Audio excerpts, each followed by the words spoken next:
Chapter 1. The Crossing. God Itachi. In the spacious and brightly lit room, as Lin Feng opened his somewhat heavy eyelids, the figure standing by the bed rendered him momentarily speechless, and he soon shouted in astonishment. "Is that you, Sasuke, awake?" Upon seeing Sasuke's eyes flutter open, Uchiha Itachi, dressed in black attire, expressed his joy. "It's truly the God Itachi. God Itachi, please sign for me. I admire you so much. I am your greatest fan." Ignoring Itachi's earlier address, Lin Feng, regardless of whether he was dreaming or not, excitedly embraced Itachi and exclaimed. Of course, any other Naruto enthusiast would have reacted similarly, for Uchiha Itachi is undoubtedly one of the most beloved characters in the Naruto series.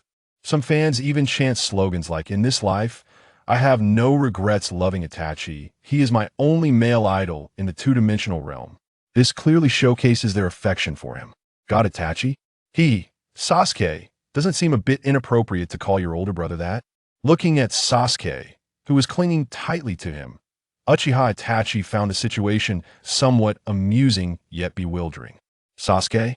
When Itachi called out Sasuke's name once more, Lin Feng suddenly felt a wave of clarity wash over him. He released Itachi and gazed around in confusion.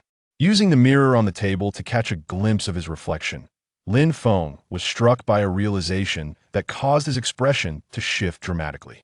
No one could fathom the tumultuous shock that surged within Lin Feng at that moment. "I'm 13 years old, yet why am I so small? And isn't this the appearance of young Sasuke? How'd I end up here? Wasn't I just napping in the dormitory of Lucia No. 1 high school? Could it be? Have I crossed over?" A look of incredulity flickered in Lin Feng's eyes. Lin Feng, have actually traversed into the world of Naruto? And I've become Sasuke? Lin Feng, hailing from Lucia in the Sichuan province of China, had been an orphan who worked diligently from a young age, ultimately gaining admission into a prestigious high school, Lucia No. 1. Aside from excelling in academics, his sole passion was watching anime, with Naruto being his favorite. He held an extensive understanding of its plot, characters, and jutsu, having even penned many acclaimed analyses and articles, earning him the nickname Little Kishimoto among his classmates. Although Lin Feng was deeply enamored with Naruto, he never anticipated that a mere afternoon nap would lead him to cross over and to become the fated Uchiha Sasuke. "Sasuke, what's wrong? Is your fever still present?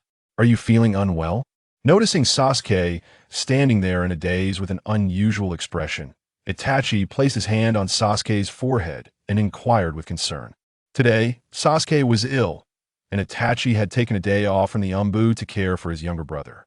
Naturally, Itachi wished for his sibling to recover swiftly. Feeling the warmth of Itachi's hand on his forehead and seeing his gentle gaze, Lin Feng was suddenly overwhelmed with emotion, his nose tingling slightly. Though Lin Feng was not the real Sasuke, in this world, Itachi was indeed his true blood relative and elder brother.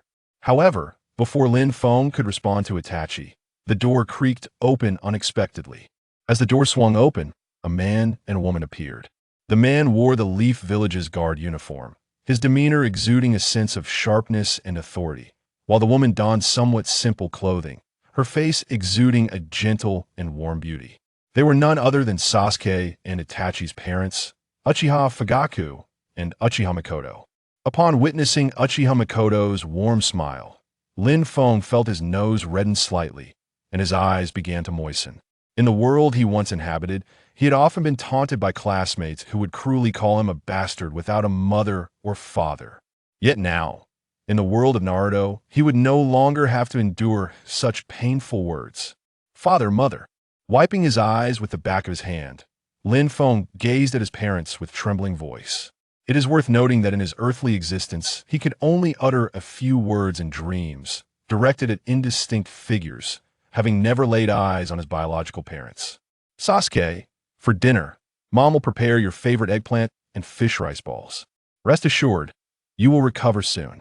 Seeing Sasuke's pitiful state, Uchiha Mikoto approached and embraced him, offering comfort. "There's no need to coddle Sasuke like this, he merely has a cold. After all," Uchiha Fugaku remarked, arms crossed over his chest, muttering under his breath. "Come now, Sasuke had a high fever this morning, and I was most concerned about you." If Itachi hadn't stayed back to care for him, you would have had to take him to the hospital. Uchiha Makoto replied with a light chuckle, shaking her head at her husband's grumbling. Much like the portrayal in the Naruto anime, Uchiha Fugaku was a stern father, his emotions often concealed. Externally, he seemed to favor Itachi over his younger brother, yet his love for both was profound, and he cared deeply for Sasuke as well. Caught off guard by his wife's teasing, Uchiha Fugaku felt a hint of embarrassment, clearing his throat before responding. "I'm just worried about Sasuke falling behind in his studies at the Ninja Academy." Upon hearing her husband's contradictory explanation, both Uchiha Makoto and Itachi couldn't help but chuckle. Is this what family feels like? As an orphan who had never experienced the warmth of a familial atmosphere, Lin Feng found himself momentarily lost in thought as he listened to their conversation revolving around him. Once, Lin Feng had fantasized about having a family parents who might scold him for being mischievous, reprimanding him for his mistakes, a home filled with noise and perhaps even poverty, as long as he was never forced to leave. Now, that fantasy had materialized into reality. Having crossed over into the world of Naruto, Lin Feng not only had a family, but also an incredibly warm one. From this moment onward, I am Sasuke. I have an older brother, and I have parents. Thank you, Heaven, for your grace in allowing me to cross over. The happiness arrived so suddenly that Lin Feng couldn't help but smile at the thought of embarking on a brand new life. In the Naruto anime, the tragedy of Sasuke's family was profoundly established by Kishimoto. In the Uchiha clan massacre, both Uchiha Fugaku and Uchiha Makoto were killed by their beloved son, Uchiha Itachi. Just as the echoes of inner laughter began to fade, a chilling realization struck Lin Feng's mind. Though I currently lack power, I have no capabilities. As long as I remain alive in this ninja world, I shall never allow anyone to harm my family. The events that transpired in the Naruto anime may very well unfold similarly in Lin Feng's life. Yet that does not mean they cannot be reversed. Mother, father, brother, trust me, I will train diligently to become the strongest ninja and change the fate of the Uchiha clan. I will not let you down. Lin Feng lowered his head, silently gritting his teeth. Chapter 2, Shadow Clone Technique. As night fell, a bright moon hung in the sky, casting its silvery light upon the tranquil Hidden Leaf village. After dinner, Sasuke pulled Itachi into the spacious courtyard to sit and chat. As Itachi's devoted fan, Sasuke had an abundance of topics he wished to discuss. In addition to asking various gossip questions, Sasuke gleaned some valuable information during their conversation. He discovered that he was currently in the time frame of Sasuke at 6 years old, having just started at the Ninja Academy for a few days, while Itachi, at 11, had already joined the Umbu. With this information in hand, and by comparing it to the plot of Naruto, Sasuke began to understand the significant events that would soon unfold in the Hidden Leaf village. In half a year, the Uchiha would conspire to rebel, with Uchiha Shisui planning to use Kodoame Tsukumi to thwart them, but he would be ambushed and have his right eye stolen by Danzo. After being ambushed by Danzo, Uchiha Shisui entrusted his left eye, which housed the most powerful Jinjutsu, Kodoame Tsukumi, along with his ninja way, to Itachi before feigning suicide by destroying his own eye. Itachi, witnessing Shisui's demise, successfully awakened the Manjiki Sharingan. According to Sasuke's previous analyses of Naruto, one pivotal figure in the Uchiha clan's downfall was Shisui, who possessed the strongest Jinjutsu, Kodoame Tsukumi, and was hailed as the strongest Jinjutsu ninja and the mightiest Uchiha. Although Shisui, much like his ancestor Uchiha Kagami, inherited the will of fire and was staunchly protective of the village, it must not be overlooked that he also loved his family deeply. Had he survived, as the Uchiha clan's strongest combatant, he would undoubtedly have prevented Danzo's plan for genocide from succeeding.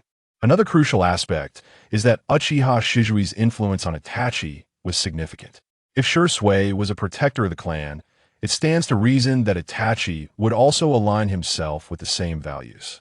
Without Itachi acting as a spy, it wouldn't be a simple task for the higher-ups of Konoha to eliminate the Uchiha clan. Thus, in order to prevent the Uchiha clan from repeating its tragic fate, Sasuke planned to use his words to persuade Uchiha Shisui, the key figure to join the faction that protected the clan, ensuring he understood that he was Uchiha Shursui, not merely Konoha Shursui. Certainly, regardless of how one attempts to persuade or convince, the foremost task for Sasuke is to prevent Danzo from seizing the eyes in 6 months, thereby preserving the life of Uchiha Shursui. Otherwise, no matter how well one analyzes the situation, it will be of no avail. The tragedy will inevitably unfold. Danzo's strength and his standing in Konoha require no elaborate introduction. To thwart Danzo, relying on others is futile. It is solely dependent on Lin Feng himself. I am in dire need of power at this moment. Having sorted through these thoughts, Sasuke gently tapped his forehead, unable to suppress a sigh of exasperation. Sasuke, what are you contemplating? Just as Sasuke finished speaking, Itachi's voice resonated nearby. Brother, please teach me ninjutsu. With a blink, Sasuke turned his gaze towards Itachi, his eyes sparkling with eagerness. With a genius ninja like Itachi by his side, how could he not acquire strength? Ninjutsu? Taken aback, Itachi paused momentarily before responding slowly. The Ninja Academy should teach some basic ninjutsu, I suppose. Brother, I have only recently entered the Ninja Academy, and I have been learning only theoretical knowledge. To learn ninjutsu will likely take a year. I want to learn ninjutsu right now. Please teach me. Sasuke pouted in resignation, his youthful voice laced with a touch of pleading. Itachi was somewhat astonished. He truly did not understand why Sasuke was so eager to learn ninjutsu. Brother, you began learning ninjutsu at 6 and graduated from the Ninja Academy at 7. I want to become an excellent ninja, just like you, as quickly as possible. Moreover, once I master ninjutsu, I won't be bullied by others anymore. Seeing Itachi still hesitating, Sasuke quickly unleashed his verbal barrage, speaking incessantly. With a smile, Itachi glanced at his younger brother's anxious expression, but then suddenly shifted the conversation, asking Sasuke, what ninjutsu do you wish to learn? Knowing that Itachi, who dotes on him, would agree, Sasuke leaped up in excitement and replied without hesitation, Brother, I want to learn the Shadow Clone Technique. The Shadow Clone Technique is a form of ninjutsu that creates tangible clones unlike ordinary clones. These shadow clones have substance and can engage in combat. Furthermore, a unique feature of this technique is that all experiences encountered by each clone are relayed back to the original before they disappear. Sasuke's desire to learn this ninjutsu is to emulate Naruto, utilizing shadow clones to train, thereby allowing the experience gained to multiply according to the number of clones. This would enable him to rapidly enhance his strength. The Shadow Clone Technique?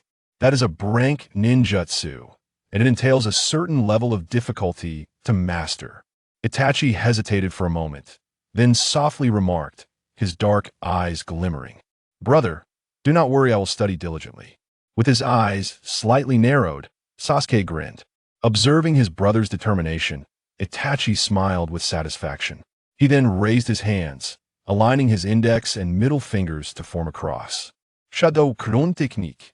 With a soft exclamation, a swirl of white mist enveloped Itachi, and as the mist dissipated, a shadow clone identical to Itachi stepped forth. Is this ninjutsu? Incredible! Gazing at Itachi's shadow clone, Sasuke exhaled deeply, as if attempting to expel the astonishment coursing through him.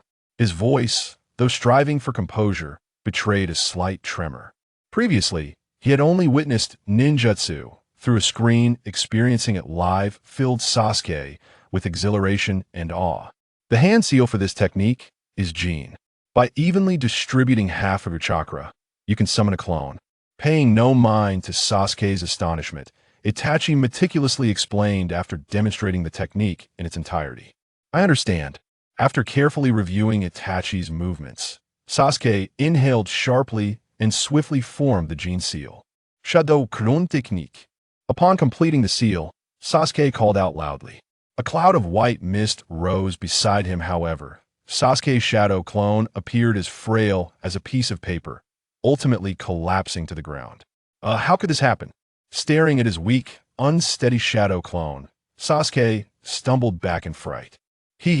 Managing to summon a shadow clone on your first attempt is already quite commendable. As for the clone's unstable state, it relates to the chakra you allocated. Itachi was not surprised by the condition of Sasuke's shadow clone and chuckled softly. Well, it seems that mastering this ninjutsu will require a great deal of practice. Exhaling, Sasuke sighed in resignation. After his recent attempt, Sasuke comprehended that while the concept of evenly distributing chakra sounds straightforward, executing it is exceedingly challenging. Sasuke, to acquire something, one must inevitably relinquish something else, Itachi remarked casually. However, with your talent, you should grasp it in no time.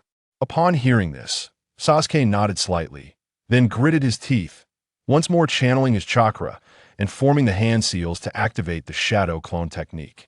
Sasuke executed the technique swiftly, but the outcome remained unchanged. The shadow clone he summoned was still too weak to stand. Twice met with failure, the determined Sasuke exclaimed, "I refuse to believe that I cannot learn this." After his fervent outburst, he resumed forming hand seals. Bang. Why does it still not work? Bang. Ugh, I still can't stand up. Bang. Another failure. How infuriating. I must master this. Standing beside Sasuke, Itachi gazed at his younger brother, who faced defeat yet continued to practice ninjutsu, a faint smile gracing his lips, a glimmer of pride evident in his eyes. Chapter 3. Sakura. As dawn broke, Sasuke awoke, bleary-eyed, to find it was already the next morning. I'm still in the world of Naruto. It seems I shall never return. Rising from his bed, Sasuke surveyed his room and chuckled to himself, relieved that his worries of waking up elsewhere were unfounded. Swiftly donning his attire, he pushed open the door and casually consumed a morsel of breakfast prepared by Makoto Uchiha before dashing out. Itachi, a member of the Umbu, had to report early, and Fugaku Uchiha, the captain of the Konoha police force, rose even earlier. Thus, Sasuke was destined to make his way to the ninja academy alone. The village of Konoha, renowned as the foremost among the 5 great ninja villages, was bustling with life.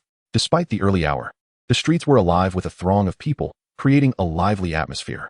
Having seen the streets of Konoha in the anime, Sasuke couldn't help but marvel at the ceaseless flow of pedestrians and the myriad of goods on display. Good morning, Sasuke. As he was momentarily dazzled by the crowd, a sweet voice reached his ears from behind him. Turning around, he beheld a vibrant young girl with pink hair and azure eyes, adorned in a red top. There was but one girl in Naruto who donned such attire: Sakura Haruno, the disciple of the 5th Hokage, Tsunade, and Sasuke's future wife.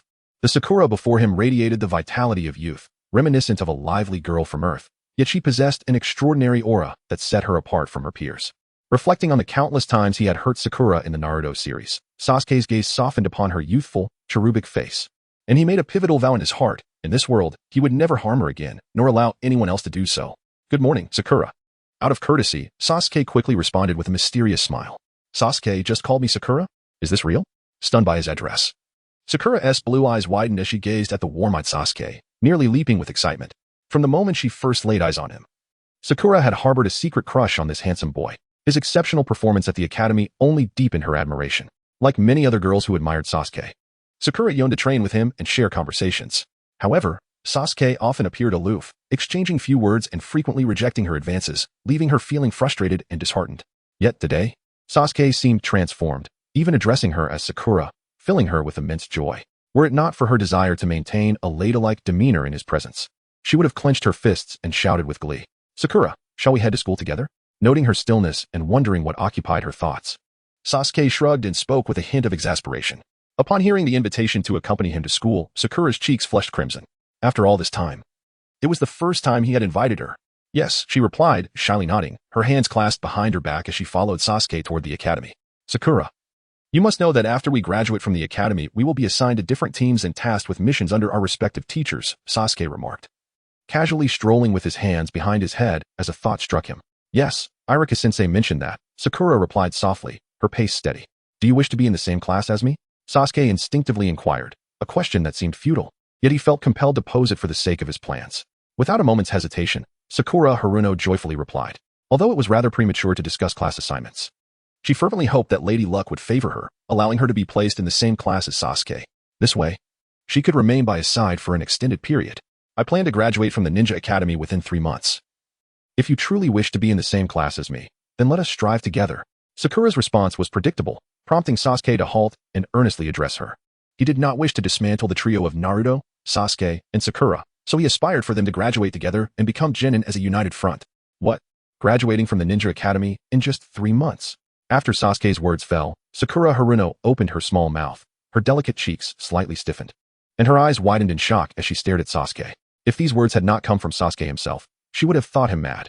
In the Ninja Academy, an ordinary student typically requires 5 to 6 years to graduate. Even the fourth Hokage, Minato Namikaze, took 4 years to complete his studies. It took the so-called genius ninja, Itachi Uchiha, a year to graduate. Therefore, the prospect of graduating in just 3 months seemed nearly impossible, considering the vast amount of knowledge a ninja must acquire. After a long while, as she calmed the tumult of her astonishment, Sakura finally managed to stammer, "Graduating in 3 months is incredibly difficult. I fear I may not be able to achieve it." "Sakura, you can definitely do it," Sasuke encouraged her. "Do you know about Kakashi-senpai? He graduated at the age of 5, became a CH Nin at 6, and attained the rank of J Nin by 12. We're already 6 years old. Graduating from the academy at this age is not too demanding, is it?" Under Sakura's watchful gaze, Sasuke smiled gently and continued to encourage her. "But Kakashi-senpai is a genius ninja. How could I possibly compare to him?" Sakura replied, shaking her head, still lacking confidence as her lively eyes remained fixed on Sasuke. "What is a genius?" Sasuke mused. "A genius is one who strives relentlessly. If Sakura is willing to put in the effort, she too can become a genius." Sasuke's resolute words caused Sakura Haruno to tremble slightly. With a subtle pout, she found herself at a loss for how to respond to Sasuke. "Sakura, you are a clever and delightful girl. I truly wish we could be in the same class. For my sake, please do your best." With a gentle smile, Sasuke unceremoniously patted her shoulder, leaving her in astonishment before he turned and walked away. "Sasuke wishes for my presence by his side. Sasuke might actually have feelings for me. Regardless of the cost, within 3 months, I must graduate from the Ninja Academy." Standing still, Haruno Sakura gazed at that handsome figure, suddenly breaking into a gentle smile as she softly murmured, "Sasuke, for you, I will strive with all my might." With that, Haruno Sakura hastened to catch up. Chapter 4. Naruto. The Ninja Academy is the initial training ground for all ninjas.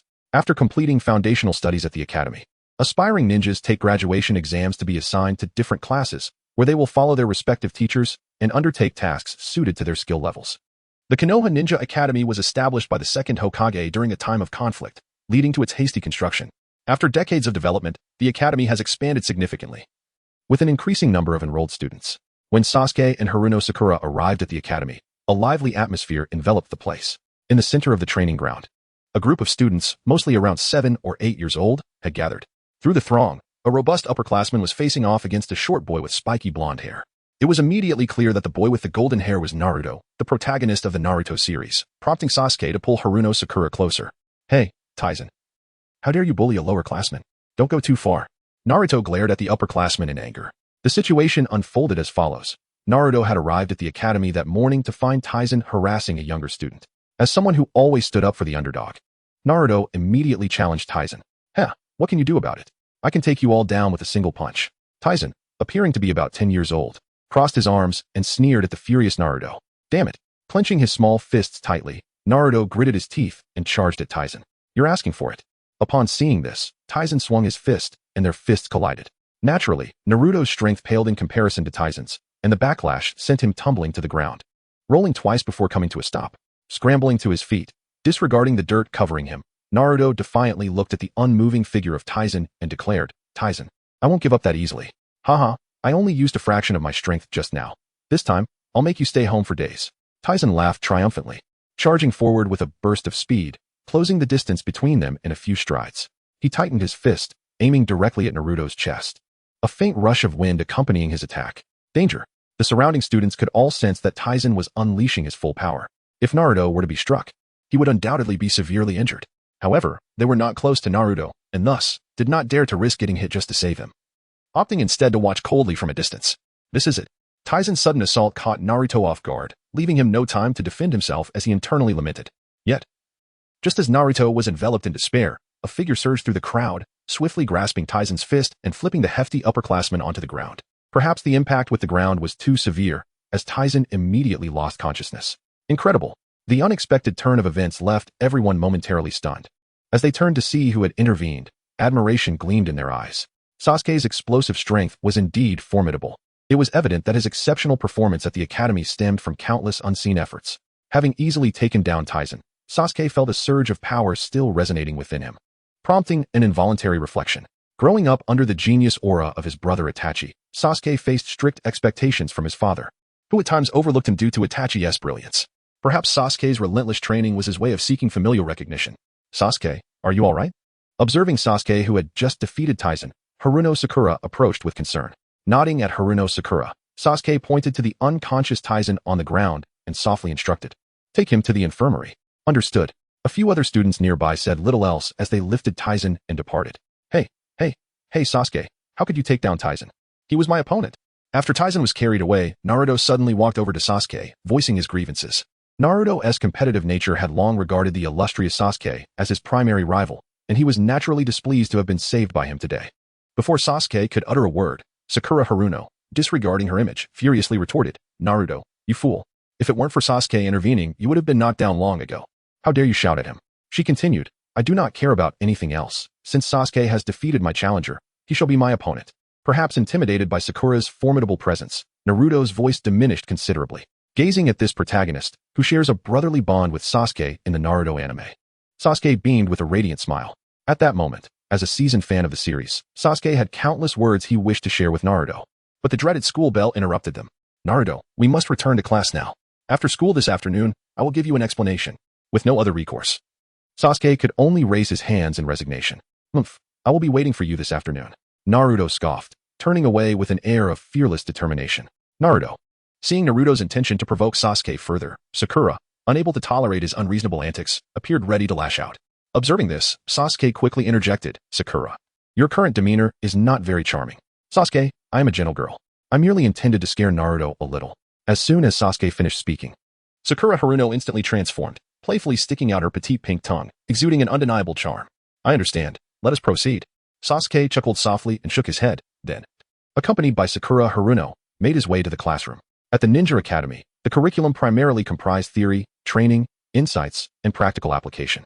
Being a first-year student, most of the coursework centered on theoretical knowledge, with the exception of an afternoon session dedicated to practicing the art of shuriken and kunai throwing. Consequently, Sasuke spent the majority of his time attentively listening to the lessons imparted by the ninja instructor, although the theoretical classes could be rather tedious. Sasuke approached his studies with exceptional diligence, driven by an urgent need to acquire more ninja knowledge after his journey from the Earth realm, and also to prepare for graduation in 3 months. By the end of this day's studies, Sasuke did not feel fatigued. Rather, he sensed that time had flown by. In the blink of an eye, it was time for dismissal, and students began to exit the school in groups, chattering and laughing as they made their way home. After school, the first to seek out Sasuke was naturally Naruto, as they had arranged that morning, and Sasuke had no intention of evading him. After exchanging greetings with Sakura, Sasuke stepped outside the school with Naruto. Chapter 5. Persuading Naruto. Naruto, do you truly wish to challenge me? Sasuke inquired with a light chuckle as they walked home together. Of course. If I can defeat you, Sasuke, I will earn everyone's recognition. Naruto exclaimed, raising a small fist in enthusiasm, his words unfiltered and direct. Sasuke was not taken aback by Naruto's response. He understood all too well why Naruto yearned for the approval of others. Having grown up as an orphan, surrounded by indifference and solitude, he was eager to alter his circumstances and prove his worth since entering the academy. Naruto, if you wish to challenge me, I can accept. However, the condition is that you must graduate from the academy as a genin in 3 months, just like me, Sasuke said, smiling after a moment's contemplation. What? Become a genin? In 3 months? How is that even possible? Naruto exclaimed, his astonishment evident, and his voice trembled slightly at the last 4 words. Although Naruto was not particularly clever, he was acutely aware of the improbability of becoming a genin within such a short span of time. Indeed, I plan to become a genin in 3 months. If I am a genin and you remain a mere student, you will have no right to challenge me. Sasuke calmly responded, observing the shock on Naruto's face. Sasuke, are you certain you can become a genin in 3 months? Isn't it typically only 6th graders who can graduate to that level? Naruto questioned, somewhat incredulous about Sasuke's confidence. I am absolutely certain. Sasuke nodded with a smile. Once he mastered the shadow clone technique, his training speed would increase exponentially, making it quite feasible for him to meet graduation requirements within 3 months. The greatest obstacle might be the higher-ups of Konoha preventing his graduation. However, considering Itachi's example, this would likely not pose a significant issue. Sasuke, you. The confidence exuded by Sasuke momentarily left Naruto in a state of astonishment. Gazing at the dazed Naruto, Sasuke spoke earnestly, Naruto, in this world, with sufficient effort, one can achieve their aspirations. If one encounters a few obstacles and lacks the courage to confront challenges, they will forever remain a timid coward. After a brief pause, Sasuke added with a teasing smile, by the way, Sakura is also preparing to graduate from the Ninja Academy in 3 months. She, like me, has accepted this challenge. What? Sakura actually wants to graduate in 3 months? Naruto was once again taken aback. Indeed.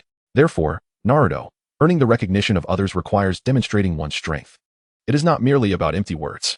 If you cannot surpass Sakura, then you might as well live your life in shame, forever pitiful. With the goal nearly achieved, Sasuke provocatively urged him on. As Sasuke's words hung in the air, Naruto's body began to tremble violently, his small face, adorned with whisker-like markings, now contorted into a somewhat fearsome grimace. Despite enduring the cold stares and rejection from the villagers, Naruto possessed his own lines of dignity and pride. Sasuke's latter remarks pierced through him. Sasuke, you bastard. I, Naruto, will not shy away from any challenge. In 3 months, I too shall graduate from the Ninja Academy. As his teeth chattered, Naruto clenched his fists, his dark eyes seemingly ablaze with fervor. Having achieved the desired outcome, Sasuke casually patted Naruto on the shoulder, chuckling. A man keeps his word. Cut it out. I'm going home to train. In 3 months, watch how I defeat you. Shoving Sasuke's hand away, Naruto swiftly turned and, after tossing out a parting remark, strode away. Observing Naruto's retreating figure, a subtle smile graced Sasuke's lips. Naruto, give it your all. After uttering those words, Sasuke made no further delay and turned towards the Uchiha clan's district. Following the Nine Tails incident, the Uchiha clan's territory had been isolated by Konoha's higher-ups from the village center to a remote corner, thus Sasuke's journey home took considerable time. As he spotted the familiar clan crest emblazoned on the banners adorning the streets, he knew he was nearing home. Sasuke, after meandering curiously for a while. Just as Sasuke was about to head home for dinner, a resonant voice called out from behind him. Turning to the sound, he saw Uchiha Sasuke, clad in a dark high-necked short-sleeve shirt and carrying a small tant, standing behind him. Sasuke, Sasuke greeted with a smile. Initially, after familiarizing himself with the village of Konoha in a few days, he intended to seek out Uchiha Sasuke. However, Sasuke's unexpected appearance filled Sasuke with a sense of exhilaration. How's your experience at the Ninja Academy? Uchiha Sasuke inquired with concern, patting Sasuke on the shoulder. The knowledge imparted at the Ninja Academy is rather rudimentary. I am determined to graduate as swiftly as possible. Sasuke shrugged and replied candidly. It took Itachi a year to graduate from the Ninja Academy. If you aspire to be like your brother, you must exert twice the effort. Hearing Sasuke's words, Uchiha Sasuke smiled gently and encouraged him. Sasuke nodded thoughtfully and then suddenly inquired, Sasuke, could you teach me the body flicker technique? All techniques that enable rapid movement can be classified as body flicker techniques, including high-speed taijutsu, elemental ninjutsu, and space-time ninjutsu. Uchiha Sasuke was proficient in 2 forms of the body flicker technique. One is a direct application, the body flicker of taijutsu. The other requires hand seals, the body flicker of ninjutsu. Why was Sasuke so eager to learn this technique? Taken aback by Sasuke's sudden request, Uchiha Sasuke paused briefly before responding. The body flicker technique is an essential skill for all ninjas. It can deliver a fatal blow to the enemy in combat.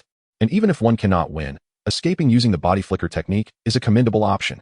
Upon Sasuke's visage, a smile emerged as he expressed his thoughts on the body flicker technique. Sasuke is quite astute. The body flicker technique is straightforward and practical, yet often overlooked by other ninjas. Nodding in agreement, Uchiha Sasuke wholeheartedly endorsed Sasuke's perspective. Then, Sasuke, please teach me the body flicker technique. Regardless of the hardships in training, I shall endeavor to learn diligently. Gazing at Uchiha Sasuke, Sasuke conveyed his resolute determination to master the technique. Let us commence with the simplest form of the body flicker technique. Once you have mastered it, we shall advance to more sophisticated ninjutsu. Uchiha Sasuke, known for his amiable nature, readily acquiesced to Sasuke's request without hesitation. Excellent. Let us not waste time and begin at once. Given Sasuke's current abilities, learning the fundamental body flicker technique was most appropriate, prompting Sasuke to exclaim with excitement. Come, let us head to the woods, where there is a suitable place for training. Patting Sasuke on the shoulder, Uchiha Sasuke smiled warmly. Indeed. Nodding, Sasuke followed Uchiha Sasuke into the wooded area. Chapter 6. The body flicker technique under the golden rays of the setting sun. Sunlight cascaded over the earth, and a crystal-clear river meandered gently, its soft murmurs resonating through the grove. Standing beside the river on an open patch of land, Uchiha Sasuke retrieved a black belt adorned with unique markings from a space scroll and handed it to Sasuke. Why is it so heavy? Upon receiving the belt, Sasuke instantly felt its extraordinary weight. Unlike an ordinary belt, it seemed to weigh around 10 pounds. You should wear it for now, Uchiha Sasuke remarked with a smile. Observing Sasuke's expression. Very well. Believing that the belt was undoubtedly related to his forthcoming training, Sasuke promptly secured it around his waist. The body flicker technique is typically practiced through high-speed running and rapid jumping. However, to attain superior flickering effects, reliance on ninja tools is essential. The belt you now wear is a weight-adjustable ninja tool, currently set to 5 kilograms, which will increase in weight as you progress. After Sasuke fastened the belt, Uchiha Sasuke elaborated further. Training under added weight can be quite arduous initially, as one is accustomed to their own body weight. Once weight is added, any movement will feel like wading against a current, creating an uncomfortable resistance. However, After a period of adaptation, this sensation will gradually dissipate, bringing with it indescribable benefits. When ninjas release their burdens in battle, their bodies become remarkably agile, allowing them to achieve unparalleled speed, making the body flicker technique effortless. Indeed, that is a splendid approach. Sasuke praised after hearing Uchiha Shirsui's explanation. Alright, Sasuke, let us commence your training. Run from here to the large rock ahead, approximately 100 meters, and complete it in 5 seconds. Uchiha Shirsui directed, pointing towards a sizable boulder in the distance. No problem. Nodding affirmatively, Sasuke propelled himself toward the rock. Time taken, 12 seconds. Although Sasuke exerted himself, the sudden increase in weight impeded his speed. As he reached the boulder, Uchiha Shirsui immediately announced the result. Shirsui, once more. Naturally dissatisfied with the outcome, Sasuke clenched his fists and dashed away from the boulder, preparing to return to his original position. Time taken, 13 seconds. Sasuke, you must push harder. With his energy waning, Sasuke's return time exceeded his initial attempt. Hee, I shall not concede so easily. Let us go again. Gasping for breath, Sasuke sprinted once more under Uchiha Shirsui's watchful gaze. Time taken, 14 seconds. Time taken, 15 seconds. Time taken, 18 seconds. As twilight descended after numerous laps, Sasuke finally reached his physical limits, collapsing onto the ground, breathless and drenched in sweat, with beads trickling down his forehead. Sasuke, today's training concludes here. You performed admirably.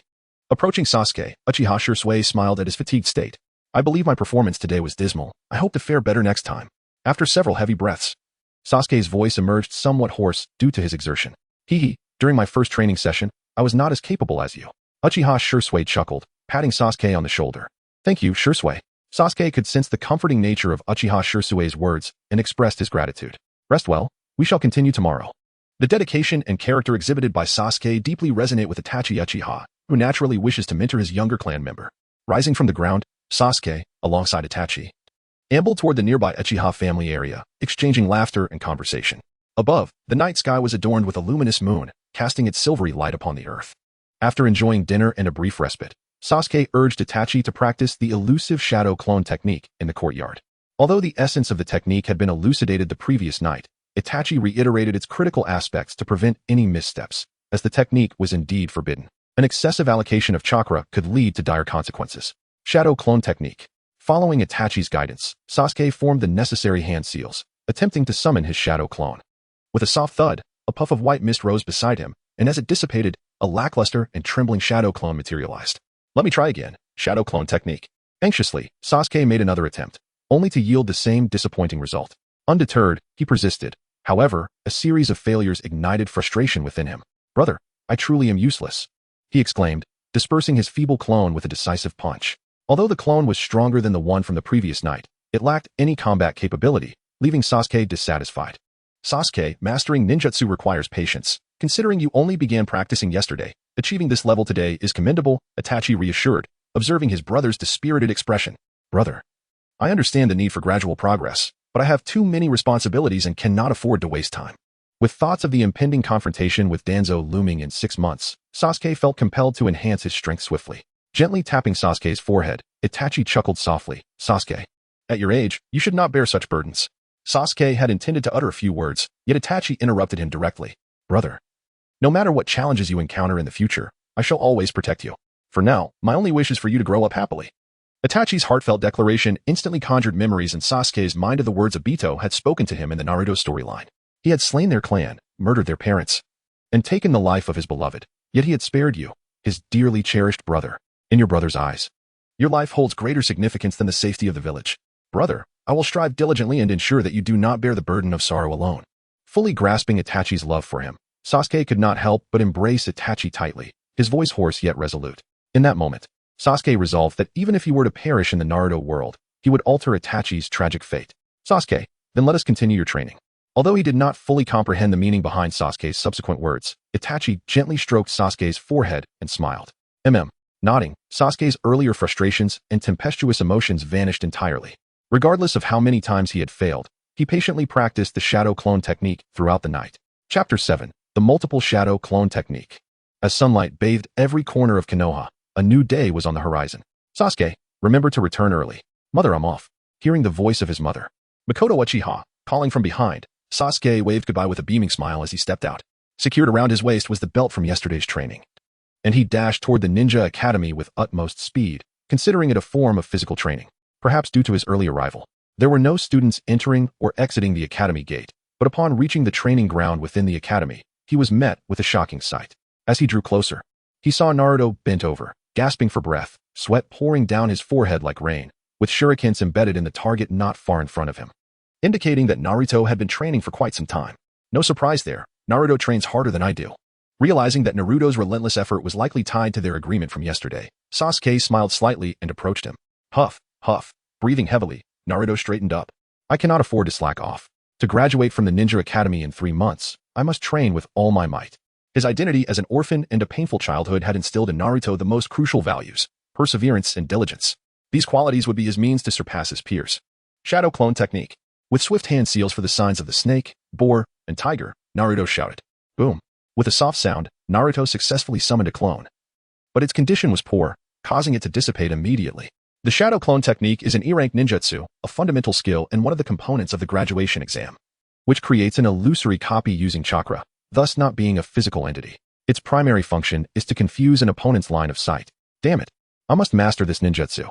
Frustrated by his inability to grasp even the most basic ninjutsu, Naruto exclaimed before preparing to continue forming seals. Hey Naruto. You're here quite early. Just as Naruto was about to act, a voice called from the side, and he turned to see Sasuke, clad in Uchiha clan attire, approaching.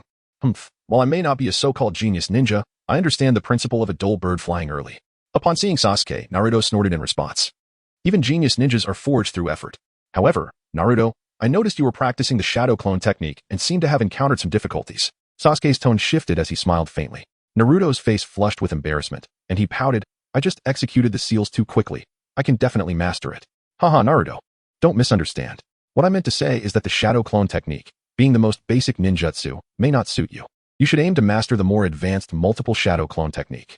Upon hearing Sasuke's reply, he laughed heartily and proceeded to explain further. Multiple Shadow Clone Technique. Naruto was taken aback, asking in astonishment, what rank is that ninjutsu? It's an A-rank ninjutsu. Moreover, this technique is highly chakra intensive, making it primarily suitable for ninjas like you with abundant chakra. Sasuke patiently elaborated, recognizing Naruto's lack of knowledge. A-rank ninjutsu? Haha, that is fantastic. Once I master this technique, no one will underestimate me. After hearing Sasuke's words, Naruto felt a surge of excitement, but then appeared contemplative, saying, Sasuke, you've talked so much, but I don't know this technique. I can teach you. Once you gather a substantial amount of chakra within you, by forming the ram sign, you can evenly distribute the chakra to the clones you wish to summon, and the technique will be complete. Sasuke, seemingly awaiting Naruto's final question, freely imparted all the key points of the Shadow Clone Technique to him. Just one sign. This is even simpler than the Shadow Clone Technique. I'll try it right now. With a gleeful smile, Naruto eagerly anticipated practicing the multiple Shadow Clone Technique. Naruto, it's better to practice this high-level ninjutsu at home. After all, the multiple Shadow Clone Technique is a forbidden technique of Konoha, and allowing you to practice freely at the academy would surely attract trouble. Sasuke quickly interjected with a sense of urgency. Sasuke, since you taught me this technique, I'll heed your advice and practice at home. Without questioning further, Naruto readily accepted Sasuke's suggestion. Sasuke, although you are the rival I wish to challenge, I sincerely thank you for teaching me this ninjutsu today. After a moment of silence, Naruto spoke again, embodying his characteristic straightforwardness. It was merely a small favor. There is no need for gratitude. Furthermore, we may become comrades in the future, and as comrades, such actions are expected, Sasuke replied casually, waving his hand with a smile. Teaching Naruto the multiple Shadow Clone Technique had been a plan of Sasuke's all along. Otherwise, given Naruto's current capabilities, it would be exceedingly difficult for him to graduate from the academy in 3 months. Comrades. The term struck Naruto as novel, and for a moment, he found himself in a daze. With his lackluster performance at the academy, it was unlikely anyone would wish to be his comrade, as the urgency to train consumed him. Sasuke refrained from further conversation. He raised a hand in farewell to Naruto and turned towards the training ground nearby, saying, Naruto, do your best. Watching Sasuke's figure gradually fade into the distance, Naruto pondered quietly. Sasuke, can we truly become comrades? If we do, you would be the first to acknowledge me. Wouldn't you? Whispering softly, Naruto felt a resurgence of strength in his weary body and resumed his arduous training. Time swiftly passed, for those reluctant to learn. The hours spent in class often felt interminable. Yet for Sasuke, time consistently felt insufficient. While he was engrossed in studying the knowledge of ninjas, ninjutsu, and ninja tools, the school bell signaling the end of classes rang out. Though exceedingly reluctant, Sasuke could only gather his belongings and prepare to leave the classroom. After school, he exchanged brief greetings with Sakura and Naruto before hastening toward the small grove behind the Uchiha clan house. to instruct Sasuke in the body flicker technique. Uchiha Shisui had also completed his tasks early and promptly arrived at the training ground in the woods. Fortunately, he did not have to wait long before he spotted Sasuke's figure approaching swiftly from the distance. "Shisui, let us begin." Upon their meeting, Sasuke gasped for breath and spoke softly. "Very well." Initially intending to allow the perspiring Sasuke a moment to recover, Shisui acquiesced upon seeing the determination etched on Sasuke's face. Chapter 8. A conversation with Shisui. Bang. A sudden low thud echoed through the tranquil woods as Sasuke, engaged in his training, unexpectedly collapsed. His palms pressed against the ground, supporting his weary body as his breaths came in labored gasps. After 2 hours of relentless practice, Sasuke finally grasped the true essence of exhaustion. "Sasuke, your body has reached its limit. Today's training has shown significant improvement compared to yesterday." Observing the sweat cascading down Sasuke's face, Shisui chuckled lightly. "We are still far from success." In response to Sasuke's hoarse laughter, Shisui's eyes narrowed slightly, affirming, "If you train like this every day, you will master the body flicker technique in 3 months. "I hope so," Sasuke nodded, momentarily silent. Suddenly, he fixed his gaze on Shisui and spoke in a hushed tone. "Are we, the Uchiha clan, planning a coup?" "Who told you that, Sasuke?" Shisui inquired, taken aback by Sasuke's unexpected words. "I occasionally overheard conversations between my father and brother at the door." Sasuke, observing Shisui's suddenly grave expression, replied with a hint of surprise. "Sasuke, you are still young. There are matters you should not involve yourself in, and do not speak of what you just said to anyone else. If this spreads throughout the village, it could easily lead to misunderstandings about the Uchiha clan." Shisui sighed, offering a cautionary reminder. "Shisui, I believe there is nothing wrong with the Uchiha clan wishing for a coup. The second Hokage, Senju Tobirama, harbors animosity toward our clan, resenting the conflicts of the past. He has persistently made things difficult for us Uchiha. Although he established the Konoha police force, primarily staffed by our clan members, it is essentially a means to surveil our every move. Did the Uchiha clan not contribute to the founding of the village? Now, our clan's strength is gradually being diminished, and the village has relegated us to such a remote corner. It is akin to adding insult to injury." Upon hearing Shisui's words, Sasuke expressed his discontent. Shisui remained silent, his gaze fixed on Sasuke's somewhat furious countenance. After a moment, he said, "The higher-ups in the village surely have their own considerations. However, if our Uchiha clan were to stage a coup, it would transform the peaceful village into a scene of bloodshed. Enemy nations might seize the opportunity to invade, resulting in even larger-scale warfare. Then Shisui, do you have a way to prevent the Uchiha clan's coup?" Sasuke, having anticipated Shisui's concerns, immediately countered. Shisui hesitated for a moment before softly replying, "At present, I have not thought of a good plan. But I do have an idea I intend to discuss with the village's higher-ups." As an ardent admirer of the Hokage, Shisui did not need to elaborate. Sasuke understood that the so-called plan involved using the Kodoame Tsukumi ocular technique to control the Uchiha clan, thereby quelling the coup. "Shisui, plans often fail to keep pace with changes. But I believe I have conceived a brilliant idea." With a subtle shift of his gaze, Sasuke chuckled softly. Sasuke, what brilliant idea do you have?" Uchiha Shisui inquired instinctively, a faint smile gracing his lips. "As long as a member of the Uchiha clan can ascend to the position of the 5th Hokage, the Uchiha family will assuredly refrain from any coup d'etat." Sasuke spoke candidly. To become the 5th Hokage? Sasuke's words left Uchiha Shisui momentarily stunned.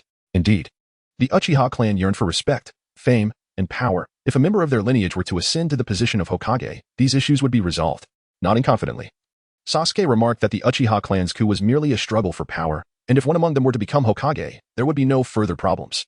Sasuke, aspiring to be Hokage is not a mere slogan. One must possess exceptional qualities and earn the recognition of the 3rd Hokage and the Elder Council, Uchiha Shisui admonished. Shaking his head, "I understand that becoming Hokage is a formidable challenge, yet I believe that you, Shisui, and my brother, for the sake of the Uchiha clan and the peace of the village, can undoubtedly achieve this goal."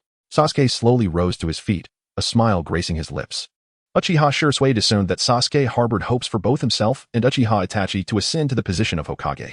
Given the current strength and capabilities of Uchiha Shisui and Uchiha Itachi, it was entirely plausible for them to achieve such a goal in the future. Hence, Sasuke's aspirations were indeed commendable. "Sasuke, you are remarkably astute. It is quite admirable that you entertain such thoughts.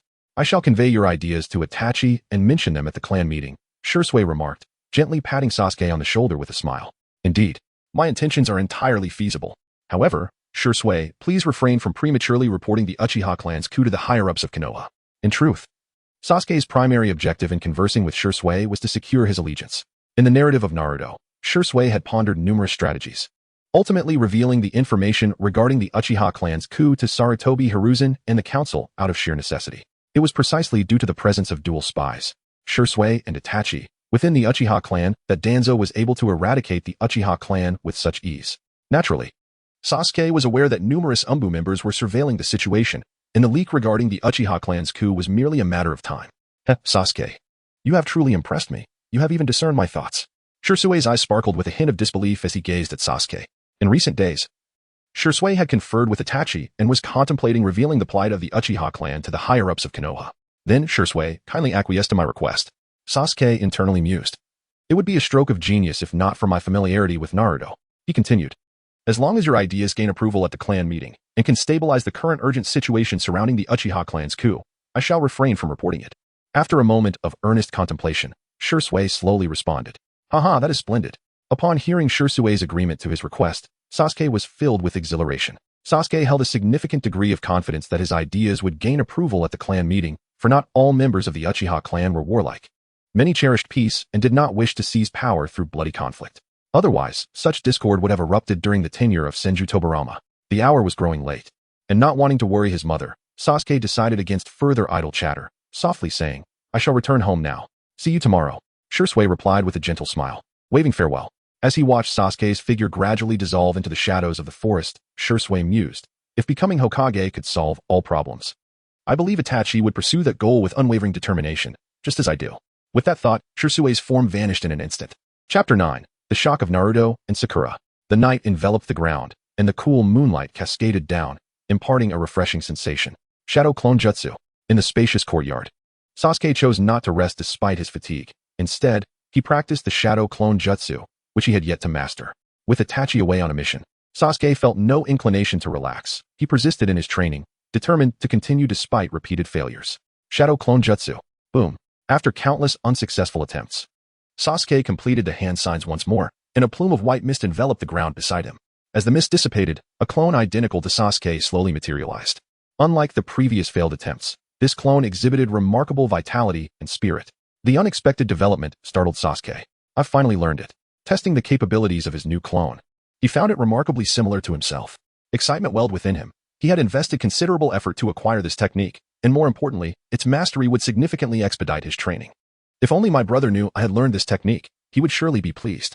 However, recalling that Itachi was on a mission, Sasuke sighed. I wonder when my brother will return. Shaking his head, Sasuke swiftly returned to his room, his body weary and sore, and collapsed onto his bed, drifting into a deep slumber. As the quiet night slipped away, Sasuke was already on the streets, sprinting towards the ninja academy at the break of dawn. Yet, he had not run far before he spotted two familiar figures at an intersection. Sakura, Naruto, you're up early. Without hesitation, he approached to greet them. We need to get to the academy early to work hard on the task you gave me. Sakura replied cheerfully upon seeing Sasuke. You're just in time, Sasuke. I just told Sakura that I plan to graduate from the academy in 3 months. She doesn't believe me. Naruto interjected eagerly before Sasuke could respond. Humph, Naruto. With your grades, 3 months would be a miracle. 3 years might be more realistic, Sakura retorted, maintaining her stance. Fuming, Naruto exclaimed, Sakura, you underestimate me. Once I master the multi-shadow clone jutsu, I'll show you what a truly powerful ninja looks like. Seeing Sakura poised to continue debating with Naruto, Sasuke chuckled softly. There was no need for such disputes. The outcome of who would graduate in 3 months would reveal itself in due time. With so much free time, it would be better spent training. Sasuke, no matter what you say, I'll follow your lead, Sakura said, leaning closer to him, adopting a demure demeanor. I agree. We should focus on our training. Naruto nodded in agreement with Sasuke's perspective. Then let's go. With a soft smile, Sasuke, Sakura, and Naruto walked side by side towards the academy.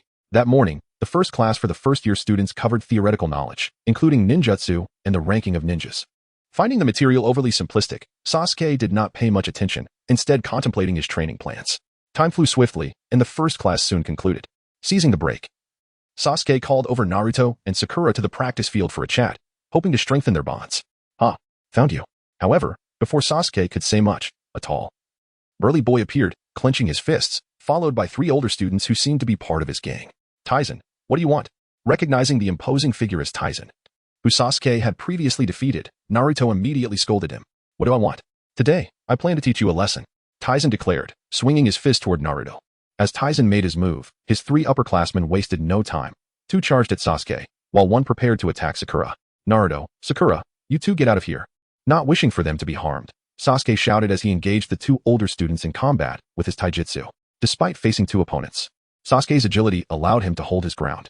Sasuke, Yet, Sakura was still too weak. It wasn't long before she was captured.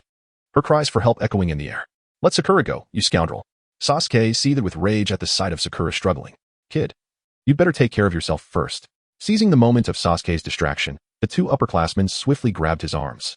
"Haha, that brat knocked me out last time. This time, I'll make him pay." After knocking Naruto down, Taizen laughed wickedly as he charged towards Sasuke. "What are you all doing? Stop this at once."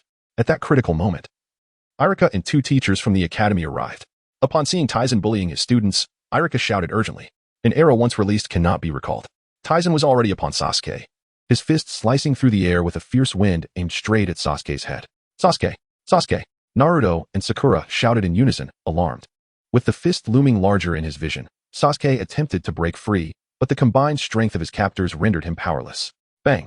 With a soft thud, the punch intended for Sasuke struck, yet instead of sending him flying, he transformed into a cloud of mist and vanished. Silence, an oppressive stillness enveloped the scene. All present stared in shock at the spot where Sasuke had disappeared, their expressions a mix of astonishment. Moments later, rapid breaths echoed like the whirring of windmills. He disappeared. Taking a deep breath, as if to expel the shock from within, Taizen's voice trembled slightly as he struggled to maintain his composure. A troubling thought suddenly crossed Sakura's mind. Sasuke is too strong. He could easily graduate from the academy in 3 months, yet I cannot be sure of my own abilities. At that moment, Naruto stood frozen, staring wide-eyed at the spot where Sasuke had vanished, murmuring, "Has Sasuke really mastered the Shadow Clone Jutsu?" That was astonishingly quick. It appears that Sasuke has mastered the forbidden technique of Shadow Clone Jutsu, which is truly remarkable. An instructor at the Ninja Academy couldn't help but exclaim. Indeed. The Uchiha clan produces individuals who are nothing short of prodigious, akin to Itachi and Shursui, whose innate talents are terrifyingly formidable. Sasuke now seems to surpass even them. Nodding in agreement, Irika also expressed his admiration. Chapter 10. Application for Graduation. Fire Release. Great Fireball Technique. In a dense forest, silence and tranquility prevailed. But this serene atmosphere was soon shattered by a burst of searing flames, startling the creatures that inhabited the woods. "Haha, I've learned another ninjutsu." Sasuke beamed at the devastation left in the wake of the fireball. The Great Fireball Technique is a fundamental fire release jutsu learned by members of the Uchiha clan. Sasuke had not sought guidance from anyone. He practiced based on the descriptions found in Naruto. By gathering chakra at the back of his throat and completing the 6 hand seals, snake, horse, monkey, boar, tiger, and rat, he could unleash flames in one breath. Due to its relatively low difficulty, Sasuke had mastered it with just a few attempts. Next, he intended to practice the Phoenix Fire Technique. This technique allows the user to expel a series of fireballs from their mouth, following a trajectory akin to the fruits of the phoenix flower, which can be manipulated using chakra and can also incorporate shurikens to enhance their power. Recalling that Sasuke learned this C-rank ninjutsu in Naruto, he aimed to seize the moment and master it as well. As the saying goes, having a diverse array of skills is never a burden. A wealth of ninjutsu can provide a distinct advantage during combat. As he began to form the hand seals, he suddenly heard a distressing voice in his mind. "Oh no, my shadow clone has been destroyed." Just as Sasuke was nearing the completion of his hand seals, he realized that after learning the shadow clone technique, he intended to send a clone to the Ninja Academy while his main body continued practicing ninjutsu and shuriken techniques. However, he did not anticipate that on the very first day, something would go awry with his clone. "I must return to the Ninja Academy immediately." His pupils narrowed in determination as Sasuke took a step forward, hastening toward the academy. On his way, the issue involving the Taishan group had already been resolved. They had faced severe consequences for bullying younger students, and they would likely think twice before acting recklessly in the future. Sakura and Naruto, meanwhile, continued their second lesson. Relieved and unscathed. Upon reaching the Ninja Academy, however, Sasuke was summoned to Irika's office. "Sasuke, why did you use a shadow clone to attend the academy?" Irika inquired, gently patting Sasuke's shoulder with a knowing smile. "Well, there is an important ninjutsu I need to practice today, but I was concerned it might interfere with my studies. So I resorted to the shadow clone technique." Sasuke hesitated for a moment but ultimately responded truthfully. "Sasuke, who taught you the shadow clone technique? Are you aware that this is a forbidden technique and should not be used lightly?" As a responsible teacher, Irika sought to clarify the matter thoroughly. "Teacher, it was my brother who taught me this technique. I am well acquainted with it and will use this ninjutsu judiciously." Understanding that Irika was concerned for his well-being, Sasuke offered a slight smile. "It must be Itachi," he mused. Perhaps Irika had already anticipated this answer, for he sighed and kindly reminded, "Sasuke, I must caution you. You are still quite young, and your chakra reserves are limited. It would be wise to refrain from employing this ninjutsu. At this stage, you should focus on laying a solid foundation and diligently studying theoretical knowledge rather than merely pursuing ninjutsu." "I understand. However, teacher, may I ask you something?" Sasuke stepped closer, a nervous chuckle escaping his lips as he gazed at the smiling Irika. Go ahead, Iruka replied, fixing his gaze on Sasuke. After brushing his hair back, Sasuke tentatively inquired. I feel that I might not be able to stay at the Ninja Academy for several years. I wish to graduate sooner. Hearing Sasuke's words, Iruka was momentarily taken aback, then looked at him with a puzzled expression, feeling somewhat bewildered. Observing Sasuke's serious demeanor, Iruka pondered for a while before responding. Is someone bullying you? No. It's my own desire to leave the Ninja Academy early and become a true ninja. Sasuke shook his head and hurriedly explained. Graduating early is theoretically possible, however. One must meet the graduation standards, pass all assessments, and also obtain the consent of the third Hokage. Sasuke's talents exhibited at the Ninja Academy were by no means inferior to those of Itachi in his prime. Iruka pondered that the notion of Sasuke graduating early was not entirely unfounded and gradually articulated. Since it is permitted, I wish to apply for early graduation in 3 months. Upon Iruka's words, Sasuke boldly responded. The moment those words escaped his lips, Iruka was momentarily taken aback, as it seemed he had misheard. Though early graduation was not unheard of, applying for it merely 3 months after enrollment was unprecedented since the Academy's inception. Are you jesting with me, Sasuke?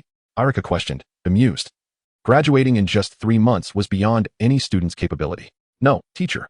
I am confident that within 3 months, I can complete the graduation test and become a genin. Remaining at the Academy thereafter would serve no purpose, Sasuke declared earnestly, exhaling slowly under Iruka's scrutiny. As he absorbed Sasuke's resolute words, Iruka's initial shock gradually subsided. He regarded Sasuke with renewed respect, contemplating that if Sasuke truly possessed such exceptional abilities, staying at the Academy would only hinder his development. If you truly can pass the test in 3 months, I will advocate for you with the third Hokage, Iruka softly affirmed after careful consideration. Thank you, Iruka-sensei, Sasuke exclaimed, a profound sense of relief washing over him, his expression radiating joy. Were it not for the precedent set by your brother Itachi. I would rather you not leave the Academy so soon, Iruka remarked with a smile, observing Sasuke's exuberance. Sasuke smiled faintly, choosing to remain silent about Itachi. He preferred not to elaborate. Well then, you should return to your lessons, Iruka said with a light chuckle. As all matters had been clarified, and he had no further business to attend to, Sasuke nodded slightly and applied to Iruka for early graduation, which resolved one issue. Now, he only needed to diligently train and await the test in 3 months. After leaving the office, Sasuke wasted no time and hurried back to class. Once the second lesson concluded, Sasuke, Naruto, and Sakura gathered again, discussing the events of the morning. However, when they learned that Sasuke stayed up late every night mastering the shadow clone technique and had already begun using it for his next training, both Sakura and Naruto were quite astonished. They had not anticipated that someone so gifted as Sasuke would put in such effort, perhaps inspired by Sasuke's dedication after school. Sakura and Naruto did not return home but continued to train hard at the school's practice field. Sasuke was naturally pleased with this turn of events. With Sakura and Naruto training alongside him, Team 7 would hasten its reconstruction. Chapter 11, The Battle with Itachi. 3 months passed in the blink of an eye. At this moment, in the training grounds within the Uchiha clan's wooded area, 2 figures were engaged in a fierce battle. If Uchiha Shursui were present, he would undoubtedly recognize the combatants as the brothers Sasuke and Itachi. The taijutsu clash had not yielded a victor, and Lin Feng took a few steps back, focusing intently as he gathered chakra at his throat and swiftly formed hand seals. Fire style, grand fireball technique. With a commanding shout, he unleashed a massive fireball that hurtled towards Itachi. The fireball surged forth like a tempest, slicing through the air with a deafening roar. Seeing the formidable fireball approach, Itachi would not be outdone. He quickly formed hand seals and countered with his own grand fireball technique. The speed of both fireballs was astonishing, and in an instant, they collided with a thunderous crash. The moment of impact produced a resounding boom that echoed throughout the training ground, and fierce flames erupted in a circular wave, leaving the ground in utter disarray. Sasuke had truly mastered the grand fireball technique. Observing the sight of the collision, Itachi chuckled softly. However, just as his laughter faded, from the explosion of flames above, dozens of shurikens shot forth, darting downwards towards Itachi like bolts of lightning. Not good. The sudden onslaught stiffened the smile on Itachi's face. He realized that the earlier fireball was merely a diversion. The real attack was the barrage of shurikens that followed. With no time for extensive defense, Itachi, being a battle-hardened genius ninja, reacted swiftly. As the shurikens descended, he vanished from his original position, appearing elsewhere. The shurikens struck the ground, embedding themselves firmly. What? Itachi sighed with relief, but just as he prepared to locate Lin Feng appeared behind him like a specter, holding a shuriken poised against Itachi's back. Brother, you lost, Lin Feng said, excitement evident in his voice.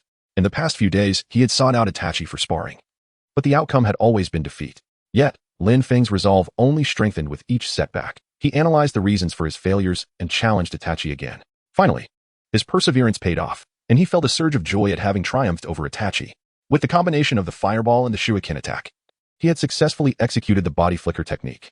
Sasuke, you have indeed grown, Itachi remarked, momentarily taken aback by the result, a look of elation quickly spreading across his face. The surprise Lin Feng had delivered was truly astonishing. Itachi had never expected him to master the body flicker technique. Thank you for the compliment, brother. Lin Feng smiled modestly. However, Sasuke, you must never grow complacent against any opponent, Itachi cautioned, and Lin Feng's expression shifted abruptly. With a soft sound, Itachi's form swiftly vanished, revealing that the previous Itachi was merely a shadow clone. Brother, why am I always unable to defeat you? Lin Feng sighed in frustration as he watched Itachi disappear. Haha, Sasuke, you have done very well. Itachi's figure reappeared beside Lin Feng, offering a gentle smile. Forget it, brother, I don't need those comforting words. I will just continue to train hard, and will surely surpass you in the future, Lin Feng acknowledged, fully aware that his current strength as a genin was no match for a top-tier ninja like Itachi.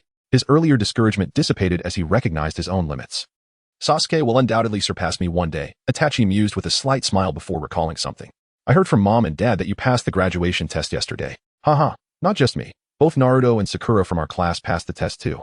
However, to officially graduate from the Ninja Academy, we still need the approval of the third Hokage and the Council of Elders, Lin Feng exclaimed, brimming with excitement.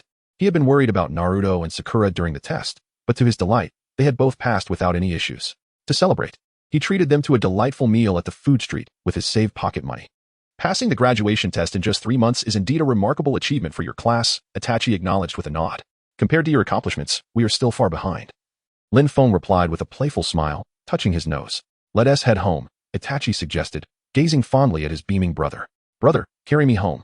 Before Itachi could react, Lin Feng quickly climbed onto his back, having grown accustomed to this brotherly affection over the past few months. Itachi chuckled softly, then began to walk slowly into the woods, carrying Lin Feng. In the Hokage's exclusive office, 4 elderly men sat around a round table, with several masked Umbu ninjas standing behind them. Across from them stood Irika, who had just finished reporting. At that moment, the third Hokage, Hiruzen Sarutobi, slowly placed a document on the table, surveying the room before speaking in a solemn tone. Sasuke, Naruto, and Sakura from the first-year class have all passed the graduation test. What are your thoughts? The first-year students had only been in school for about 3 months, and now all 3 had passed the graduation test? The words from Hiruzen's mouth and Irika's report caused expressions of astonishment to flash across the faces of the advisors. Midogate and Kurenai Yuhi. This is the testing information regarding Sasuke, Naruto, and Sakura. Please take a look, Hiruzen said as he handed over the documents. The 3 advisors examined them closely. They are all exceptionally talented, though they are quite young. Hiruzen continued, with proper guidance, Konoha will soon have 3 formidable ninjas. After reviewing the intelligence, Danzo spoke in a somber tone. As for age, it is not something to overly concern ourselves with, Kakashi, after all.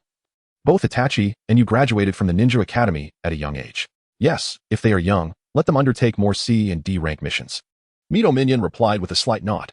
Graduating at 6, Hiruzen Sarutobi furrowed his brow slightly, beginning to speak but then suddenly falling silent, his expression shifting. Finally, he waved his hand and said, Irika, allow the 3 of them to graduate. Tomorrow, I will arrange for a Jonin to be their instructor. Upon hearing this, and seeing that the other elders had no objections, Irika nodded and departed the room. Chapter 12 Kakashi. Sasuke, Sakura, and Naruto can form a perfect team. Who do you think would be suitable to act as their instructor? After Irika left, Hiruzen Sarutobi paused for a moment before slowly asking. These children remind me of Kakashi, who also graduated from the Ninja Academy at a tender age. It would be most fitting to have him as their instructor, Danzo suggested, his voice sounding somewhat grave. Indeed. Kakashi is a talented ninja. His growth experiences would be invaluable to those children, Nara Shikaku concurred with a nod. Kakashi, he is currently in the Umbu. Having him as an instructor, Hiruzen mused softly, contemplating the possibility. With over 1,000 jutsu to his name, known as the Copy Ninja, Kakashi possesses unparalleled strength among all the Jonin in Konoha. It is indeed quite appropriate for him to take on the role of instructor. Since everyone recommends Kakashi, let us appoint him as their instructor, Hiruzen ultimately decided after a moment's thought. The others, including Mito Minin, voiced no dissent regarding this decision. After a brief silence, Danzo suddenly turned to Hiruzen, speaking in a low tone, Hiruzen, we need to discuss the Uchiha clan. According to intelligence from the Umbu, they are seeking the position of Hokage. We cannot allow them to succeed. A plan must be devised. We should communicate more with the Uchiha clan. As long as we can resolve matters peacefully, I could even step down from the position of Hokage, Hiruzen replied calmly. Are you truly suggesting we hand over the Hokage position to the Uchiha? Danzo slammed his hand on the table, visibly displeased. Danzo had long coveted the position of Hokage, and feared that if it were seized by someone else, he might never attain it. This was the source of his anger. Although the ninja world appears peaceful now, Enemy nations are still watching us closely. If internal conflict arises within Konoha, the consequences would be dire, Hiruzen admonished, gazing at the furious Danzo. But do you not recall our teacher's admonitions? The Uchiha are unstable. Allowing them into the higher echelons would lead Konoha to ruin. Moreover, the Nine-Tails attack 6 years ago was undoubtedly orchestrated by the Uchiha using their Sharingan. They will resort to any means necessary to achieve their goals. And keeping them around will only result in future calamities. Danzo's eyes glinted with coldness, his expression grim. The Uchiha clan was once our ally. We must not strike against them unless absolutely necessary. Hiruzen shook his head, unmoved by Danzo's words. In the oppressive atmosphere of the room, Danzo suddenly exhaled sharply. His voice icy. Very well. Hiruzen, since you wish to be the virtuous one, I shall take matters into my own hands. Danzo, I implore you to refrain from reckless actions. Hiruzen warned, fixing Danzo with a stern gaze. Reckless? I will simply do what must be done, Danzo replied. His voice devoid of warmth. With that, leaning on his cane, Danzo stepped out of the room, leaving Hiruzen to sigh softly. Decades have passed, yet he remains unchanged. In Konoha village, the most bustling eatery was naturally Ichiraka ramen, beloved by villagers and ninjas alike. At this moment, a silver-haired ninja, adorned with a black mask and a forehead protector covering his left eye, was ordering ramen from Tuchi at Ichiraku. This figure was none other than the renowned copy ninja, Kakashi Hatake. Haha, Kakashi, I did not expect to find you here. Just as Kakashi was about to read his book, a loud voice called out from behind. Turning around, Kakashi spotted Might Guy, clad in a green jumpsuit and sporting his signature bowl-cut hairstyle, declaring himself the pride of Konoha. What a coincidence. Kakashi smiled slightly and greeted Guy. Kakashi, I lost to you last time. I have been training hard recently, and now that I have some time, let us have a rematch. Guy's eyes blazed with fiery determination. Whenever Guy saw Kakashi, he felt an irresistible urge to challenge him. Perhaps another time. After I finish my ramen, I must return to the Umbu, Kakashi replied lazily to Guy's invitation. I see. Guy's expression fell slightly upon hearing Kakashi's response. Though he was accustomed to such refusals. Uncle, I would like a serving of curry udon. After ordering his favorite dish, Guy sat down next to Kakashi. Kakashi, did you hear about the significant event that occurred at the Ninja Academy yesterday? Guy suddenly inquired, glancing at Kakashi, who was engrossed in his reading. What event? I was out on a mission yesterday. Kakashi shook his head, indicating he was unaware. Naruto, Sakura, and Sasuke. These 3 first-year students graduated after just 3 months at the academy. It is truly remarkable, Guy exclaimed upon noticing Kakashi's lack of knowledge. 3 months? That is quite rapid. Kakashi murmured, taken aback by Guy's statement. Although Kakashi graduated at 5 years old, he had spent nearly a year at the academy. Indeed, the youth of the village are growing increasingly strong. I recall Itachi Uchiha graduated in just 1 year. If those 3 received special approval to graduate, that would set a new record for the academy. Guy nodded, reflecting on the situation. This is also a positive development for the village. With their exceptional talents, they may become outstanding ninjas in the future, Kakashi remarked, smiling after a brief contemplation. Haha, indeed. I hope the higher-ups approve their graduation soon. As remaining at the academy after passing the test would be a waste of time, Guy laughed heartily, sharing his perspective. Kakashi was about to return to his book when a masked ninja approached him. Kakashi-senpai, the Hokage is looking for you. As a ninja, one must always be prepared for tasks, regardless of the time. Uncle, please save my ramen for me. I will return shortly. I shall take my leave now. Kakashi bid farewell, feeling the weight of an important task, and departed alongside the masked ninja. Chapter 13. The Joy of Uchiha Fugaku. Are you suggesting that I assume the role of a mentor? Kakashi exclaimed in astonishment upon receiving the directive from Hiruzen Sarutobi in the Hokage's office. Alas, there is no alternative. The Council of Elders unanimously recommended you, and I too believe you are a fitting candidate, Hiruzen replied, offering a wry smile as he observed Kakashi's stunned expression. Then why did you not consider allowing the 3 of them to remain at the Ninja Academy? They are still quite young. Kakashi inquired softly, locking eyes with Hiruzen. His words were not an attempt to evade the task, but rather a concern that Sasuke and the others were leaving the academy prematurely, which posed certain risks. After all, the nature of a ninja's missions could be unpredictable and fraught with peril. I certainly took that into account. Hiruzen chuckled lightly, gazing at Kakashi's masked visage. The elders have all agreed to their graduation. Very well then, Kakashi murmured, pressing his lips together. He had come to realize that, regardless of his sentiments, he was destined to become their mentor. What say you? Do you agree? If it truly proves unfeasible, I shall seek out other suitable jonin. Observing Kakashi's apparent reluctance, Hiruzen shook his head with a hint of exasperation. Let me give it a try. However, I must conduct a test. If they do not meet my standards, I shall certainly decline the role of mentor, Kakashi asserted, understanding the gravity of the position and adhering to his principles. Of course, that is entirely permissible. Testing graduating students is an inherent right of every mentor. Hiruzen nodded with a smile. And should they fail your assessment, I shall have justification to allow them to remain at the academy for another year. I comprehend. Kakashi replied with a subtle smile. Very well. I shall arrange for someone from the Umbu to temporarily assume your duties. Tomorrow, you are to head to the academy to gather your students, Hiruzen concluded, visibly relieved. Understood. Kakashi acknowledged with a nod before making his way towards the door.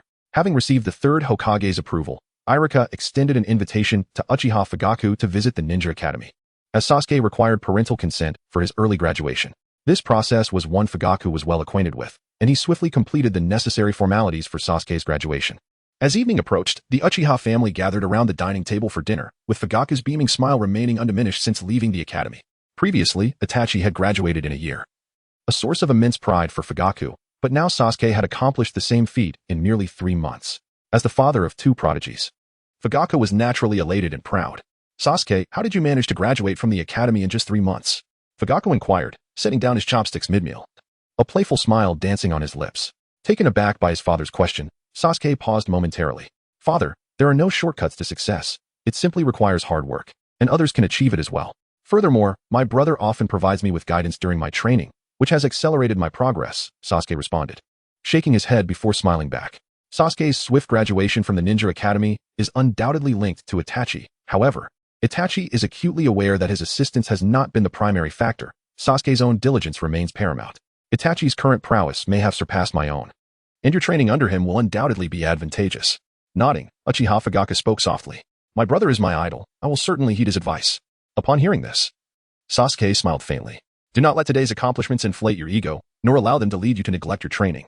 Once you become a genin, you must participate in the Chunin exams, where the younger members of other clans from Konoha will also compete. You must uphold the reputation of the Uchiha clan. After a moment of contemplation, Uchiha Fugaku transformed into a stern father, his expression grave. Sasuke was well aware of the Chunin exams. They are among the most bustling times in Konoha, held biannually, and serving as pivotal occasions for observing national strength among the great nations. Thus, each country regards these exams with utmost importance. To achieve commendable results in the Chunin exams, the participating genin are typically the elite of their respective nations, making for formidable opponents. Yet, Sasuke has never shied away from a challenge. Understood, father. I will continue to train diligently to swiftly become a Chunin. Sasuke retracted his thoughts and looked up with a smile. All right. Uchiha Fugaku nodded in satisfaction and said, after dinner, come to the courtyard. I have something to discuss with you. Okay. Sasuke could only nod, wondering what Uchiha Fugaku had to say. After finishing dinner, both Uchiha Fugaku and Sasuke arrived as promised in the spacious courtyard. Sasuke, now that you have become a genin, you will begin undertaking missions. Although they will only be C and D rank, for your safety, it is essential that you master various ninjutsu. Uchiha Fugaku said with a light smile while gazing at Sasuke. His simple words conveyed a father's love for his child. Sasuke, in that moment, could not help but recall the noble father from Naruto, whose role was often overlooked but who was nonetheless remarkable. Why did Uchiha Fugaku not resist when Itachi massacred the Uchiha clan? Was it because he was weaker than Itachi? That was not the case.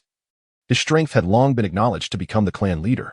Moreover, Uchiha Fugaku was also a candidate for the 4th Hokage, though ultimately, it was Minato Namikaze who was chosen.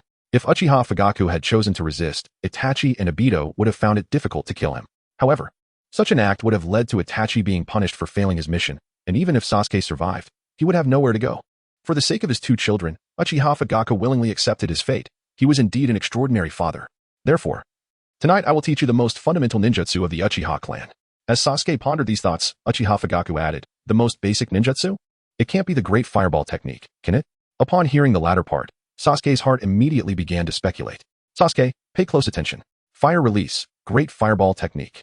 After forming the hand seals, Uchiha Fugaku immediately expelled a blazing fireball from his mouth, illuminating the dim courtyard in an instant. Indeed, it was this ninjutsu. Sasuke was already quite familiar with this fire release technique, having mastered it 3 months prior. Sasuke, give it a try. Uchiha Fugaku crossed his arms, eagerly anticipating Sasuke's performance. All right, Dad. Nodding, Sasuke quickly formed the hand seals. He could have easily told Uchiha Fugaku that he had already learned the great fireball technique, but he chose not to. Uchiha Fugaku teaching him ninjutsu was an embodiment of paternal love, and Sasuke relished this experience. Fire release, great fireball technique. Under Uchiha Fugaku's watchful gaze, Sasuke earnestly executed the technique, launching a fireball that was remarkably perfect, even surpassing Uchiha Fugaku's earlier demonstration. Haha, you truly are my son. To master it on your first try? Seeing Sasuke's outstanding performance, Uchiha Fugaku laughed heartily. Gazing at the beaming smile on Uchiha Fugaku's face, Sasuke felt an immense joy within. Chapter 14. The 7th Squad reassembles. The next morning, Sunlight spilled from the horizon, filtering through the clouds and casting a sparse glow over the tranquil village of Konohagakure.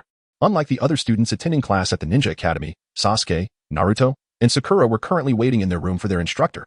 Sasuke. Iruka-sensei said that the third Hokage has approved our graduation. Does that mean we are now Genin and can undertake missions? Feeling somewhat bored, Naruto suddenly turned to Sasuke with a question. We are merely provisional Genin. To officially become Genin, we must pass our instructor's test, Sasuke explained, shaking his head. Provisional Genin? A test? Why is it so complicated? Naruto pouted, expressing his frustration. Sakura, slightly taken aback, asked, what kind of test will our teacher put us through?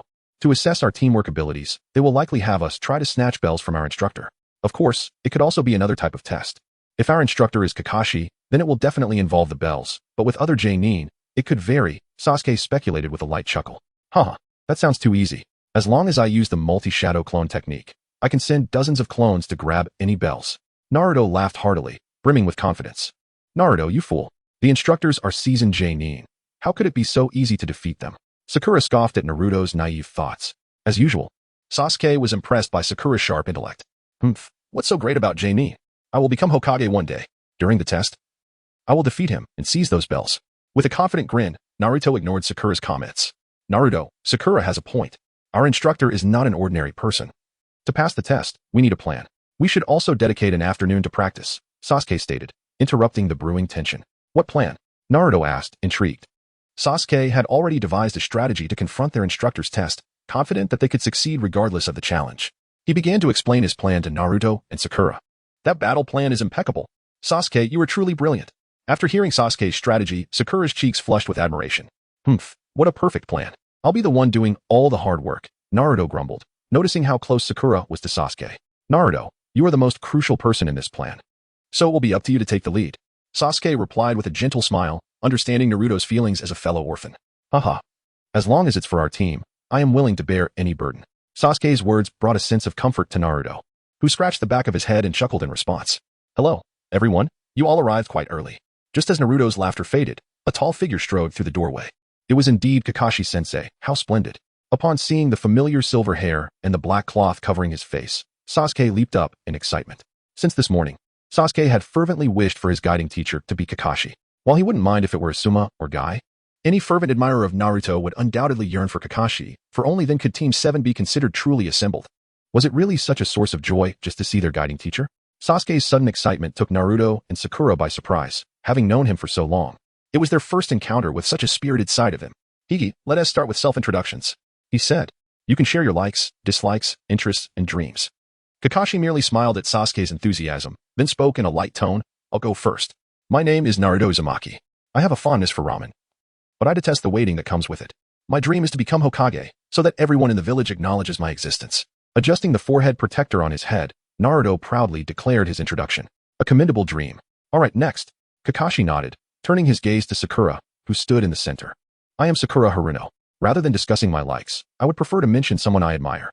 As for my interests and future aspirations, Sakura glanced at Sasuke, her face flushing with embarrassment, making it difficult for her to articulate her feelings. However, Kakashi understood what she was hesitant to express and interjected, and what do you dislike? I dislike Naruto. Sakura responded bluntly. Naruto, upon hearing this, felt mortified and fell to the ground in embarrassment. Regardless of the stage in life, girls often accompany their feelings with romance, Kakashi remarked, reflecting on Sakura's introduction. All right, next. He then shifted his attention to Sasuke, who wore a smile on his face. My name is Sasuke Uchiha. I have many things I cherish, but nothing I despise. My dream is to protect every family member and companion through hard work. Without hesitation, Sasuke spoke earnestly when it was his turn. To protect family and comrades. Sasuke's aspiration suddenly reminded Kakashi of a teammate from his past, one who also hailed from the Uchiha clan. You three possess quite distinct personalities, he remarked. Allow me to introduce myself as well. I am Hitaki Kakashi. I harbor no particular likes or dislikes, and my interests are rather varied. Kakashi's brief introduction left Sasuke and the others momentarily speechless, as they gleaned little more than his name. Now that introductions are complete, prepare yourselves for a rigorous trial tomorrow. Should you fail, you will not ascend to the rank of Genin and must return to the academy, he stated gravely. We shall convene at the training ground by the grove at 5 in the morning. Do remember to forego breakfast. Unperturbed by the expressions of Sasuke and the others, Kakashi continued in his low tone. Having heard of such trials before, Naruto and Sakura were not taken aback, and like Sasuke, they simply nodded in compliance. Chapter 15. Naruto's Assault. As noon approached, the glassy surface of the water reflected the blazing sun, while the trees along the bank cast cool shadows over the river. On the patch of ground beside the water, Naruto and Sakura appeared somewhat exhausted, seated on the ground alongside Sasuke. They had arrived at the training ground promptly at 5, as per Kakashi's instructions, yet had found themselves waiting for nearly 7 hours without his arrival. I'm starving. This Kakashi-sensei is outrageous. He still hasn't shown up, Naruto complained, feeling the pangs of hunger. Exactly, Sakura echoed with a pout. Kakashi-sensei will be here shortly. With a faint smile, Sasuke understood that Kakashi was deliberately stalling for time to prepare for the true test. However, Sasuke would not grant him the opportunity. Good morning, everyone. Originally, Naruto and Sakura believed that Sasuke was merely speculating, but to their surprise, Kakashi appeared exactly 1 minute later. Kakashi-sensei, you are too slow. Upon seeing Kakashi, Naruto and Sakura quickly stood up, expressing their displeasure. That's because I helped an elderly lady who fell down, Kakashi casually explained as he turned to retrieve an alarm clock, placing it on the flat stone. The clock is set for 12 o'clock. Your trial is to seize my bells before noon. He then produced a bell and continued. As I mentioned before, if you fail this trial, you will have to return to the Ninja Academy. Therefore, you must possess the resolve to defeat me in order to claim the bells. Of course, you may utilize any ninja tools, including shurikens and explosive tags. Well then, if there are no further questions, let us begin, Kakashi said lightly with a smile. With only 1 hour in the morning, Kakashi was certain they would not obtain the bells, providing him the opportunity to test their commitment to one another at noon. It is indeed the same scenario. Upon seeing Kakashi produce the bells, Sasuke couldn't help but exclaim, realizing the situation mirrored what he had seen in Naruto. Although Kakashi had not mentioned any punishment, it was inevitable that there would be consequences if they failed to acquire the bells. As long as they demonstrated their concern for their comrades during the punishment phase, they could pass the trial. Despite having the option to succeed effortlessly, Sasuke did not wish to rely on such a foreseen outcome to pass. Instead, he aimed to triumph through teamwork. Naruto, Sakura, let's execute our combat strategy, Sasuke whispered. Then with a swift motion, he leaped backward. Understood. This trial was far too crucial, and both Naruto and Sakura nodded seriously, darting to the sides to flank Kakashi alongside Sasuke. It seems you are also prepared for this trial. In that case, I must take this seriously, Kakashi remarked solemnly, casting a glance at Sasuke, Naruto, and Sakura. He slowly retrieved an object from his pocket. Just as Naruto and Sakura expected Kakashi to produce some ninja tool, they were surprised to see him pull out a book titled Make Out Paradise. Kakashi-sensei truly underestimates us, Sasuke thought to himself, realizing that if Kakashi were fully focused on defense, he would have no chance of obtaining the bells. However, seeing Kakashi with that book brought a smile to his heart. Removing the heavy belt from his waist and tossing it aside, Sasuke suddenly shouted at Naruto, Naruto, you go first. Haha, watch my performance.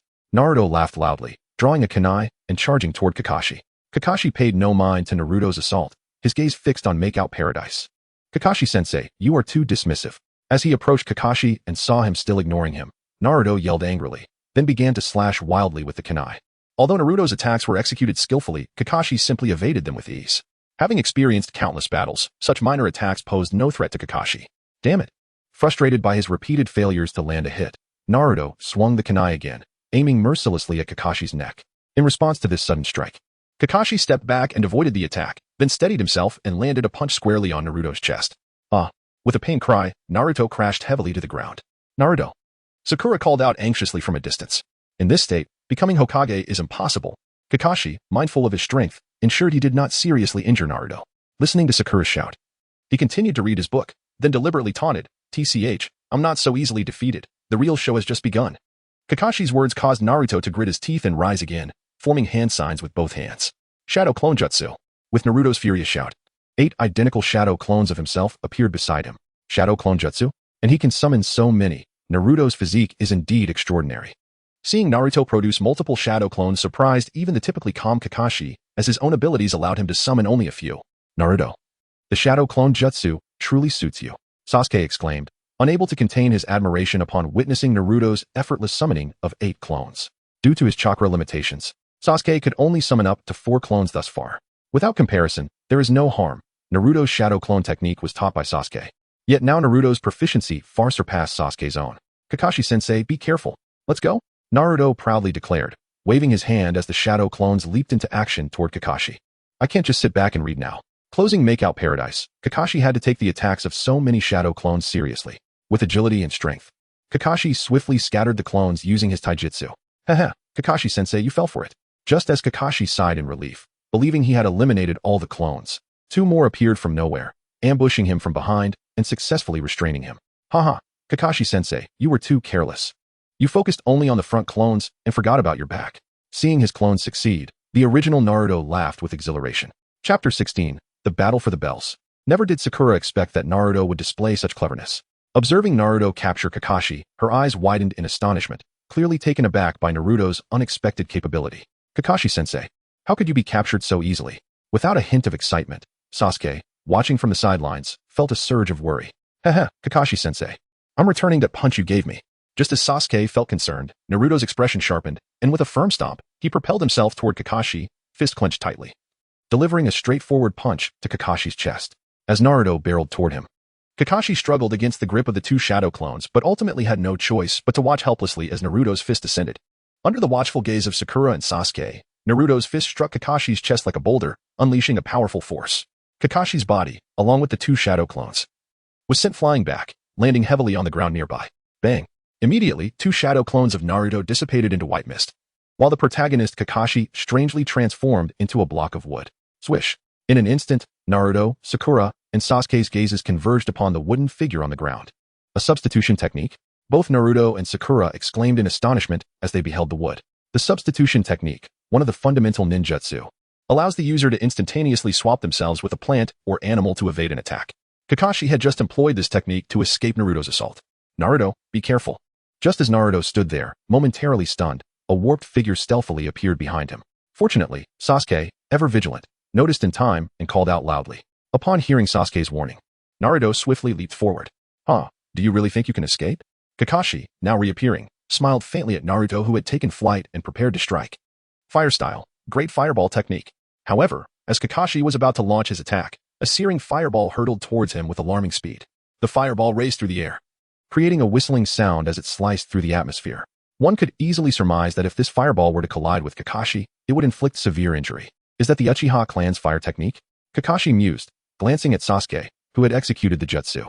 He then abandoned his attack on Naruto and retreated, striving to distance himself from the fireball's trajectory. Bang! Just as Kakashi had pulled back, the fireball struck the ground where he had once stood, erupting into a blaze of scorching flames. The immensely solid earth shattered into a cloud of debris, enveloping the area in smoke. Phew, I dodged just in time, Kakashi thought, as the smoke began to clear, revealing a deep crater where he had been. Not good. Furrowing his brow, Kakashi, who had just relaxed, felt a sudden chill. He swiftly drew several shurikens and hurled them. With a whoosh, a handful of shurikens shot out from Sakura's hand. This time, Sakura had timed her ambush perfectly, but alas, all were intercepted by Kakashi's shurikens with a series of metallic clangs. Kakashi-sensei, it's not over yet, Sasuke shouted at that moment. Unbeknownst to anyone, Sasuke had produced a massive windmill shuriken, deftly launching it. The windmill shuriken spun like a tempest, creating a sound that resonated through the air as it approached Kakashi at breakneck speed. What? A follow-up attack? Kakashi thought, initially believing he had evaded danger, only to realize that this windmill shuriken was the true threat. The suddenness of its assault left Kakashi no time to react, drawing upon years of combat experience. He lowered his head and body slightly, preparing to evade the strike. Whoosh! The windmill shuriken grazed past Kakashi's head with a fierce rush of air. Exhaling, he felt relieved as it passed behind him. In this trial, pushed to such extremes, Kakashi felt an unexpected sense of despair. He realized he was not facing three mere genin, but a well-coordinated elite team. Wow, we did it! Contrary to the failure of the windmill shuriken, Sakura leaped up in excitement. Her unexpected exuberance alerted Kakashi to something amiss, prompting him to turn and watch the windmill shuriken. However, his realization came too late. The very shuriken that had just whizzed past him had transformed back into Naruto. Kakashi-sensei, the bells belong to us, Naruto declared, steadying himself midair as he charged towards the bells hanging from Kakashi's waist. Transformation technique? How is this possible?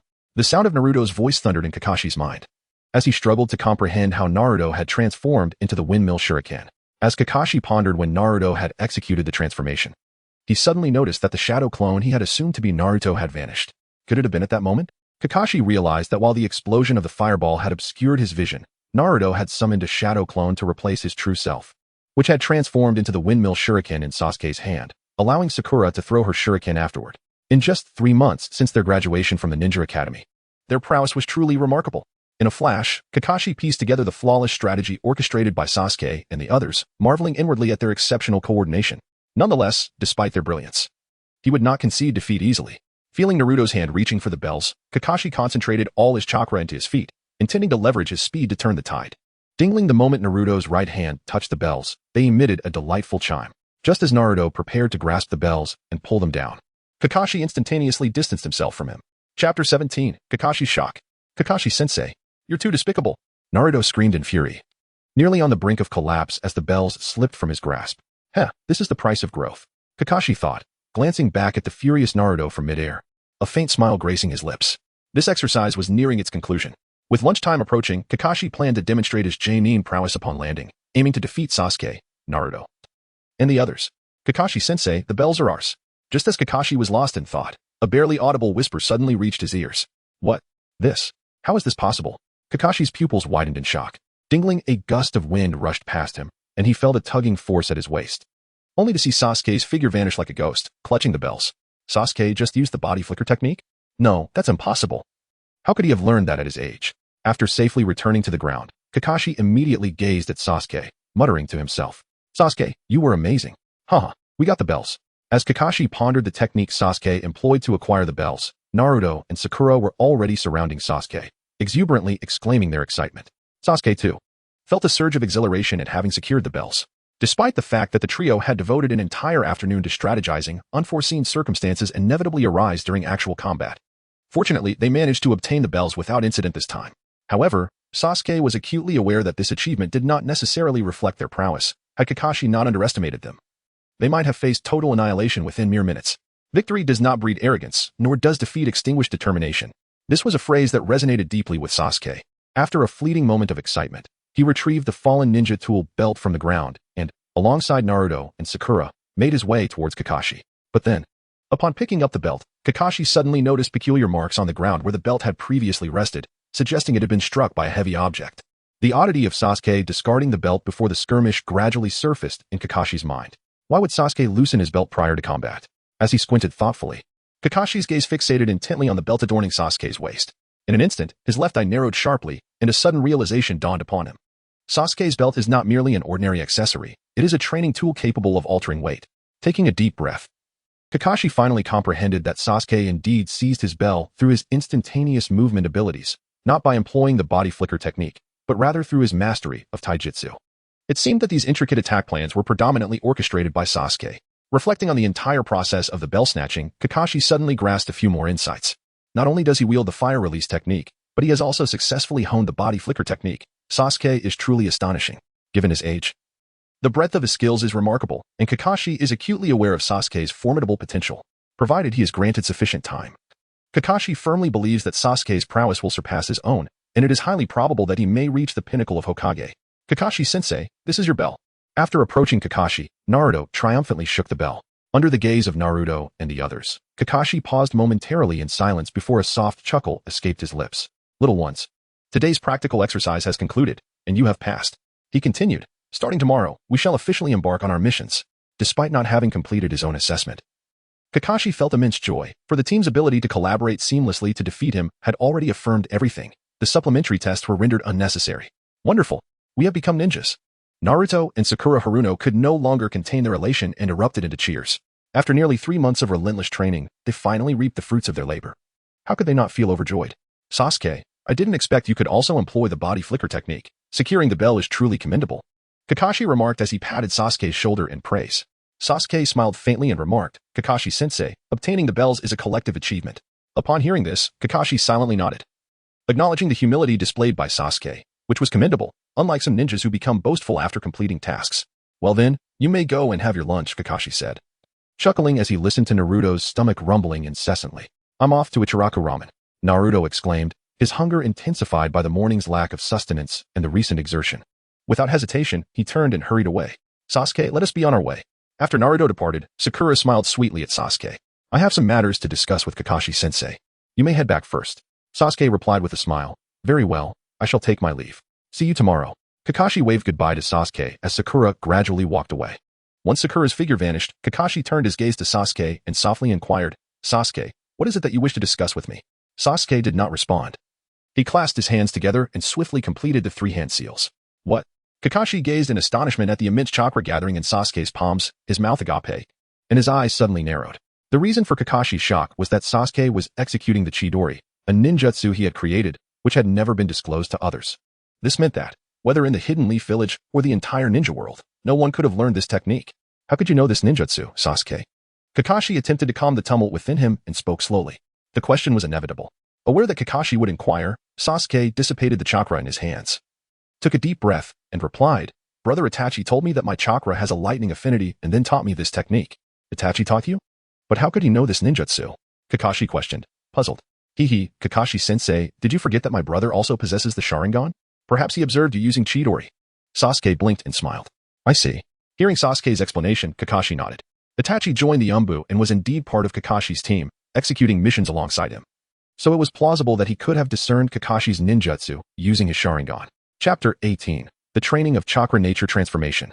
With Kakashi nodding, Sasuke felt a sense of relief. He was somewhat resigned to using his brother Itachi as an explanation. Under Kakashi's probing, Sasuke could not directly confess. I am a traveler from another world and have watched the Naruto anime. Thus I am well versed in all ninjutsu. Naturally, no one would believe such a statement.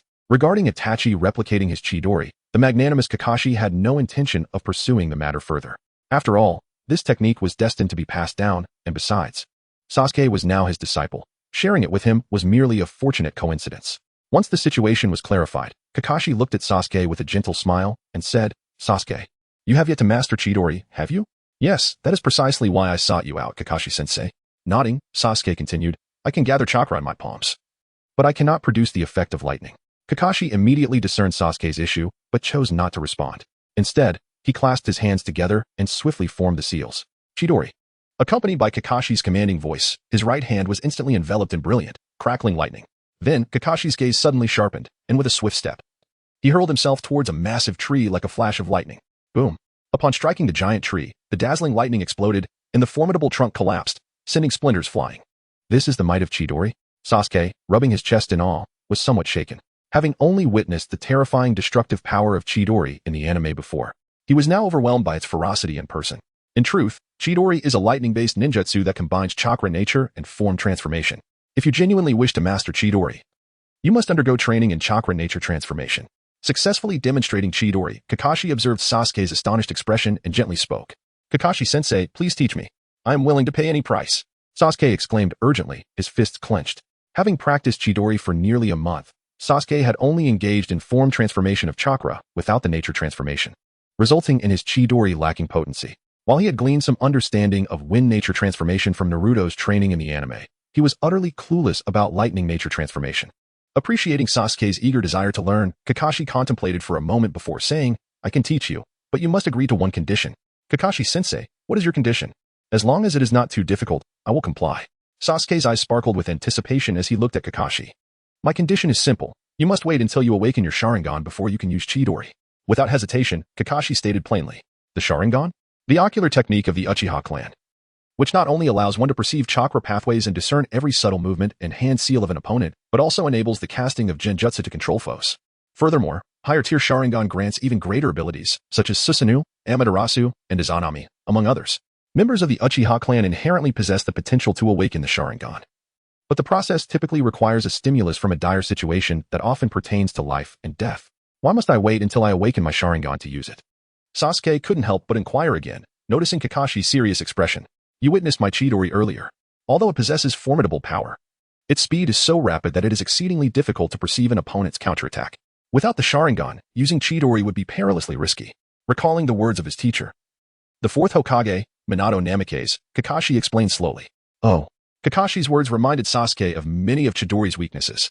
Nevertheless, despite this, Sasuke was still determined to learn Chidori, as his chakra was predominantly lightning-affiliated, and mastering lightning-based techniques would allow him to unleash immense power.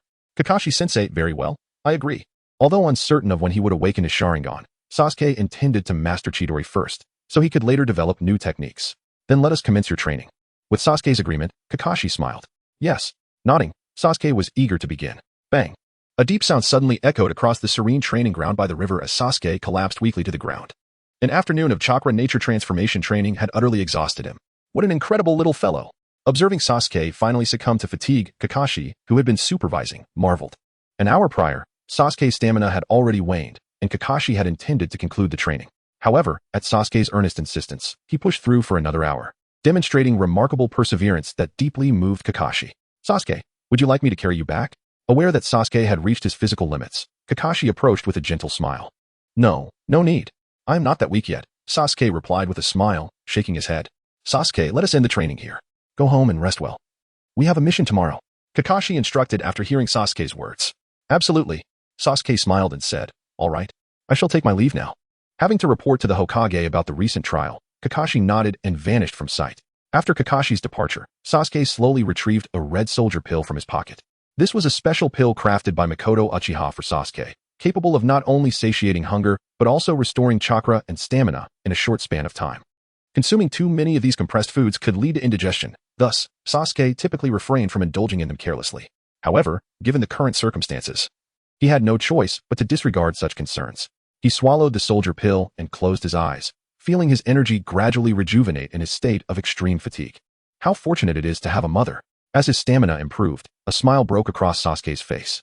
Just as he was about to rise and head home, a black crow suddenly emerged from the woods and perched upon his shoulder. Oh no, I forgot. The sight of the crow reminded Sasuke of his appointment with Shursui at their usual meeting place that afternoon. Aware that Shursui must have been waiting for a considerable time, Sasuke paid little heed to his restored energy and hastily set off toward the Uchiha clan's territory. Chapter 19. Persuasion of Shursui. Shursui, I am late. My apologies. Upon arriving in haste at their designated spot, Sasuke saw Shursui idly practicing with shuriken and quickly offered his apologies. Haha, no worries. Shursui replied with a smile as he tossed the last shuriken at the target. So, did you engage in some training this afternoon? Noticing Sasuke's breathlessness and weary expression, Shursui instinctively inquired. Yes, I was training in chakra nature transformation with Kakashi-sensei. I just finished. Sasuke nodded slowly, elaborating on his endeavor. That kind of training is particularly draining on stamina and chakra. It is truly arduous. Having undergone similar training himself, Shursui lamented. It's unavoidable. To master lightning release ninjutsu, one must persevere. Sasuke shook his head and chuckled. Given your current condition, it may not be prudent to add weight to your belt or to commence the next phase of body flicker training. Perhaps we should begin tomorrow instead. After 3 months of rigorous training, the weight of the belt had ceased to contribute to Sasuke's progress. Thus, they had agreed yesterday to increase the weight today. However, concerned that Sasuke's body might not withstand the strain, Shursui advised him otherwise. Tomorrow and tomorrow, how many tomorrows there are? Seize every moment to train. That is the mark of a true ninja. Shaking his head, Sasuke declined Shursui's suggestion and slowly removed his belt. Sasuke, among the Uchiha clan, you are the most diligent ninja I have ever encountered. Sasuke's earnest dedication to training moved Shursui to exclaim in admiration. The so-called genius ninjas achieve their prowess through relentless effort, much like my brother, who, despite his superior talent, often trains even harder than I do. Handing the belt to Shursui, Sasuke said earnestly. Upon receiving the belt, Shursui chuckled lightly and remarked, Sasuke, your words are commendable, but at your age, what drives such a fervent desire for power among ninjas? Having trained alongside Sasuke for several months, Shursui noticed a profound yearning within him for strength. A fervor surpassing even his own, which puzzled Shursui greatly. Isn't it to protect you? Upon hearing Shursui's query, Sasuke felt an urge to roll his eyes and retort directly. Yet, he refrained from voicing such thoughts. After a moment of silence, he solemnly replied, currently, the relationship between the Uchiha clan and the village is delicate. My desire to enhance my strength swiftly stems from the need to protect my family in future conflicts. That won't happen. The clan will not clash with the village. I will intervene in time. Shursui's statement was abruptly interrupted. Shursui, we must face reality. Unless, as I previously mentioned, someone from the Uchiha clan becomes Hokage, our clansmen will inevitably conspire for a coup. Logically, the higher-ups of Konoha, through intelligence, must be aware of the Uchiha clan's aspirations for a Hokage. Yet despite the passage of time, they have shown no inclination, suggesting their disapproval of an Uchiha as Hokage.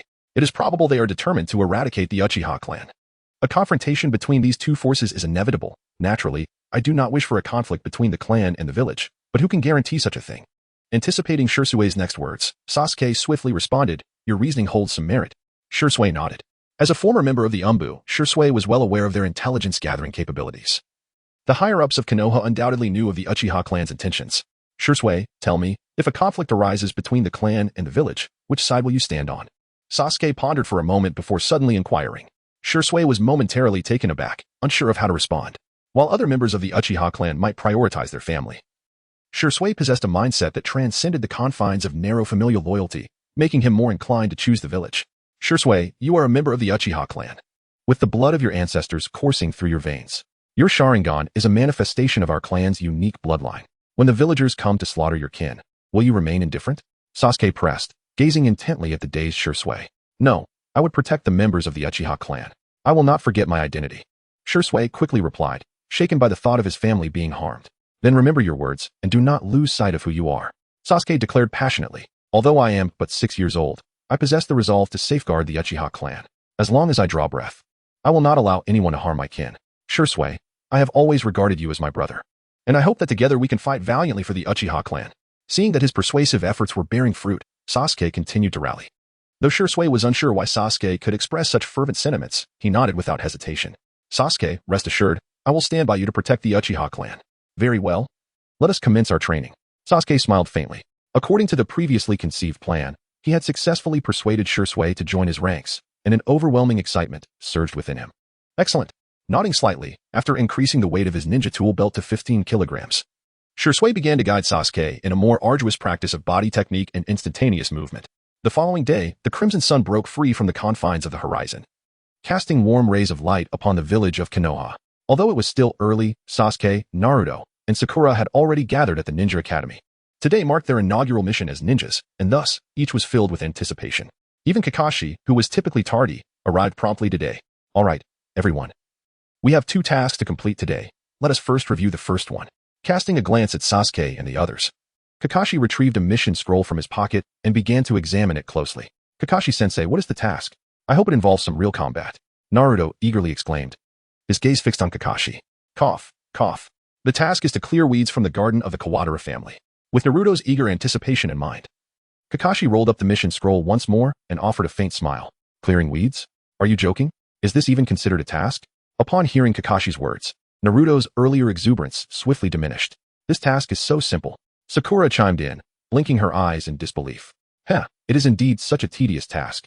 In truth, even without Kakashi's words, Sasuke could have surmised that it was the most basic and rudimentary of tasks, as freshly graduated genin typically commence their journeys with such assignments. Do not complain.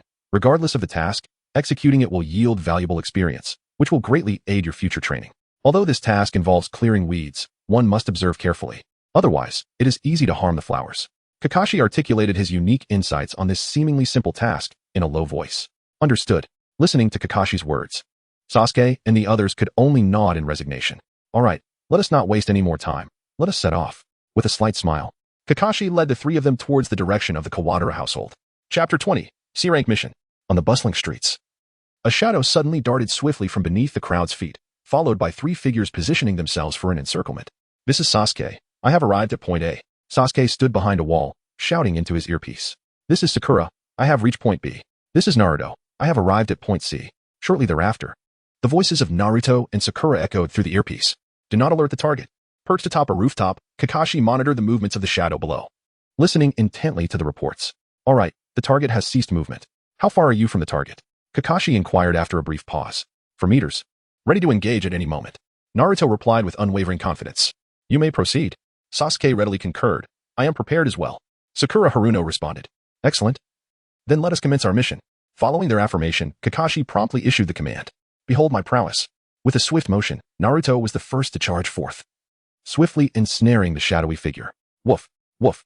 I have captured it, he exclaimed, holding the wriggling little black dog tightly. Is this the missing Kuroda? Kakashi inquired over the earpiece to confirm. It bears a black collar around its neck. Indeed, it is Kuroda. Sasuke observed the black dog in Naruto's hands, and then affirmed. Excellent. The mission to retrieve the lost pet, Kuroba, has been successfully accomplished.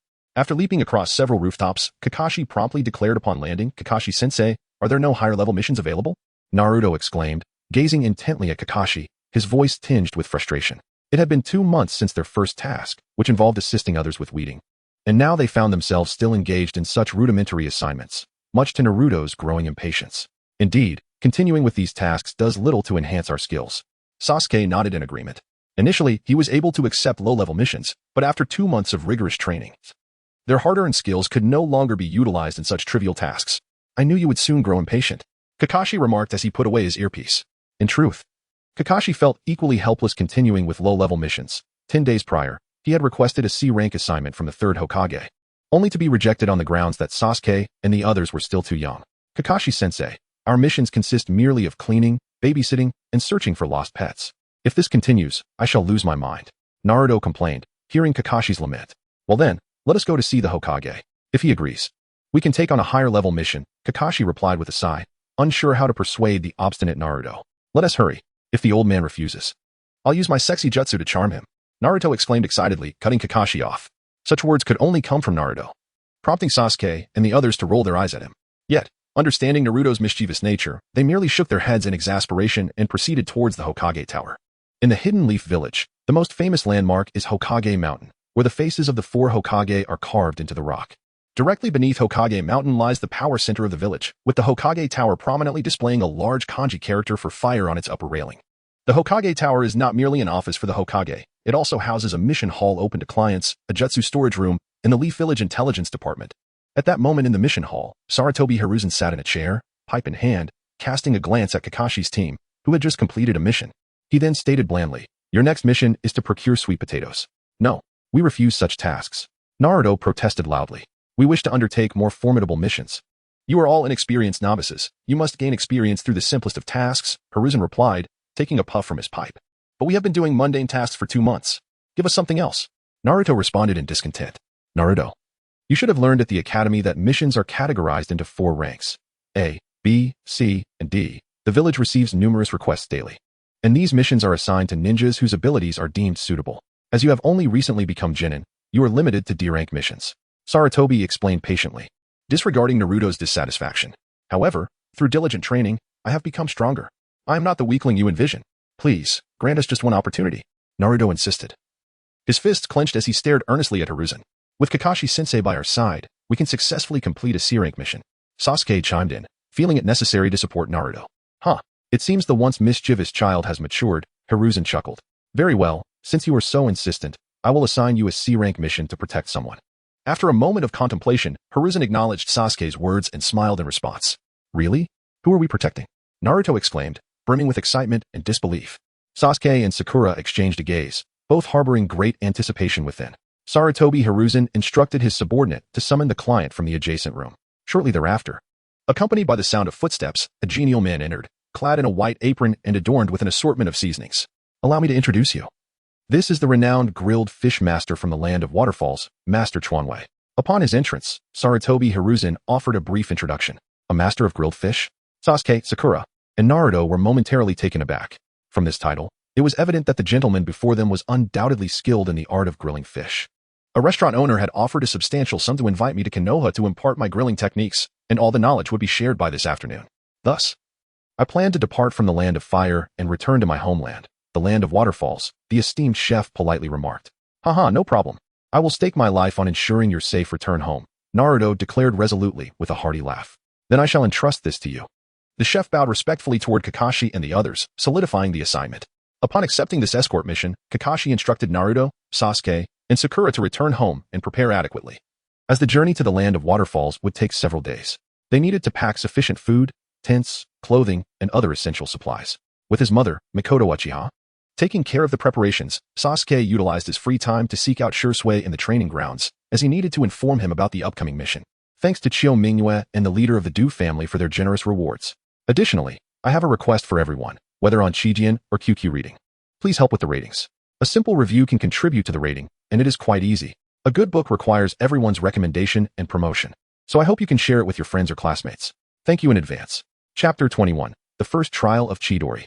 As the sun dipped below the horizon, a delicate crimson glow enveloped the ground like a thin red carpet. "Are you headed to the land of waterfalls?" In the tranquil training grounds. Upon hearing Sasuke recount the mission, Shisui, leaning against a tree, furrowed his brow and inquired, "Have you ever been to the land of waterfalls?" Sasuke replied, blinking in surprise. "No, but I have heard from the intelligence department that the land of waterfalls is home to numerous waterfalls that thwart invasions from other nations. One of the great waterfalls conceals the village of the waterfall ninjas, where some exceptional ninjas reside," Shisui explained, shaking his head. "What a mysterious country. I shall take this opportunity to witness it for myself," Sasuke remarked with a light chuckle. "Although the mission will take several days, this experience will greatly benefit you. You need not train today. Return early to prepare," Shisui suggested after a brief silence. "Training can wait. Before we leave the village, let us spar once more." Sasuke replied with a slight grin, a hint of mischief glimmering in his dark eyes. Sasuke harbored a profound admiration for engaging in combat with formidable opponents such as Itachi, Shisui, and Kakashi. Through the trials of battle, he could acquire invaluable insights that mere theoretical knowledge could not impart. With a resigned gesture, Shisui spread his hands, Gazing at Sasuke, who wore a wry smile. The space was rather confined. Let us proceed to a more suitable location. Sasuke returned a faint smile and made his way toward the center of the training ground. Shursui nodded and quickly followed suit. Let us commence. Upon witnessing Shursui draw a shuriken, Sasuke likewise produced his own, raising his voice in a spirited declaration. As soon as Sasuke's voice faded, both he and Shursui moved almost in unison. Their feet struck the ground with a forceful impact, propelling their figures forward in a swift rush. Clang in a fierce clash. Sasuke and Shursui engaged with kunai, the air resonating with a cacophony of metallic sounds and sparks flying. Within mere moments, Shursui had frantically wielded his kunai nearly 40 times. Yet, these thunderous assaults were deftly parried by Sasuke. After an intense exchange, both Shursui and Sasuke stepped back, catching their breath. Sasuke, you have made remarkable progress, Shursui exclaimed, observing the sweat glistening on Sasuke's brow. With his astonishing speed and agility, Shursui typically left his opponents at a disadvantage, yet Sasuke had managed to keep pace with him. Truly, Shursui's speed was terrifying. At that moment, feeling a tingling numbness in his arms, Sasuke murmured to himself that had he not gritted his teeth and persevered, he would have faced a crushing defeat in their recent confrontation. To conquer Shursui, he had to hold nothing back. After a moment of contemplation, Sasuke hurled his kunai towards Shursui and swiftly formed hand seals with both hands. In an instant, he tilted his head back, puffed out his cheeks, and then suddenly opened his mouth, unleashing a barrage of fireballs. Phoenix Fire Technique? Having deflected the incoming kunai, Shursui recognized the trajectory of the fireballs, resembling the fruits of the phoenix flower, and immediately understood that Sasuke had invoked the Phoenix Fire Technique. This basic ninjutsu was commonly employed by the Uchiha clan. Shursui was well versed in it, and knew that such an attack would hardly pose a threat to him. As the fireballs approached, Shursui smiled confidently and vanished from sight, reappearing midair. The sound of explosions echoed as Sasuke's fireballs failed to keep pace, crashing harmlessly into the ground below. Shursui, do not forget. I too can employ the body flicker technique. Looking up at Shursui in the air, Sasuke beamed and, with a spirited shout, propelled himself off the ground. Darting towards Shursui in an instant, his fist raised to strike. Shursui's eyes widened in surprise, yet Sasuke's swift movements left him with little time to react. As Sasuke's fist descended, an immense force surged against Shursui. But to Sasuke's astonishment, Shursui transformed into a wooden dummy. Substitution technique, Sasuke mused, realizing his attack had once again been thwarted. Oh, Sasuke, did I not teach you? One must never be careless in battle. Shursui's true form reemerged on the ground. Chuckling lightly, I have always remembered that, Sasuke replied with a smile, addressing Shursui from his aerial vantage point. After Sasuke's laughter faded, he suddenly transformed into a cloud of white mist in the air and vanished. Shadow clone technique. This was troublesome. Chishue's expression changed dramatically, a look of gravity flashing through his eyes. Chidori. Just as Chishue sensed something ominous, a brilliant flash of lightning erupted from behind a nearby tree, and Sasuke charged forth. Could this be Kakashi-sensei's Raikiri? Gazing at the lightning, which resembled myriad fine threads of electricity entwined around Sasuke's right hand, Chishue could scarcely believe his eyes. It was only 2 months ago that Sasuke was still training in chakra nature transformation. He had not anticipated that he would master such a formidable S-rank lightning technique in such a short time. Crackling. At this moment, Sasuke moved at high speed. The serpentine lightning surging from his hand darting across the ground, creating a series of faint explosive sounds, even reducing small stones to mere dust. Chishue, known for his cheerful and gentle demeanor, often held back in battles, but faced with a capable opponent, he would unleash his full potential fueled by fervor. While Sasuke intended to defeat Chishue with Chidori, Chishue was unwilling to concede so easily. Closing his eyes and then reopening them, Chishue's gaze underwent a profound transformation. His once black pupils had turned blood red, and 3 equally spaced tomo appeared in his irises. Clearly, Chishue had activated his Sharingan. As the Sharingan began to spin, Chishue instantly discerned Sasuke's attack trajectory, and with a swift body flicker technique, he evaded Sasuke's assault. In a sudden flash, a sharp kunai came to rest against Sasuke's back. Sasuke, you have lost, Chishue said with a gentle smile. The kunai pointed at Sasuke. Sighing, Sasuke reflected, it seems I need to be more attentive next time. As he dissipated the lightning that crackled in his hand, he could not help but express his thoughts. Upon Chishue activating the Sharingan, Sasuke had realized his impending defeat. For Kakashi had previously mentioned the weakness of Chidori. Once the opponent had discerned the attack route, it became impossible to anticipate their counterattack. Naturally, Sasuke held no grievances over Chishue's use of the Sharingan. He believed that if Chishue had deliberately allowed him to win, he would have been displeased. In a spar, one should exert their full strength, as that is the true respect for one's opponent. Chapter 22. The Helpless Itachi. Sasuke, you have performed admirably. Had I not utilized the power of the Sharingan this time, you would have emerged victorious. Hearing Chishue's words of praise, which he assumed might dishearten Sasuke, he promptly patted him on the shoulder in consolation. In truth, There was a moment when Chishui wished to allow Sasuke to win. After all, Sasuke had lost in their sparring sessions repeatedly, but he felt such an act would be inappropriate, ultimately discarding that notion. Haha, Chishui, you need not comfort me. Only through failure can one recognize their shortcomings. It is only by acknowledging those flaws that one has the opportunity to grow, Sasuke replied with a smile, waving his hand. Sasuke was acutely aware that his abilities paled in comparison to Shirsui's. Even without the Sharingan, Shirsui could effortlessly defeat him. At times, Sasuke felt that Shirsui was far from a mere child, for his words held a persuasive weight. Listening to Sasuke, Shirsui was momentarily taken aback, then smiled. Indeed, Shirsui had accurately perceived the truth. Sasuke was no longer a child. As an exceptional middle school student of the 21st century, Sasuke's maturity surpassed that of his peers. Shirsui, after I leave, you must remain cautious of Danzo, Sasuke stated earnestly, as a thought struck him while gazing at Shirsui's smiling face. Although chronologically, Danzo would not move against Shirsui for nearly a month, Sasuke sensed possible changes in the situation and deemed caution prudent. Danzo? Shirsui pondered, his expression shifting slightly. What is Sasuke concerned about? With the higher-ups in Konoha harboring hostility towards the Uchiha clan, and with Shirsui being the clan's foremost expert, Sasuke feared Danzo's ruthless tactics might pose a threat to him. Taking a deep breath, Sasuke lowered his voice. Danzo should not be that kind of person, right? Shirsui, noting the seriousness in Sasuke's tone, furrowed his brow deeper. Not that kind of person? If only I had a phone. I would show you a video revealing Danzo's true nature. Sasuke continued with unprecedented solemnity. Shirsui, human nature is treacherous. If Danzo lacked cruel methods, how could he possibly ascend to the position of Roots leader? After a moment of silence, Shirsui reflected on Sasuke's words, finding them profoundly insightful. Thank you for the warning. Sasuke, I will be cautious. Upon seeing Shirsui nod, Sasuke released a sigh of relief and gently advised, Shirsui, remember my words. If Danzo truly comes after you, do not linger. Simply use body flicker technique to escape. Sasuke, why do I feel as though you know something? Shirsui remarked with a sudden smile. Having never seen Sasuke so anxious before, knowing a great deal is one thing. Expressing it may not garner belief, Sasuke replied with a resigned shake of his head. He then solemnly added, Shirsui, trust me. When I return, we will confront the challenges together. All right.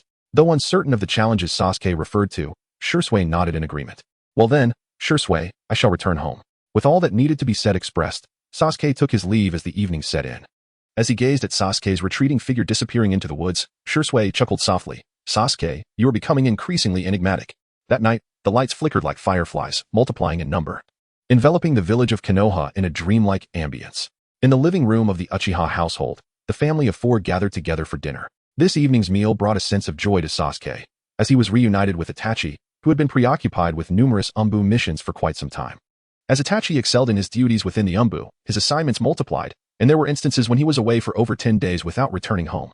Sasuke, tomorrow marks your first outing for a mission. Be sure to prioritize your safety, and of course, exert your utmost strength to complete the task swiftly. Uchiha Fugaku suddenly interjected, pausing mid-meal to offer a word of caution to his son. Father, rest assured, I will be careful, Sasuke replied. Sasuke nodded slightly, a faint smile gracing his lips. Is Sasuke going out tomorrow? Itachi paused, a flicker of concern for his younger brother stirring within him. For Sasuke had never ventured beyond the confines of the Hidden Leaf Village. Yes, brother. Our team is tasked with escorting a client to the Land of Waterfalls tomorrow. Sasuke explained to Itachi, the Land of Water? I shall also head there tomorrow, near the border of the Land of Fire. Although our directions may align, our missions are distinctly different. Itachi, seated nearby, responded quietly. Oh? Upon hearing this, Uchiha Fugaku turned to Itachi in surprise, clearly taken aback by the revelation that Itachi's mission coincided with Sasuke's. Brother, what mission do you have? Sasuke, intrigued, inquired. Oh, it's nothing much. Merely some rogue ninjas have been looting around the borders. Some of these ninjas are quite formidable. Hence we are tasked to dispatch members of the Umbu to address the situation. If it were a classified mission, Itachi would undoubtedly remain tight-lipped. But for such a routine assignment, he chose to be forthright. Rogue ninjas? Are they all from our Konoha? Sasuke blinked in confusion and inquired. This is not certain. Some rogue ninjas from other nations might flee to our Land of Fire to evade persecution from their own.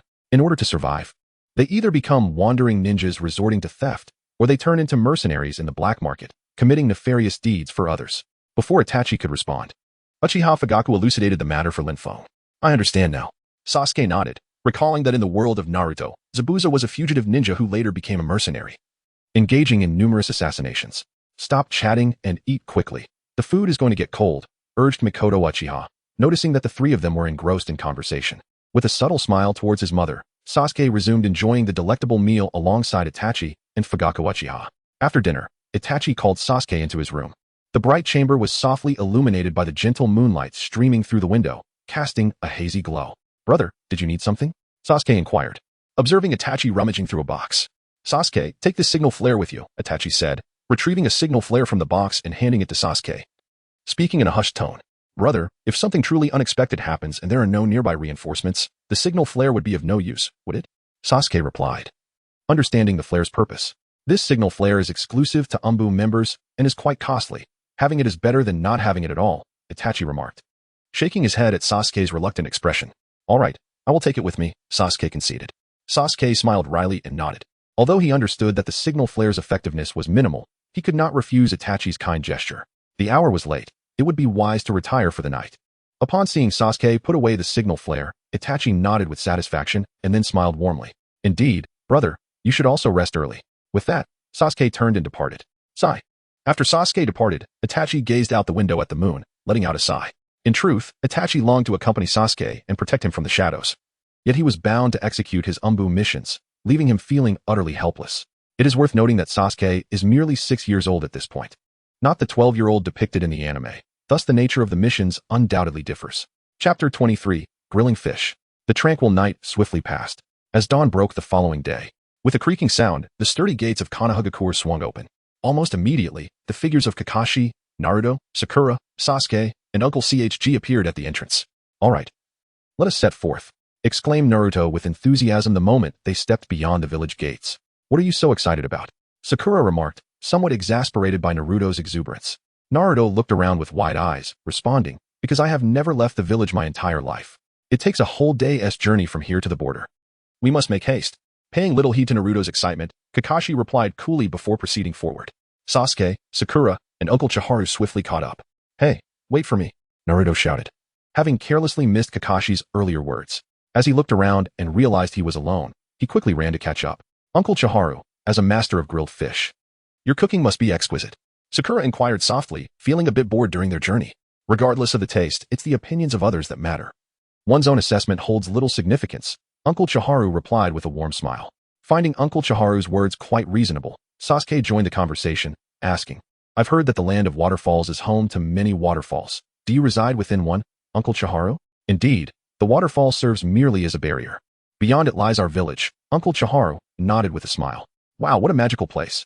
Once we reach the land of waterfalls, you must take us to see it," Sakura exclaimed eagerly. "No problem at all. As long as you have the time, you can stay at my home for a few days. I can show you around and treat you to delightful cuisine," Uncle Chiharu replied enthusiastically. "Delicious food? That sounds fantastic. I wish we could arrive at Uncle Chiharu's home sooner." Naruto's eyes sparkled with excitement at the mention of food. "Naruto, you're such a foodie," Sakura teased with a hint of disdain.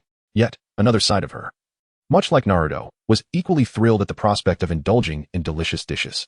"Haha, no need to rush. There will certainly be plenty of good food," Uncle Chiharu chuckled, observing Naruto's impatience. Their cheerful exchange began to bridge the gap between strangers. After some conversation, Naruto and the others got to know Uncle Chiharu better, and the laughter along the way grew more abundant. Kakashi and the others had walked for a good part of the morning, and everything was proceeding quite smoothly without incident. As lunchtime approached, Kakashi chose a suitable spot to stop. "Everyone can eat the prepared food. Once you finish, we'll continue our journey," he said softly. Glancing back at Sasuke and the others, their steps hesitated momentarily before they all stopped in unison. Sitting down, Sasuke let out a sigh of relief, ready to enjoy his bento when he heard Naruto's complaint. "It's all cold and tastes terrible." Naruto's bento, a takeout of Ichiraku ramen, had lost its appeal after several hours. "Naruto, you're such a nuisance." Sakura snapped at him, initially able to eat her bento, but now lost her appetite after hearing his remarks. To become an excellent ninja, one must overcome all challenges during missions. Being able to bring bento is quite impressive. "During the Great Ninja War, I had to survive on soldier pills for weeks," Kakashi advised, looking at the sulking Naruto. "Humph." Naruto turned his head defiantly, disregarding Kakashi's words. "Naruto," Sakura shouted in frustration, ready to give him a piece of her mind. "Let us eat something first. Afterward, we'll see if we can find a stream. We could catch some fish, and I'll grill them for you tonight," Uncle Chiharu suggested with a smile. "Really?" The thought of grilled fish made Naruto's mouth water. "Absolutely. Look at all these seasonings on my shoulder. As soon as we catch some live fish, I can get right to it," Uncle Chiharu confirmed with a grin. "That is wonderful." Naruto's eyes lit up, and he urged, "Kakashi-sensei, let us eat and move on." Eager to enjoy the savory grilled fish, Naruto began to devour his ramen without caring about its taste. "I really can't do anything with him." Kakashi sighed, shaking his head in resignation.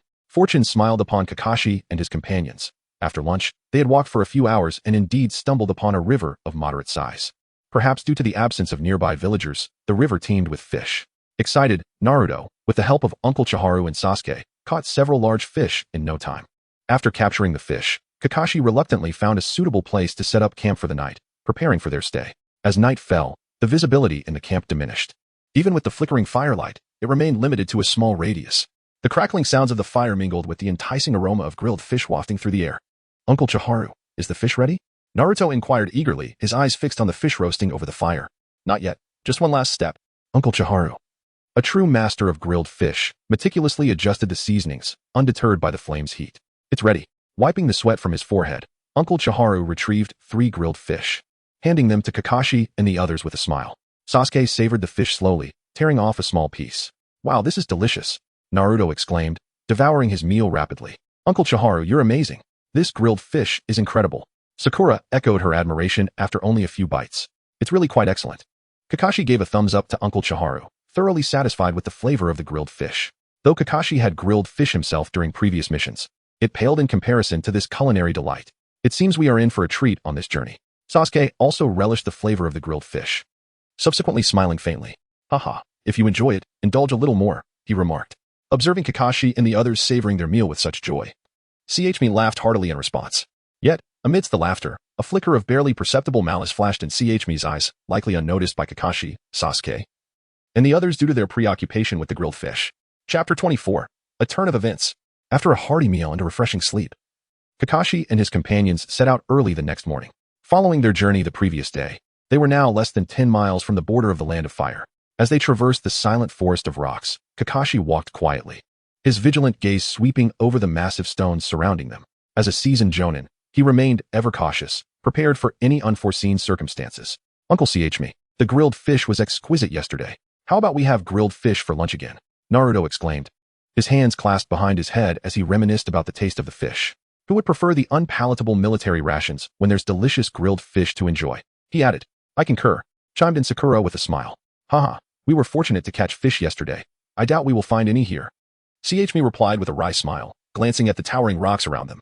Indeed, in such a rocky terrain, locating a stream is nearly impossible, Sakura lamented, though her desire for grilled fish lingered. What a dreadful place, all rocks. Naruto muttered, frustrated that grilled fish would be unattainable for lunch. At that moment, as Naruto grumbled, Kakashi, who was leading the group, suddenly changed his demeanor, sharply warning, be careful, there's trouble. Whoosh. Immediately, the sound of slicing wind filled the air as several shuriken, seemingly launched from nowhere, hurtled towards Kakashi and his companions. Protect Uncle CHme, Kakashi urged, swiftly drawing a shuriken and deflecting the incoming projectiles. Understood, responded Sasuke, Naruto, and Sakura, quickly forming a protective formation around CHme. Haha, with silver hair, it can't be mistaken. Truly, the renowned elite Jonin Kakashi, effortlessly neutralizing my attack. After Kakashi intercepted the shuriken, a booming laugh resonated, and a man clad in black, wearing the forehead protector of the Hidden Mist village, emerged from behind the rocks. You are a rogue ninja from the Hidden Mist? Kakashi deduced upon noticing the horizontal line across the village symbol on the man's forehead protector. A common practice among rogue ninjas to signify their severance from their original village. Allow me to introduce myself. I am Sanli, currently a mercenary assassin in the black market, he stated, his eyes gleaming with an unbridled coldness as he surveyed Kakashi and the others. A black market assassin? Kakashi narrowed his eyes, inquiring. Is your target Uncle CHme? Wrong. My target is you. Your bounty on the black market is a staggering 50 million, Sanli replied with a grin, though it was laced with an unmistakable chill. Me? Even Kakashi, with his composure, couldn't help but change expression at Sanli's revelation. Just as Kakashi was momentarily distracted by the implication, Sanli clasped his hands together and began to form hand seals. Water release, water chaos wave. Upon completing the seals, Sanli puffed out his cheeks and unleashed a colossal wave of water. Earth release, earth flow wall. Though this was a relatively common technique, Kakashi did not dare underestimate it. He swiftly formed hand seals and directed his palms toward the ground. With a resounding crash, a formidable earthen wall surged up before him, bracing against the oncoming wave. Bang! The wall shattered under the force of the water, yet the wave's momentum had been sufficiently dissipated, leaving only a puddle of still water in its wake. Well, Kakashi-sensei is incredible. Naruto and Sakura cheered from behind, witnessing Kakashi effortlessly dispel the enemy's jutsu. Indeed, Kakashi-sensei is remarkable. Sasuke couldn't help but sigh inwardly. In truth, Sanli's attacks were executed with remarkable speed, Were it Sasuke in the same situation, he would likely struggle to maintain the calm composure that Kakashi displayed while performing his defensive ninjutsu.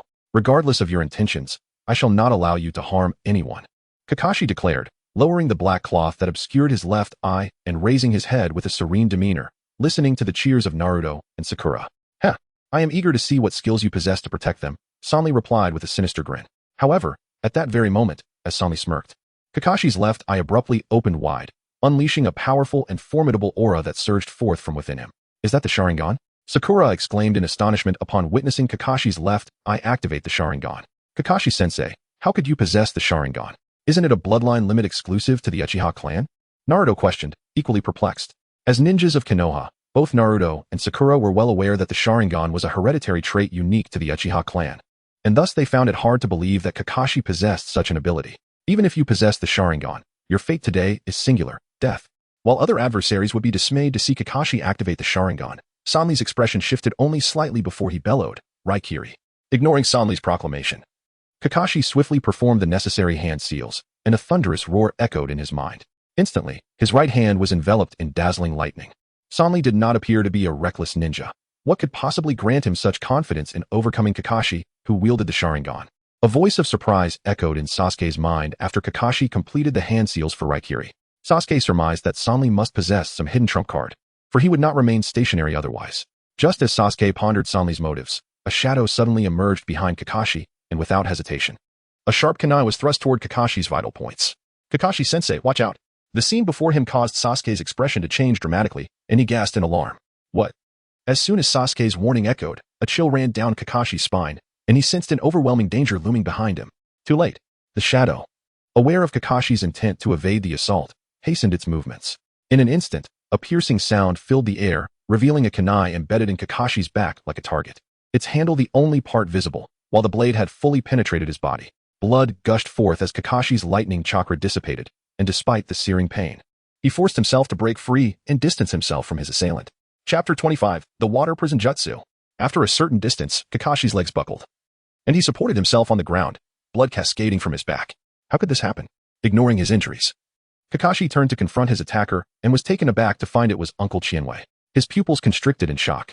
Not only Kakashi, but Naruto, Sakura, and Sasuke were similarly struck dumb, as if lightning had struck them, their minds racing in confusion. The sudden betrayal from Uncle Qianwei, who had grilled fish for them just the day before, was unfathomable. Haha, as expected of Kakashi. In such a brief moment, you managed to avoid a fatal blow. But what does that matter? With your current strength, it makes little difference. Qianwei's expression was a blend of delight and cold malice as he fixed his gaze on Kakashi. Uncle Qianwei, why would you do this? The chilling wind snapped Naruto back to his senses, and he shouted in indignation, recalling the Uncle Qianwei who had excitedly fished and sweat profusely while cooking for them. Uncle Qianwei? Haha, that man has been dead for 10 days. I am Awaya, merely borrowing his identity. Peeling off the human skin mask, Qianwei revealed his grotesque true visage. This is... Kakashi scrutinized Awaya, his gaze lingering on the long scar across his face, momentarily taken aback. A vague recollection of Awaya surfaced in his mind, though it was too distant for him to fully grasp. Kakashi, do you remember the scar on my face? Haha, you were the one who caused it. Awaya, noticing Kakashi's astonished expression, bellowed, pointing at his scar. Kakashi was stunned again. You know my teacher? The nonsensical dialogue bewildered Naruto and Sakura, who exchanged perplexed glances, while Sasuke furrowed his brow. I was once a prodigious ninja from Awagakure, the pride of the villagers, heralded as the successor to the Tsuchikage. But after losing to you, Kakashi, in the Jonin exams, my life was irrevocably altered. No one smiled at me anymore. They mocked me instead. I became like a bird with broken wings, abandoned by all. Kakashi, it was you who forced me to leave Awagakure and become a wandering ninja. As memories of his torment flooded back, Awaya clenched his fists, his fury resonating through the air. Kakashi, fixated on Awaya's enraged countenance, inhaled deeply, finally recalling the IWA ninja he had faced in the final round of the Jonin exams years prior. It had been a swift defeat. And Kakashi remembered comforting the weeping Awaya, never anticipating that years later, Awaya would descend into darkness as a rogue ninja. Haha, it's all in the past now. Kakashi, your head is worth 50 million in the black market. I thought I caught a small fish, but it turns out you're the big catch. How fortunate. Awaya's sinister grin returned as he focused on Kakashi. While unspoken, the situation was clear. Awaya was allied with Sanli in Kakashi's prime. Defeating both Awaya and Sanli would have been effortless, but now, gravely injured, he found it nearly impossible. Sasuke, Naruto, Sakura, listen closely. As your captain, I command you to leave this place immediately. Aware that escape was futile, Kakashi shouted to Lin Feng and the others. Take care of yourself first. Iwaya sneered, channeling chakra through his body, swiftly performing hand seals. Earth style, Earth Spike. Upon completing the seals, Iwaya's face twisted with malice as he commanded the ground to yield numerous stone spears that surged toward Kakashi. Kakashi regarded the incoming projectiles with an icy calm, his expression unyielding as he swiftly retreated, declaring, just a dying gasp. Iwaya's eyes widened in surprise. Realizing the imminent danger, Kakashi halted his backward momentum, pivoting to the left just as a stone spear materialized, piercing the space he had occupied and creating a massive crater in the ground. It's over. A faint voice echoed in the air, and Kakashi's complexion paled as a torrent of water enveloped him, forming a sphere that imprisoned him within. Is this the water prison jutsu? Realizing the immense pressure around him, Kakashi understood that escape was impossible and summoned all his chakra in a desperate bid to break free. Too late. With a hand resting on the surface of the water sphere, Sanli smiled faintly at Kakashi and began infusing his chakra to stabilize the prison. Sigh. I was careless. Kakashi, now ensnared in the water prison, cast a glance at Sanli, silently acknowledging his oversight. In his focus on battling Iwaya, he had forgotten about Sanli, who had patiently prepared to restrain him. Kakashi-sensei. Upon witnessing Kakashi's entrapment, Naruto and the others cried out in alarm. What a bunch of foolish children. Your teacher just instructed you to leave, and yet you remain here. Iwaya's narrowed eyes glimmered with malice as he taunted them. Let Kakashi-sensei go, or I'll kill you. Naruto glared fiercely at Iwaya, fists clenched. Do you really think you can threaten me? Haha, truth be told, the higher-ups of Konoha are utterly foolish, sending out 6- or 7-year-olds on missions, essentially leading you to your demise. Death is inevitable. Let me facilitate it for you today. Iwaya erupted into laughter at Naruto's childish bravado. Don't underestimate us. As the laughter of Iwano echoed, Naruto clenched his fists and swiftly charged towards him.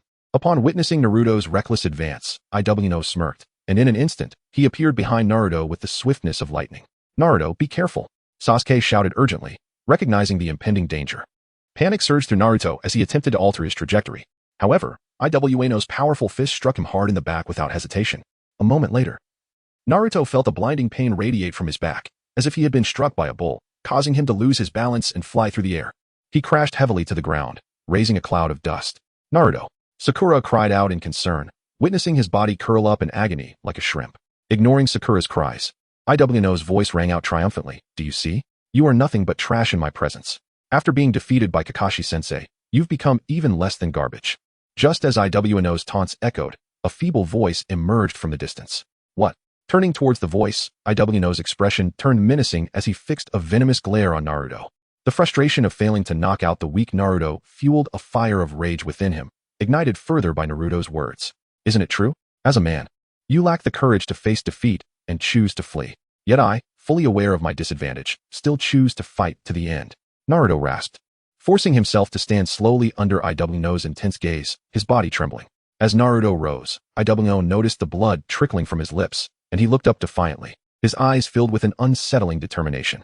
Very well, boy. I can see that you have successfully provoked me, but angering me only leads to one outcome, death. With a malicious grin, Iwano's dark eyes gleamed with murderous intent as he brandished a sharp kunai and charged towards Naruto.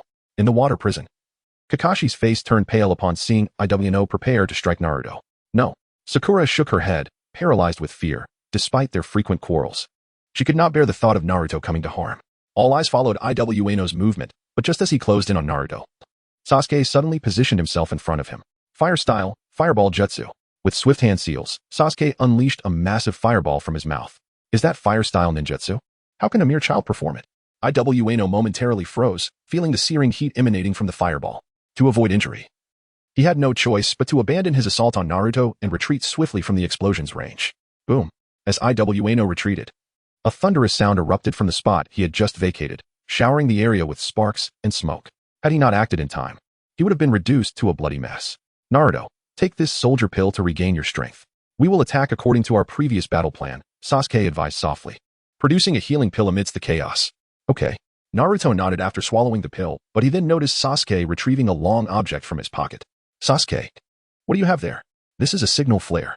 I don't know if there are any reinforcements nearby, but we have to try. Sasuke replied with a hint of urgency. Earlier, while reaching for the soldier pill, he had inadvertently touched the forgotten signal flare, recalling Itachi's words.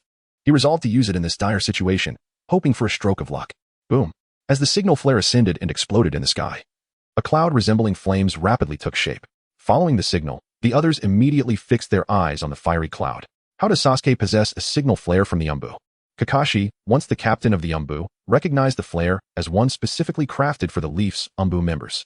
Just as Kakashi pondered this, his companion suddenly exclaimed, "Hey, I don't know. What are you doing? Hurry up and take down those 3 kids. If reinforcements arrive, we won't be able to escape." With the smoke dissipating, Iwano could now see Naruto and Sasuke clearly. "Hey Kakashi, witnessing your disciples' demise must be painful. Today, you'll experience that agony firsthand." Iwano sneered coldly at Kakashi, summoning his chakra as he prepared to eliminate Sasuke and the others with utmost speed. 5 miles from the border of the Land of Fire, in an open field where the rocky forest ceased to spread, 3 figures wearing Umbu masks raced swiftly. Suddenly, the sound of an explosion from above caused them to halt in unison. Umbu signal flare? Recognizing the flame cloud's signal indicating the Land of Fire, they understood it was sent by a member of the Leaf's Umbu. Could it be? One shorter Umbu member trembled, panic evident on his face. "Our comrades might be in trouble, approximately 5 miles from here. We need to provide support." After a moment's contemplation, the squad leader, dressed in a beige windbreaker, issued the command. "But Captain, we are still tracking the rogue ninjas. If we delay, we risk failing the mission." Another female teammate protested. "I recall Captain Kakashi once said that saving a comrade's life is more important than the mission. Follow orders." The squad leader replied gravely, then swiftly headed towards the rocky forest. The other 2 members quickly followed suit. "Sasuke, you must be safe. I'm coming," the shorter Umbu murmured as he ran, his eyes betraying the Sharingan visible through his mask. Chapter 27, The Blooming Chidori. "Sakura, move." At this moment in the rocky forest, seeing Iwano gathering chakra, Sasuke urged urgently. Understood. Understanding the need to secure an opportunity for Sasuke to attack, Haruno Sakura deftly swung her arms and swiftly hurled a dozen shuriken towards Iwaya. However, it was futile. With a dismissive smile, Iwaya effortlessly dodged all the incoming projectiles with mere casual movements. But do not rejoice too soon. Observing Iwaya's smug expression, Sasuke suddenly produced a colossal F-Ma shuriken from his back and launched it with utmost speed. The F-Ma shuriken sliced through the air with a thunderous roar, hurtling towards Iwaya. "They are employing the technique again. Let us hope it proves successful." Kakashi, trapped in the water prison, recognized the familiar F-Ma shuriken, instantly recalling the flawless coordination of Sasuke and his team during their trials. This lad possesses some skill.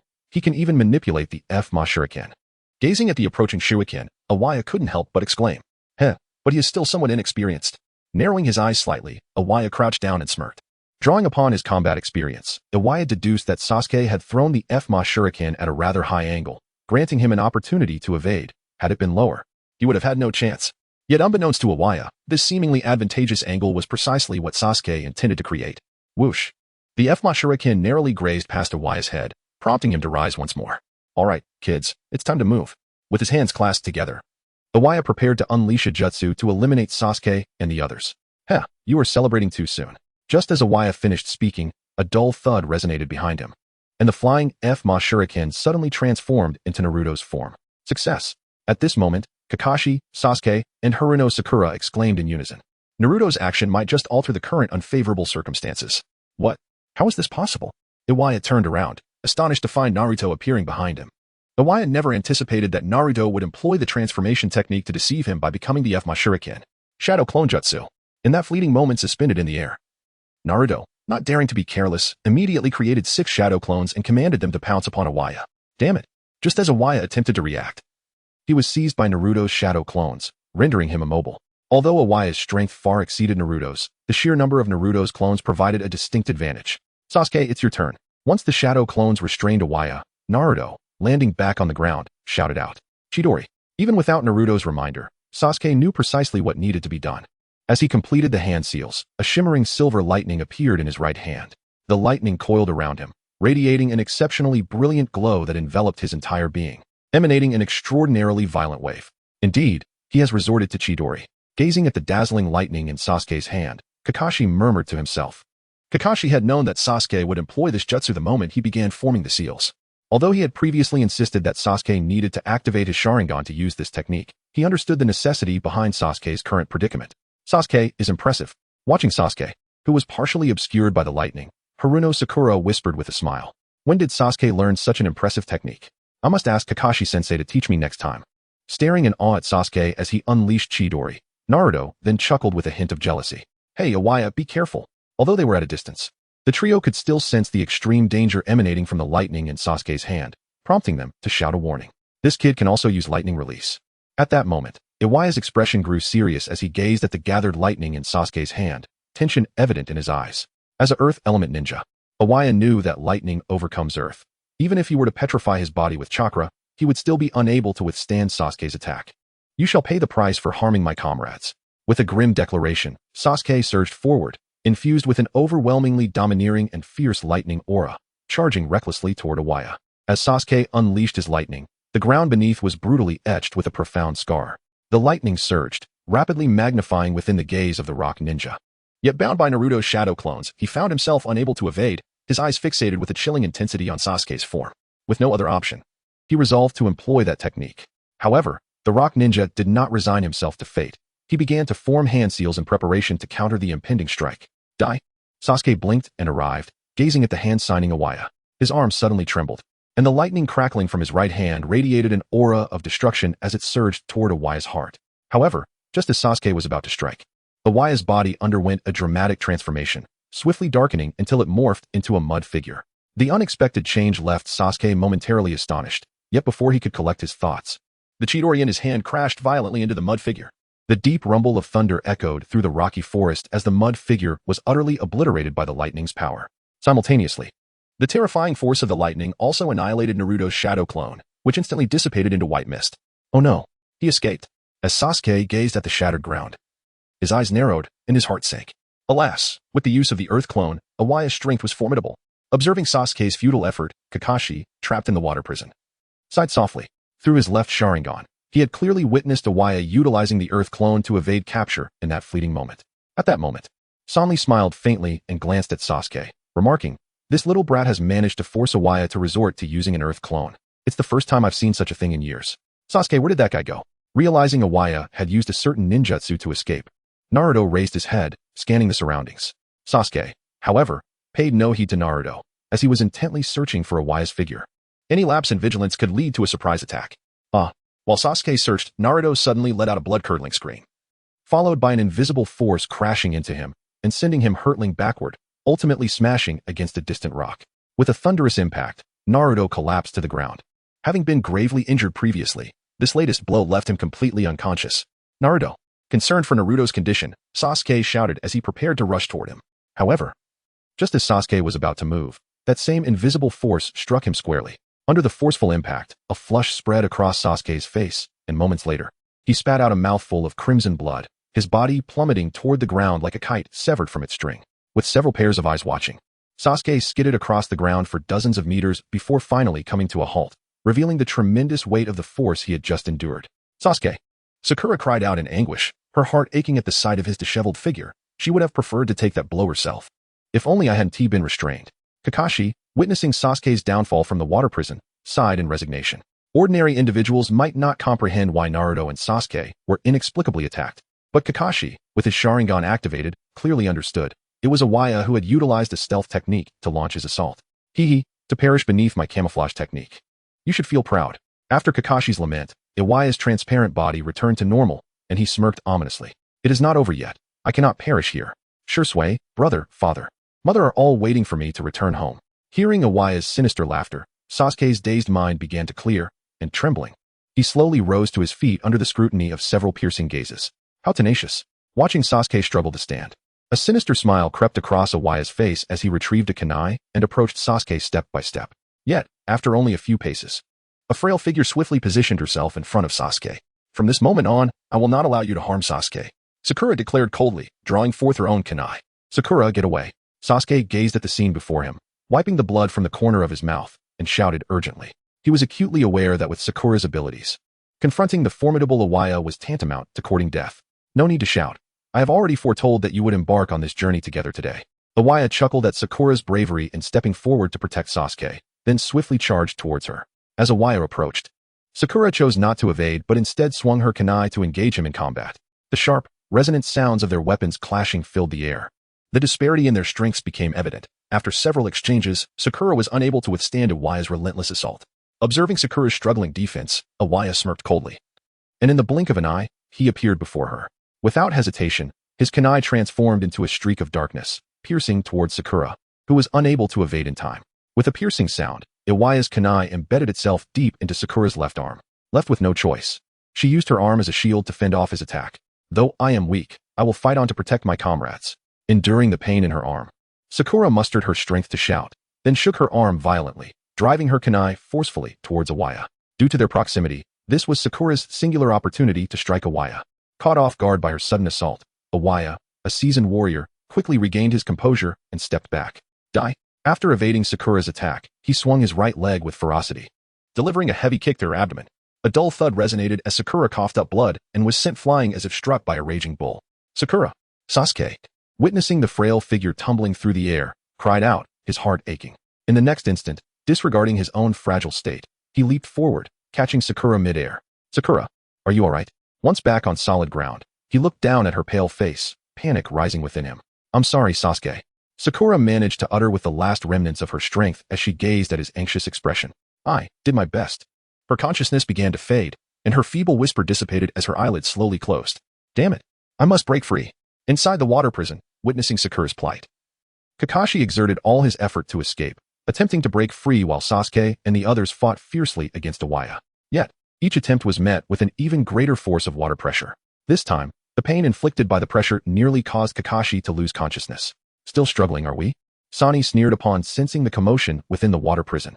However, before his laughter could fully escape his lips, a thunderous roar echoed through the air. Sasuke's voice was hoarse, and he felt as though a colossal boulder had crashed into his chest, inflicting unbearable agony. Staring blankly at Naruto's silhouette and then at Sakura cradled in his arms, he murmured to himself, Why? Why must you injure my comrades? His body trembled incessantly, and in the throes of such torment, he bowed his head and shut his eyes. At that moment, a unique chakra began to awaken within him, gradually infiltrating his mind. Haha, what a ghostly wail. Now it's your turn. In response to Sasuke's anguished roar, Iwanoya sneered ominously. Yet, confronted by Iwanoya's sinister grin, Sasuke remained silent, pressing his hands together and swiftly forming seals. With a crackle, silver lightning erupted from Sasuke's hands. The serpentine lightning coiled around him, its dazzling brilliance almost blinding, enveloping his entire being in a tempestuous aura. Simultaneously, Sasuke abruptly opened his eyes, revealing a startling transformation. His once black pupils had turned a fierce crimson, and within them appeared 4 black tomo. However, the blinding radiance of the lightning, coupled with Sasuke's lowered gaze, prevented Iwanoya and his companions from noticing the change in his eyes. Chapter 29. The Emergence of Itachi. Sasuke's chakra was dwindling. Should he continue to utilize Chidori? He risked his own life. Kakashi, trapped in the water prison, felt an overwhelming concern as he observed Sasuke prepare to unleash Chidori once more. Precise control over one's chakra is paramount for a ninja. Employing 40% of one's chakra when only 30% is required results in a detrimental depletion of stamina. When both physical strength and chakra are exhausted, a ninja's life hangs in the balance. This boy still has the capacity to wield that technique. Iwanoya thought gravely, tension brimming in his eyes. Having previously used the Earth Clone technique, his chakra reserves were nearly depleted, making it increasingly difficult to withstand Sasuke's Chidori assault. If that is the case, I shall resort to my secret technique. Iwanoya muttered to himself, slowly extending his hands to execute a series of exceptionally intricate seals. Finally raising 2 fingers. At this moment, Sasuke had successfully coalesced Chidori, the radiant lightning flickering wildly in his grasp, unleashing waves of astonishing energy. A deep roar erupted from Sasuke's throat as he surged toward Iwanoya, the lightning crackling ominously in his wake. Would this strike be successful? Kakashi couldn't help but ponder as he beheld Sasuke charging forward. He understood that this was Sasuke's final opportunity, as well as their team's last chance. Should they fail, all would be lost. Camouflage technique. On the other side, Iwanoya's gaze was indifferent. As Sasuke closed in, his form suddenly became ethereal, swiftly evading his previous position like a specter. Previously, Iwanoya had employed this technique to ambush and grievously injure Naruto and Sasuke. This time, he intended to utilize the same stratagem. Just as Sasuke reached Iwanoya's former location, Iwanoya's ephemeral form appeared behind him, with a cold glint in his eyes. Iwanoya gazed upon Sasuke's back, his fist clenched, ready to deliver a crushing blow. However, just as Iwanoya believed he had the upper hand, Sasuke, with remarkable agility, sidestepped and thrust out his right hand, piercing Chidori through Iwanoya's heart with a swift motion. This transformation occurred in the blink of an eye. The once endangered Sasuke had deftly turned the tide and struck Iwanoya with precision.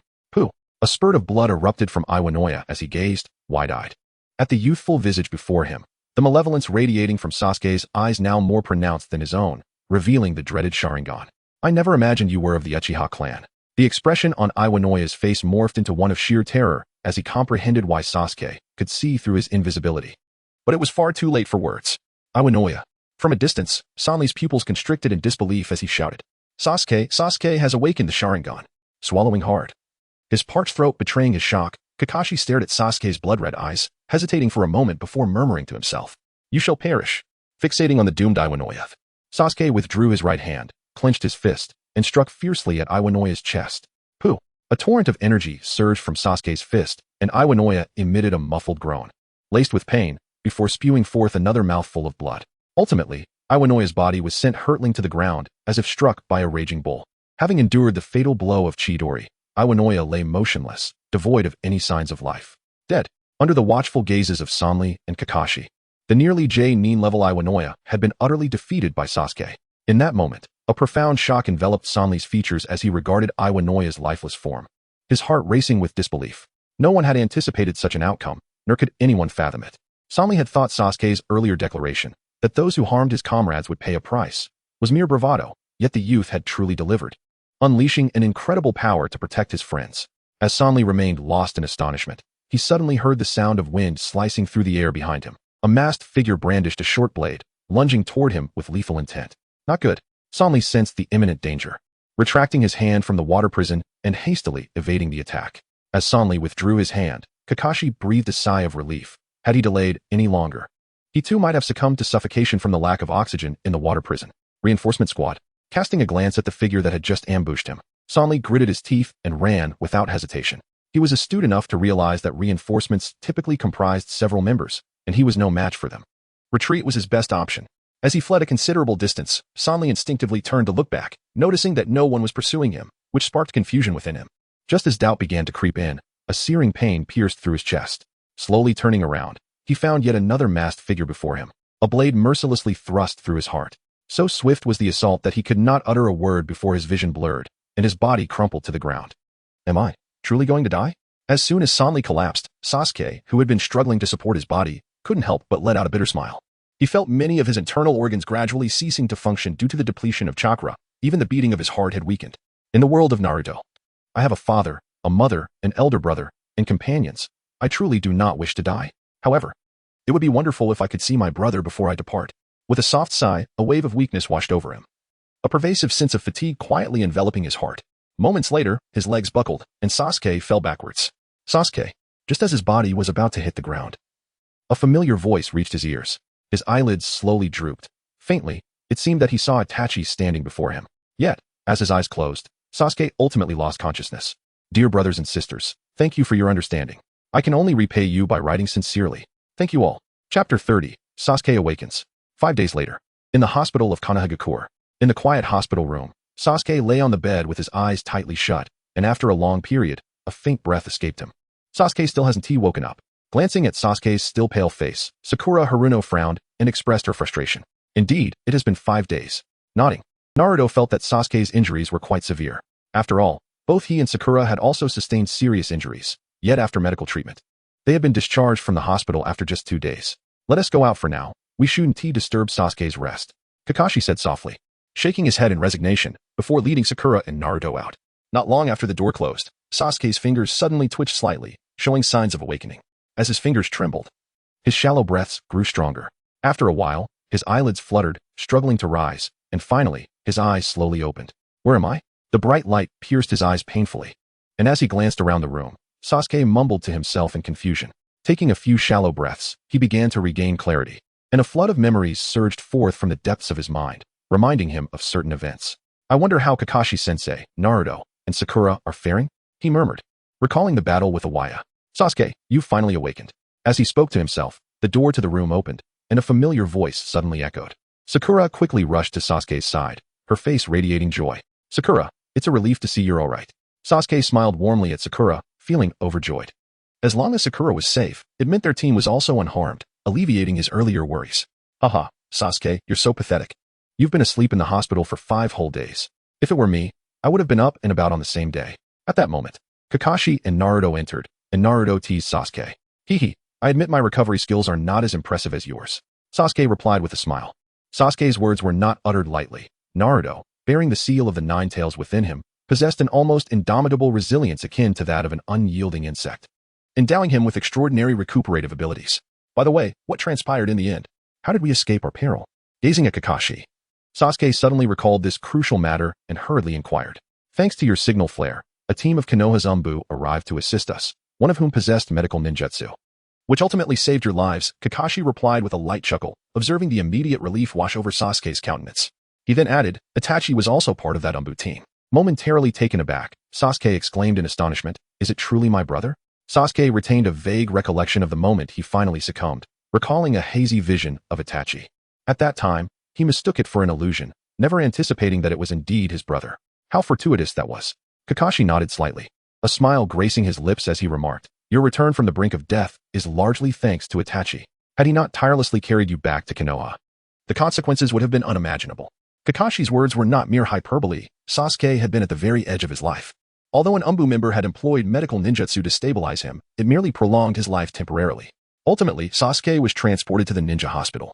And after several hours of intensive care, he narrowly escaped the clutches of death. Brother, the thought of Itachi carrying him swiftly ignited a fiery resolve within Sasuke's eyes. Indeed, he needed no extensive explanation from Kakashi to understand the arduous journey Itachi undertook to bring him back to Konoha. Consider that even an ordinary person would feel fatigued after carrying a light burden for several hours. It was unimaginable for Itachi to have borne Sasuke without pause, maintaining a swift pace throughout the day, an endeavor that others could scarcely achieve. Sasuke, once you recover, let us spar. Naruto exclaimed suddenly, clenching his fist with excitement. I've been learning new ninjutsu under Kakashi-sensei. With this new technique, I am certain I can defeat you. Hehe, what new ninjutsu have you learned?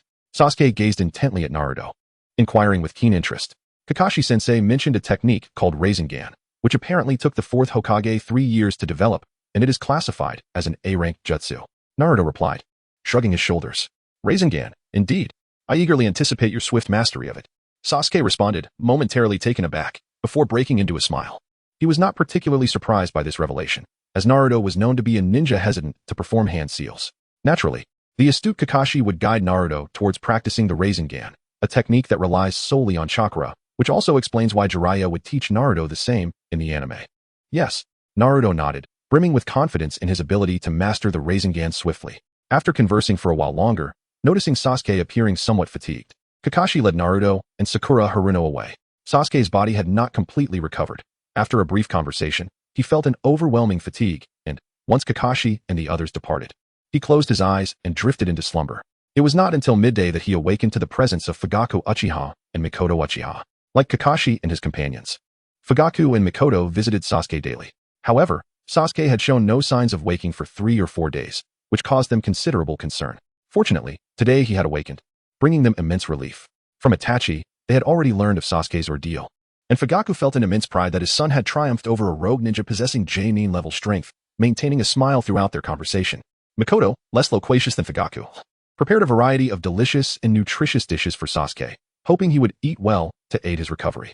Naturally, Sasuke was overjoyed to see his parents, though a tinge of disappointment lingered as Itachi was absent due to a mission. Yet, as a ninja himself, Sasuke understood. Perhaps to alleviate Sasuke's boredom, Fugaku and Mikoto stayed for nearly 2 hours before taking their leave. As he watched his parents depart, Sasuke quickly succumbed to boredom again. Just as he was about to resume his rest, a figure suddenly appeared beside him. The reputation of Shursui, the instantaneous water stop, was indeed well-deserved. If you intended to assassinate me, you have succeeded. Sasuke jested, gazing at the figure before him. Ah, Sasuke, you have been unconscious for 5 days. It seems, as Itachi said, that you would risk your life to protect your comrades.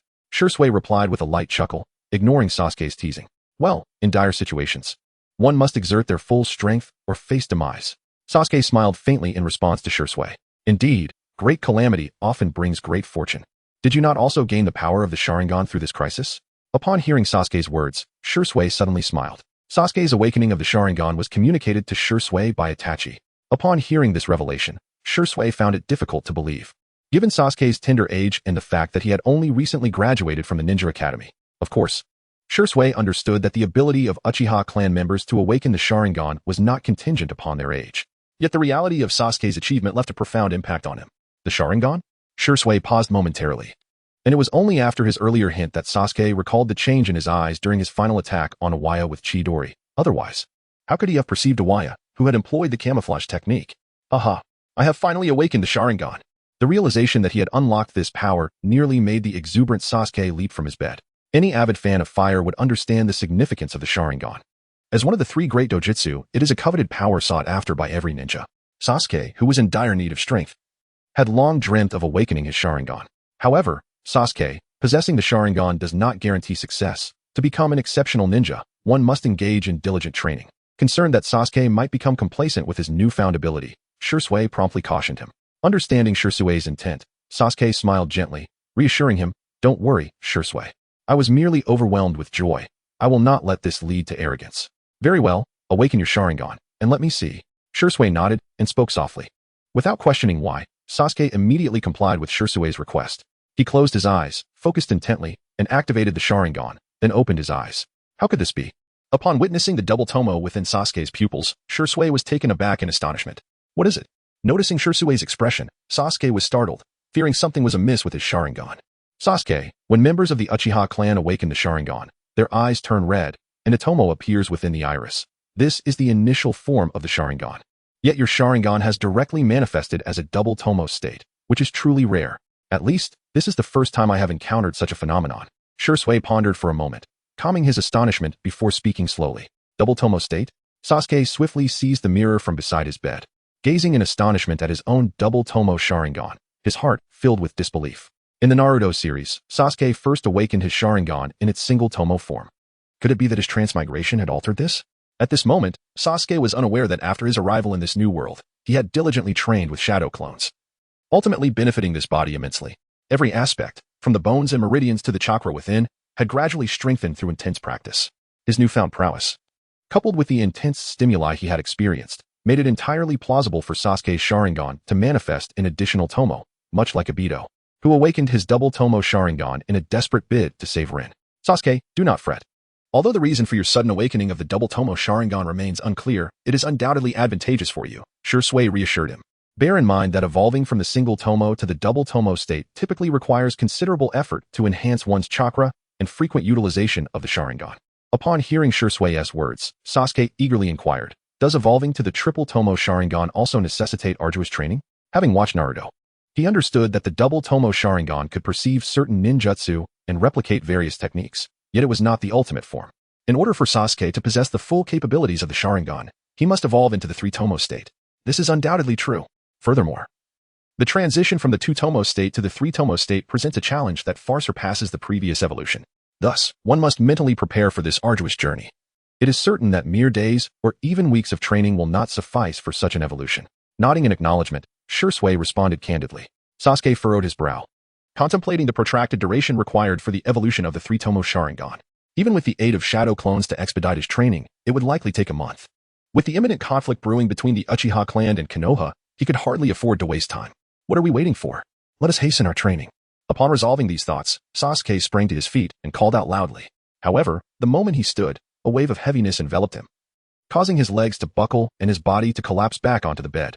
Haha, Sasuke, given your current physical condition, it seems you will need to rest for a few more days before you can fully recover.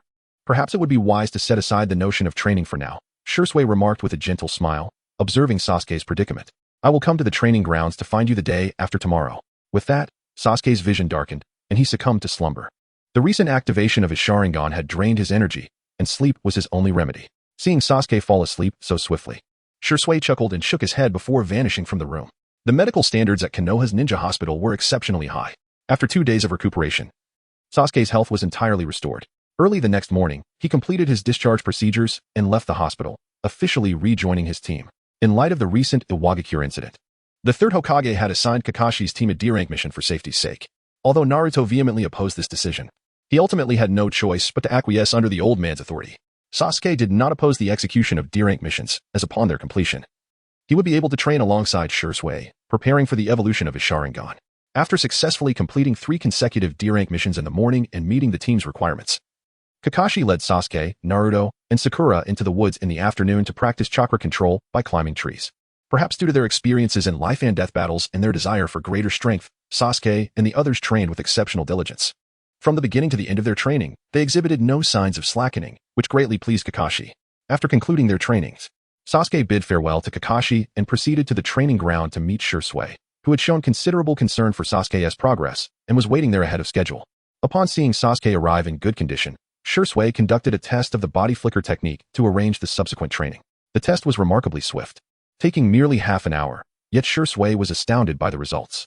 Sasuke, your physical speed in the body flicker technique has nearly matched my own instantaneous movement. Taking a deep breath, Shui marveled at the outcome.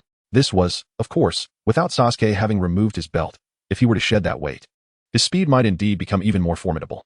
Sasuke was not surprised by this result. In the Naruto anime, he was inherently an agile ninja.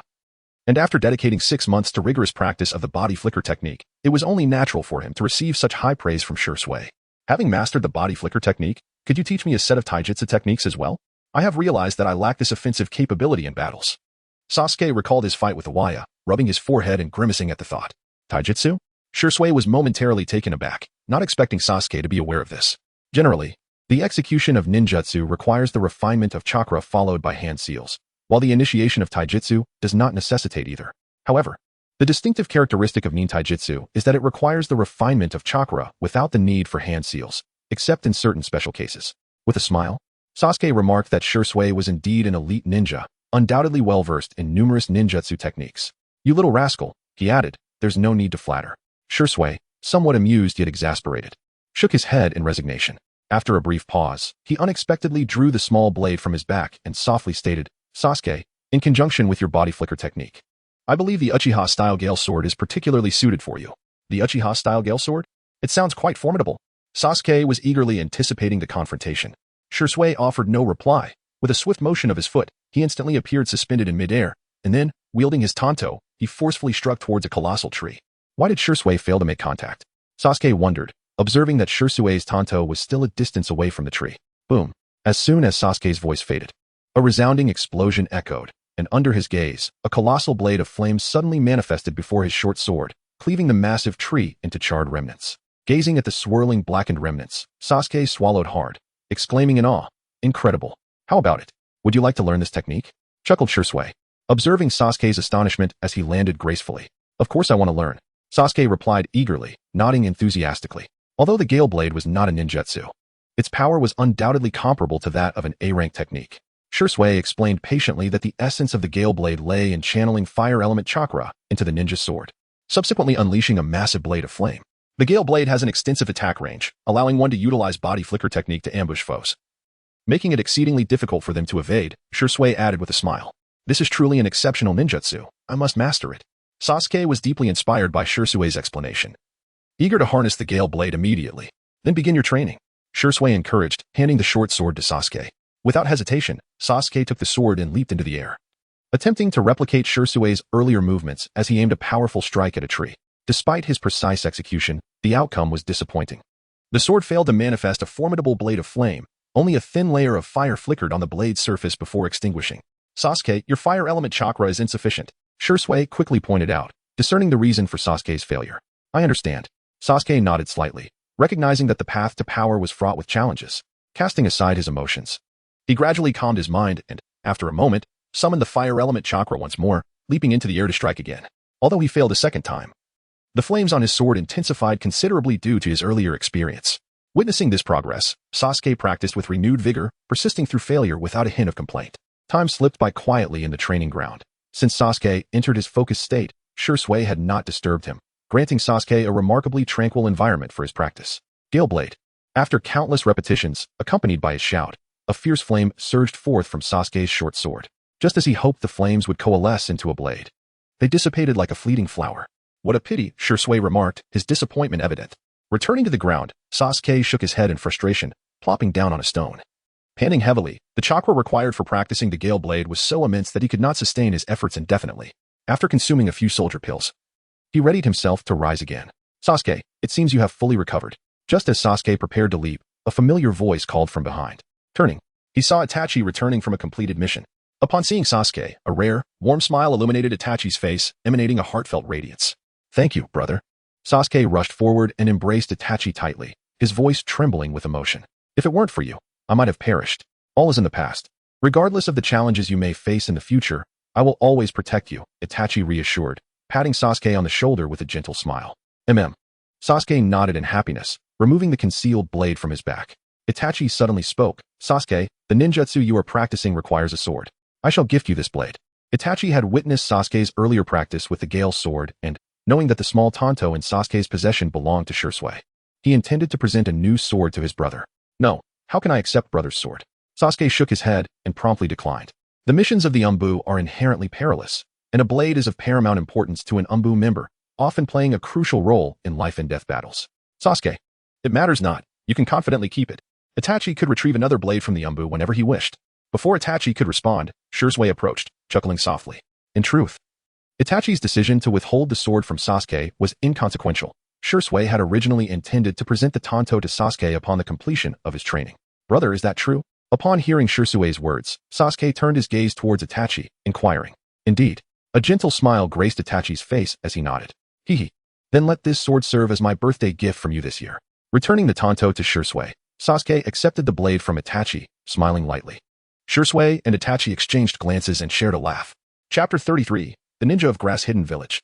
With Itachi's gifted blade, Sasuke found his training in the Gale Blade significantly more convenient. Be it day or night, whenever he had a moment, Sasuke would unsheathe the sword and practice relentlessly, determined to condense that enormous flame blade. In the blink of an eye, 20 days passed quietly amidst Sasuke's fervent training. As dusk approached, in the training ground of the Uchiha clan's wooded area, a fiery blade suddenly manifested in midair, accompanied by a terrifying whoosh as it struck a massive tree with tremendous force. Boom! In an instant, with a violent explosion, the giant tree was cleaved in two, the scorching flames igniting its surface. As Sasuke descended to the ground, his face slightly pale, he gazed at the obliterated tree, his eyes brimming with uncontainable exhilaration. After 20 days of countless practice, he had finally managed to execute the Uchiha-style Gale Blade technique. Although the flame blade he conjured was not as grand as Shursui's, Sasuke was confident that given enough time, he would perfect the Gale Blade. When that day came, its power would surely surpass what he had achieved thus far. Just as Sasuke intended to sit down and recuperate his expended chakra, he suddenly sensed an outsider approaching. In the next moment, a middle-aged man, bloodied and visibly terrified, sprinted towards him. Are you a ninja of Konoha? Upon seeing the symbol on Sasuke's forehead protector, a surge of joy welled up within the middle-aged man. Who are you? Sasuke did not deny it, but instead countered with a question. I am the envoy from the Land of Grass. Please deliver this to Lord Hokage. After a brief introduction, the middle-aged man promptly produced a box and handed it to Sasuke. The envoy from the Land of Grass? Furrowing his brow, Sasuke recalled that the Land of Grass was located to the west of the Land of Fire, near the Land of Earth, quite a distance from here. Moreover, how could this envoy appear in such a disheveled state? He seemed as though he were being pursued. Suddenly, as Sasuke questioned the identity of the middle-aged man and contemplated whether to accept the box, a rush of wind sliced through the air. This is bad, Sasuke thought to himself, sensing imminent danger, and quickly retreated. In the instant he moved away, several shurikens lodged themselves into the ground around the middle-aged man, each affixed with explosive tags. The box must be delivered to the Hokage, please. At that moment, upon seeing the explosive tags, a look of horror crossed the man's face. But he knew he could not escape. He tossed the box towards Sasuke and shouted, hurry! Boom! Accompanied by the man's cry, a thunderous explosion reverberated throughout the forest. Thick dust and flames erupted from the center of the blast. As Sasuke caught the box, his gaze shifted to the site of the explosion, where the dissipating smoke revealed a scene of devastation in the lifeless body of the middle-aged man, sending a chill through Sasuke's heart. Had he not reacted swiftly, he might have ended up like that man. Hey, kid, hand over the box. Just as Sasuke began to breathe a sigh of relief, a deep voice echoed from above, and two figures adorned with headbands suddenly leapt from the trees, landing before Sasuke. The one on the left was robust and muscular, clearly a strength-based ninja, while the other, somewhat leaner, bore a face marred by intersecting scars. Are you from the Land of Grass? Upon noticing the elongated M symbol on their headbands, Sasuke immediately recognized them as ninjas from the village hidden in the grass. Heh, I didn't expect you, a mere child, to have such discernment. The burly ninja remarked with a faint smile. It seemed that the middle-aged man had indeed been an envoy from the Land of Grass. But why were the ninjas from the grass village pursuing him? Did the box contain crucial intelligence? Noticing their silence, Sasuke's heart sank. Heh, Okada, quit wasting time with him. Just kill him. The lean ninja, eager to end the confrontation, chuckled darkly, recognizing Sasuke's lack of combat prowess. Ase, don't underestimate him. Look.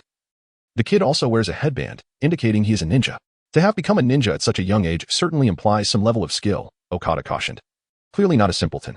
Haha, no matter his capabilities, he shall perish beneath my secret technique. With a boisterous laugh, Ase drew a shuriken and launched himself at Sasuke. The shuriken transformed into a white flash, aiming viciously at Sasuke's neck. In response to Ase's brutal assault, Sasuke took a step back and similarly drew a shuriken, effectively parrying the attack. Clang! With each clash of their weapons, sparks flew, and a sharp ringing echoed through the air. After engaging in a series of ordinary attacks, Ase soon realized, as Okada had suggested, that the young boy possessed some degree of skill. Heh, Resistance is futile. A cold smirk crept across Ase's lips as he hurled his shuriken at Sasuke, swiftly forming hand seals with both hands. Watching the shuriken dart toward him, Sasuke quickly leaned back, his foot striking the ground with a thud, as he adeptly evaded the attack. Having dodged the assault, he turned to see Ase complete his hand seals, furrowing his brow. Ninja art, binding grass. As Ase shouted, four grass chains erupted from the ground, swiftly ensnaring Sasuke's feet. Sasuke leaped into the air, attempting to sever the grass chain that bound him. However, the chain proved remarkably resilient. Even as he ascended, the elasticity of it pulled him back down. What a peculiar ninjutsu. A sudden thought flashed through his mind, and he hastily drew the blade from his back, swiftly cutting through the binding grass. Observing Sasuke's rapid actions, Aoshin, who had been forming seals for some time, suddenly unleashed a sinister grin, proclaiming, "Little brat, it is all over. Today, you shall witness my secret technique." The grass demon descends. Upon hearing Aoshin's malevolent laughter, Sasuke's expression shifted. He had not anticipated that Aoshin possessed an even more formidable technique. Roaring, a towering giant fashioned from grass materialized behind Sasuke, its robust arms encircling his neck tightly. How is this possible? Pain etched across his face. Sasuke could hardly believe that the grass giant could appear so swiftly. Chapter 34, Secret Techniques. Aoshin, is it too excessive to use illusions against a mere child? Observing Sasuke's closed eyes and contorted expression of agony, Okada mocked him, extracting a shuriken from his pocket. Aoshin chuckled. Didn't you say so? Don't let your guard down. Without awaiting Okada's response, Aoshin slowly approached Sasuke, sneering, "Little brat, farewell." As his laughter faded, Aoshin's arm quivered, and he thrust the shuriken towards Sasuke's heart. Yet, at that moment, Sasuke suddenly opened his eyes, the crimson tomo of his Sharingan blazing to life. Instantly, Sasuke's figure vanished like a phantom before Aoshin. How could this be? Aoshin's shuriken pierced the air in shock at this unexpected turn of events.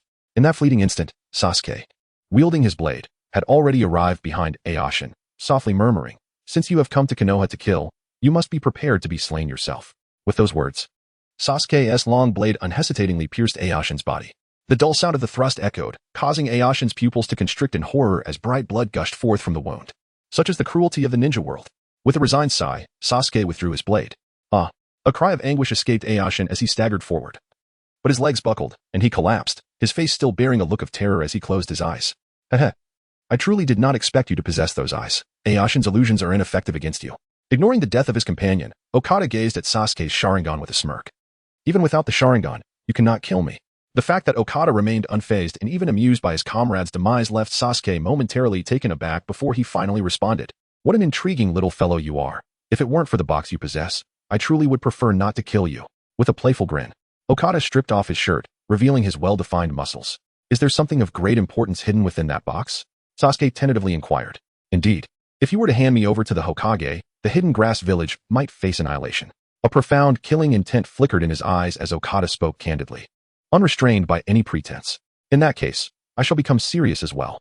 Sensing that Okada's words were not mere jest, Sasuke grew increasingly intrigued by the contents of the box, prompting him to prepare for a formidable confrontation. Come forth, you brat. With a bloodthirsty grin curling at the corners of his mouth, Okada chuckled ominously, his foot striking the ground with tremendous force. Like a colossal beast, he charged recklessly towards Sasuke. Coldly observing the ferocious energy emanating from Okada as he lunged forward, Sasuke brandished his blade and swung it at him. Okada's originally bronze skin rapidly darkened, showing no intent to evade Sasuke's sharp weapon. The glinting blade struck heavily against Okada's rushing form, resounding with a crisp sound akin to cleaving stone. Earth-style ninja? Though Sasuke was uncertain of the technique Okada employed to fortify his body, he was resolute that Okada belonged to the earth element. Such a feeble attack. Sasuke's attack proved ineffective as Okada retaliated with a powerful punch that struck Sasuke's body at close range. With a resounding thud, Sasuke was propelled backward, his feet desperately gripping the ground until he carved a deep trench several meters long before finally coming to a halt. Wiping the blood from his mouth, Sasuke swiftly formed a series of hand seals. There was no need to exert unnecessary effort. Observing Sasuke's hand signs, Okada took a step forward, his body slightly bent. And then, like a leopard, he lunged towards Sasuke.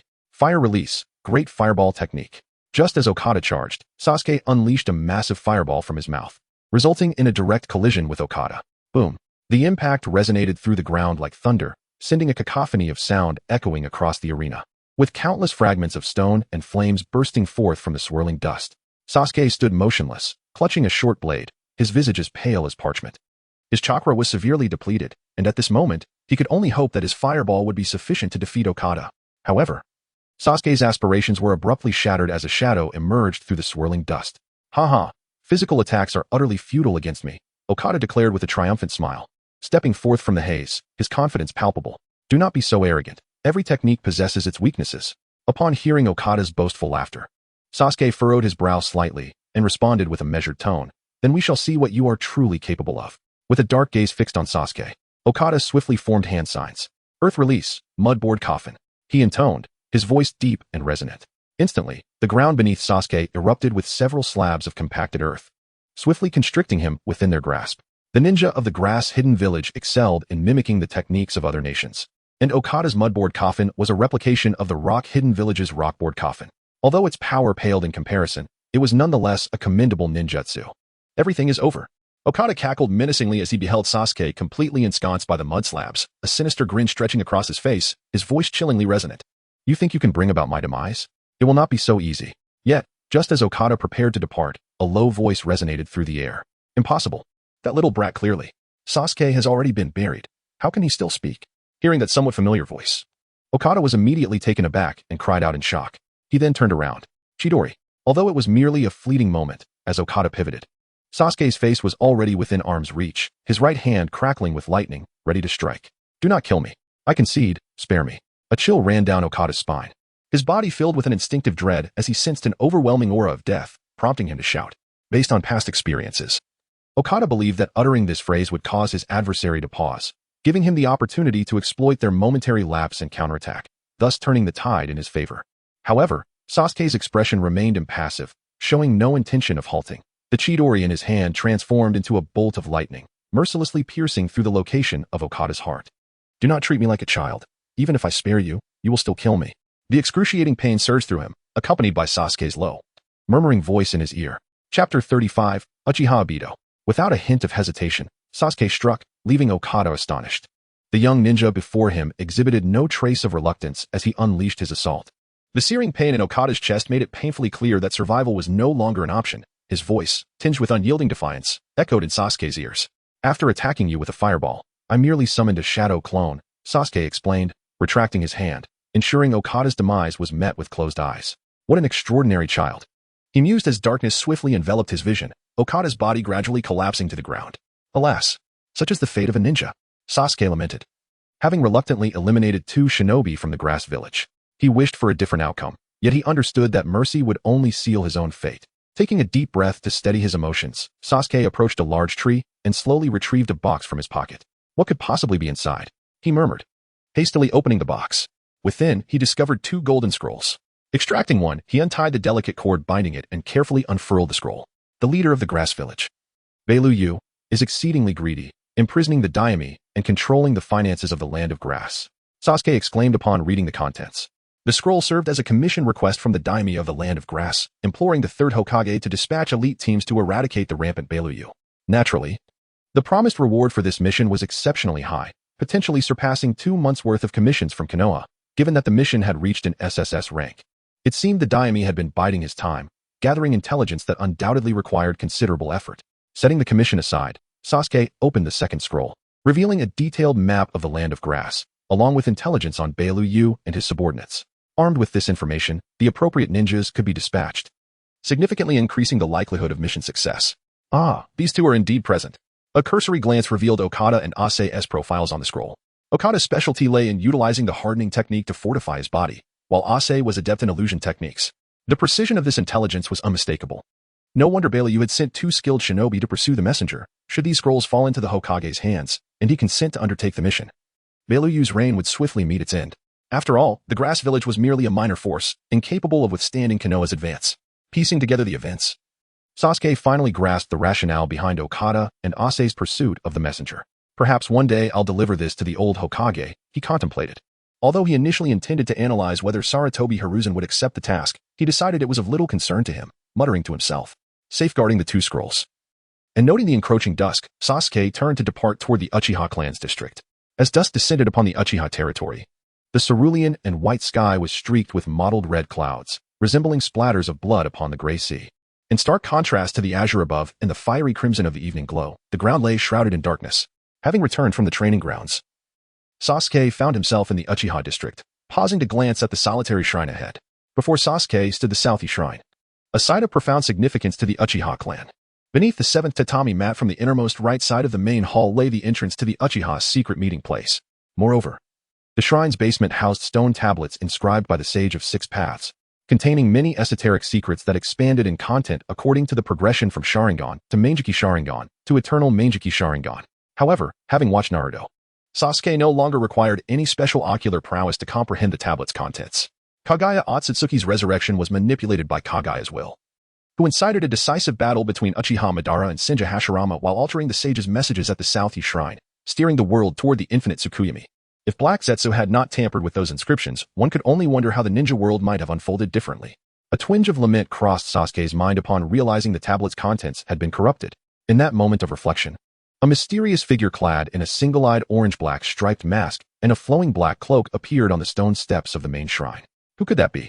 The sight of this enigmatic individual filled Sasuke with astonishment, for within the Naruto narrative, such a character could only be Uchiha Obito. Obito Uchiha had become the focal point of fervent discussion among fans, perhaps even regarded as an unconventional protagonist of the series. In his youth, Obito's circumstances bore a striking resemblance to Naruto's. Both were outcasts seeking attention, with a Kakashi mirroring Sasuke's role as their proud rival. Yet, unlike Naruto, who basked in the light of a protagonist's fortune, Obito's journey was fraught with misfortune, having his Sharingan awakened only to be struck by a boulder. Subsequently ensnared by Madara's schemes, ultimately becoming a tragic pawn. Indeed, Obito was an ill-fated yet noble soul, embodying the most profound tragedy of the entire saga and one of its most dramatic figures. Nevertheless, this did not diminish the adoration bestowed upon him by fans, who penned the most exquisite tributes to his character day and night. Perhaps sensing Sasuke's gaze, the masked figure turned to him briefly before proceeding deeper into the shrine. "Don't go," Sasuke exclaimed, hastily pursuing the swiftly vanishing silhouette of Obito. 6 years prior, Obito had exhibited strength rivaling that of Minato Namikaze, and Sasuke yearned for a chance to familiarize himself with him, hoping to communicate through any future adversities. Just like Itachi in the narrative, who sought Obito's assistance to swiftly eradicate the Uchiha clan. Alas, after a thorough search, Sasuke found no trace of Obito and sighed in resignation as he returned home. Once Sasuke had departed, the distorted figure of the mysterious man materialized atop the rubble of the Southeast Shrine, and a deep voice echoed, "Itachi's brother, is it? How intriguing." Chapter 36, Danzo's Scheme. Under the cloak of night, a full moon hung against the inky sky, casting a silvery veil over the earth, imparting an air of mystique. At that moment, in a dimly lit chamber of Konoha, anguished cries echoed. Danzo, leaning heavily on his cane, shielded his bandaged eye with his left hand, his expression one of immense suffering. "Lord Danzo," exclaimed 2 root members, masked, who hastily approached him. "Do not concern yourselves with me. My right eye's Mangekyou Sharingan is beyond salvation." After a fit of labored breathing, Danzo wiped the cold sweat from his brow, raising his head with a grimace. The Mangekyou Sharingan, an advanced form of the Sharingan, could only be awakened through profound emotional trauma, such as witnessing the death of a beloved one, resulting in the generation of a unique chakra.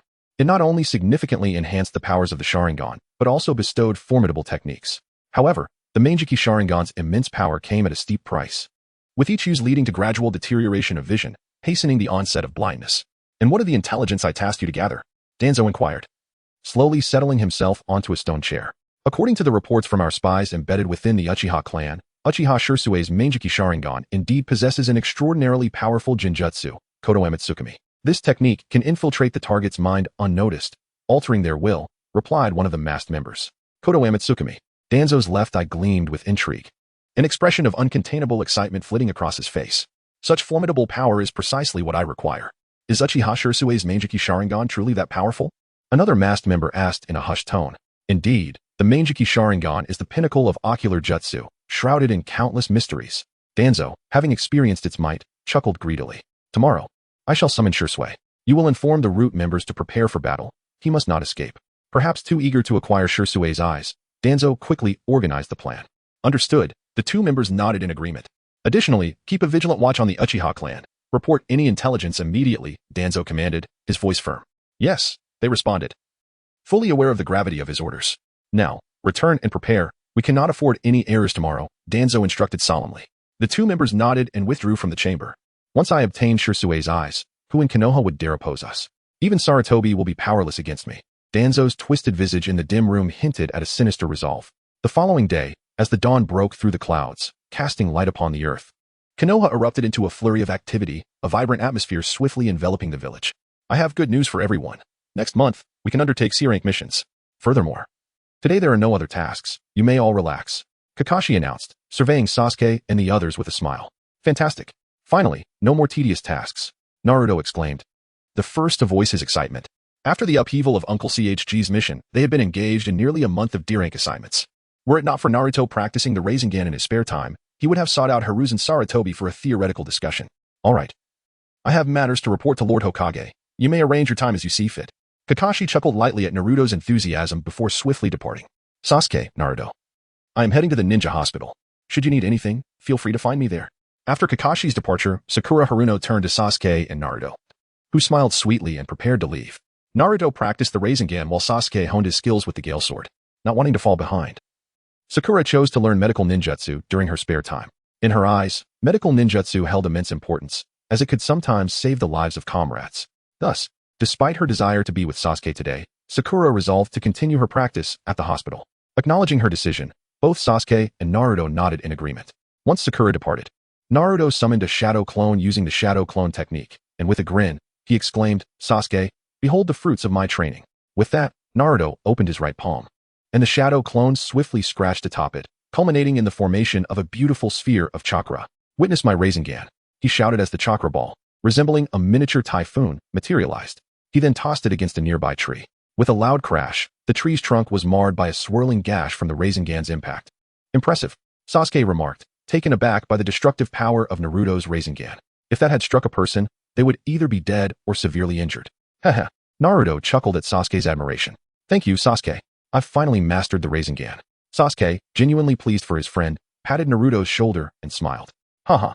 Kakashi-sensei said I've grasped 90% of the Rasengan. Once I perfect it, its power will increase dramatically. After enduring rigorous training, Naruto felt immense joy at his progress.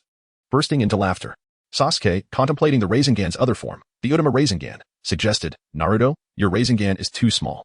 You should consider infusing it with more chakra. The new Rasengan will have greater destructive capacity and a wider range. Indeed, I can channel more chakra. Naruto's eyes lit up, fully endorsing Sasuke's suggestion. But my current small Rasengan is already challenging to control. I'm worried that if it grows larger, I might lose control. Furrowing his brow, Naruto expressed his concern. Given that you can master such a challenging technique as the Rasengan, you'll undoubtedly resolve any other issues, Sasuke reassured him with a light chuckle. Haha, you're right. As long as I train diligently, I can overcome any obstacle, Naruto declared, his indomitable spirit shining through. Keep pushing forward. You will surely succeed in developing your own unique technique. Sasuke encouraged with a smile, hoping for Naruto's success. Time passed swiftly, and after training with Naruto throughout the morning, Sasuke enjoyed lunch before heading to the Uchiha clan's training grounds to meet Shisui. Arriving early, he found Shisui absent, but seized the opportunity to continue practicing the Uchiha clan's Gale Sword technique. Though he had mastered the technique, Sasuke understood the value of striving for perfection, so he practiced tirelessly.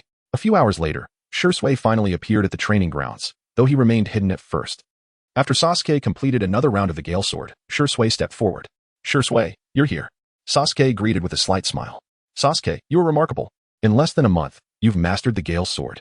Shisui exclaimed, glancing at the massive tree that Sasuke had felled with the technique. Compared to you, I still have a long way to go, Sasuke replied, shaking his head modestly. Ah, you have always been so humble, Shisui chuckled. I just returned from a mission and saw Itachi in town. Itachi's back? I haven't seen him for days. Sasuke exclaimed, elated by the news. He may come to see you soon. Shisui observed Sasuke's excitement with a gentle smile. Sasuke believed Shisui's words wholeheartedly, as Itachi typically visited him after completing missions. Undeterred by inclement weather, it might take some time for him to arrive. Meanwhile, why don't we spar? I could use some exercise, Sasuke suggested, eager to keep busy. Absolutely. Shisui replied with a smile, but just as he was about to speak, he noticed two figures approaching swiftly. The Umbu are coming, Shisui remarked, his gaze fixed on the approaching shadows. At Shisui's words, Sasuke froze momentarily, then his expression shifted to alarm as he calculated the time that had passed. Half a year had gone by. Was Danzo finally going to make a move against Shisui? With a sense of urgency, Sasuke urged, Shisui, if it's Danzo seeking you out, you must not let your guard down. Sasuke's transformation caused Shisui to furrow his brows slightly, inquiring, what is happening? As Sasuke was about to explain, two members of the Umbu appeared beside Shisui and solemnly stated, Shisui, Lord Danzo wishes to speak with you. Indeed, it was Danzo. Shisui looked at Sasuke with a hint of disbelief, pondering how Sasuke could possibly know that Danzo was seeking him. Shisui, do you recall what I mentioned before? If Danzo intends to make a move against you, utilize the body flicker technique to escape immediately. As Shisui remained puzzled, Sasuke suddenly pulled him aside and whispered, Originally, he had intended for Shui to decline the meeting with Danzo, but he realized that such a tactic would be futile. After all, Danzo was a high-ranking official and could not be evaded indefinitely. Since avoidance was not an option, they would have to confront the matter directly. Understood. Shui nodded. If what Sasuke suggested was true, and Danzo indeed intended to act against him, he certainly could not resort to killing Danzo. Fleeing would be the wisest course of action. Can we go now? Lord Danzo is waiting. One of the Umbu members, growing impatient with Sasuke's murmurs to Shui, urged them to proceed. Let us go. Shui smiled faintly at Sasuke, unafraid, and then followed the two Umbu members as they departed. No, I cannot allow Danzo to harm Shui. Sasuke thought anxiously, watching Shui's figure vanish swiftly. Despite having already given Shui a warning, Sasuke remained apprehensive about unforeseen circumstances and resolved to follow. Although he was aware that his reckless pursuit might lead to danger, he could not afford to concern himself with such thoughts. Sasuke, you're all alone. Just as Sasuke prepared to move, Itachi, still clad in his Umbu attire, suddenly appeared. At this critical moment, Itachi's arrival filled Sasuke with exhilaration, prompting him to wish to shower his brother with affection. Brother, Shui is in danger. Danzo intends to harm him. Calming his racing heart, Sasuke hastily explained. What is happening? Why would Lord Danzo wish to harm Shui? As Sasuke's words fell, Itachi was taken aback, incredulous. Brother, there is no time for explanations. The situation was dire. Without further ado, Sasuke seized Itachi and urged him to pursue the direction where Shui had fled. Traversing through the woods, it wasn't long before Shui, accompanied by two Umbu members, arrived at a tranquil, deserted temple. Before the temple stood a striking statue of Ashura, depicted with 3 heads and 6 arms. Observing the desolate surroundings, Shui inquired with a hint of confusion, where is Danzo? Lord Danzo will be here shortly. One of the Umbu members replied. Suddenly, without warning, another Umbu member drew a shuriken and hurled it towards Shui with a swift whoosh. Startled, Shui barely had time to react as he deftly evaded the projectile, regaining his balance albeit somewhat awkwardly. He then fixed his astonished gaze on the Umbu member ahead and exclaimed, What do you intend to do? His voice thundered like a clap of thunder. Shui, the Uchiha clan is attempting a coup. As a member of the Uchiha, you must accept the village's punishment. With a chilling expression, Danzo emerged from the temple. Danzo. Shui's face contorted, his body trembling involuntarily, realizing he had fallen into Danzo's trap. Withdraw. Danzo waved his hand, signaling the two Umbu members to step back. Without hesitation, they complied and retreated behind him. Do not offer excuses. What is your true aim? Shui demanded, locking eyes with Danzo. To infiltrate the opponent's mind and wield the precious genjutsu, Kodo Amatsukami, is a waste of such valuable power in your hands. Moreover, as a formidable Uchiha, eliminating you would simplify the eradication of the Uchiha clan. This is for the sake of the village. Danzo's voice dripped with a desire for Shui's Sharingan and outlined his subsequent plans without any pretense. Danzo, did you always intend to annihilate the Uchiha clan? Initially, Shui believed that the higher-ups of Konoha would consider a peaceful resolution, but Danzo's words filled him with profound disillusionment. The so-called peace agreement was utterly futile. The conflict between the Uchiha and Konoha was merely a matter of time. It would be better to eradicate them now to eliminate future threats. At Shui's question, a glint of malice flickered in Danzo's eyes before he responded in a low tone. Thanks to Mokuya, the head of the Du family, and the bibliophiles, for their generous contributions. To craft the ensuing narrative, I find myself writing until the early hours of the morning. I hope for your support to reach 500 recommendations. I desire to add more content. Chapter 38. Shui's Susanoo. Sasuke was indeed correct. Hearing Danzo's words, Shui immediately recalled Sasuke's multiple warnings not to trust the higher-ups of Konoha, but to protect the Uchiha clan. Without Sasuke's reminders, Shui would have intended to quell the coup with his strongest genjutsu, but he now realized that would have been a grave mistake, regardless of how much the Uchiha clan concedes. The Konoha elite would still strike. Reflecting on how his foolish error nearly cost the Uchiha clan dearly, Shui felt a wave of dread wash over him. Shui, for the village, do not resist. Hand over your eyes. As turmoil brewed within Shui, Danzo suddenly produced a kunai to launch an attack, transforming into a blur as he lunged at Shui with lightning speed. Danzo, I will not allow you to succeed. Shouting fiercely, Shui activated his Sharingan just as Danzo closed into within a meter. With a flash of silver light at his feet, Shui appeared to teleport several meters back. Swiftly, he unsheathed his Tanto, swinging it horizontally as a blade of fire materialized, cleaving towards Danzo. The sudden distance between them stunned Danzo, who felt the heat of the fire blade approaching. With a derisive smirk, he leaped into the air. Wind release, vacuum wave. The fire blade soared beneath Danzo, who then puffed out his cheeks and unleashed a straight-line wind blade. Having anticipated the transparent wind blade's attack with his Sharingan, Shui evaded once more, retreating several steps. When he looked up, he found Danzo standing calmly before him on the ground. Determined, Shui raised his fingers and activated the body flicker technique. In an instant, he appeared behind Danzo, thrusting his tanto into Danzo's body. What? Shui could hardly believe that such a simple attack had genuinely struck Danzo. He had fully expected Danzo to evade, yet he did not. Truly impressive, the body flicker technique. Ignoring the tanto that had penetrated his body, Danzo spoke in a low voice to Shui. Gazing intently at Danzo's face, Shui noted the absence of pain, only a hint of a cold smirk, causing Shui's heart to sink slightly. However, Shui's realization came too late. The Danzo he had just stabbed suddenly vanished, reappearing nearby. How is this possible? As he beheld this scene, cold sweat cascaded down Shui's forehead. He was certain that the Danzo he had just struck was not a shadow clone, but the real deal. Yet, the actual Danzo stood unscathed beside him.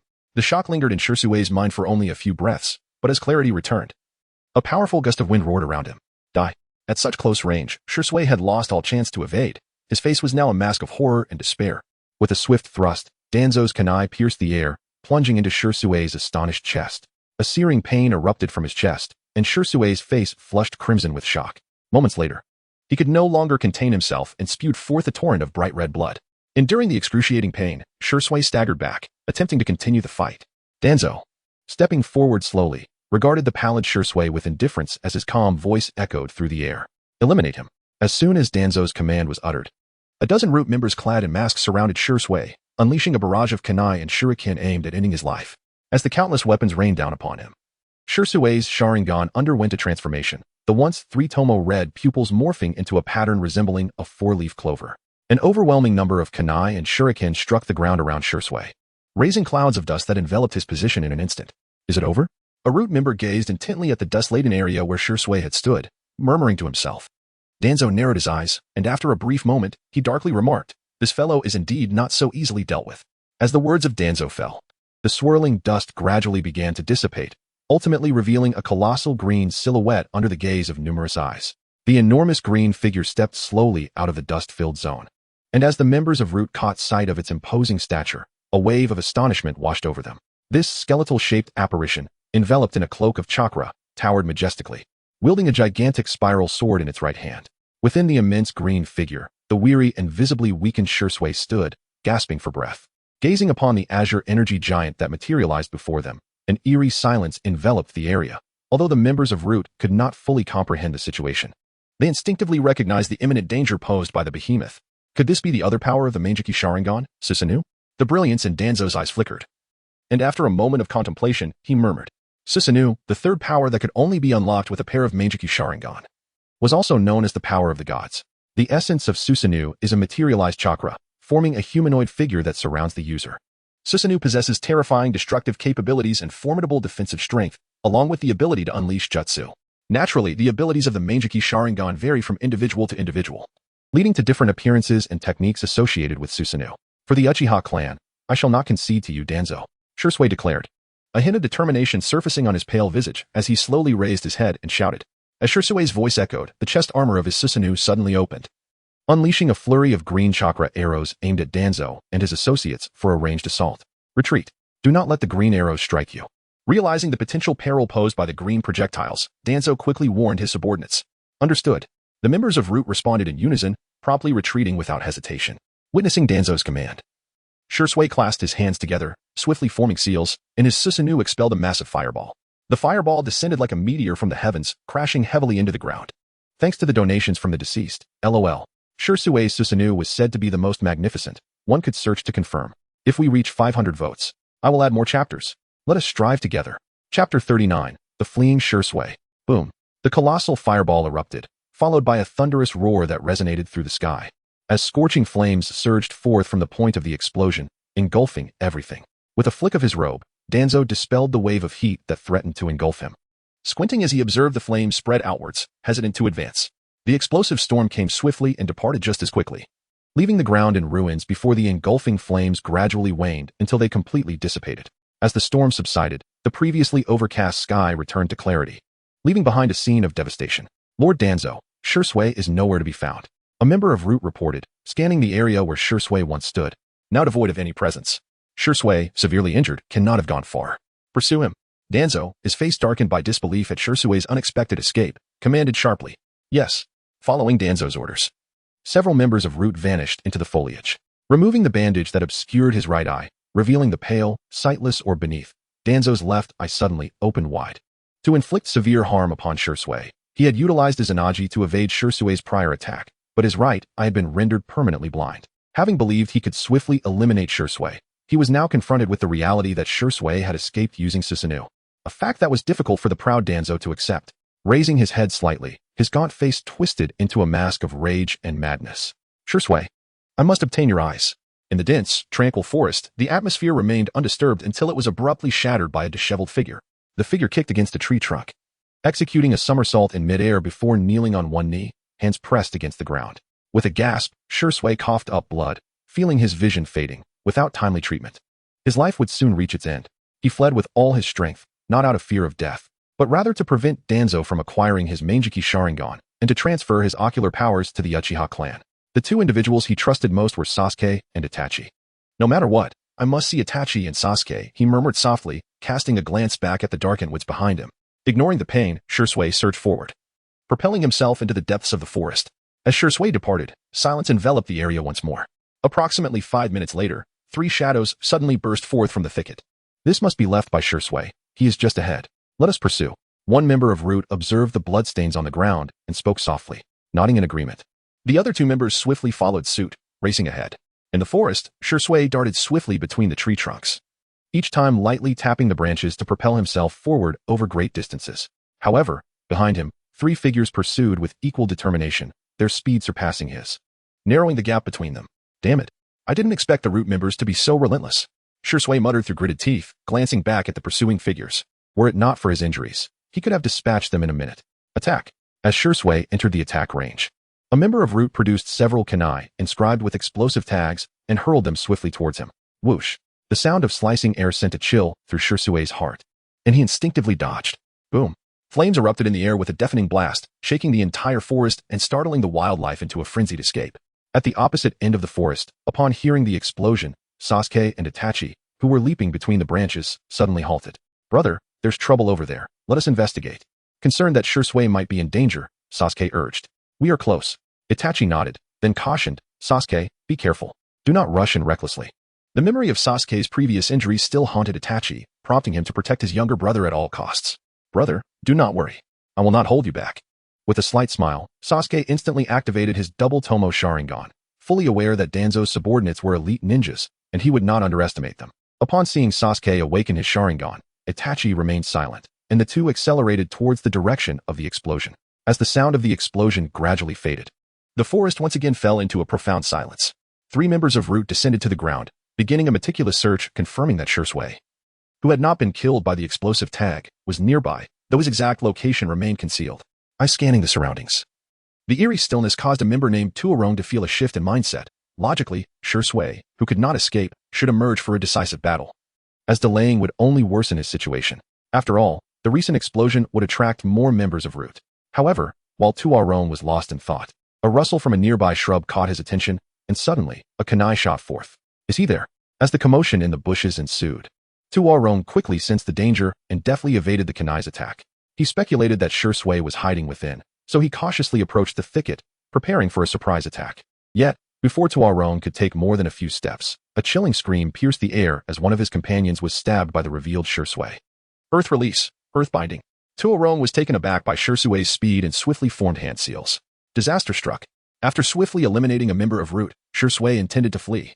But suddenly, hands made of solid earth erupted from the ground, clutching tightly at Shisui's feet.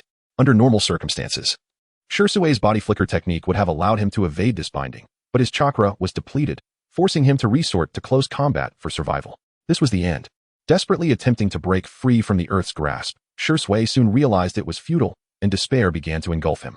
Shisui, there's no need to struggle. Just let go. As Shisui's legs trembled with effort, another teammate of Tuorong, named Chinyu, suddenly produced a kunai and dashed towards Shisui. Thank you to the 9 votes from Dragon Head Sacrifice. I am truly moved. Everyone knows I often update repetitively, yet many brothers support me daily without complaint. Thank you all. The upcoming plot will be incredibly exciting. I will strive to make this work one of the top 5 Naruto fanfictions to repay your support. Chapter 40. The Power of the Gale Blade. Alas, it is over. Gazing at the sharp kunai hurtling towards him, Shisui resigned himself to closing his eyes. However, In that instant, a figure suddenly appeared before him and activated his 3-Tomo Sharingan. Itachi. Staring at the familiar silhouette, Shursui was momentarily stunned. But then joy surged through his despairing expression. Not good, it's Itachi. Chin Yu was equally shocked by Itachi's unexpected entrance. Just as Chin Yu was taken aback, a massive wedge abruptly pierced through his body, halting his kunai mid-air as it was about to reach Itachi. Was this an illusion?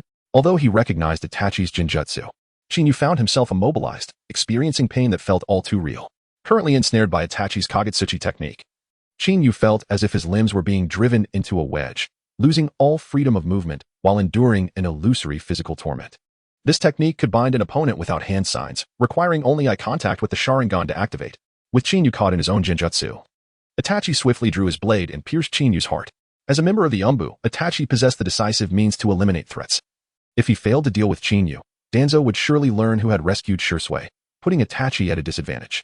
Chin Yu. Upon witnessing Chin Yu fall to Itachi's strike, Tuorong, who maintained the binding technique, cried out in alarm. Mind your own business. A deep voice echoed as Sasuke suddenly appeared behind Tuorong, bringing his blade down with ferocity. Tuorong, a competent ninja, sensed impending danger. He pushed off the ground, executing an evasive maneuver to the left, narrowly avoiding Sasuke's assault. However, due to his movement, he could no longer maintain the binding technique, causing the earth hands beneath Shursui to crumble. As the earth shattered, Shursui collapsed helplessly, but Itachi was quick to support him. Sasuke, let me handle him, Itachi urged, concerned that Sasuke might not be a match for Tuorong. Brother, take care of Shursui. I'll handle this, Sasuke replied confidently, smiling faintly at Itachi. Hearing Sasuke's words, Tuorong felt anger swell within him. You little brat, do you dare to underestimate me? Although Tuorong felt uncertain about defeating Itachi, the audacity of this seemingly 6 or 7-year-old brat wanting to kill him was infuriating. No more talk, let us go? As the Sharingan began to whirl, Sasuke gripped his blade tightly and charged at Tuorong. Once I capture Itachi's little brother, I can use him to threaten Itachi into surrendering Shursui. A brilliant plan flashed through Tuorong's mind, and a sinister smile crept across his face as a massive stone arm materialized from his right arm after utilizing the rock fist technique. Unfazed by Sasuke's charge, Tuorong stepped forward with his rock-encased fist, ready to clash against the sharp blade. Clang! The sharp sound of their clash reverberated through the air. Sasuke pressed on, undeterred, continuing to strike, while Tuorong used his rock fist as a shield, defending closely. Clang, clang, clang. As their combat intensified, the once dismissive Tuorong found himself slightly surprised by Sasuke's speed. He anticipated that Sasuke's offensive would be so rapid. If he continued to defend, he would soon tire from wielding the heavy stone arm. Let us end this quickly. Being delayed by a brat like this would surely become fodder for ridicule among the others en route. With a swift thought, Tuorong's expression grew increasingly fierce. Clang! Once again, Tuorong's fist deflected the blade's arc, and he suddenly appeared behind Sasuke using the body flicker technique. Little brat, it's over. Convinced that one punch would knock Sasuke out, Tuorong swung his fist down with all his might. Sasuke, be careful. Observing the situation, Shursui and Itachi shouted warnings. Realizing that if Sasuke were hit, even if he survived, he would likely sustain grave injuries and lose his combat ability. Boom. As the colossal stone fist collided with Sasuke, in an instant, his body transformed into a piece of what amidst a veil of white mist. A substitution technique? Gazing at the wooden figure, Toru's eyes momentarily flashed with confusion, only to have his pupils suddenly constrict to pinprick sizes, an expression of horror etched across his pallid face. Uchiha's Gale Sword. A low murmur escaped his lips, and there was Sasuke, having deceived Toru with the substitution technique, now appearing behind him, brandishing a blade ignited with flames that struck fiercely upon Toru's form.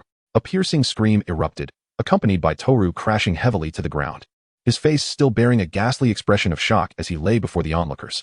Sasuke has grown immensely. Itachi nodded in appreciation at Sasuke's recent display.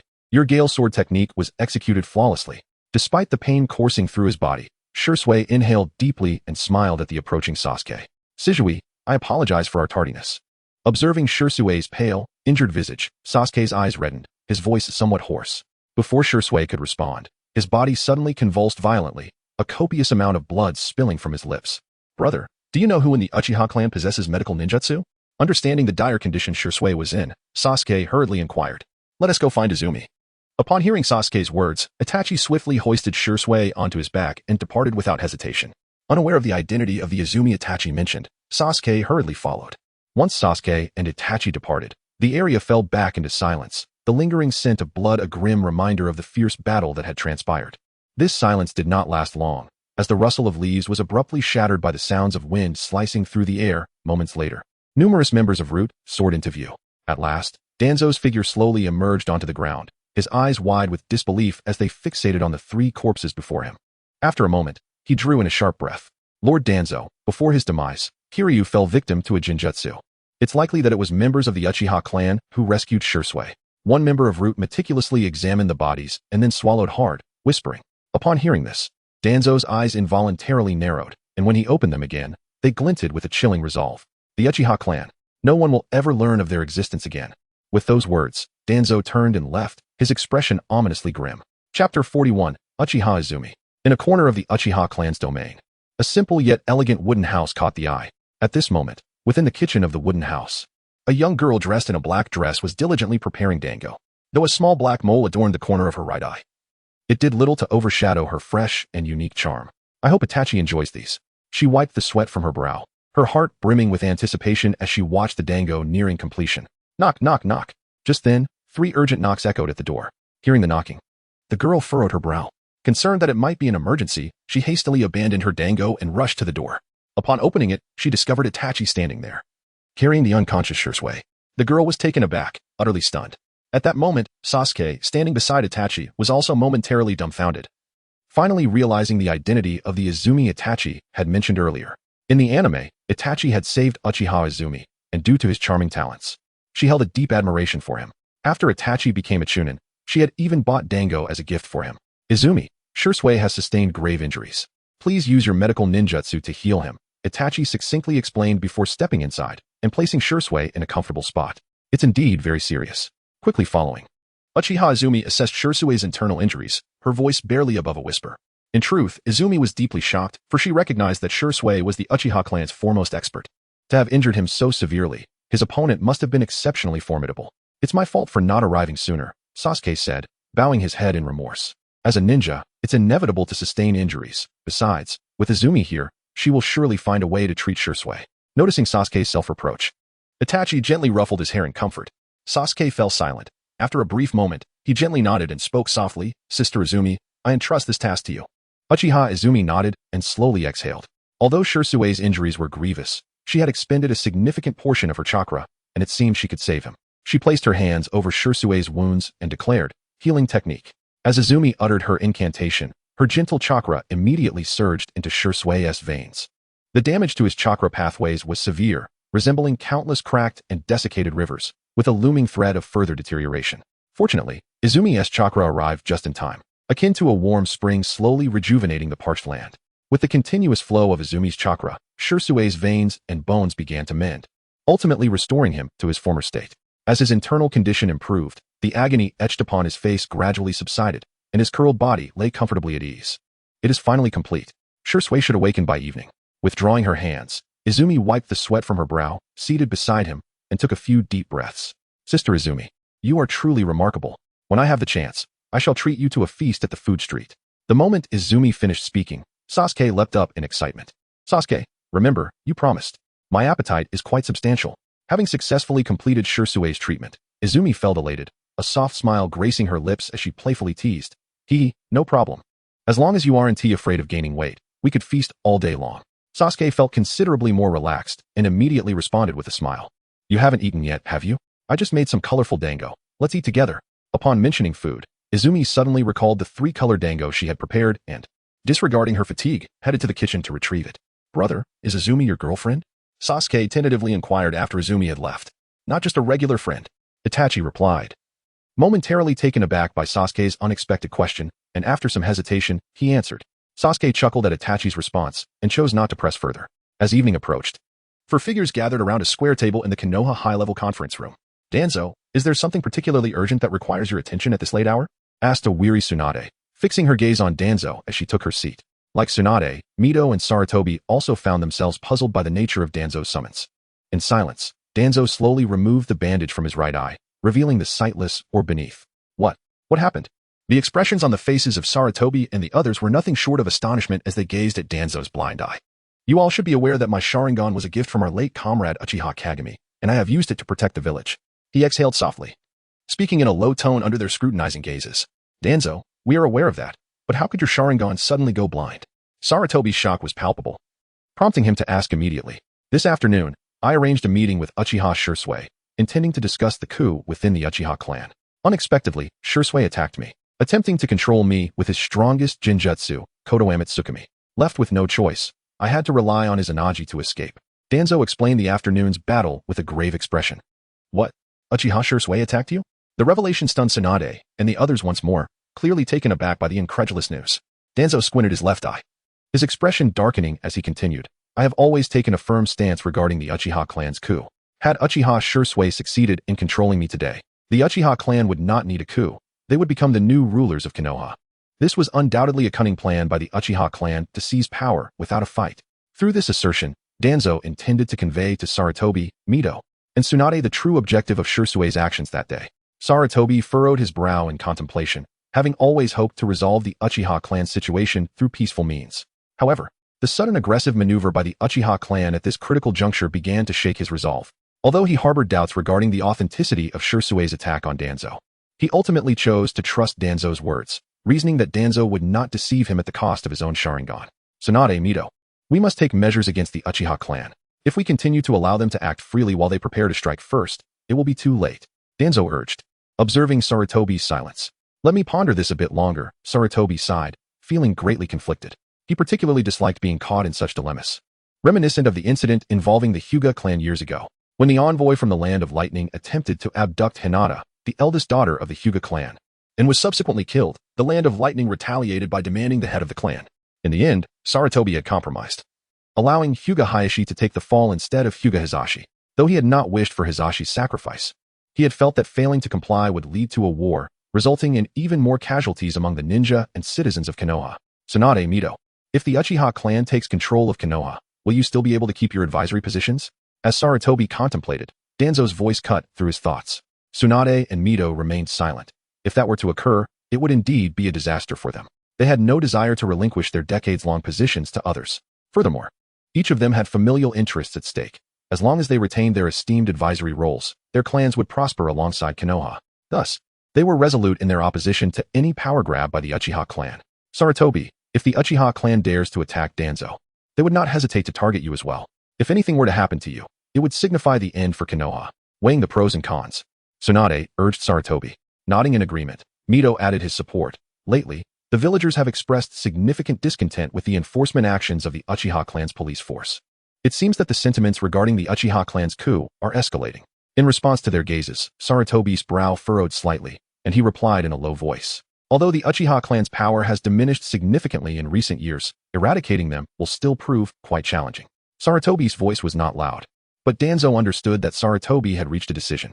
Do not worry. The mission to eliminate the Uchiha clan can be entrusted to Itachi, a member of the Umbu who is also an Uchiha clan member. He will excel in the task. Perhaps he had long contemplated this plan of annihilation. Danzo remarked with a cold ruthlessness. Isn't it a bit cruel to assign such a task to Itachi? Sarutobi's expression darkened upon hearing Danzo's words. If he were in Itachi's position, executing a mission to eliminate his own clan would be unconscionable for him. As a ninja, one must possess the resolve to carry out any task. Moreover, Itachi harbors ideals that transcend narrow-minded tribalism. For the sake of Konoha, I believe he understands what must be done. After a moment of reflection, Danzo slowly responded. As Itachi's superior, Danzo was well aware of the kind of person Itachi was, making him the most suitable candidate to carry out the extermination plan.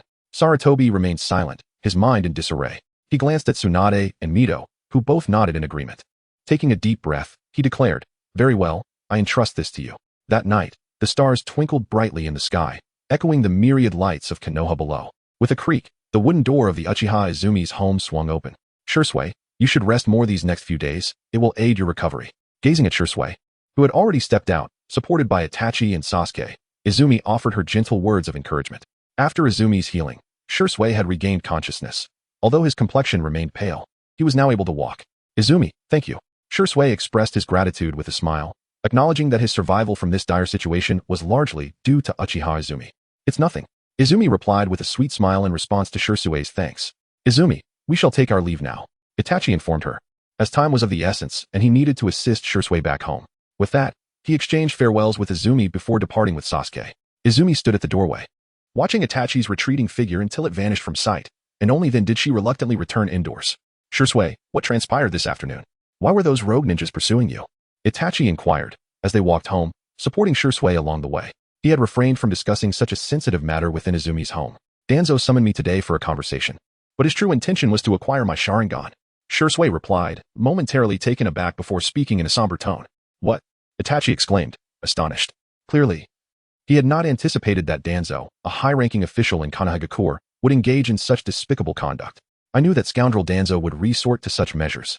Sasuke shouted in anger, his fists clenched tightly. Observing Sasuke's fury, Shui chuckled softly. Sasuke, you are truly remarkable, able to discern the thoughts of the higher-ups in Konoha. While I foolishly believed they would spare the Uchiha clan. Shui, you are not foolish. You are merely too kind, much like your brother. Sasuke replied earnestly, shaking his head. As soon as Sasuke's words fell, both Shui and Itachi gazed at him in bewilderment. We cherish the village of Konoha, regarding its inhabitants as indispensable companions. However, following the Ninetales incident, the higher-ups of Konoha placed the Uchiha clan under surveillance, having lost their trust in us. Thus, even if we sacrifice the interests of our family for the sake of the village, the only outcome we receive is ruthless abandonment by the village itself. Sasuke's words were straightforward, articulating the plight of the Uchiha clan without any circumlocution. Simultaneously, he sought to dismantle the notions held by Shui and Itachi regarding the sacrifice of their family for the preservation of the village through undeniable facts. It must be acknowledged that his statements bore considerable weight. Although Shui and Itachi's expressions darkened, their furrowed brows indicated a deep contemplation of their beliefs. Under the impact of Sasuke's declarations, Shui fell into silence, and after a moment's reflection, he sighed softly and said, Itachi, despite Sasuke's youth, I find great merit in his words. Regardless of our actions, we cannot alter the village's hostility towards us. Therefore, let us focus on safeguarding our family. I understand. Nodding in agreement, Itachi prepared to amend his evidently flawed perspective. Observing Itachi's assent, a smile graced Sasuke's face, although Itachi did not vocalize his support explicitly. Sasuke was certain that Itachi would henceforth align himself with the Uchiha family. Following this exchange, the trio quickened their pace, swiftly disappearing from sight. Chapter 43, A Difficult Choice. In the realm of Naruto, Danzo successfully extracted Shusui's right eye. However, in this ninja world, under Sasuke's intervention, Danzo failed to seize Shusui's eye, enlightening Sasuke to the realization that with effort, one could indeed alter the course of impending events. As for the tragic massacre of the Uchiha clan 2 years hence, Sasuke resolved to strive even harder to effect change. The day following the Shui incident, Sasuke embarked on a mission under Kakashi's guidance. Their team now exhibited a remarkable synergy, swiftly resolving any task at hand. After completing their mission in the morning, Sasuke temporarily halted his training and made his way to the Nanga shrine of the Uchiha clan. Upon arriving at the shrine, Sasuke's singular objective was to locate Obito. The near-fatal encounter Shui had with Danzo served as a stark reminder for Sasuke. In the ninja world, without formidable power, death looms perpetually. To put it simply, the risk of demise is ever present. Having traversed from the real world for less than a year, although Sasuke had awakened his Sharingan and learned Chidori, these abilities were far from sufficient. Aspiring to become an exceptionally powerful ninja in a short span was undeniably unrealistic. Sasuke was acutely aware of this reality. In order to safeguard the Uchiha clan, he resolved to seek assistance from Obito. Although uncertain whether Obito would acquiesce, Sasuke was determined to make the attempt. Hey, masked man, are you there? He called out foolishly as he entered the South Shrine, addressing the empty space around him. Initially, Sasuke intended to call out Obito's name directly, but considering the inevitable explanations that would follow upon Obito's arrival, he opted for the moniker Masked Man. I am aware of your presence. When no response came, Sasuke persevered, scanning his surroundings as he shouted, I saw you that night. Come out. Let us be friends. This was becoming somewhat awkward. After calling for a while without seeing Obito, Sasuke could only sheepishly scratch his head. Perhaps Obito truly isn't here, he murmured to himself. Once again surveying the desolate South Shrine. After uttering this slightly exasperated remark, Sasuke turned and began to leave. However, after his departure, a distorted, ethereal figure solidified atop the shrine. Little one, we shall meet again. Perhaps, a deep voice resonated before the figure swiftly twisted and vanished. Though Konoha was merely a village, it spanned a vast area. To prevent enemy incursions, Konoha had established spherical barriers both underground and above, significantly reducing the need for personnel to guard. Nevertheless, for safety's sake, reconnaissance teams patrolled outside the barriers every few hours to ensure the security of Konoha.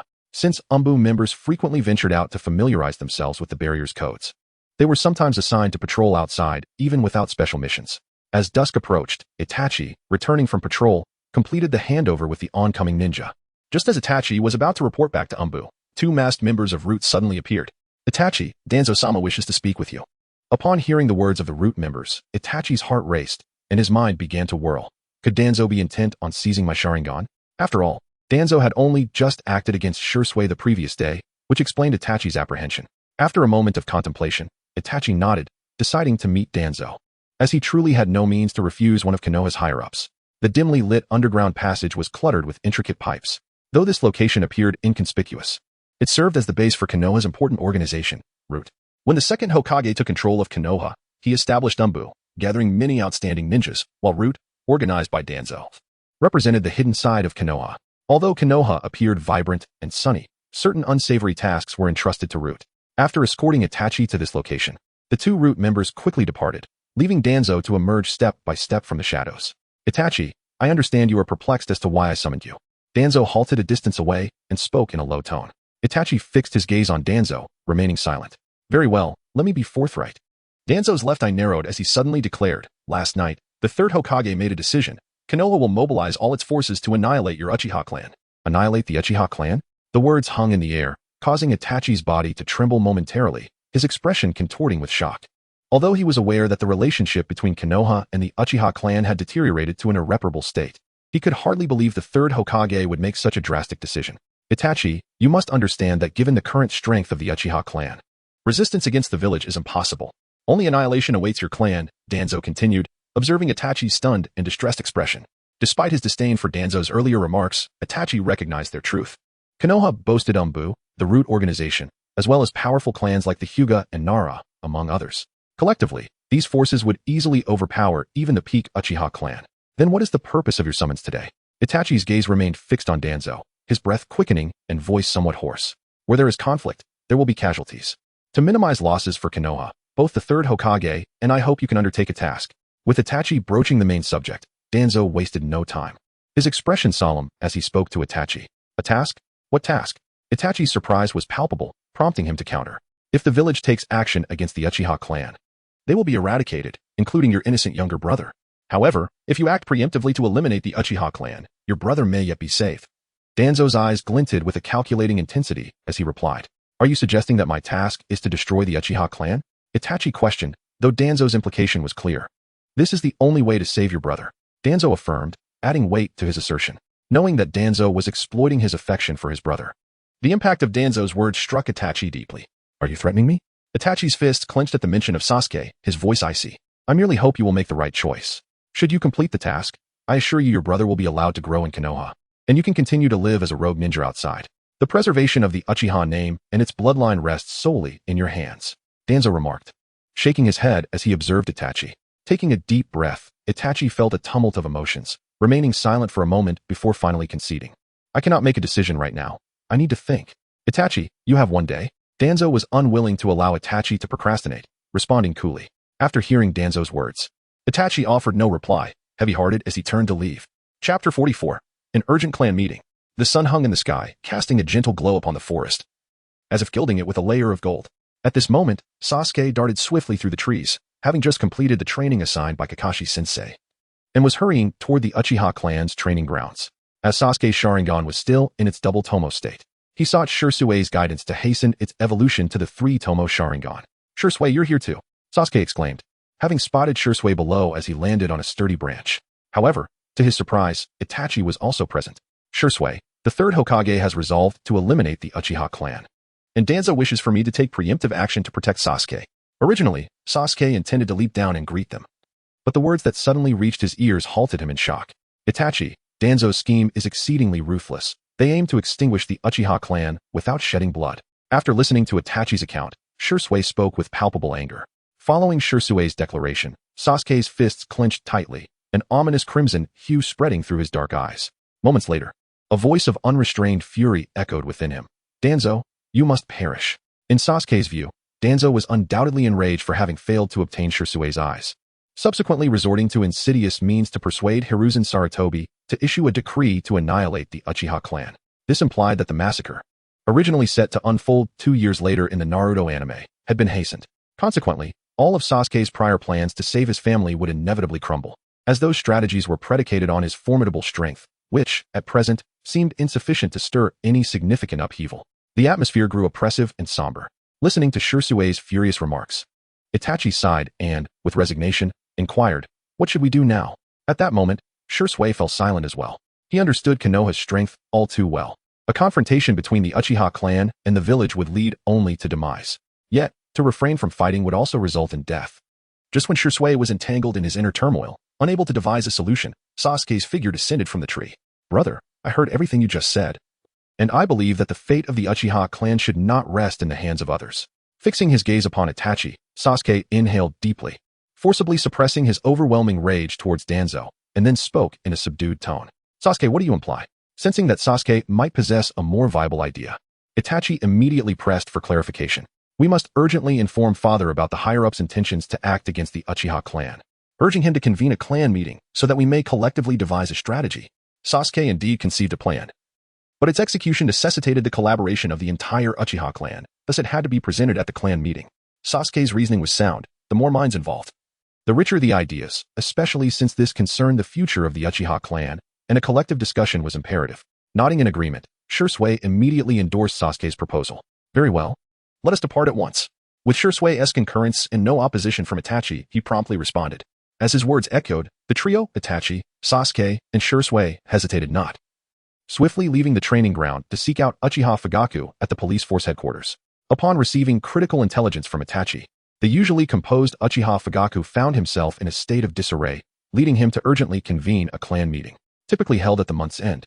This sudden summoning made it clear to all Uchiha clan members that significant matters were afoot, prompting participation from every household. Within less than an hour, the secret chamber of the Nanha Shrine was filled to capacity with clan members gathered for the meeting. The urgency of the assembly stemmed from Itachi's alarming revelation. The third Hokage had issued orders for their annihilation. Standing at the forefront of the chamber, Uchiha Fugaku surveyed the room before solemnly declaring, "What? The third Hokage has given the order? How outrageous. The higher-ups of Konoha aim to eliminate us? What are we afraid of? We were already planning a coup. Now is the perfect moment to act." The moment Fugaku's words concluded, chaos erupted within the chamber. A cacophony of panic and tumult swirling together, overwhelming all present. Furrowing his brow at the disorderly scene, Fugaku sternly commanded, "Silence. How can we devise a solution amid such clamor?" Upon hearing Fugaku's directive, the ruckus gradually subsided, eventually yielding to complete stillness. With the chamber restored to quietude, Fugaku encouraged, "Please, share your thoughts one by one. Leader, what options do we have left? The higher-ups in Konoha are preparing to strike us. We cannot remain passive. Let us initiate the coup." A clan member named Uchiha Hakadai, known for his militant disposition and long-held desire for power, stood and shouted, "The likelihood of a coup's success is exceedingly slim. We will not only contend with the elite Umbu and Konoha's Jonin, but also face opposition from other clans who might benefit from our downfall and thus support the higher-ups." Sasuke interjected, offering a sober analysis. As Sasuke's words resonated, all present, including Fugaku, visibly flinched. Even a singular Hyuga clan member could pose a significant threat to the Uchiha, let alone the combined forces of other clans. Since we cannot win, are we to sit idly by and await our demise? After a brief silence in the chamber, Uchiha Yakumi spoke in a somber tone. A loyal member of the Uchiha, Yakumi had diligently assisted Fugaku within the police force, and though typically reserved, he felt compelled to contribute given the dire stakes for the clan. Our Uchiha clan wields the power of the Sharingan. In a confrontation, we may yet prevail. Indeed, rather than await our doom, we should fight back. Some impassioned clan members quickly rallied, igniting fervent discussions, raising a hand to quell the discordant chatter. Fugaku's gaze flickered momentarily before he spoke with gravity. "Everyone must consider carefully. The decisions we make tonight will affect every family member. My child has just been born. If conflict erupts, it would be an unspeakable cruelty to him. What then? I cannot bear to witness my aged mother perish at the hands of others." Fugaku's words sparked concern among many clan members. While they may not fear death for themselves, they were deeply concerned for their families. Chapter 45, Sasuke's Plan. In previous clan meetings, the majority had advocated for a coup to seize power. Yet now, faced with the prospect of action, hesitation arose as they contemplated the fate of their loved ones. Perhaps this was the emotional bond that proved difficult to sever. What a vexing situation. To fight or not to fight? What course of action shall we take? After hours of deliberation yielding no resolution, many clan members grew increasingly agitated. Like the others, Fugaku furrowed his brow, internally conflicted. As clan leader, his decisions were of paramount importance, and a misstep could plunge the entire family into despair. Thus, in this critical moment, Fugaku refrained from proposing any ideas, choosing instead to listen to the opinions of his kin. Yet, amidst the crisis facing the Uchiha, he found himself bereft of a viable solution. "I have a plan that may assist the Uchiha clan in overcoming this crisis, but it requires the action of all clan members." Just as the members were engulfed in confusion, Sasuke stepped forth from beside Itachi, approaching Fugaku and addressing the assembly earnestly. "Hey, what is this little brat doing up there? He shouldn't be allowed to speak at the clan meeting. Someone remove him. The discontent among the clan members erupted at Sasuke's audacious interruption. Fugaku felt a surge of frustration. As a strict father, he aspired for Sasuke to grow into an exemplary ninja, embodying humility and respect. However, Sasuke's sudden emergence to speak at such a critical juncture seemed utterly inconsiderate. Thus, Fugaku admonished, "Sasuke, return to Itachi's side at once." What? How can this be? Yet, before Fugaku's command could fully resonate, disbelief flooded his eyes, and he muttered in astonishment. At that moment, standing beside Fugaku, Sasuke's once black pupils transformed into the crimson hue of the Sharingan. My heavens, a double Tomo Sharingan? This boy is truly remarkable. At the moment Sasuke activated his Sharingan, all members of the clan in the dimly lit room, except for Sasuke and Itachi, were struck with astonishment, followed by a wave of dizziness. They had not anticipated that Sasuke, at such a tender age, would awaken the Sharingan, and in its double Tomo form, no less. The shock was profound. It is unfathomable to consider the magnitude of disbelief that must have washed over Fugaku Uchiha when Sasuke revealed this power before him, leaving the clan leader momentarily at a loss for words. Ignoring the astonishment of Fugaku and the clan members, Sasuke's gaze was fixed intently on a certain Uchiha member in the corner of the room, a man bearing a scar across his face. When Sasuke activated his Sharingan, this individual displayed an unusually frantic demeanor, which piqued Sasuke's curiosity. He promptly utilized his Sharingan to probe the chakra within him, discovering that a trickle of chakra was indeed flowing. If a ninja was not employing any jutsu or actively channeling chakra, the mere presence of flowing chakra indicated the use of transformation techniques. As suspected, with a silent acknowledgement, Sasuke shifted his gaze away from the scarred man and, with an authoritative tone, proclaimed, "My awakening of the Sharingan is not for the sake of boasting. Rather, I wish to convey that one should not judge by appearances. In the world of ninjas, strength reigns supreme. Moreover, as a member of the Uchiha clan, I am inherently qualified to participate in this clan meeting." The clan members nodded slowly. Although Sasuke's words lacked a certain gentleness and exuded an air of dominance, no one in attendance felt any discontent. Many members had yet to awaken their Sharingan and possessed average abilities, yet they were still permitted to join the clan meeting. So why should Sasuke be any different? Fugaku was momentarily taken aback. He had not expected his son, at such a young age, to articulate such a bold sentiment. Nevertheless, as a father, he felt compelled to support Sasuke, stating, "Sasuke is still young, and at times his words and actions may lack consideration. I trust you will not hold it against him. He is my son and an Uchiha, and thus, he rightfully belongs here." With a smile directed at Fugaku, and bolstered by his father's support, Sasuke felt emboldened. He continued, "Regaining our dignity and reclaiming our power in Konoha is a shared aspiration of every Uchiha member. Yet, our current strength is insufficient. Opposing the higher-ups of Konoha would be akin to an egg striking a stone, only leading to ruin. Therefore, a preemptive coup is not feasible." Upon hearing Sasuke's words, a clan member immediately retorted, "If a preemptive coup is out of the question, how shall we respond to the third Hokage's intent to annihilate us?" All eyes were fixed intently on Sasuke, eager to discern how this seemingly prodigious young Uchiha would propose to address their predicament. "The only viable solution to our current impasse is to depart from Konoha and establish our own ninja village in another land," Sasuke declared, lifting his gaze to meet those of his clan members, exhaling softly before emphatically announcing, "We shall create our own ninja village."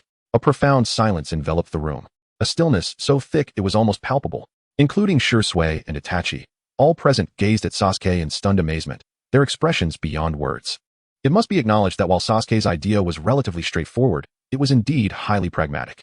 If the Uchiha clan were to leave Konoha, the higher-ups would find it implausible to eradicate them. After all, Konoha needed numerous ninjas for defense and could not deploy all its forces in pursuit. "You make it sound so simple. Where exactly do you propose we go after leaving Konoha?" After a prolonged silence filled with astonishment, one clan member finally posed the question, tinged with trepidation. Anticipating such an inquiry, Sasuke chuckled softly and produced a golden scroll. The scroll did not resemble the ordinary ones from Konoha, causing everyone to pause once more in surprise. This is a request written personally by the daimyo of the Land of Waterfalls, expressing dissatisfaction with the leader of Takigakure and seeking the third Hokage's dispatch of ninjas. We could seize this opportunity to travel to the Land of Waterfalls, assist the daimyo in resolving his troubles, and subsequently establish a new ninja village there. After providing a swift explanation, Sasuke unveiled another scroll, continuing, "This scroll contains a map of the Land of Waterfalls and intelligence on all the ninjas within Takigakure. With this information, we can seize Takigakure without incurring significant costs." Originally, Sasuke intended to present these scrolls to Hiruzen Sarutobi, yet it became evident that the Uchiha clan had a more pressing need for them. Upon the conclusion of Sasuke's words, Sasuke, after a moment of contemplation, also exclaimed with excitement. In Sasuke's perspective, the Uchiha clan's relocation to the Land of Waterfalls would prevent direct conflict with Konohagakure. thereby minimizing losses for both sides. Casting a glance at the elated Shursui, Uchiha Hakadai suddenly interjected, urging caution, do not rejoice too soon. Setting aside the authenticity of the scroll in Sasuke's possession, the higher-ups in Konoha will undoubtedly not allow us to depart lightly. The expressions of those present shifted subtly, as they were acutely aware that the Uchiha clan posed a significant threat to Konoha, and the village's leadership would not tolerate such a risk. In response to Hakadai's concerns, Sasuke nodded solemnly and asserted, prior to obtaining this scroll, I eliminated 2 shinobi from the hidden grass village, and their jutsu corresponded with the information contained within the scroll. Thus, I can vouch for its authenticity with my life. As for the Uchiha clan's exodus from Konoha, it is clear to us all that the higher-ups will resort to drastic measures, which is why I have devised a meticulous plan. What plan? Without a doubt, Sasuke's words captured everyone's attention once more. As soon as he finished speaking, the atmosphere in the dim room became palpably tense. Some clan members, harboring discontent, muttered to themselves about the boy's knack for suspenseful speech, wondering why he couldn't simply reveal everything at once. In the early hours of the day after tomorrow, we can set forth. By that time, the Leaf Village ninja will likely be resting. We can first eliminate the guards at the main gate, allowing my brother Itachi to dismantle the Leaf's barrier, thus facilitating our smooth departure from the village. There are 2 routes to the land of waterfalls, one through the stone forest and another across the Kato Island Bridge. We can send a team of about 10 to the Kato Island Bridge to intentionally lure the pursuing Leaf Ninja, while the main force takes the alternate route into the land of waterfalls. This is the essence of the plan. Its success hinges on the cooperation of our entire clan. With the entirety of his strategy laid bare, Sasuke felt a sense of relief. At that moment, Uchiha Fugaku stared blankly at Sasuke, amusedly questioning whether this meticulous planner was truly his son. How could a mere 6-year-old conceive such a comprehensive plan? Sasuke was indeed becoming increasingly remarkable. Watching Sasuke stand before him, Itachi felt a swell of pride within him. In truth, Itachi had not given much thought to anything beyond protecting his younger brother during this crisis faced by the Uchiha clan. Sasuke's plan was nothing short of brilliant. He had not only contemplated the escape from the village, but had also addressed the potential threat of pursuit by the Leaf. The clan members in the dim room fell silent, nodding in agreement. I support this plan, and I can also take on the task of luring them away. Sasuke's thoughts and plans regarding the Uchiha clan's migration from Konoha were commendable, and Shursui undoubtedly supported him wholeheartedly. He inquired, are we truly leaving the village? The Uchiha clan, akin to the Senju clan, was one of the founding families of Konoha. The prospect of being forced to depart from their home undoubtedly saddened many of its members. Observing the solemn expressions of his kin, Sasuke smiled and gently replied, I fully understand your reluctance to leave the village. I feel the same. However, this is merely a temporary departure. Once the Uchiha clan grows stronger, we shall return to Konoha and reclaim all that is rightfully ours. It is just a temporary departure. Thus, I wholeheartedly support Sasuke's plan. I concur. Perhaps moved by Sasuke's subsequent words, the clan members, having come to terms with the situation, echoed their agreement alongside Shursui. Witnessing the support from his kin, Uchiha Fugaku, as the clan leader, felt compelled to speak. He raised his hand, commanding silence, and stated, I have previously mentioned that the decision we make tonight will impact the fate of our entire clan. We stand before 2 choices. One is to initiate a coup and engage in conflict with the village, and the other is the migration plan proposed by Sasuke. Let us vote. Those in favor of Sasuke's plan, please raise your hands. Upon his declaration, aside from a few belligerent individuals, nearly all clan members raised their hands in support. Compared to the perilous coup, the majority preferred Sasuke's strategy. They believed that as long as they preserved their legacy, they would eventually have the opportunity to rise again and return to Konoha. Acknowledging the consensus among his kin, Uchiha Fugaku nodded in approval and then cautioned. Sasuke's plan has been approved. Everyone should take the time tonight to pack your belongings. Remember to travel light, as we intend to leave the village the day after tomorrow. Now, the meeting is adjourned. Yes, the clan members responded eagerly, and soon after, they flowed out of the dim chamber like a school of fish at Fugaku's gesture. Before departing, a clan member bearing a scar on his face cast a worried glance at Sasuke, noticing that Sasuke was oblivious to his concern. He sighed in relief and left with a sense of reassurance. As the clan members exited, only Uchiha Fugaku, Shursui, Sasuke, and Itachi remained in the dim chamber. Sasuke, may I see your scroll? Fugaku spoke once the room fell silent again. His inquiry was not born of distrust, but rather stemmed from his responsibility as the clan leader to safeguard the lives of all his people. Of course, Sasuke smiled faintly and, without hesitation, handed the scroll written by the feudal lord to Uchiha Fugaku. Sasuke, did you not claim it was the feudal lord of the land of waterfalls? Why then does this scroll bear the name of the feudal lord of the land of grass? Upon receiving the scroll, Uchiha Fugaku examined it closely, and upon discovering that the signature at the end belonged to the feudal lord of the land of grass, he was utterly astonished. The scene before them also left Shursui and Itachi in shock. This blunder could have a profound impact on the Uchiha clan, and with the clan members dispersed, rectifying the situation would prove quite cumbersome. Observing their astonishment, Sasuke promptly clarified. I deliberately claimed it was from the land of waterfalls because the person in the right corner with a scar on his face used a transformation technique. He must be a member of the Umbu. Members of the Umbu? Upon hearing this, Uchiha Fugaku, Shursui, and Itachi were even more taken aback, realizing that the higher-ups in Konoha were monitoring the Uchiha clan to such an extent. However, they subsequently breathed a sigh of relief. Had Sasuke not uncovered this spy that night, his plans would have fallen entirely into the ears of the higher-ups, putting the Uchiha clan at great risk of being eradicated. Well, having that spy is not entirely unfavorable. He could mislead the Konoha higher-ups, allowing my true plan to unfold flawlessly, Sasuke mused with a sudden smile. Thank you for the generous donation from the head of the Du family. With 500 recommendation votes within reach, let us all strive together for the next 3 days. Any suggestions can be left in the comments, and I will consider them carefully. Chapter 47. The True Plan. Sasuke, what is your true plan? Was the earlier plan merely a ruse? Uchiha Fugaku inquired, looking at Sasuke with a puzzled expression. My true plan is to send members of the Uchiha clan to the Land of Grass. However, with several hundred individuals traveling together, our speed would be significantly reduced.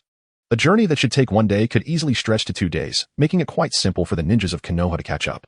Noticing Uchiha Fugaku's bewildered expression, Sasuke continued to elaborate. Upon hearing this, Uchiha Fugaku, Shursui, and Itachi nodded in agreement. Some members of the Uchiha clan were merely ordinary individuals, and their pace would undoubtedly lag behind that of elite ninja squads. Even if they departed a day earlier, they could still be overtaken. Nevertheless, this issue could be remedied.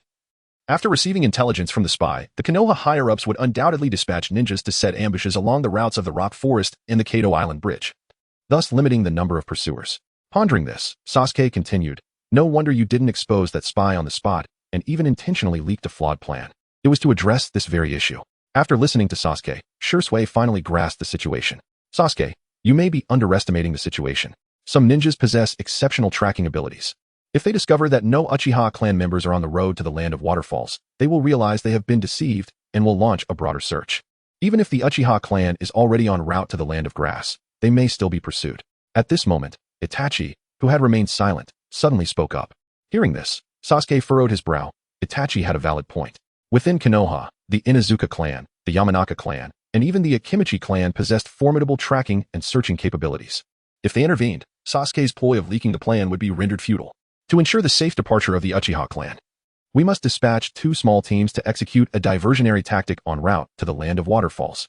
However, that would place both teams in considerable peril. Sasuke pondered for a moment before finally uttering a few words.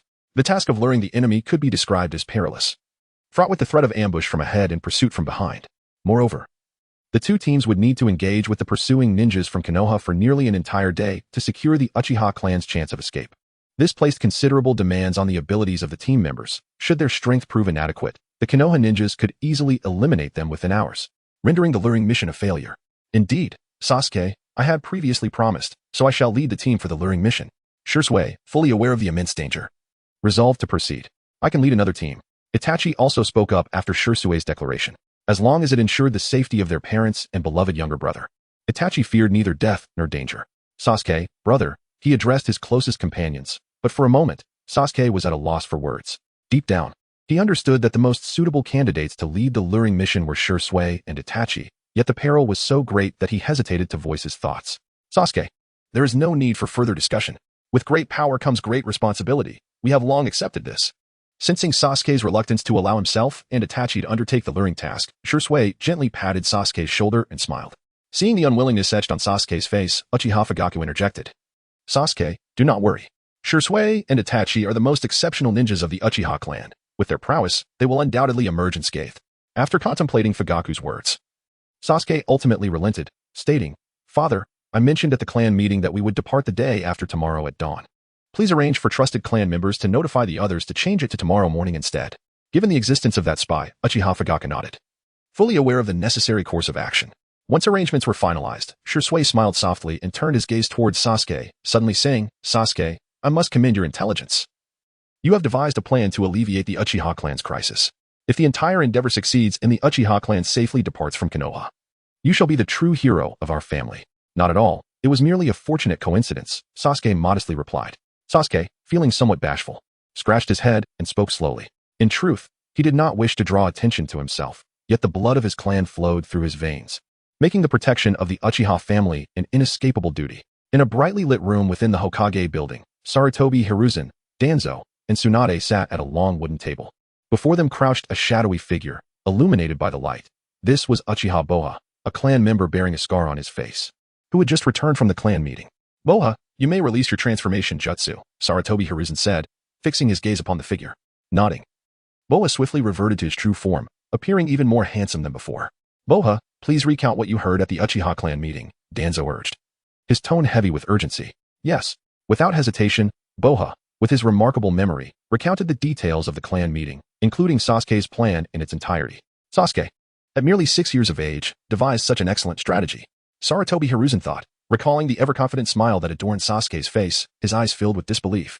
Moreover, awakening the Sharingan at such a tender age meant that if he continued to grow, another figure akin to Uchiha Madara would surely emerge from the Uchiha clan. Meanwhile, Tsunade also expressed her astonishment.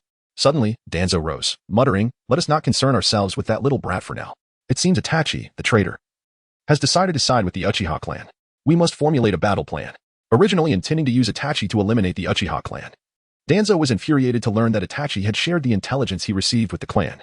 Since the Uchiha clan intends to flee to the land of waterfalls, we shall set ambushes along both routes. Once they embark, we can surround and strike from behind, ensuring we eliminate the Uchiha clan with minimal cost. After a moment of contemplation, Mito Minion proposed. Indeed, that plan is quite sound. Danzo nodded in agreement. Initially, he had contemplated launching a direct assault on the Uchiha clan within the village, but he reconsidered, realizing that such a clash would undoubtedly cause collateral damage to the village and its inhabitants. Mito Minion's plan appeared far more reasonable. The Uchiha clan plans to depart from Konoha at dawn the day after tomorrow. We should arrange for ninjas to ambush them on the road to the land of waterfalls. Tsunade reminded, clearly supporting their proposal to engage outside the village. Sarutobi, what say you? Danzo's gaze shifted to Sarutobi Hiruzen, his expression suddenly darkening as he spoke urgently. The three of them were merely advisors. The true decision-maker was Hiruzen, the Hokage. As Danzo's words faded, Sarutobi Hiruzen's countenance momentarily froze. The entire Uchiha clan's departure from Konoha would render them traitors, and according to Konoha's regulations, they must be eradicated without exception. Furthermore, permitting the Uchiha clan to escape would mean that, given their terrifying talents, they would likely become a formidable new force in the ninja world within a few years. The Land of Fire already had numerous adversarial factions. Adding the Uchiha clan would undoubtedly jeopardize Konoha's future. In that instant, a wave of uncontrollable thoughts surged within Sarutobi Hiruzen. The Uchiha clan could not be allowed to remain. If they grew powerful, Konoha might indeed face annihilation at their hands. Danzo, the ambush will be your responsibility. You can deploy the Umbu ninjas and coordinate with your root members. It should pose no issue. After a moment of reflection, Sarutobi Hiruzen raised his head and spoke solemnly to Danzo. Not a problem, I assure you, not a single Uchiha will escape the Land of Fire. Danzo, ever the cunning schemer, was more than capable of orchestrating an ambush. Mito, Tsunade, tomorrow you will notify the various clans to summon their elites to assist us in battle. Konoha must also retain a contingent of ninjas for defense, for we may not have sufficient numbers to pursue the Uchiha clan the day after tomorrow. Sarutobi Hiruzen instructed as he turned to them. Understood. Mito Minion and Tsunade nodded in agreement. To ensure our success, I will gather the Jonin tomorrow and have them join the fray. With a heavy sigh, Sarutobi Hiruzen continued with his arrangements. Although he spoke decisively, his expression bore a trace of complexity. Hiruzen did not wish to be so ruthless. Yet his role as the third Hokage dictated that he could not act solely on his personal convictions. Konoha's welfare always remained paramount in his heart. Now that everything is set, Boha, you may return to the Uchiha clan. Any developments must be reported immediately, Danzo said, casting a glance at the waiting Boha. Yes. Without hesitation, Boha vanished from sight. Sarutobi Hiruzen narrowed his eyes, fatigue flickering across his gaze, and he said softly, it is getting late. Tomorrow's task is quite demanding. So you should all retire early. Nodding, Danzo, Mito Minin, and Tsunade slowly left the room. Once they had departed, Sarutobi Hiruzen surveyed the quiet chamber and let out a deep sigh. In that moment, he felt anew the weight upon his shoulders, a burden that was anything but light. At his age, grappling with the Uchiha clan's affairs felt overwhelming. Yet reflecting upon the second Hokage's dying wish to entrust Konoha to him, Sarutobi Hiruzen steeled his resolve. And a firm declaration echoed through the room. Rest assured, my teacher, even at the cost of my own life, I shall protect this village. In the depths of night, Konoha lay shrouded in darkness, its myriad lights twinkling like fireflies. Though the hour was late, Sasuke found himself unable to sleep as he lay in bed. With a sigh, he donned his clothing and stepped outside. Walking along the streets of the Uchiha district, illuminated by the glow of street lamps, Sasuke gazed at the clan emblem. The fan motif, emblazoned upon the wall. Unconsciously, his hand clenched tightly. Tomorrow at dawn, the Uchiha clan would depart from the village. He pondered what the outcome would be. In his previous life on Earth, Sasuke had read many novels featuring characters who traversed worlds. To cater to readers and embody the trope of the overpowered protagonist, authors often portrayed their leads as invincible, effortlessly overcoming any adversity. Yet Sasuke understood that these were merely fictions, and he existed in a tangible world of ninjas. If he did not strive diligently and remain vigilant, he could easily meet his demise here, even during the previous sea-level mission. Had it not been for Sasuke awakening his Sharingan at the critical moment, his lifeless body might have long been interred beneath the earth.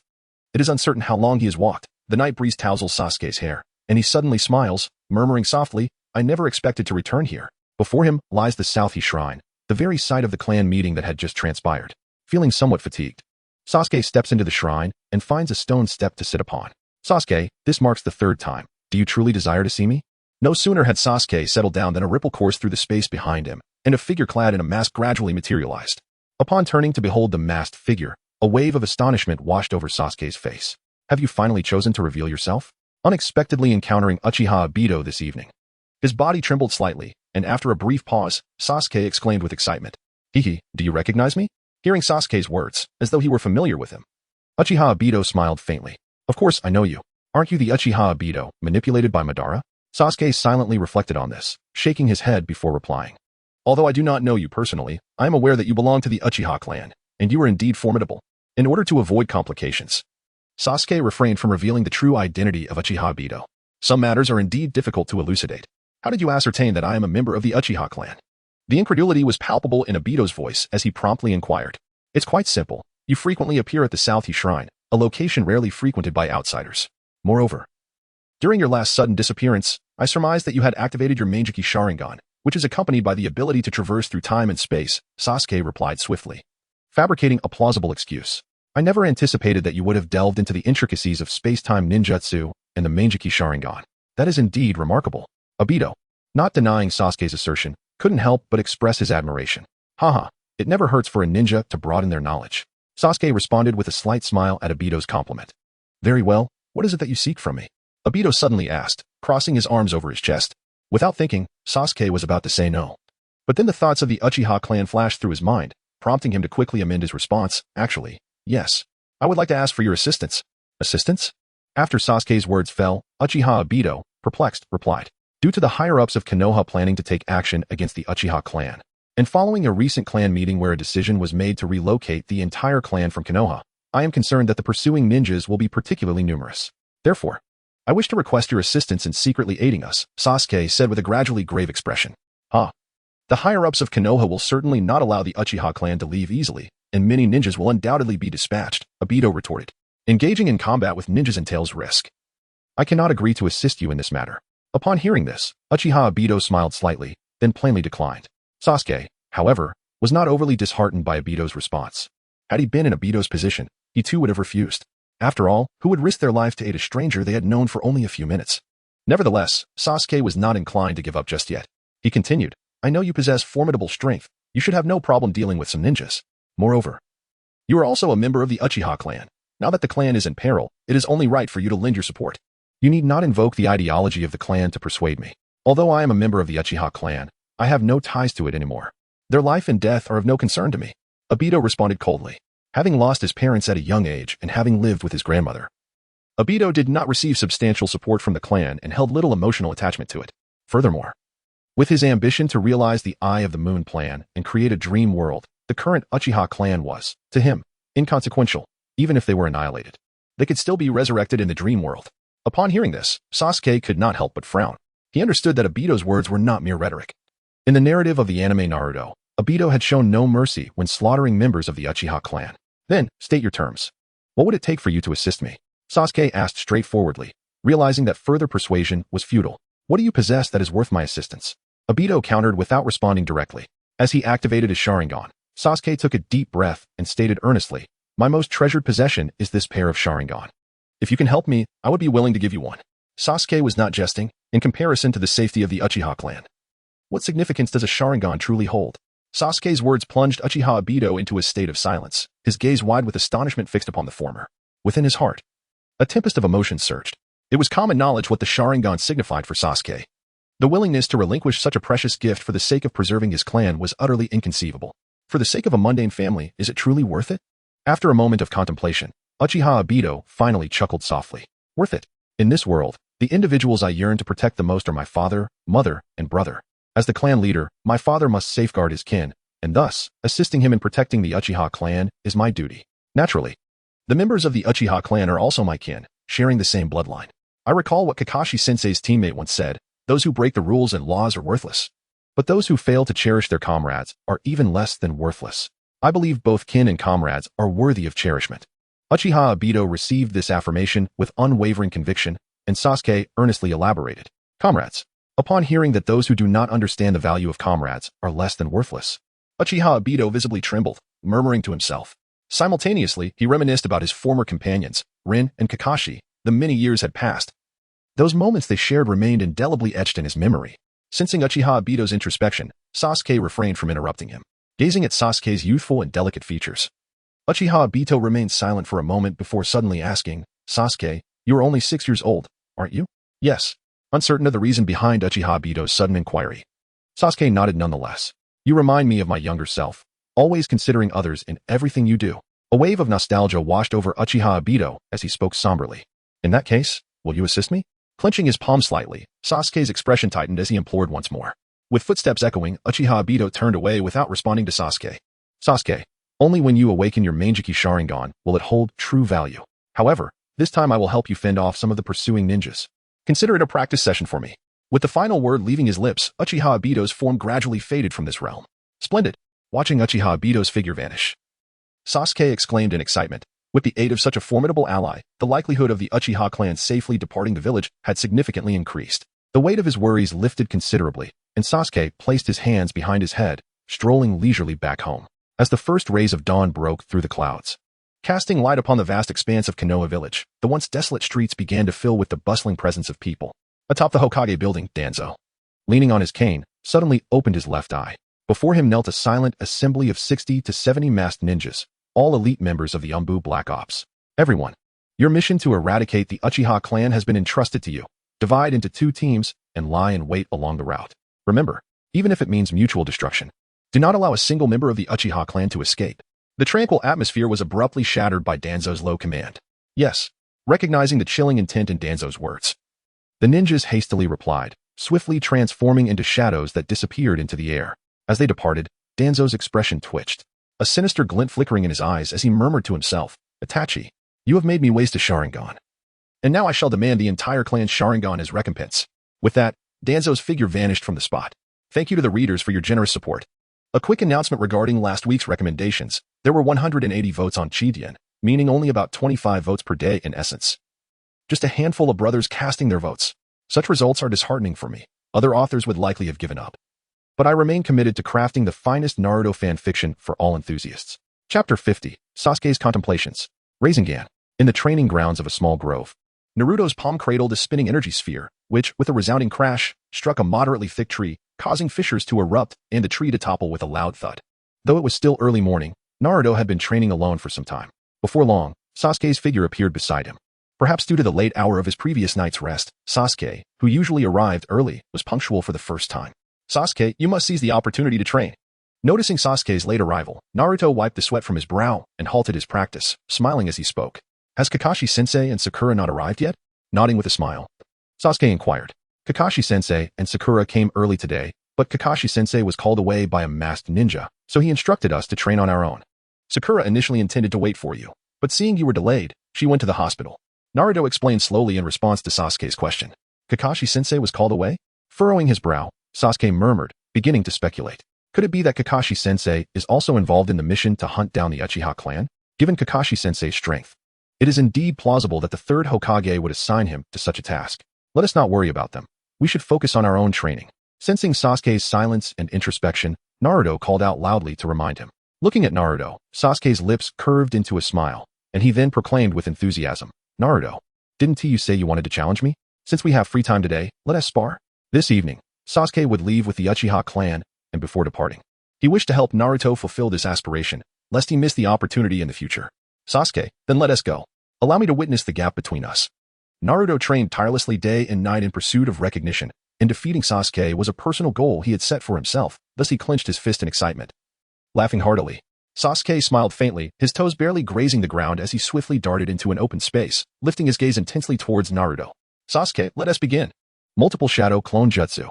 In response to Sasuke, Naruto held nothing back, conjuring forth a multitude of shadow clones. He then commanded these clones to charge at Sasuke. Fire style, fireball jutsu. Noticing only shadow clones rushing towards him, Sasuke swiftly clasped his hands together to form a series of seals, then expelled a searing fireball from his mouth. With a chorus of agonized cries, Naruto's shadow clones were obliterated upon contact with Sasuke's fireball, dissipating into white mist. Boom. After extinguishing the approaching clones, the fireball completed its task, exploding upon impact with the ground and scattering into a multitude of tiny flames, enveloping the area in a cloud of smoke. Seeing the smoke that obscured his vision, Sasuke contemplated utilizing it to launch a counterattack. However, just as this thought crossed his mind, Sasuke's expression shifted abruptly, as Naruto's figure suddenly materialized beside him. Sasuke, you were too careless. Upon his sudden appearance, Naruto laughed heartily, clenching his fist and swinging it towards Sasuke's chest. Impossible. Caught off guard by Naruto's astounding speed, Sasuke could only brace himself in astonishment as Naruto's punch landed. Bang. Yet, before Naruto could revel in his triumph, the Sasuke he had struck transformed into a wooden log. Damn it, Sasuke used the substitution jutsu. Glaring at the log that had fallen to the ground, Naruto exclaimed in frustration. Hihi. Naruto, didn't I tell you before? In battle, a ninja must maintain composure. Just as Naruto simmered with anger, a light chuckle echoed from behind him, causing his eyes to widen in alarm as he felt a kunai pressed against his back. Hihi. Of course I remember. The sudden laughter startled Sasuke as it emanated from behind the smoke. Before Sasuke could react, the Naruto in front of him vanished into a flurry of white mist, another shadow clone. Sasuke, I am no longer the naive Naruto you once knew. At that moment, as the smoke cleared, Naruto stood poised, a swirling energy sphere gathering in his right palm, aided by one of his shadow clones. Gazing at the overwhelming confidence radiating from Naruto's smile, Sasuke inhaled a breath of slightly warm air and declared, Naruto, let us settle this with one decisive move. With that, Sasuke swiftly formed seals, and with the sound of whistling wind, a brilliant flash of lightning erupted from his right hand. Whoosh! Realizing Sasuke was about to unleash his Chidori, Naruto, having completed his Rasengan, dashed forward. The Rasengan spun in his palm, slicing through the air with a sharp hiss. Sasuke, be careful. As he approached, Naruto issued a warning, then thrust the Rasengan towards Sasuke. Whoosh! Sasuke lifted his gaze, observing the rapidly enlarging Rasengan in his eyes, exhaling softly, his expression remaining calm and composed. He then raised his right hand, crackling with lightning, and collided heavily with the Rasengan. Boom! The two powerful energies clashed, and a pair of arc-shaped energy shields materialized before Sasuke and Naruto, each equally matched in strength. However, as the energy waned, the brilliance of the lightning in Sasuke's hand began to diminish, while the Rasengan, though also weakening, clearly held the upper hand. As the Rasengan and the lightning power remained in a stalemate, Naruto shouted, exerting his arm once more. The quickly dissipating Rasengan pierced through the barrier of lightning and finally struck Sasuke, although its power had diminished. The ferocious thrust sent Sasuke flying like a kite severed from its string, ultimately crashing heavily to the ground. He actually won. When this almost dreamlike conclusion unfolded before Naruto, he found it hard to believe. Sasuke, despite the inevitable bumps one might encounter in a spar, stood up with a pale face, causing Naruto to feel a pang of concern, prompting him to rush over. Naruto, congratulations on your victory, Sasuke said with a smile, touching his somewhat pained chest. He felt no sense of disappointment in losing to Naruto, for this had been the preordained outcome. Just moments ago, the Chidori Sasuke had gathered possessed only 2/3 of its usual strength. This was intentional, designed to allow Naruto to triumph over him with the Rasengan. Sasuke deliberately conceded to Naruto with a singular purpose, to instill greater confidence in Naruto before departing, thereby motivating him to relentlessly pursue his aspiration of becoming Hokage. Thank you all for your support. Once the recommendation votes surpass 500, I shall fulfill my promise and provide additional content. Chapter 51. Kakashi's Dilemma. Haha, Sasuke, honestly, I never anticipated that I would triumph over you. Naruto, scratching the back of his head with a sheepish grin, responded to Sasuke's congratulatory words. At that moment, Naruto's heart brimmed with joy, having been looked down upon since childhood, even labeled as the underachiever at the Ninja Academy. He now found himself victorious over the so-called genius ninja Sasuke. From this day forth, he could hold his head high wherever he went. Naruto, as I have previously stated, so-called geniuses are merely those who exert effort. Your victory over me is a testament to your hard work. Moreover, should I no longer be around, remember this, do not heed the judgments and disparaging remarks of others. Have faith in yourself, for you shall undoubtedly become Hokage and earn the respect of all, Sasuke said, patting Naruto's shoulder with a warm smile, his youthful voice resonating with sincerity. Yes, Sasuke, I will continue to strive. Perhaps buoyed by his victory over Sasuke, Naruto's confidence surged as he nodded vigorously in response. With the necessary words spoken, Sasuke exhaled in relief and softly suggested, Naruto, let us resume our training. I will treat you to Uchiha ramen for lunch. Haha, then I shall indulge in several bowls. Naruto exclaimed excitedly upon hearing Sasuke's offer. Not a problem. Eat as much as you wish. Sasuke chuckled in agreement, and without further delay, they resumed their training. Unbeknownst to Naruto, this might very well be their final training session together. In the Hokage building, within the Hokage's office, all the elite ninjas of Konoha were present, save for a few who were away on missions. The elite ninja often represented the village's strength and prowess, when several of them united in battle.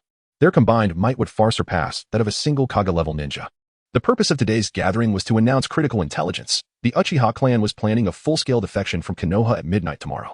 With a somber voice, Sarutobi Hiruzen addressed Kakashi, Asuma Sarutobi, Guy Might, and the others. The entire Uchiha clan intends to leave the village? How can this be possible? Kakashi's expression shifted dramatically. Incredulity etched across his face. While he had heard rumors of a potential coup, he never envisioned such an outcome. This is utterly unexpected.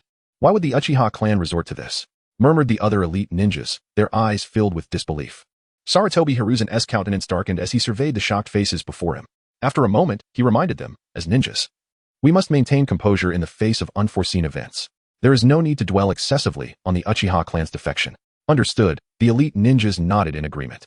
Then, Hokage-sama, how shall we address the Uchiha clan? Guy Might inquired suddenly. This matter was also discussed with several advisors.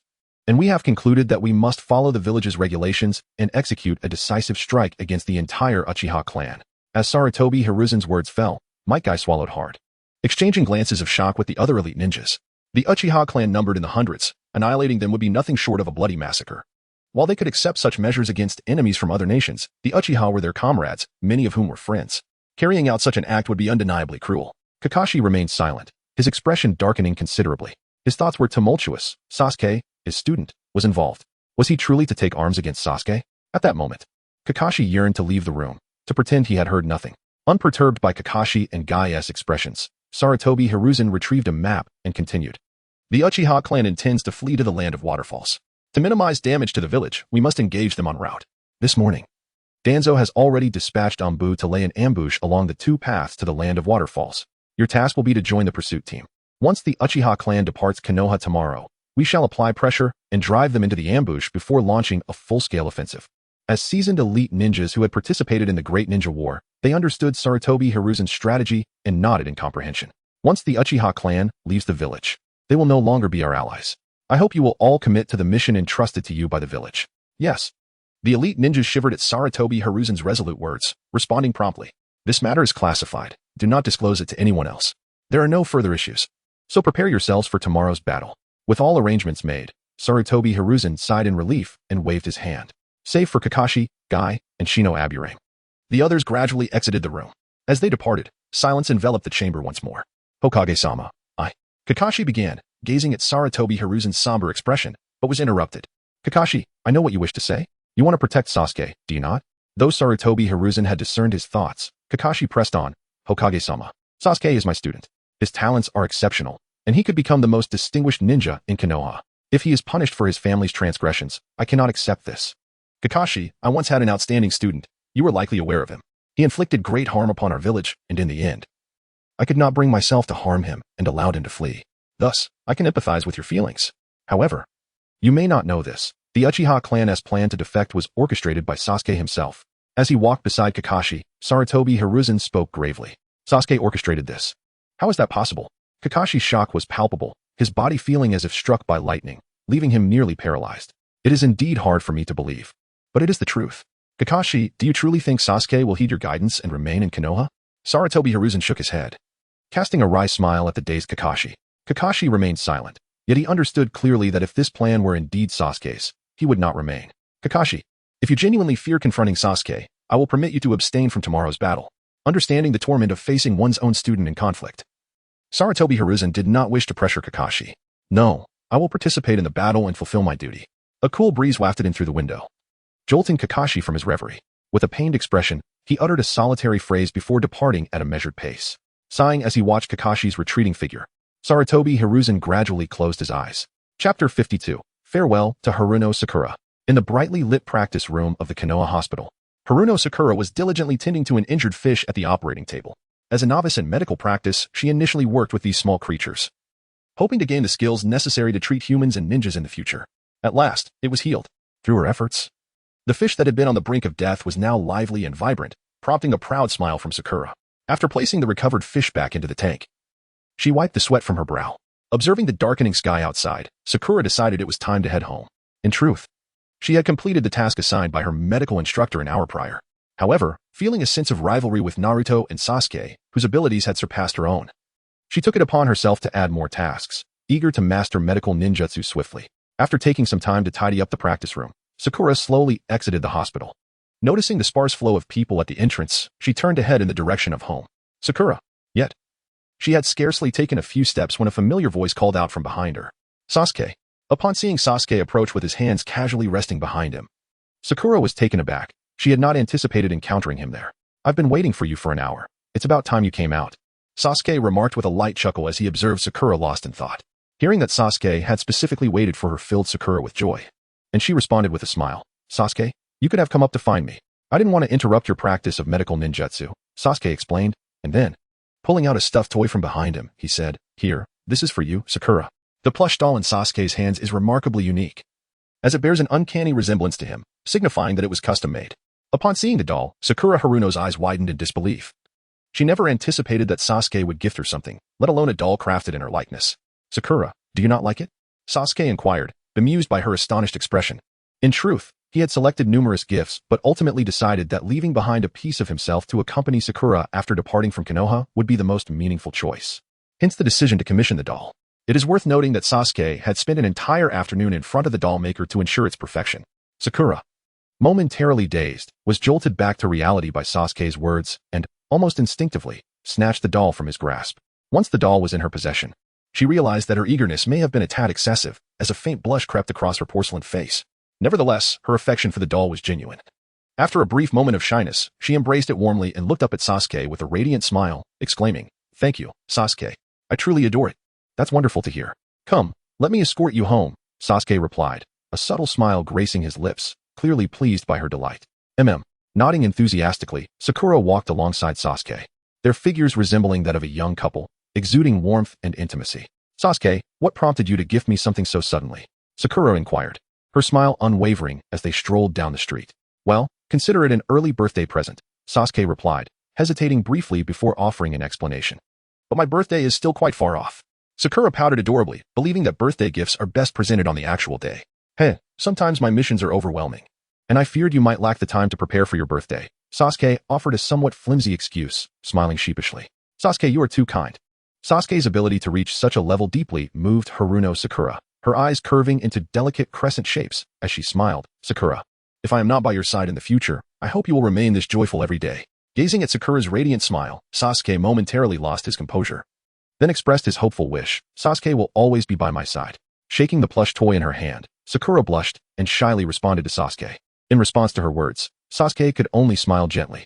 The Konoha hospital was not far from Sakura's home, and despite her deliberate attempt to slow her pace in order to spend more time with Sasuke, she soon found herself standing before her own residence. Sasuke, I have arrived home. Stopping in her tracks, Sakura glanced at Sasuke with a soft laugh. As the moment of parting drew near, an overwhelming sense of reluctance enveloped Sasuke's heart, even sparking thoughts of taking Sakura away from Konoha. Yet, he understood that such a childish act would only bring harm to her. Then I shall return home as well. Sakura, farewell. Gently patting Sakura's forehead, Sasuke, feeling helpless, waved his hand and turned to leave. Watching his figure gradually disappear around the corner, an inexplicable sadness welled up within Sakura's heart. The night was serene, the dark sky adorned with countless twinkling stars, with the occasional shooting star streaking across the night, infusing the quiet evening with a touch of vitality. After the daytime's clamor, Konoha village, deep into the night, had succumbed to a blanket of darkness and silence. In the courtyard of the Uchiha clan, 40 fully armed members stood in 2 orderly lines. Before them stood the captains, Sasuke and Itachi. As the decoy squad, your mission bears the heaviest burden. However, for the future of the Uchiha clan, I hope you can buy us a day, declared Uchiha Fugaku, gazing at the newly formed teams. Rest assured, clan leader. We vow to fulfill our duty. The 40 clan members shouted in unison.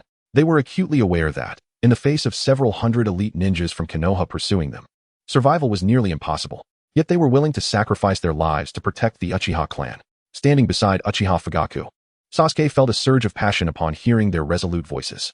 Although he had suggested joining the decoy squad, his proposal was swiftly rejected by Sasuke and Itachi, leaving him somewhat displeased. Indeed, they are truly the finest of our Uchiha clan. Uchiha Fugaka nodded with satisfaction.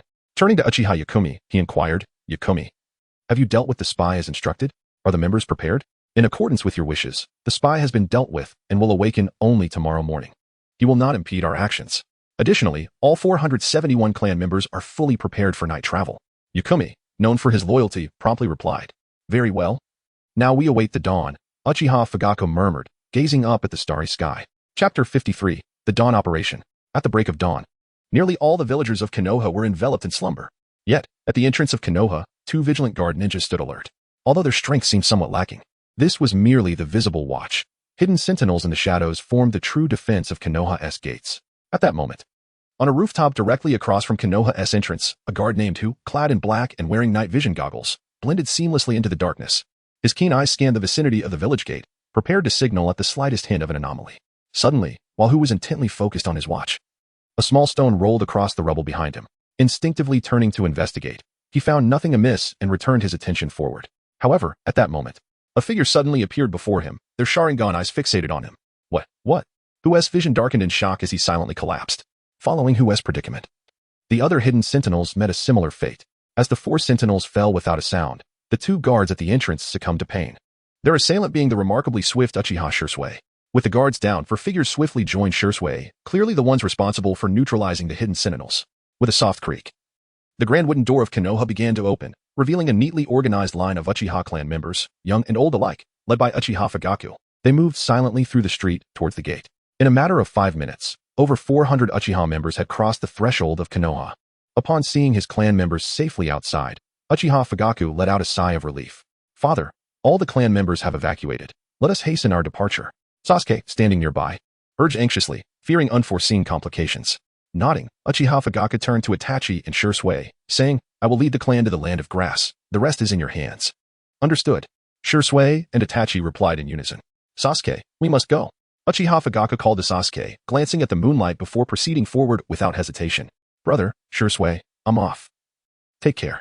Sasuke bid farewell to Sasuke and Itachi with a faint smile. Go on, and remember to stay safe on your journey. Listen well to your parents. Itachi gently ruffled Sasuke's hair, offering his soft admonition. Nodding obediently, Sasuke quickly followed the clan members who were already making their way towards the land of grass. Itachi, let us depart as well. Once the Uchiha clan members faded into the moonlight, Sasuke took a deep breath, casting one last glance at Konoha before whispering, Indeed. Itachi nodded lightly, gesturing for his team to follow.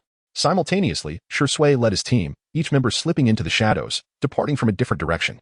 Though their paths diverged, both routes would lead to the land of waterfalls. Under the moon's gentle illumination, the Uchiha clan marched quietly through the serene forest. The clan's guards donned night vision goggles, their vigilant gazes sweeping the dark corners among the trees, hands firmly gripping their weapons, ever prepared for any sudden threats. Though traveling at night was exhausting, they all understood the significance of this departure from Konoha for the Uchiha clan, and each one persevered resolutely.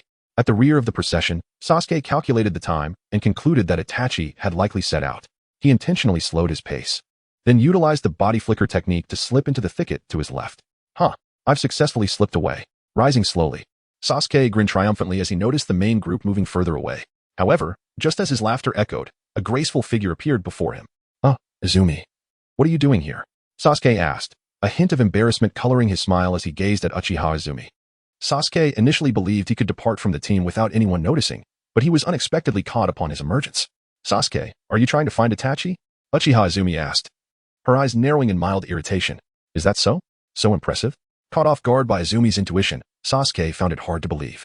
Indeed, his intention for leaving the team was to search for Itachi. This mission was perilous, and he felt compelled to be by his brother's side. Sighing, Izumi continued. Itachi anticipated that you would leave the team midway to seek him, which is why he instructed me to keep an eye on you. As expected of my brother. He truly understands me. Sasuke replied with a faint smile, indirectly acknowledging his purpose. Sasuke, let us return. The task Itachi is undertaking for the clan is far too dangerous. He does not wish for you to come to harm, Izumi urged, her gaze fixed on him. Shaking his head, Sasuke replied resolutely, precisely because the task is dangerous. I must seek my brother. Absolutely not. I cannot allow you to go, Izumi exclaimed, spreading her arms wide. Aware of Sasuke's bond with Itachi, she knew that should she allow him to leave, Itachi would never forgive her. and thus, she was determined to keep Sasuke from departing. Then you may as well kill me, Sasuke said earnestly, drawing his knife. Why must you make this difficult for me, Sasuke? Startled by the sudden turn of events and fearing he would charge forward, Izumi was taken aback by his words. Izumi, I am not trying to trouble you. My brother is of utmost importance to me. If anything were to happen to him, my existence would hold no significance. Moreover, to be frank, given your strength, you cannot possibly stop me, but I truly do not wish to harm you. Sasuke responded somberly to Izumi's concerns. Izumi's lips parted, yearning to say something. Yet words eluded her. With her wisdom, she recognized Sasuke's unwavering determination to find Itachi. After a moment of silence, gazing at Sasuke's refined features, she quietly asked, Sasuke, are you truly set on searching for Itachi? Yes. He nodded firmly in response. Then let us go together. When we find Itachi, I can also apologize to him, Izumi said, waving her hand, her voice tinged with an unmistakable sense of resignation. Accompanying Sasuke in his search for Itachi was also a means to protect him along the way. Thank you, Izumi. Let us set off swiftly. Sasuke expressed his gratitude, knowing that as an exceptional medical ninja, Izumi would be invaluable in critical moments. Very well. With a slight nod, Izumi and Sasuke vanished into the thicket. Chapter 54. The Furious Naruto. At 4 in the morning, before dawn had broken, 2 masked Umbu members suddenly knelt outside Sarutobi Hiruzen's chamber. Hokage-sama, urgent news. The entire Uchiha clan has left the village. Though aware that Hiruzen was resting, the urgency of the situation compelled one Umbu member to raise his voice as he called out from outside the door. What? They departed early? Within a minute. Having been roused from his slumber, Hiruzen hastily donned his attire and opened the door, astonished. Indeed, all but Uchiha Obito, who is asleep, have vacated the village. The Umbu member affirmed, nodding in confirmation. The commotion surrounding the Uchiha clan's departure suggested that Obito's cover as a spy had been compromised, prompting their hasty exit from the village. Hiruzen murmured to himself, then swiftly ordered, inform everyone. Gather all the ninjas arranged yesterday. While the Uchiha clan has yet to leave the land of fire, we must pursue them. Understood. The 2 Umbu members nodded and immediately vanished, following Hiruzen's command. The village of Konoha sprang into action. Within half an hour, ninjas, including Kakashi, Guy, and other elite clan members, assembled in the spacious area in front of the Hokage building. Everyone, the Uchiha clan has departed the village prematurely. They are now traitors to Konoha. In accordance with village regulations, I, as the 3rd Hokage, order you to pursue the traitors immediately and ensure they receive their due punishment, Hiruzen declared solemnly, addressing the hundreds of elite ninjas before him. Yes. The ninjas responded in unison, accepting the mission. Go. Hiruzen nodded gently, gesturing for them to disperse. As his words faded, the pursuing ninjas swiftly turned and scattered into the shadows like bats, rapidly exiting the village of Konoha. Standing still, Hiruzen gazed at the now silent ground, exhaling softly as he murmured, Uchiha Fugaku, all of this is the consequence of your clan's own actions. As dawn broke, Konoha began to stir, but unlike usual, villagers gathered in clusters, their conversations fixated on a singular topic, the Uchiha clan's defection from the village. Why did the Uchiha clan leave? Some villagers couldn't help but ponder aloud. I heard they attempted a coup. They must have been exposed by the 3rd Hokage, prompting their flight, speculated those with insider knowledge. It is said that the 3rd Hokage dispatched hundreds of ninjas to hunt down the Uchiha. It's akin to a small-scale war. Oh dear. The Uchiha clan is in for a rough time. Many villagers, after a moment of shock, shook their heads in pity. Sasuke, you wouldn't leave the village, would you? On the street, Naruto, originally headed to the training grounds, clenched his fists upon hearing the villagers' discussions and swiftly turned towards the Uchiha clan's territory. Although stunned by the Uchiha clan's departure from Konoha, his primary concern was ensuring that his teammate, Sasuke, remained. Naruto quickly arrived at the Uchiha territory, where a throng of villagers had gathered outside, but numerous ninjas guarded the entrance, preventing anyone from entering. This place is off limits. Everyone, please disperse. A squad leader shouted as the crowd grew increasingly restless. Sasuke, Sasuke. Ignoring the squad leader, Naruto called out frantically, attempting to push his way inside. Hey, step back. A ninja blocked his path as he approached. What are you doing? I need to find Sasuke. Naruto protested, frustrated by the obstruction. The Uchiha have left the village. There is no one inside. The ninja blocking Naruto immediately reprimanded him. It's impossible. Sasuke won't leave. I must go in and find him. Naruto insisted loudly. Seeing that Naruto was unyielding and causing a ruckus, the ninja growled. Kid, if you keep this up, I will have to take action. That should be my line. Naruto glared at the ninja, his fists clenched, preparing to charge forward.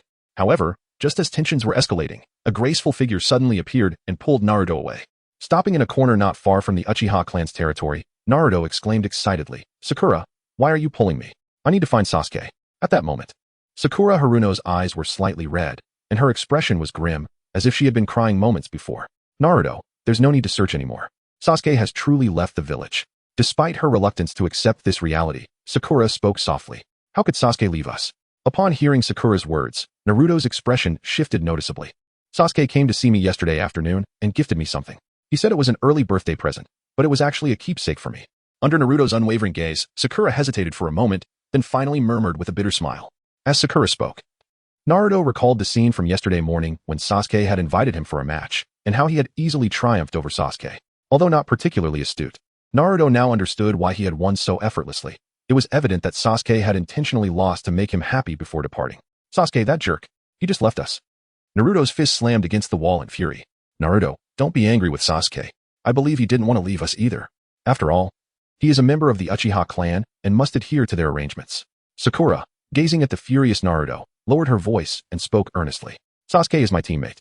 My first companion who acknowledged me. I cannot allow anyone to harm him.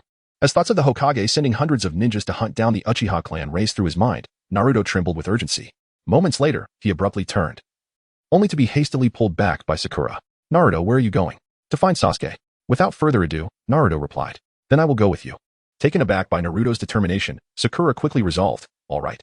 Nodding, Naruto set off with Sakura, leaving the village of Konoha behind. A month has passed. Yet I still have not received any recommendations. The absence of recommendations means that no one can see my novel. I hope everyone can share it on their social media to help promote it. Thank you all. Chapter 55, Pursuit. The vast, boundless forest swayed gently in the breeze. The branches dancing, creating waves of green that stretched towards the horizon. At this moment, in a clearing within the forest, 3 figures gathered around a map laid on the ground, while a dozen others were dispersed around them, closely observing their surroundings.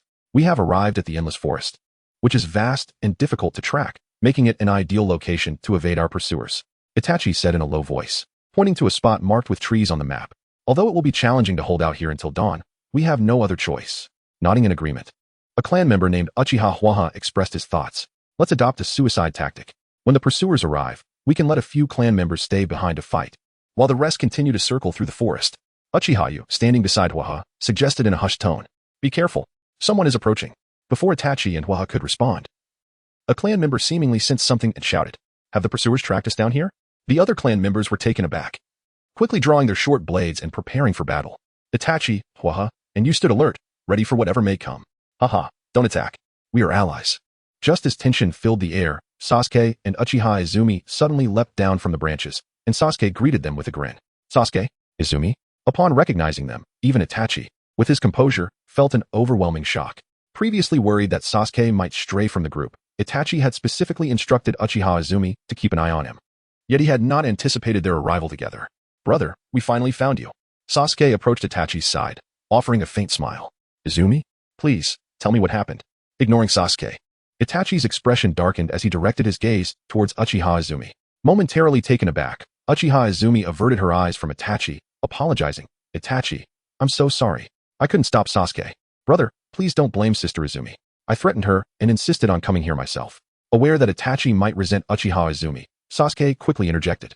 Sasuke, do you understand what coming here signifies? Why are you so disobedient? Itachi's gaze fixed on Sasuke, his tone laced with an unusual hint of anger. Leading a team into danger, Itachi himself was uncertain of escaping, having resigned himself to sacrifice. How could he not be furious that his beloved younger brother had come to meet a similar fate? Recognizing Itachi's anger stemmed from his deep affection and fear for his safety, Sasuke lowered his head and spoke softly. Brother, now that I'm here, if you ask me to return, I will only be pursued by Konoha shinobi. Let me stay and fight alongside you. Observing Sasuke's unfazed demeanor, Itachi, despite his ire, could only nod in resignation. Thank you, brother. I won't hold anyone back. With Itachi's nod, Sasuke's face brightened with joy. All right, everyone prepare. We must continue our journey. Without further delay, Itachi, in his capacity as leader, issued the command. Yes. Upon hearing the order, the other clan members immediately sprang into action. Just as they were about to depart, the hawk that had been circling above suddenly screeched, as if awakening from a trance, before swiftly flying away. This location was a desolate expanse strewn with rocks, where numerous shinobi were either sitting or standing. Slowly opening his eyes, Yamashiro Hachi exhaled softly. He had just employed the family as secret technique, the mind transfer technique, to project his spirit into a hawk, surveying the skies. Although this jutsu consumed a considerable amount of chakra, it was deemed worthwhile to track the Uchiha clan's whereabouts. Narashikaku, seeing his old teammate awake, immediately inquired. What did you find? Approximately 20 members of the Uchiha clan have been spotted moving deeper into the endless forest. Yamashiro Hachi promptly replied with a nod. Only 20? It appears they are the protective rear guard of the Uchiha clan, meaning the rest of the clan must be ahead of them. Reflecting on Hachi's words, Nara Shikaku pondered for a moment before quietly stating, Shikaku, what shall we do now? Our team consists of only 15 members. They have about 20. If we engage, we will be at a disadvantage. At this juncture, the tall Akimichi Choza interjected. Let us not forget that we have 7 other teams available for support. Once we enter the endless forest, we will signal them for assistance. With a faint smile, Nara Shikaku responded. In that case, let us set forth. We still have a considerable distance to cover to reach the endless forest. Yamashiro Hachi rose and spoke. Indeed, Nara Shikaku nodded, rallying the other members to gather and proceed towards the endless forest. In the dense thicket not far from the endless forest, beneath a large tree, several figures rested momentarily. Their forehead protectors indicated they were shinobi from Konoha. Having pursued since 4 in the morning, their bodies were fatigued. A brief respite was necessary to prepare for the impending battle. Suddenly, with a resounding boom, a signal flare erupted in the sky above the endless forest. There's trouble over there. We must hasten to their aid. As the captain, Nara Rado swiftly stood, pointing towards the endless forest and shouting, Yes. Upon receiving the captain's command, the team members immediately rose. However, just as they were about to set off, the space before them distorted, and a figure adorned with a flame-patterned mask appeared, blocking their path. Who goes there? Nara Rado demanded, fixing his gaze on the peculiar figure. I've been tasked by a little brat to prevent you from pursuing the Uchiha clan. As for my name, you need not know. The masked figure was none other than Uchiha Obito, whose right eye glimmered with a crimson light through the mask's opening. Attack! Realizing the masked man was an enemy, Nara Rado decisively commanded. With a swift order from Nara Rado, the Konoha shinobi drew their shuriken and hurled them rapidly at Uchiha Obito. The multitude of shuriken descended upon him like a swarm of bees, encircling him, rendering evasion impossible. With narrowed eyes, Uchiha Obito observed the swiftly approaching projectiles, neither dodging nor defending himself. The shuriken, propelled by an unrelenting gust of wind, surged towards him, and in a moment of shock, they pierced through Uchiha Obito, continuing on until they lodged into the ground. What? How is this possible? The Konoha shinobi were left in utter disbelief. They were unaware of the jutsu Uchiha Obito had employed. Such a feeble attack. With arms crossed, Uchiha Obito sneered. Just then, Nara Rado's figure suddenly appeared behind him. As a captain, Nara Rado possessed exceptional skill, while his teammates were engaged in throwing shuriken. He had already begun preparing a new assault. Such speed. Uchiha Obito marveled, sensing the presence behind him. It's all over. With a glint of sharpness from the short blade in his hand, Nara Rado thrust it towards Uchiha Obito's vital points. At that moment, every gaze was fixed on the glimmering blade. Should Nara Rado land this strike, regardless of the masked man's prowess, he would surely perish on the spot. Under the watchful gaze of those present, a swift and forceful strike finally pierced through the body of Uchiha Obito. The low, ominous sound of the wind cutting through the air reverberated, causing the faces of the Konoha ninjas to turn pale. Had the blow truly landed? At that very moment, the expression of the assailant morphed into one of horror, his voice trembling with disbelief. How could this be? You know nothing of the Uchiha clan's power. Would release, cutting technique? As Obito's voice echoed, the assailant's pupils dilated, for Obito was too close for him to react. When he sensed a surge of energy invading his body, he spat forth a mouthful of blood, his form plummeting to the ground like a bird with broken wings. As they beheld the falling figure, the Konoha ninjas fell into a stunned silence. When their gazes fixated on the assailant's chest, their minds erupted in chaos. For upon his chest, tree-like thorns had sprouted. A dozen pairs of eyes stared blankly at the masked man, their hearts racing with tumultuous waves. This masked figure had employed wood-release techniques, yet they knew that only the first Hokage, Hashirama Senju, possessed such mastery within the entirety of Konoha and the ninja world. Who could this masked man be? Just as the Konoha ninjas were enveloped in confusion, Obito swiftly formed hand seals. Would release, hellish chaos? With a low shout, the ground beneath the Konoha ninjas erupted, several thorn-covered trees springing forth, mercilessly entwining and slaughtering them. The excruciating pain emanating from their bodies elicited horrifying screams, and soon after, they succumbed to unconsciousness, scattered lifelessly across the ground. In this cursed world, your very existence is a torment.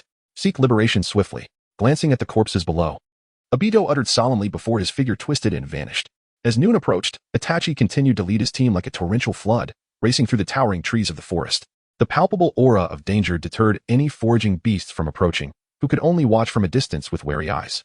Following Itachi's team was another group of about 10 individuals, the two closely matched in number, traversing the forest with only a kilometer separating them. In a clearing within the forest, Itachi halted the team, his expression serious as he addressed a clan member sent to scout ahead. Is there any movement up ahead? Captain, there are traces of figures on the path directly in front of us. They must be Konohas pursuing ninjas, the scout quickly replied. Konoha ninjas? Itachi's expression shifted slightly.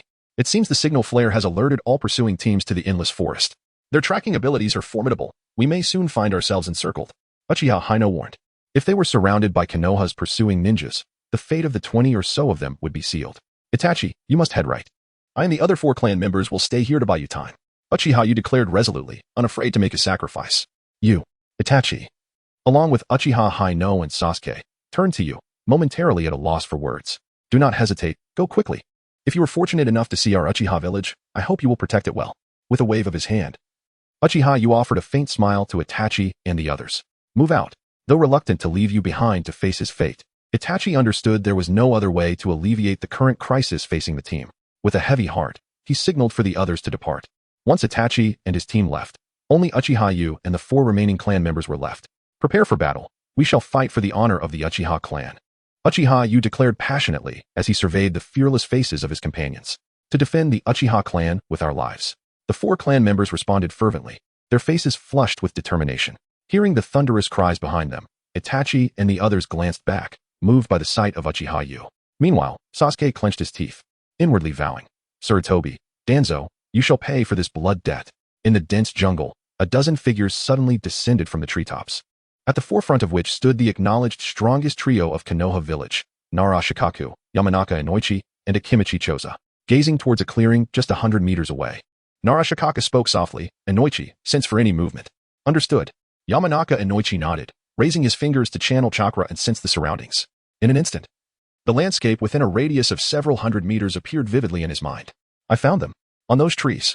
In the trees behind the clearing. 5 Uchiha clan members were stealthily concealed among the branches, their figures detected by Yamanaka Inoichi.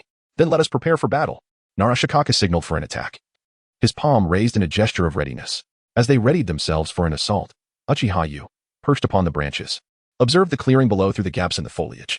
Clutching a kunai adorned with explosive tags, he awaited the moment when Konoha's pursuing ninjas entered his range of attack. Are they coming? He murmured to himself, his gaze sharpening. Moments later, 3 figures appeared in the clearing, scanning their surroundings as if searching for something. I never expected it to be them. Dying here would not be in vain. Upon recognizing Nara Shikaku, Yamanaka Inoichi, and Akimichi Choza, Uchiha Yu felt a sense of grim satisfaction. Just as Yu's inner laughter echoed, he hurled several kunai embedded with explosive tags into the air. As Uchiha Yu initiated the attack, the other 4 clan members on the branches wasted no time in following suit. Suddenly, the forest erupted with a cacophony of wind as countless gleaming kunai, laden with explosive tags, rained down. Explode. Regardless of whether the kunai struck Nara Shikaku and the others. Uchiha Yu and the 4 clan members shouted in unison, their voices reverberating like thunder in the sky. Boom. A voice resounded from the heavens, followed by a deafening explosion as all the explosive tags affixed to the kunai detonated simultaneously, creating a thunderous roar that echoed through the skies. In an instant, a terrifying firestorm surged forth from the ground, consuming everything in its path, even toppling nearby colossal trees before they could mount any defense. What was once a tranquil clearing had transformed into a vast crater, surrounded by charred remnants, as if a meteor had struck the earth. As the gentle breeze swept through and the dissipating smoke unveiled the scene, Uchiha Yu and 4 members of the Uchiha clan swiftly emerged within the crater. Have they all perished? Casting a glance around, you noticed the absence of Nara Shikaku and his companions, assuming they had been reduced to ashes and buried beneath the earth. A sinister grin crept onto his face. However, before Yu's laughter could fade, he and his companions were encircled by a sudden swarm of Konoha ninjas. Moments later, Nara Shikaku, Yamanaka Inoichi, and Akimichi Choza reappeared. What? How are you still alive? The unexpected sight of Shikaku and the others left Uchiha Yu in shock. That was merely a shadow clone. We sensed your ambush long ago, Yamanaka Inoichi replied, a smirk on his lips, fixating on the astonished Yu. Attack. Yu's gaze hardened as he glared at Inoichi, yet remained silent, issuing commands instead. With that, Uchiha Yu drew a kunai and hurled it towards a Konoha ninja on his left. Yes. The 4 Uchiha members responded in unison. However, as they unsheathed their weapons, their bodies were suddenly immobilized, their shadows ensnared by a ribbon-like darkness. Now, Nara Shikaku commanded, and upon his words, several Konoha ninjas lunged forward, plunging their tanto into the exposed vulnerabilities of the Uchiha clan members. Accompanied by agonized screams, the 4 Uchiha were swiftly dispatched. You bastards, I will make you all pay. After eliminating one Konoha ninja, Uchiha Yu turned to see his kin fallen and cried out in madness. Rolling thunder. At that moment, Choza's massive form transformed into a rapidly spinning wheel, barreling towards the ground where you stood. With a fierce glare fixed on the impending assault, you swiftly retreated, narrowly avoiding the destructive impact of Choza's transformation.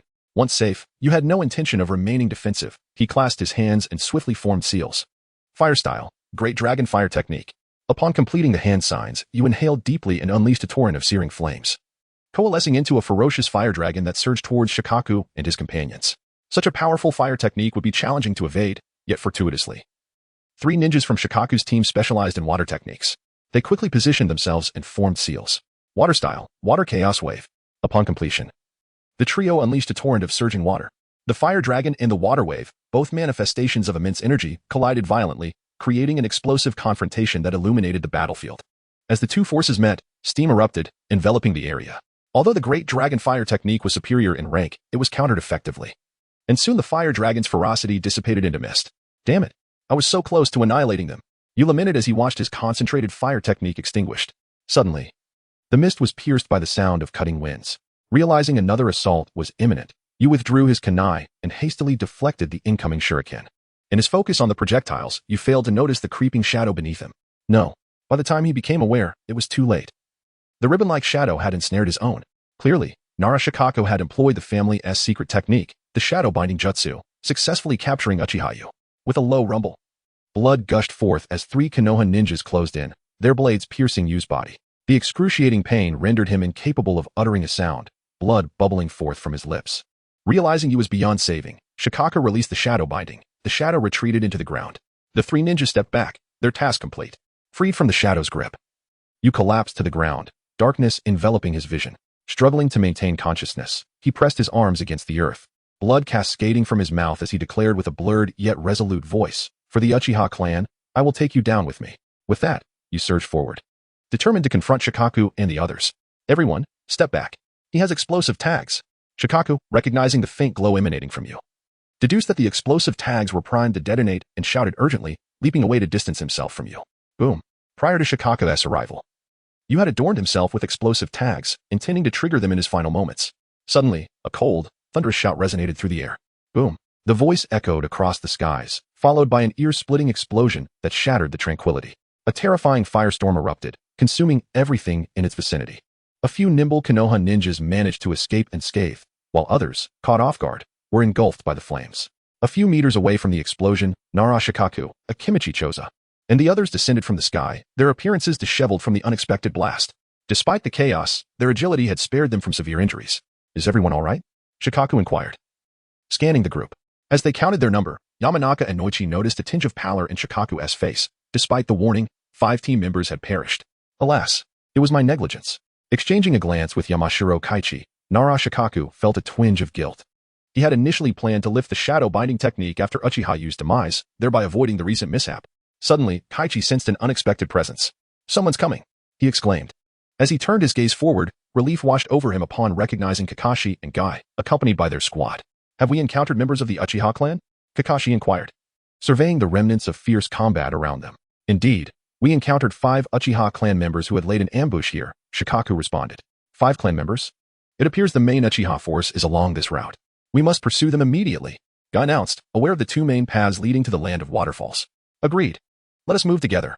With their teams united, moments later, Kakashi, Shikaku, Guy, and other Jonin led the way, trailed closely by the remaining Konoha ninjas. By 3 o'clock in the afternoon, the entire forest lay shrouded in an eerie silence, a palpable tension hinting at an impending storm.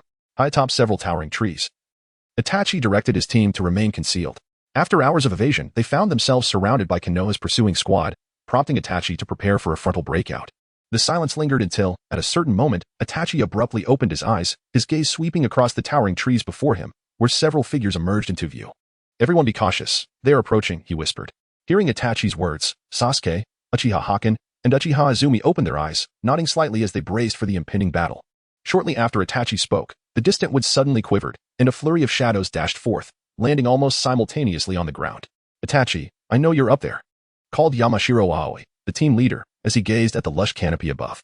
"I never expected it to be you, Aoi," Itachi exclaimed, momentarily taken aback as he spotted Yamashiro Aoi among the Konoha ninjas below. Their shared interest in raising crows had fostered a familiarity between them, often leading to conversations whenever they crossed paths in the village. "Itachi, surrender. You cannot escape this forest," Aoi declared coldly, casting a glance at Itachi. "I'm afraid I cannot comply," Itachi replied, shaking his head before making a decisive gesture. With a swift motion, a multitude of figures surged forward, encircling Aoi and the other Konoha ninjas. "In that case, we have no choice but to engage in battle," Aoi declared, drawing a kunai as he prepared for the confrontation. At the sound of Aoi's voice, the Konoha ninjas sprang into action like a thunderclap. A dozen figures transforming into bolts of lightning as they charged towards Sasuke and the others. Sasuke and his companions had long been prepared for battle. Drawing their tanto and kunai, they fiercely lunged at the approaching leaf ninjas.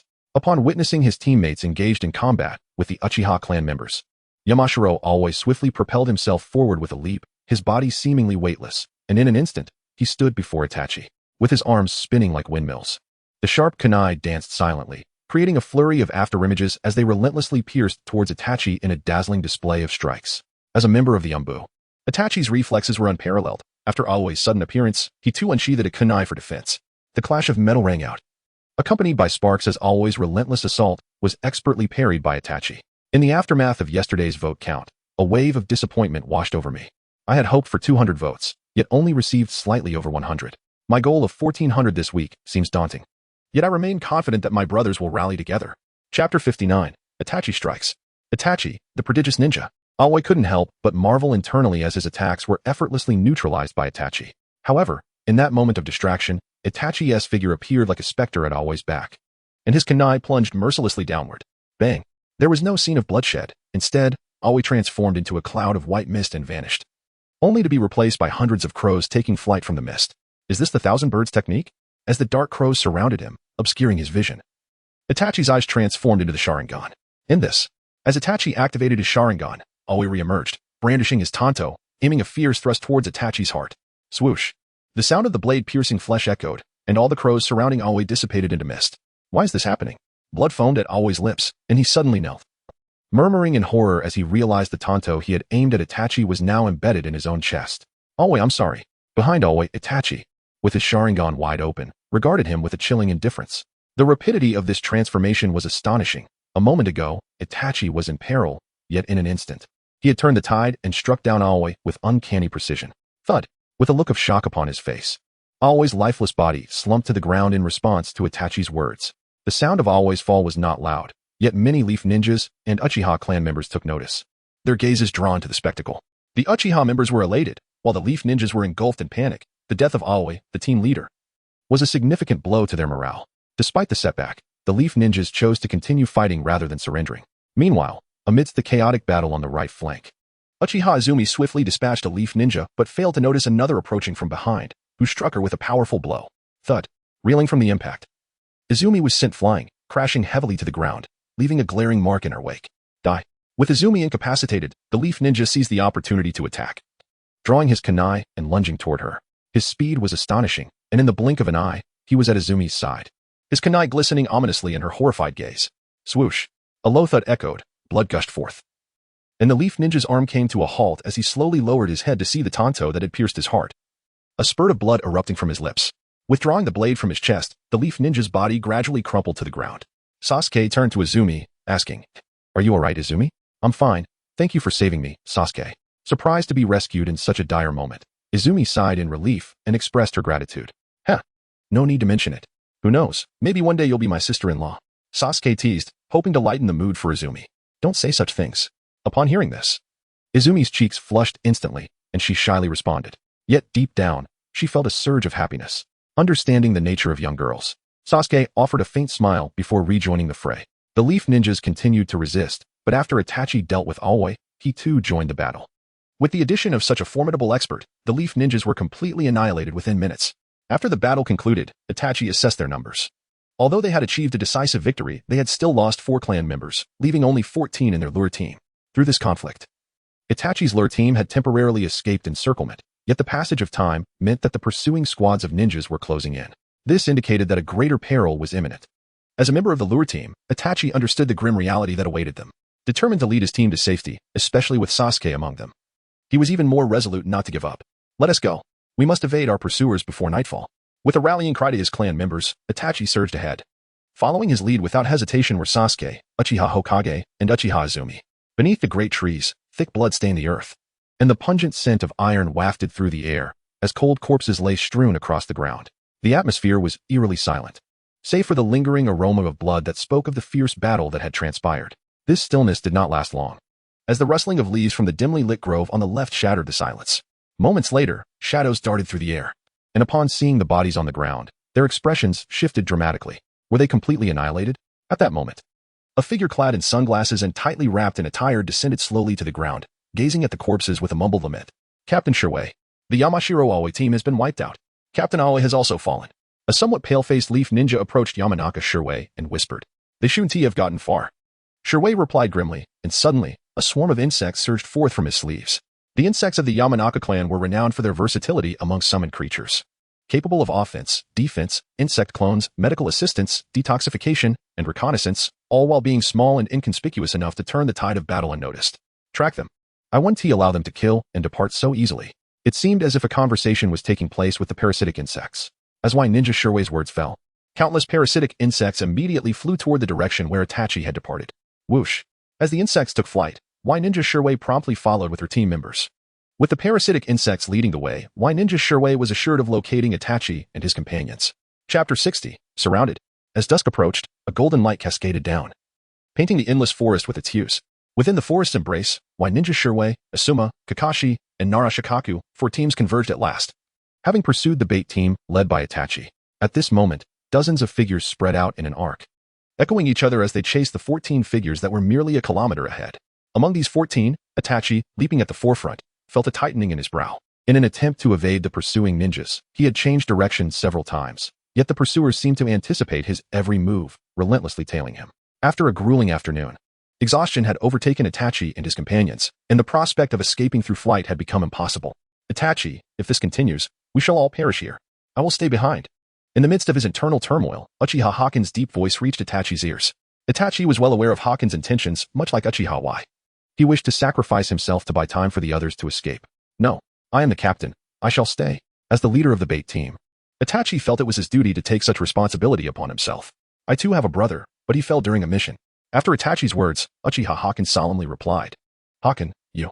Itachi was momentarily taken aback, unsure of how to respond. I do not wish for such a tragic event to occur again. Itachi, protect Sasuke. Casting a glance back at Sasuke, Uchiha Haken uttered these words before halting on a tree branch. All 7 of you, follow me. Summoning 7 clan members. Uchiha Haken soared back toward the direction of the pursuing ninjas. Yes. The clan members called by Uchiha Haken did not hesitate or question, and they swiftly followed him into the fray. Haken's unusual actions caught the attention of Sasuke, Uchiha Izumi, and the other clan members, who halted and watched the retreating figures. Hurry. Do not waste the time they are buying us with their lives. Taking a deep breath, Itachi spoke solemnly. Yes. Hearing Itachi's words, Sasuke and the others understood Haken's intent and quickly departed, their eyes reddened and glistening with unshed tears. Shikaku, the target is approaching our direction. Closing his eyes momentarily, Yamashiro always suddenly opened them, his gaze piercing through the forest ahead. He sensed 8 figures rapidly advancing toward him. Was this a counterattack before death? Recalling Uchiha Y's suicidal actions, Nara Shikaku frowned, and then spoke gravely. Go inform the other teams to encircle the target. This time, we must capture one alive to extract information from the Uchiha clan's main force. At this moment, Nara Shikaku harbored a significant doubt logically. Their speed should surpass that of the Uchiha clan's main force, yet why had they not discovered any trace of them after nearly a day's pursuit? Were they on another path? To resolve these uncertainties, Nara Shikaku needed a live capture. Yes. Upon receiving the order, several Konoha ninjas swiftly turned and darted through the woods. Upon hearing the message, Kakashi, Asuma, and Y Ninja Shirwei acted accordingly, promptly organizing their teams to surround Uchiha Haken and his companions. As time progressed, the encirclement grew tighter, and Uchiha Haken and his group remained stationary, awaiting the arrival of the Konoha ninjas. Fixating intently on the figures that were becoming increasingly distinguishable around them, Uchiha Haken shouted, Brothers, every life must come to an end, but today we die with purpose for the Uchiha clan. Haken's rallying cry ignited the blood of the 7 Uchiha clan members, who drew their kunai, preparing for a final stand. Just as the Uchiha clan members unsheathed their blades, a faint voice suddenly echoed from nowhere. Haken, surrender.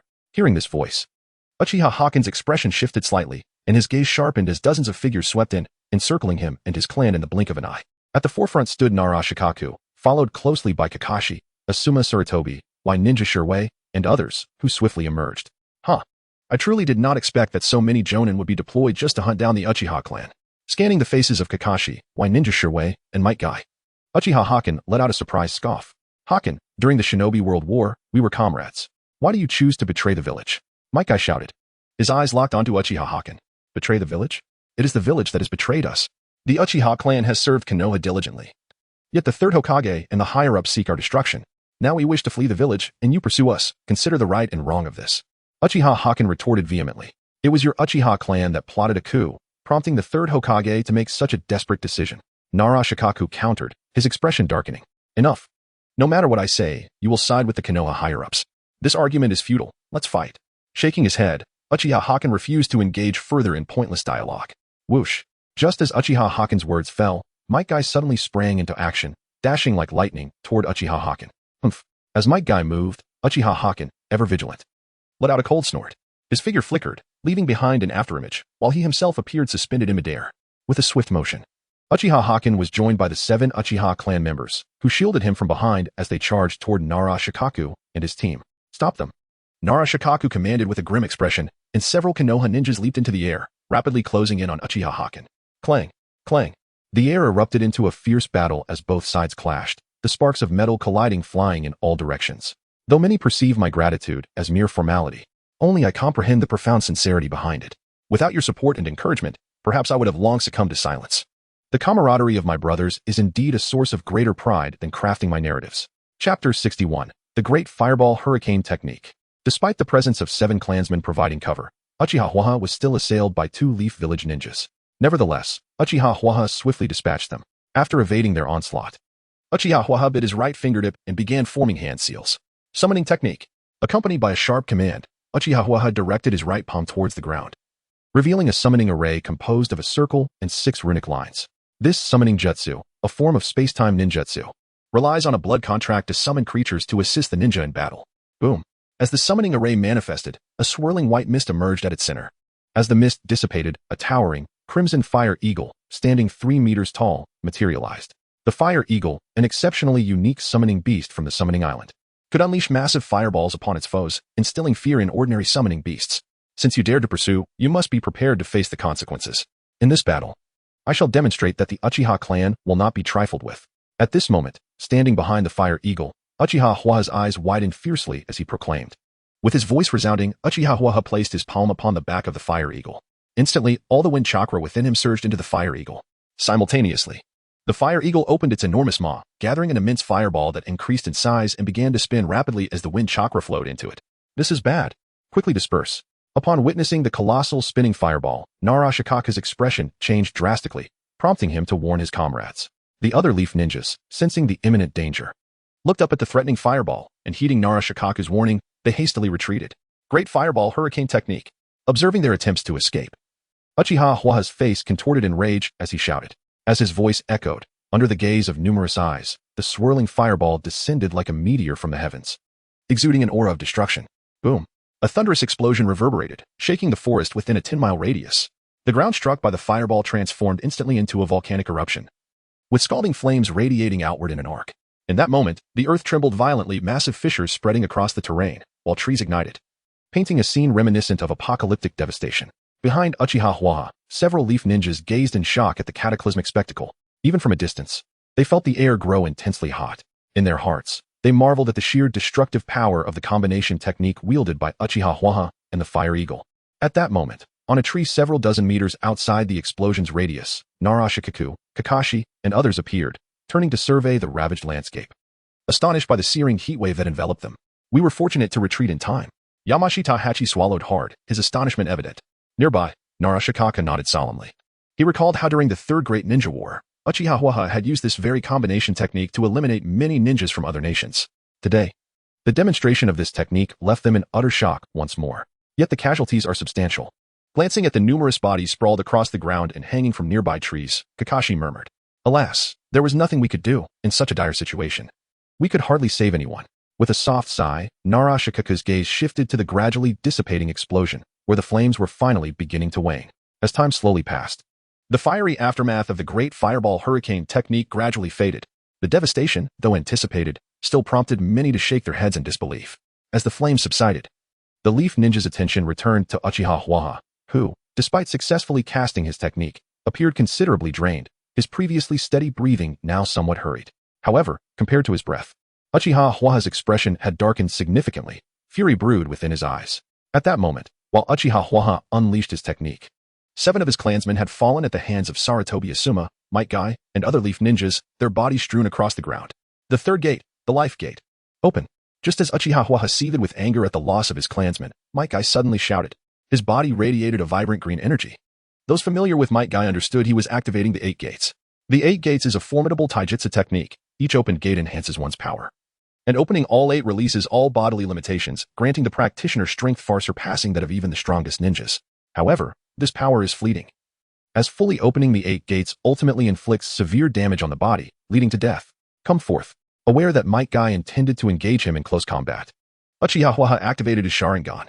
Having sparred countless times with Kakashi, I have devised my own strategies against the Sharingan. Undeterred by Uchiha's Sharingan, Might Guy transformed into a flash of green, charging towards Uchiha. Leaf Whirlwind. In the blink of an eye, he reached Uchiha, unleashing his self-created taijutsu. With his already impressive speed augmented by the opening of the life gate, the sound of his legs slicing through the air echoed like a gust of wind. Faced with Might Guy's fierce assault, Uchiha's expression grew serious, yet he harbored no intention of retreating. His taijutsu prowess was sufficient to confront Might Guy head-on. With a determined thought, Uchiha utilized his Sharingan to perceive the trajectory of Might Guy's leg strikes and retaliated with a flurry of punches. Bang! Bang! The two engaged in an astonishingly rapid exchange of blows, the sounds echoing incessantly. Under the watchful gaze of numerous onlookers, the silhouettes of Might Guy and Uchiha danced in a fierce clash. Uchiha remarkably managed to engage Might Guy in direct combat without faltering. Observing the intense duel, many Leaf ninjas could not help but exclaim in awe. Among those present, many knew that Might Guy specialized in taijutsu and was a master of close combat. Most ninjas would be utterly defeated in a spar with him. Yet Uchiha stood resilient, indicating his formidable skill in taijutsu as well. Thanks to the generous rewards from the esteemed by Ningshi-ho, the character Uchiha is not an original creation of mine. He exists within the Naruto universe. In the final 3 days, I hope to see the recommendation votes rise. Chapter 62, Towards the Peacock. Indeed, the master of physical techniques truly lives up to his reputation, exhibiting extraordinary speed and strength. As he performed a mid-air somersault, Uchiha landed steadily on the ground, shaking off the soreness in his fists, marveling inwardly at the experience. While other Leaf ninjas might believe that Uchiha successfully defended against Might Guy's assault, only he understood that, had it not been for his Sharingan, he might have been defeated countless times already. Haha, it has been far too long since I engaged in such a spirited battle. The 6th gate, the Gate of View, is open. With a hearty laugh, Might Guy unleashed the 6th gate of the 8 gates. At that moment, his muscles tensed, and the hair atop his head stood upright. This is bad. He must not be permitted to strike.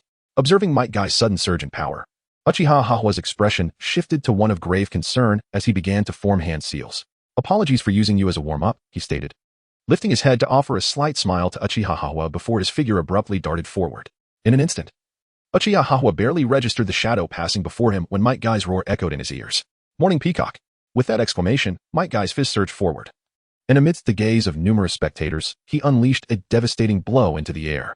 The friction between his rapidly moving fist and the air ignited flames and shockwaves, creating a spectacle reminiscent of a peacock spreading its feathers. With a loud thud, Uchiha was propelled backward, his body involuntarily retreating, a flush of crimson spreading across his face. A torrent of blood, mingled with internal fragments, erupted from his mouth, accompanied by a cry of despair. Uchiha was thrust backward, crashing heavily to the ground, and sliding nearly 10 meters before finally coming to a halt. At that moment, his shirt lay in tatters from the shockwave, his body marred with scorch marks from the flames, and blood trickled from the corner of his mouth, leaving him in a pitiful state. Following Uchiha's defeat, Nara Shikaku, Kakashi, Oil Girl Shizen, and Might Guy quickly surrounded him. Everyone, stand down, spare his life, for we can extract invaluable intelligence from him, Nara Shikaku cautioned, eyeing Uchiha as he struggled to rise. You think you can extract information from me? Uchiha shouted defiantly, trembling as he slowly stood. I will not let you succeed. With that declaration, his summoned beast, the Fire Eagle, let out a mournful cry before soaring into the sky, unleashing a massive fireball toward Uchiha. Seeing the searing fireball descend, Kakashi, Might Guy, and the others quickly evaded its path. Uchiha, however, remained resolute, facing the fireball without fear or retreat. One day, the Uchiha clan will return to Konoha and reclaim what rightfully belongs to us. With that chilling proclamation, Uchiha was engulfed in the fiery inferno, the flames rising to consume him. Sigh. Uchiha was truly an exemplary clansman, Asuma Saratobi remarked, observing the scene before him.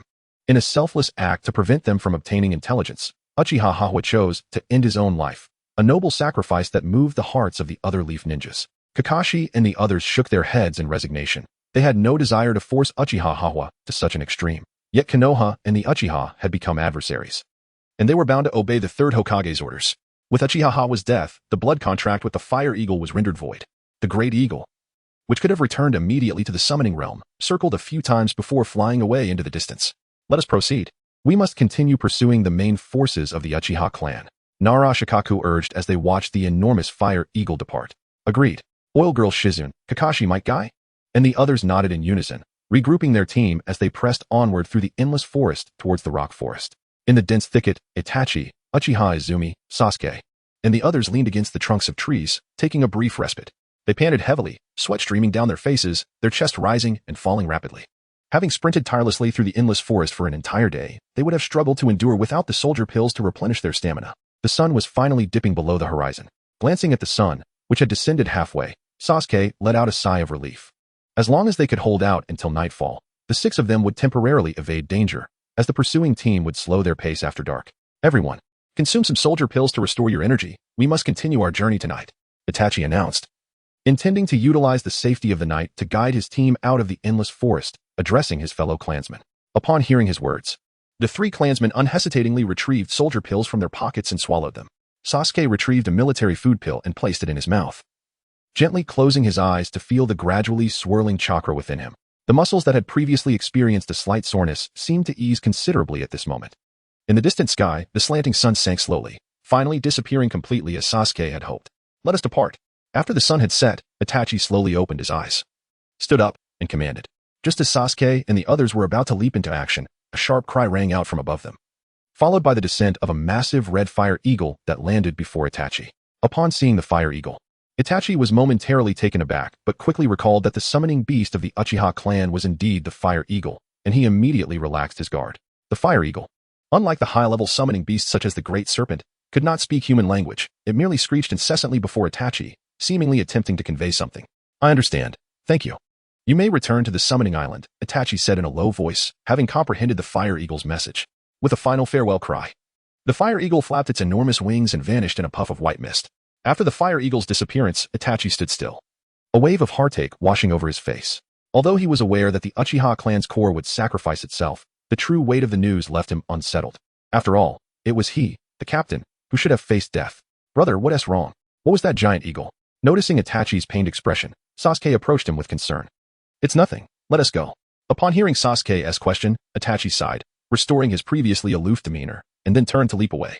Since Itachi was unwilling to elaborate, Sasuke chose not to press further, hastily following him along with the others. 45 days later, I still haven't received the recommended position from the website. Yesterday, I was so disheartened that I couldn't even eat. Perhaps you all do not understand why I desperately seek this recommendation. Let me explain. Having a recommended position would mean that 20,000 people could potentially become my readers in a week, while without it, the number dwindles to merely 700. This week's goal of 1,400 recommendation votes is to prove that even without the recommendation, I am more exceptional than other authors who have it. However, with only 700 votes this week, an indescribable bitterness wells up within me. Having said all that, I sincerely thank you all for your support. Chapter 63, Ambush Encounter. The border between the land of fire and the land of grass is marked by a shallow river, with endless grassland stretching on the right side, signifying the territory of the land of grass. The land of grass is a small nation and has not stationed any ninja near the border. In contrast, the land of fire has deployed 20 ninjas, who take turns guarding the border day and night, preventing the people of the land of grass from crossing easily. At dawn, only 5 Leaf Village ninjas stood guard near the border, while the other 15 were still asleep in the small wooden cabin at the base. Suddenly, accompanied by the sound of footsteps, a tall figure emerged from the nearby woods. The 5 guard ninjas were momentarily stunned as they gazed at Uchiha Fugaku, clad in the Uchiha clan attire. After a brief moment, the cold wind roused them from their stupor. Without hesitation, they swiftly retrieved signal flares from their pockets. But just as they were about to activate them, a sharp gust of wind surged from behind.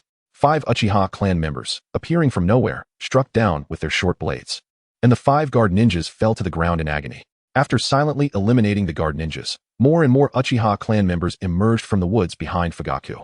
After a day and night of relentless travel, the entire Uchiha clan, led by Fugaku, finally reached the border of the land of fire. As soon as they crossed the river before them, they would reach their destination, the land of grass. Everyone, from now on, the land of grass will be the territory of our Uchiha clan, and we shall begin a new life here. Gazing at the grassland beyond the river, Uchiha Fugaku sighed with relief and proclaimed loudly. As Fugaku's words echoed, smiles of joy broke across the weary faces of the Uchiha clan members.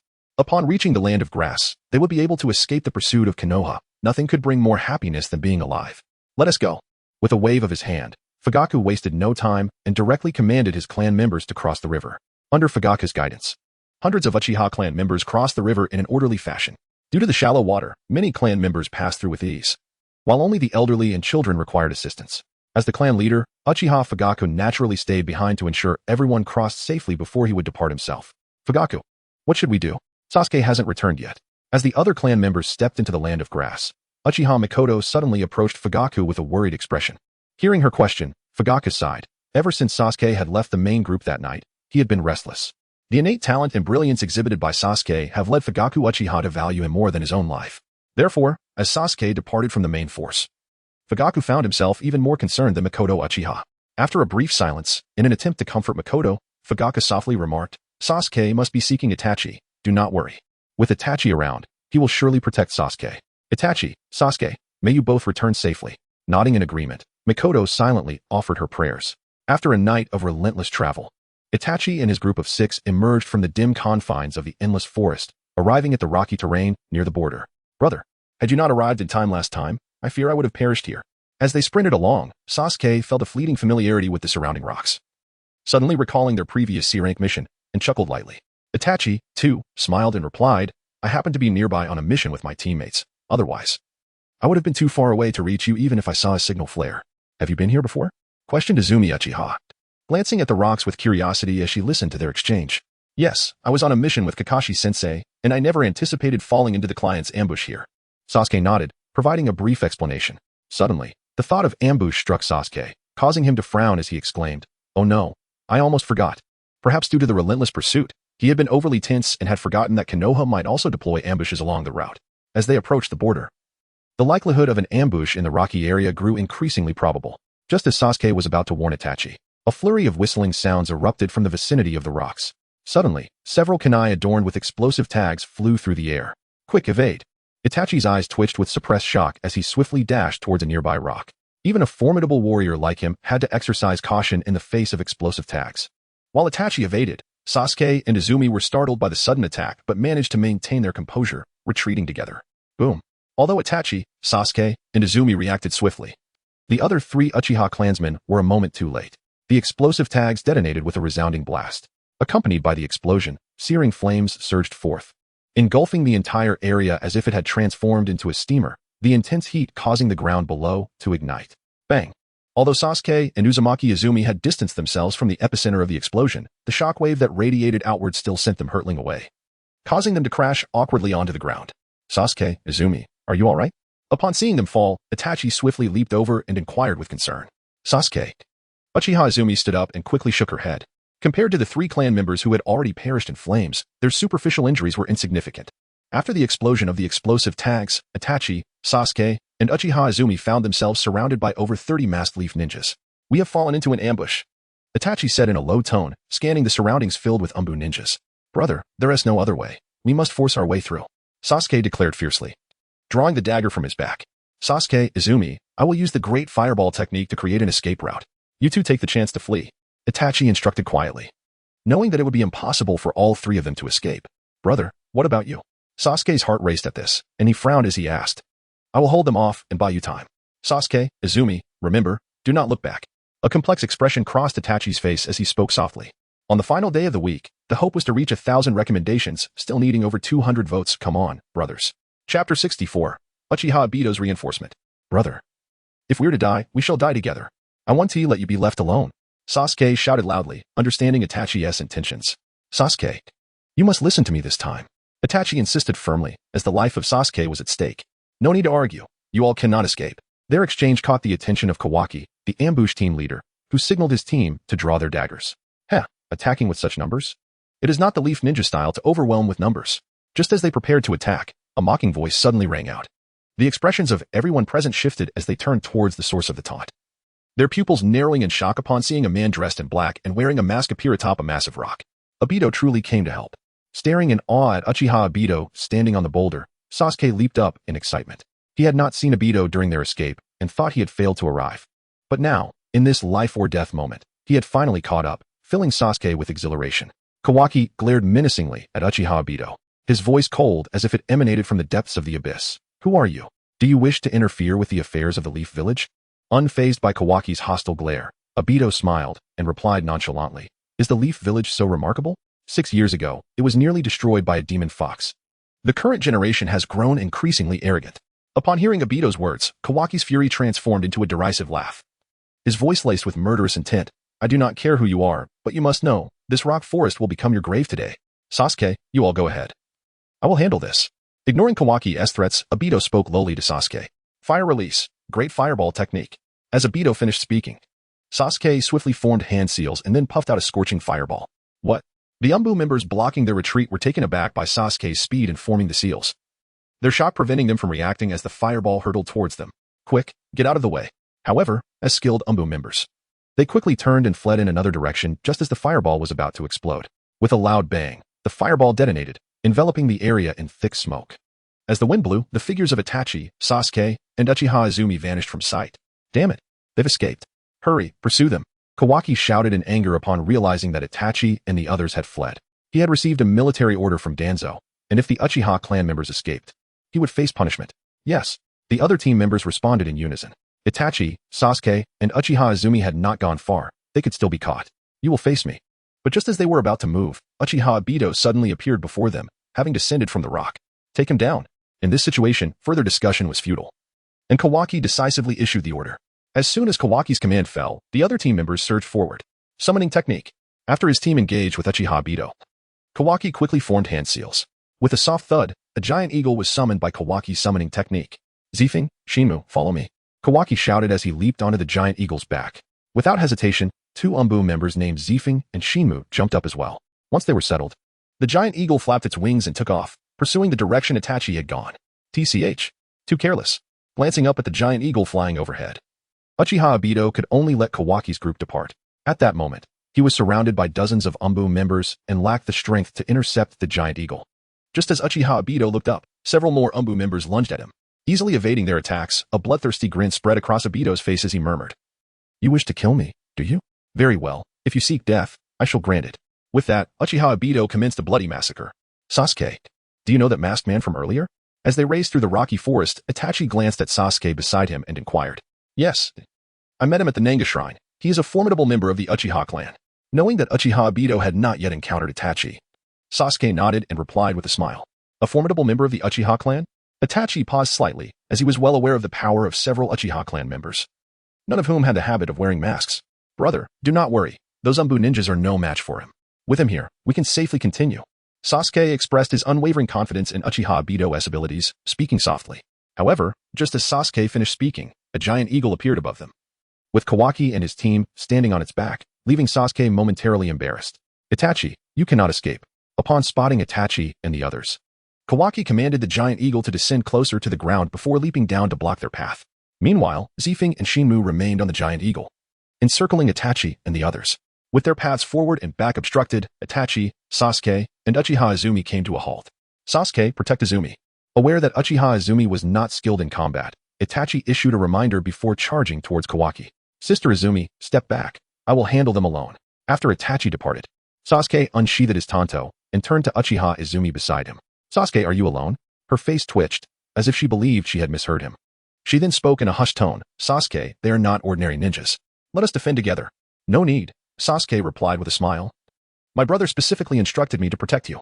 He shook his head, addressing her as the arrogant scion of the Uchiha clan. Sasuke's words fell upon the ears of Zifeng and Shinmu, who both responded with a cold chuckle, ignoring their derision. Sasuke planted his foot firmly on the ground and leaped into the air with his blade drawn. In an instant, his figure split into 3. 2 shadow clones immediately charging towards Zifeng and Shinmu. Chapter 65. The duel between Kawaki and Uchiha Itachi. What? Shadow clone technique. Zifeng, who had initially remained composed, was taken aback, his surprise palpable. In their astonishment, they hastily drew their short blades in preparation for combat. As Zifeng engaged with one of Sasuke's clones, Sasuke's true form swiftly maneuvered behind him, and with a swift motion, his short blade plunged deeply into Zifeng's chest. The transformation transpired with lightning speed. Sasuke summoned his shadow clones, and then utilized the body flicker technique to deliver a fatal blow to Zifeng. Seeing Zifeng pierced by the blade, Shinmu's eyes narrowed in shock, his expression contorting with rage. He swung his short blade fiercely at Sasuke. In response, Sasuke withdrew his weapon and retreated several paces. Once he had distanced himself, he fixed his cold gaze upon the crumpling figure of Zifeng and the enraged Shinmu. "You have slain Zifeng. The face hidden beneath Shinmu's mask twitched violently as he stared at the fallen Zifeng, a mix of fury and chilling despair washing over him. The fact that a mere 6-year-old Sasuke not only failed to be swiftly vanquished, but had instead seized the opportunity to eliminate one of them was a tale so unbelievable that no one would dare utter it. Sasuke's expression was indifferent. Ever since he traversed into the world of Naruto, he had taken the lives of several ninjas. Initially, he felt a twinge of fear, but he has since grown accustomed to it. Next, it shall be your turn. Sasuke tightened his grip on the bloodied short blade, and without hesitation, he charged toward Shinmu. As Shinmu's gaze fell upon Sasuke's gleaming weapon, a sense of unease washed over him, causing his skin to feel as though it were tightening. He could not afford to be careless. This thought flashed through Shinmu's mind as he steeled himself to engage Sasuke in combat. Clang, clang.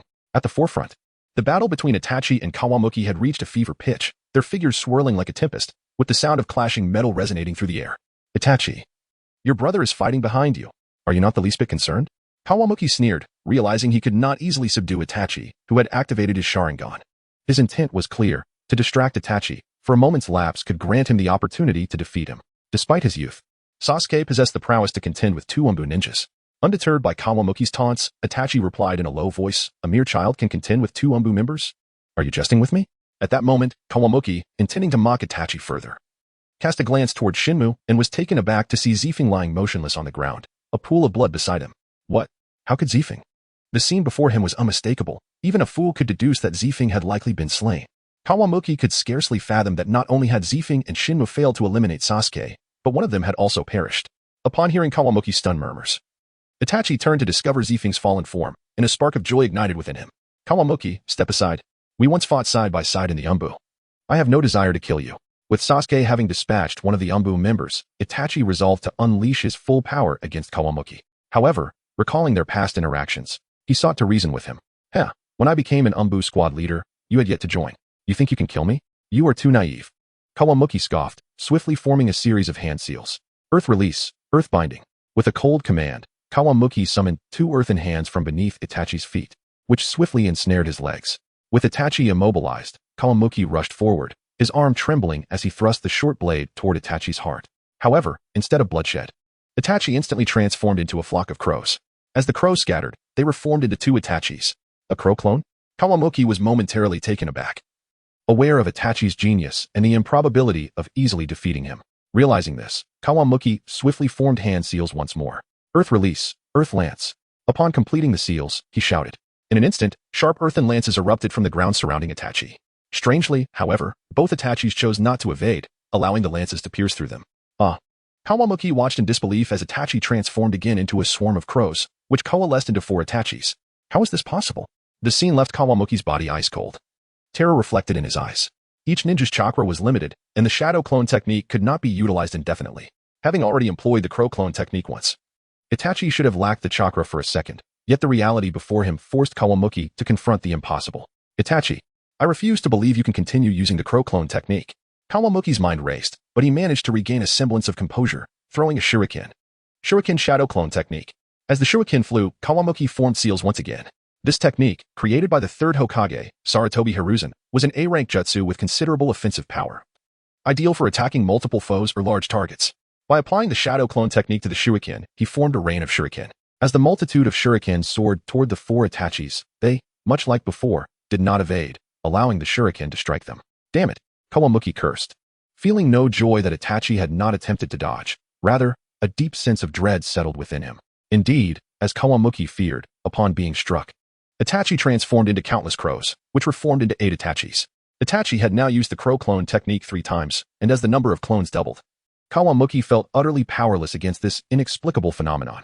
The disparity was insurmountable, and no amount of skill could bridge the gap, even with countless jutsu at his disposal. The more he fought, the more clones appeared, driving him to the brink of despair. Chapter 66, Illusory Bubble. I'll fight you to the end. With no other options, Kawamuki roared, determined to eliminate Itachi's crow clones, the only action left to him, even at a great cost. Yet, as he charged forward in a frenzy, Itachi continued to multiply, and when Kawamuki finally exhausted himself, propping up his body with a short blade, he found himself surrounded by over 500 Itachis. Am I caught in an illusion? How could this happen? Gasping for breath, Kawamuki stared in horror at the myriad of Itachis around him. The scene could only be explained as an illusion. Otherwise, Itachi's chakra could not sustain such a multitude of crow clones. Bewildered, he murmured, "I didn't gaze into Itachi's Sharingan. How could I have fallen under his illusion? Kawamuki, you have grown complacent. The Sharingan is not solely for casting illusions. Before activating it, I had already mastered the Nandi Jutsu illusion, illusory bubble. Once I form my seals, as long as you see my fingers, you will fall prey to my jutsu. Just as Kawamuki struggled to comprehend, one of the Itachis spoke up. Now I understand. Exhaling deeply, Kawamuki finally grasped the situation. In the midst of their battle, having been wary of Itachi's Sharingan and its potential for illusion, he had deliberately avoided looking into Itachi's eyes. Ironically, this played into Itachi's hands, allowing him to form seals unseen and execute another illusion, ensnaring Kawamuki. It could be said that from the onset of their conflict, Itachi had orchestrated Kawamuki's downfall. Such meticulous planning was beyond the capabilities of most ninjas.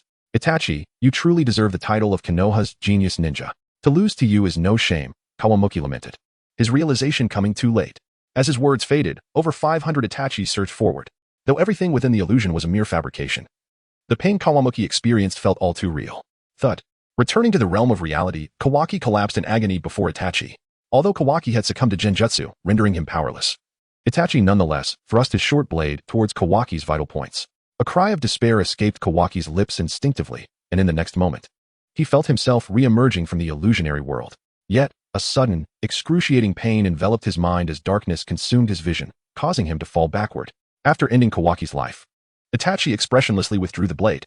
Despite having contemplated sparing Kawaki, Itachi was not one to show mercy. With Kawaki still willing to fight, Itachi naturally would not allow him to escape again. Uchiha style, Gale Sword. Following the conclusion of the battle on Itachi's side, accompanied by Sasuke's shout, his confrontation with Shin had also reached its end. Under the onslaught of a colossal flame-infused sword, Shin collapsed lifelessly to the ground. Thus, both members of the Umbu were vanquished by Sasuke alone. Sasuke, so formidable. At that moment, Uchiha Izumi stood by, her mouth agape in astonishment as she gazed at Sasuke's slender figure. Uchiha Izumi could hardly fathom that Sasuke had indeed triumphed over two Umbu members single-handedly. Initially, she had thought Sasuke's claim of defeating them alone was naive, yet it wasn't long before she witnessed this astonishing outcome, leaving her speechless. Sasuke, Izumi, are you both unharmed? Just as Uchiha Izumi was overwhelmed by Sasuke's prowess, Itachi's figure swiftly appeared, expressing concern. We're fine. Sasuke and Uchiha Izumi both smiled faintly upon hearing the inquiry. Let us continue our journey. If Shisui has evaded the pursuing ninjas, he may be awaiting us. They had previously arranged to meet at the Takigawa waterfall near the border of the Land of Water after departing from the Land of Fire. Now, with the boundary of the Land of Water drawing near, Itachi turned and led the way towards the border. Sasuke and Uchiha Izumi nodded in agreement and quickly followed suit. Upon learning of the Uchiha clan's defection towards the Land of Water, the Leaf Village's sentinels intensified their vigilance near the border. However, these guards were not formidable ninjas, and against a master like Itachi, they stood no chance. Ultimately, they could only allow Itachi, Sasuke, and Izumi to depart after a crushing defeat. Having vanquished the Leaf's guards, Itachi swiftly led Sasuke and Izumi across the border, arriving at the Takigawa waterfall, yet finding no trace of Shisui. The three were left with no choice but to await patiently. Crack. In the forest of rocks, the sound of a neck snapping echoed as Uchiha Obito ruthlessly hurled a fallen ANBU member to the ground. Following the demise of this ANBU, the earth beneath Obito began to rise, revealing a figure shrouded in serrated leaves. As the leaves unfurled, a face split between black and white emerged. All of them have been eliminated. The figure with the yin-yang face chuckled darkly, surveying the dozens of corpses strewn across the ground. Has the Uchiha clan departed from the Land of Fire? Obito inquired, ignoring the figure's sinister grin. The Uchiha clan has already entered the Land of Grass. Sasuke and the others have reached the Takigawa waterfall, completely free from danger. Came the immediate response. Good. It would have been a wasted day otherwise, Obito sighed in relief. I still do not comprehend why you choose to assist the Uchiha clan. Is it truly because of that brat Sasuke? The figure, known as Zetsu, queried curiously, fixating on Obito. Well, the enemy of my enemy is my ally. The Leaf Village will eventually become an adversary of Akatsuki. By aligning the Uchiha clan as an enemy of the Leaf, it alleviates pressure on Akatsuki, Obito replied with a slight smile, revealing his intentions. I understand now. You wish to utilize the Uchiha clan's strength to restrain the Leaf, while simultaneously weakening them, Zetsu murmured softly after absorbing Obito's words. That is merely one of the objectives. Obito remarked, taking a few steps forward, preparing to depart. One of the objectives? Zetsu paused, intrigued. As long as the Uchiha clan exists, I shall have an inexhaustible supply of Sharingan, allowing Izanagi to reach its true potential. Obito's voice dripped with malice as his pupils constricted momentarily. With that, his figure vanished into the rocky forest. Chapter 67. Rescue Shisui.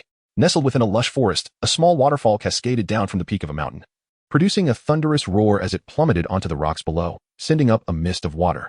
Those familiar with the Land of Water would recognize this as the renowned Takigawa waterfall. Where's Shursui? At that moment, standing on the land beneath the waterfall, Sasuke gazed anxiously towards the border. Given the current timing, Shursui should have already arrived if all had gone smoothly. Yet Sasuke and the others had been waiting for some time without any sign of him. He may have encountered the pursuing ninjas from the leaf. Uchiha Izumi speculated upon hearing Sasuke's words. We cannot allow that damn Danzo to harm Shursui. Sasuke's expression twisted in rage, his body trembling with urgency. Suddenly, he turned, only to be halted by Itachi's urgent call. Sasuke, where are you going? Back to the Land of Fire to save Shursui. Sasuke immediately retorted. What purpose would it serve for you to return to the Land of Fire, other than to face certain death? If anything were to happen to you? How could I explain it to Mom and Dad? Upon witnessing Sasuke's urgent demeanor, Itachi swiftly admonished him. Sasuke, Itachi is right. Your return to the Land of Fire would truly be of no consequence. Uchiha Izumi also concurred with Itachi's words, urging him, I understand my weaknesses, but I refuse to allow Shursui to fight alone. Clenching his fists, Sasuke passionately exclaimed, though Shursui was not his biological brother. Sasuke had long regarded him as an elder sibling. The entirety of his ninjutsu prowess had been taught to him by Shursui. Thus, with Shursui in peril, Sasuke could not simply stand idly by. Seeing Sasuke's stubborn resolve to seek out Shursui, Itachi's emotions surged, and he raised his voice. Sasuke, do you realize that over 20 clan members sacrificed their lives to facilitate our escape from the Land of Fire?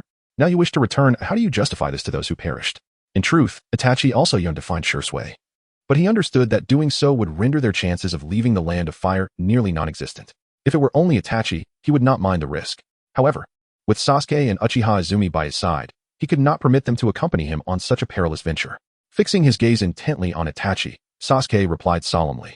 Precisely for that reason, I must save Shursui. Why should other clan members sacrifice their lives to save me, while I cannot do the same for Shursui? Is he not also a member of the Uchiha clan? Sasuke's 3 consecutive questions left both Itachi and Uzumaki Izumi momentarily stunned.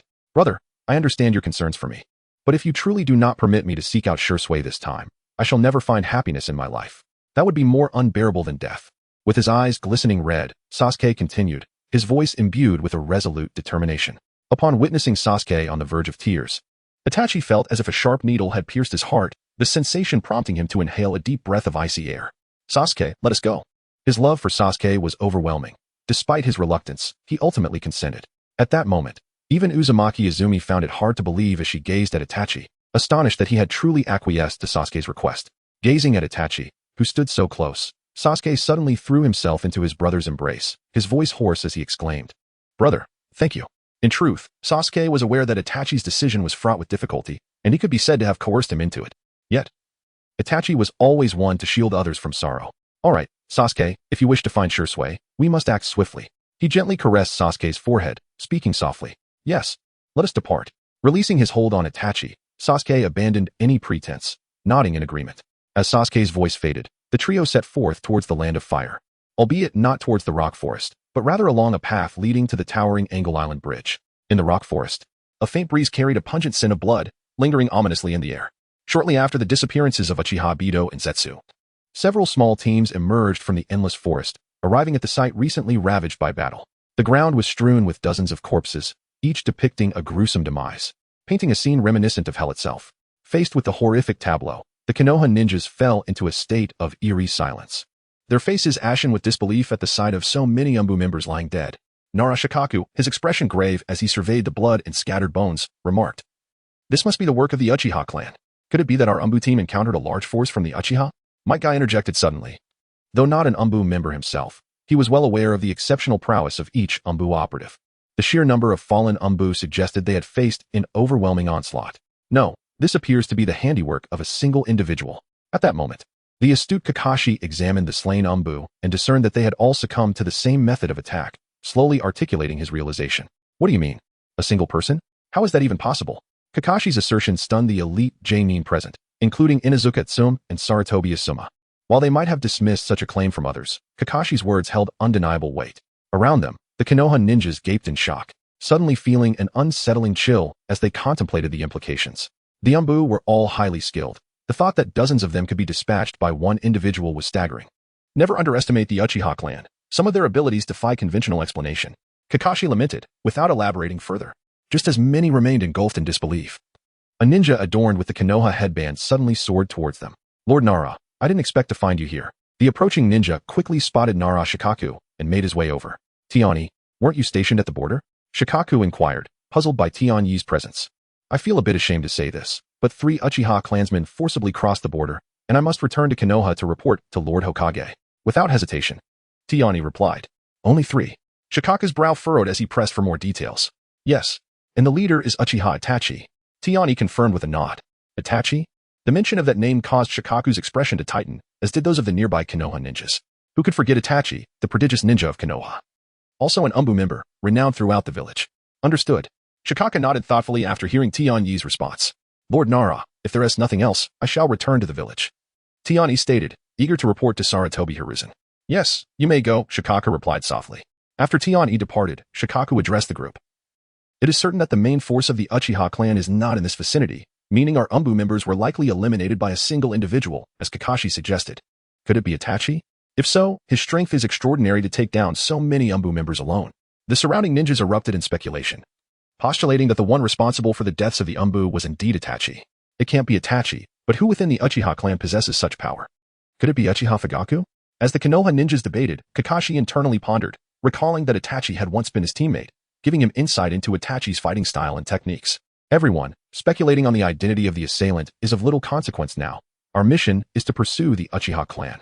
Having established that the Uchiha are not in this area, we must proceed to another route to support the other pursuit teams. Shikaku gestured for silence before continuing. Given our numbers, it would be impractical to travel together. Let us split into smaller teams as before, suggested Inazukatsume. That sounds reasonable. Shikaku agreed. And they divided into their original 4 teams. Once the division was complete, they swiftly made their way towards another path leading to the land of waterfalls. This path led to a colossal stone bridge, measuring 2,000 meters in length and 30 meters in width. This magnificent structure was an emblematic feature of the Land of Fire, serving as the gateway to the Land of Waterfalls. At both ends of the bridge, a massive stone bore the inscription Angle Island Bridge in bold red characters, glimmering in the sunlight. With the sound of approaching footsteps growing louder, 5 figures clad in Uchiha attire suddenly appeared on the once tranquil Angle Island Bridge. Their faces bore the marks of fatigue as they stepped onto the bridge. This secluded area fell into an unsettling silence, even the birds sensing the palpable aura of impending danger, huddled in their nests, refraining from uttering a sound. An eerie stillness enveloped the vicinity, lingering for what felt like an eternity. Leading the group of Uchiha was Uchiha Shisui, who, upon glancing at the vast bridge, furrowed his brow. For one to be deemed the foremost expert of the Uchiha clan, his strength and experience were unparalleled. Everyone, remain vigilant, Shisui cautioned, sensing the unnatural quiet surrounding them. Yes. The 4 accompanying Uchiha nodded in agreement, scanning their surroundings as they proceeded cautiously. Not good. We must hurry. Upon reaching the midsection of the Angle Island Bridge, Shisui suddenly felt a subtle energy fluctuation beneath his feet, causing his expression to shift dramatically as he called out urgently. In an instant, he raised his fingers and vanished from sight. However, the other 4 Uchiha lacked Shisui's reflexes. Suddenly, masked figures emerged from the bridge's surface beneath their feet. What is this? Panic ensued as they were taken aback, but before they could react further, the Umbu members camouflaged within the bridge's surface sprung into action, swiftly piercing the vulnerabilities of the Uchiha with their kunai. Bang! Without any suspense, accompanied by the sound of bodies hitting the ground. 4 members of the Uchiha clan were easily dispatched. The last 4 members of the team had perished, and even Shisui's composure could not help but falter. His tightly clenched fists trembled involuntarily. Just as Shisui's anger surged, 5 Umbu members, fresh from their killing spree, vanished from sight and transformed into 5 shadows rushing towards him. You think you can kill me with just that? Upon seeing them converge, Shisui's eyes transformed into the kaleidoscope of the Sharingan. In that instant, 2 Umbu members who met his gaze fell from the air, ensnared by his illusion, ignoring the collapse of his 2 comrades. The remaining 3 Umbu members closed in on Shisui, brandishing their short blades as they lunged forward. Uchiha-style, sword leap, flame. As the blades were about to pierce him, Shisui vanished into thin air using body flicker technique and unleashed his fire-based ninjutsu. The fiery blades of the sword leap sliced through the air, piercing the chest of the 3 Umbu members. Their bodies fell onto the bridge, mortally wounded, their wide-open eyes fixed on the descending Shisui, gradually losing their luster until, moments later, their breath ceased entirely. With a rapid elimination of the 5 Umbu members, Shisui landed back on the ground, panting heavily as if he were a windmill, beads of sweat cascading down his forehead like a stream. After a relentless day and night battling against the pursuing ninjas from Konoha, Shisui's stamina was waning. If he continued to face the onslaught from the Umbu, he would have to brace himself for sacrifice. Suddenly, as Shisui caught his breath, dozens of Umbu members surrounded him from the front and back. Shisui, at this moment, what is the point of your continued struggle? A figure stepped forward from the ranks of the Umbu, illuminated by the light, revealing none other than the leader of the root organization, Danzo. Shirsue's expression darkened as he glanced at the surrounding Umbu members, then coldly addressed Danzo. So, you indeed set a trap here. A glint of coldness flickered in Danzo's eyes as he replied softly, your migration plan is destined for failure. Not a single member of the Uchiha clan will leave the Land of Fire alive.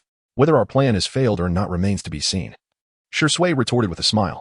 I admire your confidence in such dire circumstances. His eyes brimming with killing intent, Danzo raised his hand ominously and commanded, attack. Be careful not to harm his eyes. Those are mine. Yes. At Danzo's order, the more than 10 Umbu members surged toward Shirsue. A fierce battle was about to unfold. Chapter 69. Encounter. In the dense and tranquil forest, the leaves suddenly trembled. Kakashi and his team swiftly leapt from the branches. Their movements akin to agile monkeys as they darted forward, disappearing rapidly from sight after a series of jumps. After Kakashi and his team departed, Naruto suddenly descended from a concealed branch. This was not Naruto's true self, but merely a shadow clone. Knowing that the Uchiha clan was heading to the Land of Waterfall in search of Sasuke, Naruto had summoned dozens of shadow clones to wander the path to the Land of Waterfall, ready to relay any information back to his true self upon disappearance. Though this method of searching for Sasuke was somewhat clumsy and chakra-consuming, it was the only option for Naruto and Sakura, who lacked tracking abilities.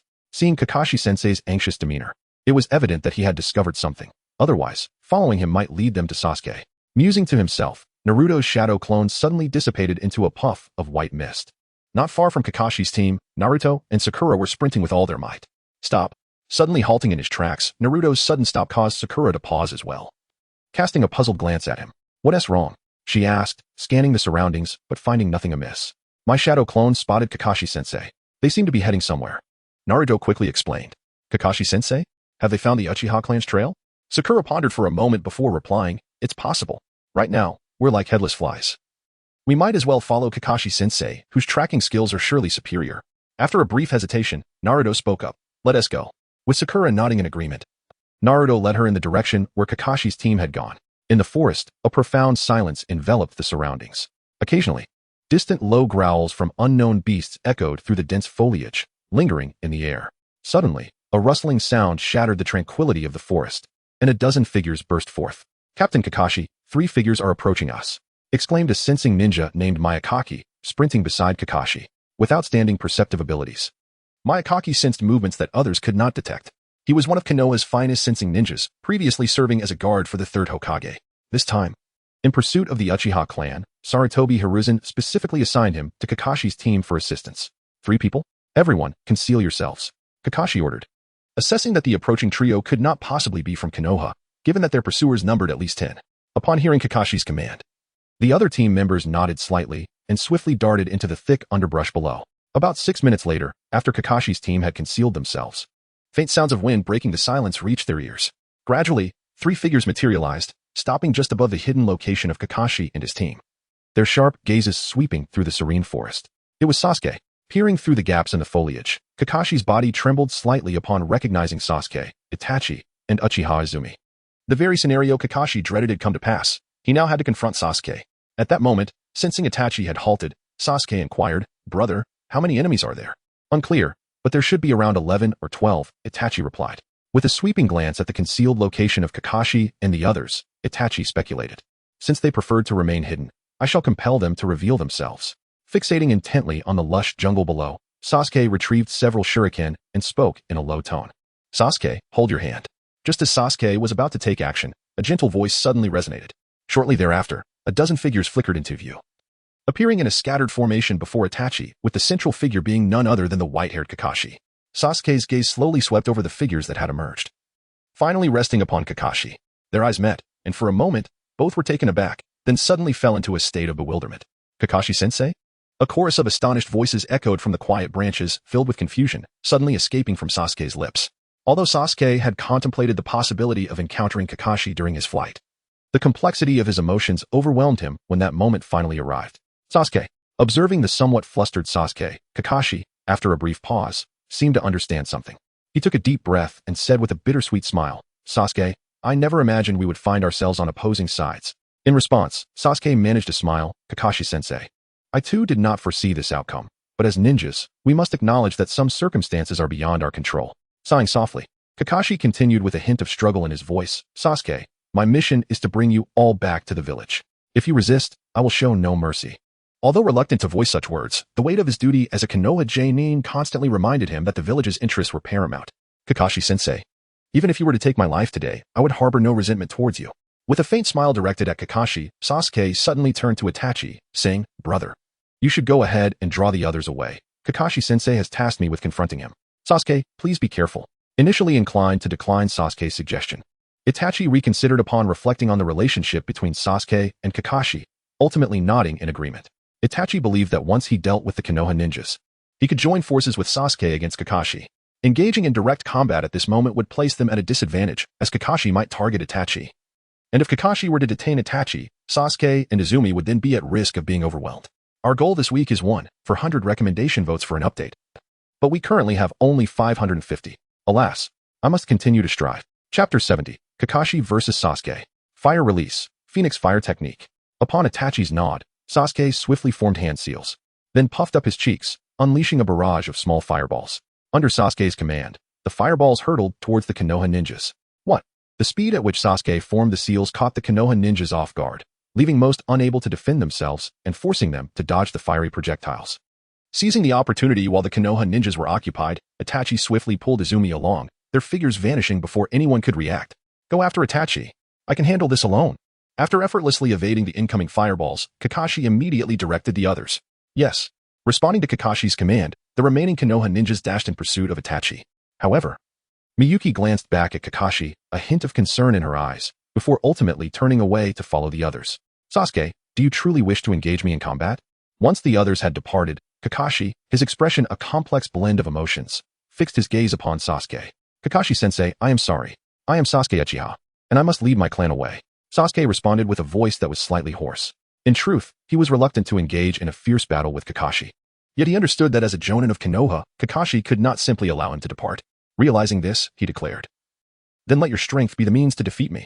With that, Kakashi lifted the forehead protector that concealed his left eye, revealing his Sharingan. Noticing Kakashi's intent to employ the Sharingan without any intention of holding back, Sasuke felt a chill envelop his heart, and he self-deprecatingly shook his head, murmuring, The world of ninjas is indeed ruthless. With a soft sigh, Sasuke slowly closed his eyes. When he opened them again, his double Tomo Sharingan manifested instantaneously. However, this was not the conclusion, as the hidden third Tomo soon emerged within his pupils, clearly stimulated by the impending confrontation with Kakashi. Sasuke's double Tomo Sharingan had finally evolved into the triple Tomo Sharingan. How is this even possible? Kakashi's gaze trembled as he fixed his eyes on Sasuke, his face etched with incredulity and astonishment. Sasuke's Sharingan had only been in the double Tomo state 2 months prior, and within this brief period, it had evolved astonishingly.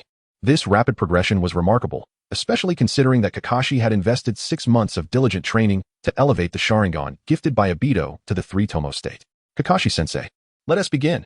Paying no heed to Kakashi's astonishment, Sasuke unsheathed his Tanto, and with a swift push off a branch, his form transformed into a blur, hurtling towards Kakashi. The distance between them was merely a few meters, a trivial span for Sasuke's speed, who crossed it in an instant and entered the attack range. Thrusting his blade viciously towards Kakashi's chest, with a cold gaze fixed on the ever-approaching tip of the blade, Kakashi finally moved just as it neared within half a foot of his chest. He deftly sidestepped to the left, narrowly evading the lethal strike. Swish, swish, swish. Unfazed by Kakashi's evasion, Sasuke drew 5 shuriken with his left hand, flicking his arm to launch them with a sharp whistle towards Kakashi at lightning speed. The shuriken sliced through the air and appeared before Kakashi in an instant, the fierce wind they generated causing Kakashi to squint slightly. Given the proximity, complete evasion was impossible. Thus, in that fleeting moment, Kakashi retrieved a kunai and deftly parried the shuriken. Kakashi-sensei, you've let your guard down. However, just as Kakashi prepared to breathe a sigh of relief, Sasuke's figure suddenly materialized behind him.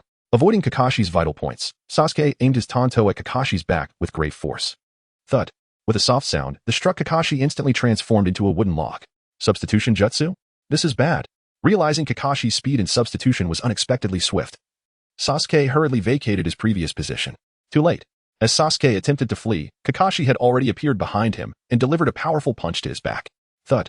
With no suspense, a deep thud resonated, and Sasuke was sent flying backward, skidding across the ground for 10 meters before coming to a halt. Witnessing Kakashi advance towards him, Sasuke disregarded the pain coursing through his body, stood up, and swiftly formed hand seals. Fire style, great fireball technique. Completing the seals in rapid succession, Sasuke puffed out a massive fireball. As it erupted, the surrounding temperature soared, and the fiery sphere hurtled toward Kakashi like a meteor. Fire style, great fireball technique. Yet, Just as Sasuke unleashed his fireball, Kakashi executed the same ninjutsu, summoning an equally grand fireball that collided mid-air with Sasuke's. Boom! A tremendous roar shattered the sky, and searing flames erupted violently from the point of collision.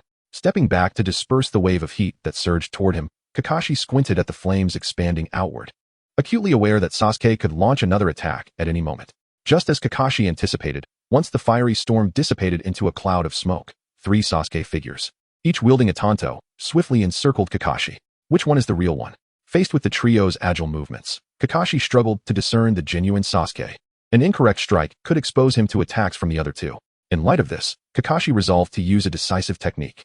Murmuring softly, he hesitated not a moment longer, swiftly forming hand seals. Lightning release, Thunder Tiger. With the completion of the seals, a silver glow radiated from Kakashi's hands, accompanied by the crackling sound of thunder. Instantly, 3 wolves of lightning materialized. As the lightning wolves appeared, the 3 running Sasuke figures abruptly halted and charged towards Kakashi in unison. Go! At the moment the 3 Sasuke surged forward, the lightning wolves, spurred by Kakashi's command, also lunged forth. In the face of the lightning wolves' fierce assault, the 3 Sasuke figures did not attempt to evade but boldly confronted them. Hiss! The lightning wolves struck true, piercing through Sasuke, yet leaving no trace of blood, as the 3 figures dissolved into white mist. Shadow Clone Jutsu? Witnessing this, Kakashi felt a surge of alarm and retreated hastily. However, just as he stepped back, the genuine Sasuke soared down from the air. Uchiha style, Gale Blade.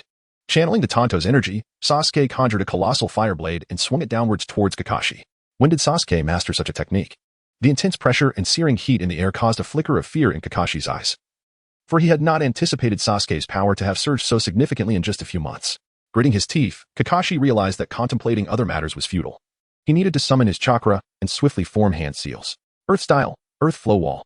As the seals were completed, a massive earthen wall shaped like a canine head erupted before him. Just as the wall rose, the flaming blade descended. Boom!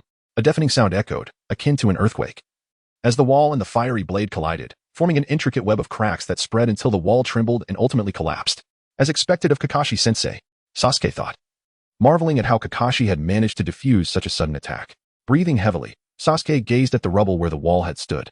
When he raised his head, he noticed Kakashi retreating from behind the now crumbled earth. In truth, Sasuke's Gale Blade was extraordinarily swift, and any other ninja would have been helpless against it. Yet Kakashi, with his unparalleled strength, had withstood the blow. Breathing a sigh of relief, Kakashi focused on Sasuke once more, who was now forming hand seals with both hands. Hiss hiss. Suddenly, a powerful surge of chakra flickered on Sasuke's right palm, and in that moment, Kakashi sensed that Sasuke was condensing all his chakra into his hand. As Sasuke's chakra surged wildly, the light intensified, transforming into a mass of lightning that crackled ominously in his grasp. Is Sasuke about to use Chidori? As the lightning manifested in Sasuke's palm, Kakashi's expression changed dramatically, and he exclaimed in disbelief. Hiss! Once the lightning was fully gathered, Sasuke dashed forward, the electricity pulsating in his palm, producing a sizzling sound as it sliced through the air. One could only imagine the devastation this strike would cause if it connected with a body. Teacher Kakashi, this is my final move. As Sasuke shouted, drawing closer to Kakashi, a fierce expression emerged on his face, gazing at the Chidori he had gathered in his hand. Kakashi's mind was flooded with memories of the time he had taught Sasuke this technique. Simultaneously, he recalled the joyful days they had shared as mentor and disciple during their missions. Sighing softly, Kakashi understood that if he truly wished to end Sasuke's life, he could easily do so with his Manjiki Sharingan, leaving Sasuke with no means of resistance. Yet, as a teacher, how could he bring himself to harm his own pupil? Let it all come to an end, he murmured, making no attempt to defend himself against Sasuke's attack, slowly closing his eyes. During their previous battle, Kakashi had felt a deep turmoil within him, caught between his duty to his disciple and the legacy of the third Hokage. However, in this moment of impending death, Kakashi felt an overwhelming sense of liberation wash over him. What? Teacher Kakashi? Sasuke exclaimed, noticing that the lightning in his right hand was merely half a meter away from Kakashi. Seeing Kakashi suddenly close his eyes as if awaiting his attack, the astute Sasuke quickly realized what was happening and hastily dissipated the lightning in his grasp. Nevertheless, the arrow once loosed cannot be recalled. Even though the lightning had diminished considerably, the remaining power in Sasuke's right hand still struck Kakashi with great force. Boom! A violent surge of electricity erupted from Kakashi, propelling him backward like a kite severed from its string, crashing heavily to the ground as blood gushed from his mouth. Teacher Kakashi. Upon seeing the severity of Kakashi's injuries, Sasuke's face turned pale, and he rushed over. I'm so sorry, Teacher Kakashi. Supporting Kakashi, tears streamed down Sasuke's eyes, his first tears since crossing into the world of Naruto. Though he felt embarrassed, in that moment, he could not suppress his emotions. understanding that Kakashi had chosen to sacrifice himself to allow Sasuke to escape. Sasuke realized that Kakashi had never intended to harm him. Yet, he had foolishly injured his mentor, a thought that weighed heavily on his heart. Sasuke, I'm fine. You must hurry and find Itachi. Other squads are on their way here. If you don't leave now, it will be too late, Kakashi urged, clutching his painful wound while looking at the tearful Sasuke. Kakashi might show leniency towards Sasuke, but other Konoha ninjas would not be so forgiving. He wanted Sasuke to leave as soon as possible. Otherwise, if Asuma and Guy arrived, Sasuke would face certain death. But teacher Kakashi, Sasuke began, still worried about Kakashi's injuries. But he was cut off. This minor injury won't kill me, and I know some basic medical ninjutsu. Kakashi replied with a light chuckle, sensing Sasuke's concern. Medical ninjutsu? Sasuke thought back to the Fourth Great Ninja War, recalling how Kakashi had used a hemostatic technique after battling Obito to stop bleeding and close wounds. Therefore, Kakashi's words held truth. He had a fair understanding of various jutsu. Go now? Noticing Sasuke lost in thought, Kakashi urged him again. Teacher Kakashi, please take care. Pressured by Kakashi, Sasuke gritted his teeth, bowed respectfully to Kakashi, and reluctantly departed. Sasuke, since you've chosen to leave, do not return. As Sasuke's figure faded from view, Kakashi's sigh reverberated through the forest. Chapter 72. The Moment of Life and Death. After parting from Kakashi, Sasuke ventured through the jungle, seeking Itachi. Whoosh. Just as Sasuke sprinted forward, a sharp sound sliced through the air, and a kunai shot out from the branches like lightning, aimed directly at Sasuke's vital points. The sudden attack caused Sasuke's expression to shift, the kunai now mere inches away, unavoidable. In this moment of crisis, Sasuke remained composed, swiftly drawing out a kunai of his own. Clang. The kunais clashed, deflecting the incoming attack. This is bad. Someone is lying in wait. A thought flashed through Sasuke's mind as he abruptly retreated. As he did so, the air around him filled with a cacophony of whistling sounds, and numerous shuriken rained down upon him like a torrential storm. Sasuke's expression was grave as he skillfully utilized his Sharingan to discern the trajectory of the arrows, evading them with a swift motion. Despite the graceful arcs of the shurikens, they ultimately struck the ground with a resounding thud. Who dares? Sasuke shouted, his voice laced with anger at the surprise attack. Just as his icy demeanor set in, the sound of footsteps broke the tension, prompting him to turn. There stood Gong Jingchi, wearing a mischievous smile from a short distance away. You are a ninja from Kakashi-sensei's team? Sasuke inquired, his brow furrowing at the sight of Gong Jingchi. Though he had only caught a fleeting glimpse, he had not forgotten the figure before him. Indeed. Gong Jingchi replied with a smirk. As expected by Lord Hokage, Kakashi has spared you. As Sasuke grimaced, Gong Jingchi's smile deepened, tinged with a sinister undertone. Are you spying on Kakashi-sensei? Sasuke retorted immediately. Well, since you're already considered dead, I have no qualms in revealing this. Lord Hokage fears Kakashi might let you go, which is why I was assigned to this team. Upon hearing this, Sasuke's anger flared, a cold chuckle escaping his lips. A clever tactic. He seethed through gritted teeth. Wind release, great breakthrough.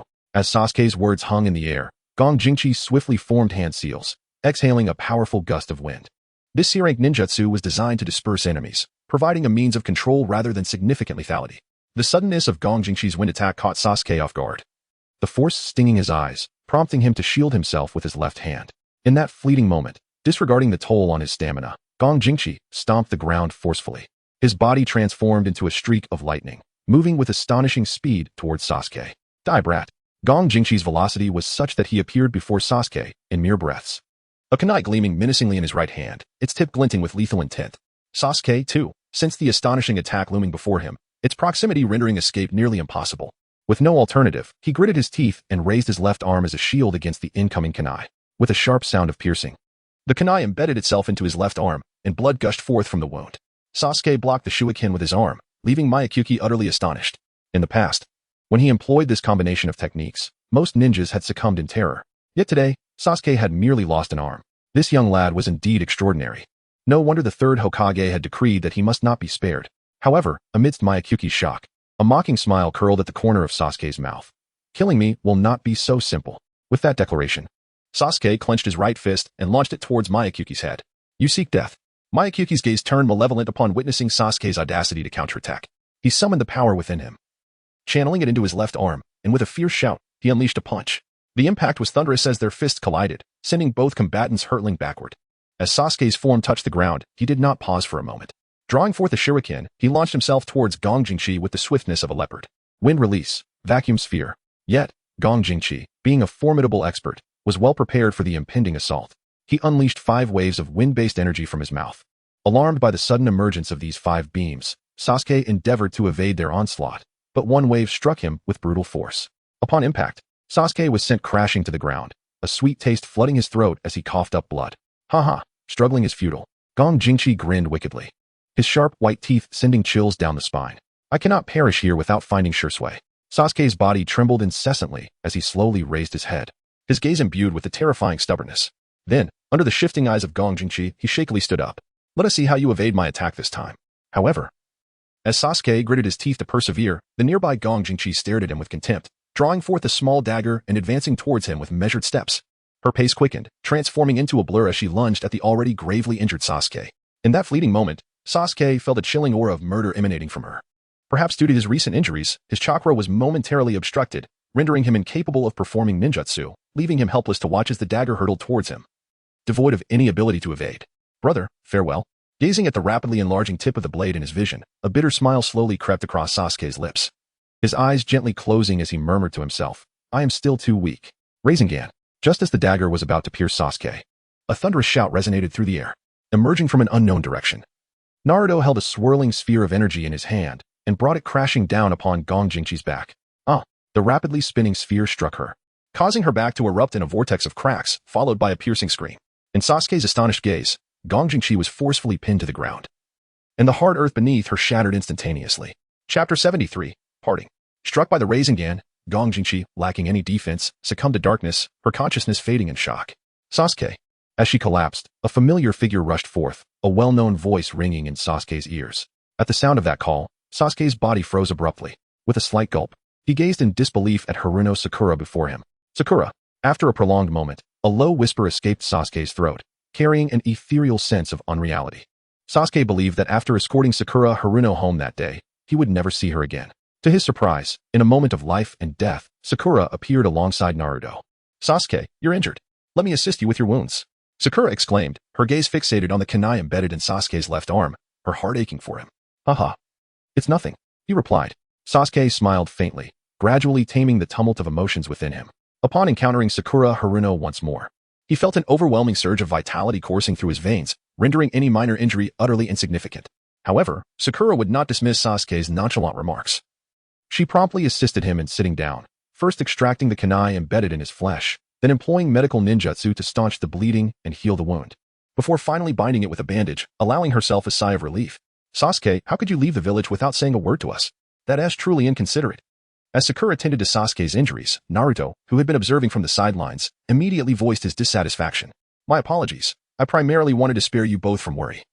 Sasuke replied, awkwardly scratching the back of his head as he offered a slow explanation in response to Naruto's displeasure. Come on. We are comrades, whatever decisions you make. We will stand by you. Naruto retorted loudly, his voice filled with conviction. Indeed, even if you were to be captured and brought back to the village, we would find a way to rescue you. Sakura chimed in, nodding earnestly. As he gazed at Sakura and Naruto, an unexpected lump formed in Sasuke's throat. At that moment, he realized that the other villagers of Konohagakure would not extend the same courtesy to a member of the Uchiha clan. Naruto, Sakura, thank you both. Sasuke took a deep breath, feeling deeply moved. Originally, Naruto intended to continue speaking, but suddenly, two figures descended, having dispatched the remaining members of Kakashi's team. They were Itachi and Izumi Uchiha, come to seek out Sasuke. Naruto, Sakura, I must take my leave. Upon seeing Itachi, Sasuke stood up and smiled at Naruto and Sakura. Sasuke, will you return to the Hidden Leaf Village in the future? Although it seemed rather foolish to pose such a question at this moment, Sakura could not help but inquire as she witnessed Sasuke's impending departure. Sasuke gazed at Sakura's reluctant cheeks, and suddenly, he stretched out his arms and embraced her, whispering, Sakura.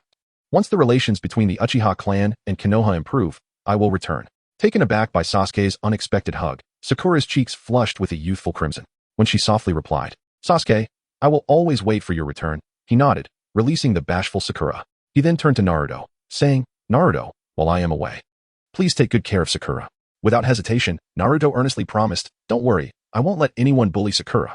Sasuke nodded firmly, no longer lingering, and swiftly turned to leave with Itachi and Izumi Uchiha. Standing in place, Sakura stared at the vanishing figures for a long time before letting out a soft sigh, murmuring, Sasuke, I will strive to train hard. One day, when I become Hokage, I believe the people of Konoha will never harm you again. Boom. A sudden violent explosion echoed across the angled island bridge, drawing dozens of gazes. They soon witnessed Shursui, who was exhausted, kneeling while wielding his Susanoo. Despite the protection of Susanoo, he was struggling against the relentless assault of the Umbu members. Inside the enormous green energy skeleton, Shursui's pallid face was evident. with blood visibly staining the corners of his mouth from the earlier fierce battle. Shisui, cease your futile resistance. Although you possess great personal strength, you stand no chance against so many Umbu members, Danzo admonished, observing Shisui's struggle. However, Shisui paid little heed to Danzo's words, turning his gaze towards the surrounding Umbu members, who were brandishing kunai inscribed with explosive tags, preparing to launch another attack. I must hold them off to buy Itachi and the others enough time to escape. Although uncertain of Itachi's situation on another path, Shisui knew that if Danzo led his men to Itachi, escape would be impossible for him. Gritting his teeth, he stood up once more, ready to fight to the end. Upon seeing Shisui rise, the Umbu members from the Root organization wasted no time in renewing their assault from all directions. As their clash resumed, the energy on Angled Island Bridge erupted with increasing intensity, and the battle reignited. As time passed, Shisui's tenacious resistance did indeed exact a toll on the Umbu members. But under the relentless onslaught, his chakra was finally depleted. Without chakra to sustain him, the green Susanoo slowly faded away. In that fleeting moment of Susanoo's disappearance, a burly Umbu member sneered, and his massive fist collided with Shisui's counterattack, unleashing a terrifying force. Uffed. Shisui, already at the end of his strength, was at a disadvantage in such a direct confrontation, resulting in him spitting out blood. His feet skidded across the ground as he was forcefully pushed back, ultimately slamming against the railing, which began to crack under the pressure. With a sinister gaze fixed on the injured Shisui, an Umbu member not far away chuckled coldly and drew a short blade, darting towards Shisui like lightning. With chakra depleted and his stamina exhausted, Shisui could only watch helplessly as the Umbu member charged at him, devoid of any ability to defend or retaliate. Sasuke, Itachi, the Uchiha clan will have to rely on you for protection. As the short blade loomed larger in his vision, Shisui's eyes closed quietly, resigned to his fate. Just as the blade was about to strike him, a piercing sound erupted, and Shisui opened his eyes to see the Umbu member who sought to kill him collapsing in pain.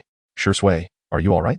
After the Umbu member fell, Shisui's gaze immediately fell upon Sasuke, who smiled at him. Sasuke, what are you doing here?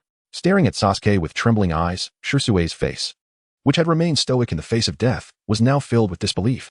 He recalled that night when Sasuke had joined the Uchiha forces heading to the land of grass. Shisui, we have come to support you. As Shisui was still in shock, Itachi and Izumi Uchiha appeared beside him simultaneously. Itachi, what is going on? Upon seeing Itachi and Izumi, Shisui was even more puzzled. He could not comprehend why Sasuke and Itachi had come together. Sasuke secretly left the main force to find me. I had already brought him through the encirclement to the waterfall of Takigakure, but he insisted on coming back for you. So we returned. Itachi explained succinctly in response to Shisui's inquiry. Itachi, Sasuke, you are both reckless. Why did you come here? If you can leave safely, I would be happy to sacrifice myself, Shisui exclaimed in frustration after hearing Itachi's explanation. Shisui, now that we are here, discussing anything else is pointless. Let us charge out together. Understanding that Shisui's agitation stemmed from concern for their safety, Sasuke handed him a few soldier pills and smiled reassuringly. Sighing, Shisui accepted the pills and swallowed them. As Sasuke said, even if he were to sacrifice himself, it would not change the fact that Sasuke had come. He needed to quickly restore his strength and chakra to fight their way out together. Izumi, please assist Shisui with his injuries. Leave the rest to me and my brother. After instructing Izumi, Sasuke activated his 3-tomo Sharingan, preparing for battle. Impossible? 3-tomo. Sasuke's Sharingan has evolved? As Sasuke's Sharingan gleamed, Itachi, Shisui, and Izumi were all taken aback in astonishment. Stunned by their reactions, Sasuke realized that his Sharingan was indeed different from before. He hesitantly opened his mouth and asked, has my Sharingan really evolved? During his battle with Kakashi, his Sharingan had transformed into the 3-tomo state. But he had been so focused on defeating Kakashi that he had not noticed the change. Seeing Sasuke's bewildered expression, Izumi and Shisui both nodded in affirmation. Noticing their agreement, a smile crept onto Sasuke's face, a mix of surprise and amusement at not knowing when his Sharingan had evolved. Itachi, I never expected you, the traitor, to show up here. Just as Sasuke was marveling at his Sharingan's evolution, Danzo glared at Itachi with contempt, speaking with a chilling tone. Itachi, with his cold demeanor, chose not to respond to Danzo's words. His character was such that he would not engage in arguments regardless of what others said about him. However, Sasuke could not tolerate Danzo's remarks, and he immediately retorted angrily. Old man Danzo, is it treachery not to follow your orders to wipe out one's own clan? The scion of the Uchiha clan, what do you comprehend? What is a ninja? It is to obey every command and undertake various merciless tasks, regardless of the circumstances. Casting a sidelong glance at Sasuke, Danzo replied in a somber tone. To hell with you. Why don't you annihilate your own family then? Sasuke harbored a profound disdain for the ideology of Danzo, who regarded ninjas as mere tools rather than human beings. For the first time, he unleashed a torrent of profanity in his ire. In Sasuke's eyes, ninjas are indeed human, possessing flesh and blood. capable of sacrificing their lives to protect their village and comrades. However, they must never commit the heinous act of slaughtering their own kin, for such actions would render them no different from cold-blooded beasts. Eliminate this uncouth wretch, he bellowed, his words cutting through the air with unrelenting fury. The assembly, including Danzo himself, was momentarily taken aback, their minds swirling in disbelief. When had he, in his esteemed position, ever endured such an affront? Following this disorientation, a tempest of rage surged within Danzo, prompting him to issue an immediate command. Upon hearing Danzo's order, the waiting members of the Umbu swiftly transformed into shadows, launching themselves at Sasuke with lethal intent. Sasuke, be cautious. However, as the Umbu members surged toward him, Itachi activated his Sharingan and appeared at Sasuke's side, poised to defend him. Brother, let us engage. The prospect of fighting alongside Itachi ignited a fervor within Sasuke, and with exhilaration, he drew his sword and charged into the fray against the oncoming adversaries. The chaos erupted upon the KT bridge, the metallic scent of blood pervading the air as both sides fought with a fervor that bordered on madness, the sounds of blades piercing flesh echoing sharply in the tumult. As Sasuke, Itachi, and the members of the Umbu engaged in fierce combat, Shursui observed the battle under the healing care of Uchiha Izumi. Although he yearned to join the fray, Shursui could only bide his time until his chakra replenished. Naturally, some astute Umbu members attempted to target Shursui, but their efforts were thwarted by Itachi's timely interventions. How could that young boy fend off the Umbu's assaults? At that moment, witnessing Sasuke dispatch yet another Umbu member, Danzo's grotesque visage momentarily exhibited a flicker of astonishment. At such a tender age, Sasuke had already reached this level, marking yet another prodigy in the Uchiha clan alongside Itachi and Shursui. Moreover, with the awakening of his Sharingan, there was a possibility he would grow even stronger. Danzo's eyes glinted with malice as murderous intent surged within him. The rift between Konoha and the Uchiha clan had irrevocably widened. Should Sasuke ascend to the rank of a Kage-level powerhouse in the future, it would spell calamity for Konoha. Such a talent must be extinguished in its infancy. With this thought, the malevolence etched on Danzo's face deepened, and he regarded Sasuke with a sinister smile, declaring, "Eliminate Sasuke, and Itachi shall despair and cease his resistance." Bang! As Danzo's words fell, he surged forward with incredible speed, launching himself at Sasuke. Wind release, Gale Fist. Upon nearing Sasuke, Danzo unleashed a right punch imbued with a menacing wind chakra, creating a sound as if the very air was being torn asunder. The sharp, whistling wind reverberated through the air, causing Itachi, Shursui, and Uchiha Izumi to change countenance dramatically. The harsh sound echoed in Sasuke's ears, and in that moment, he felt an intense sense of peril, his gaze fixated on the wind-infused fist magnifying within his vision, prompting him to evade swiftly. Chapter 75. The Death of Sasuke. Danzo, how dare you strike at Sasuke? Isn't that a tad disgraceful? Shursui scoffed upon witnessing Danzo's ruthless assault on Sasuke. I need not entertain such trivialities. I shall show no mercy to any adversary. Danzo retorted, a venomous glint flashing in his eyes as he continued his onslaught against Sasuke. Sasuke, you must hold on. Itachi thought anxiously, desperate to assist Sasuke but trapped by 3 Umbu members surrounding him.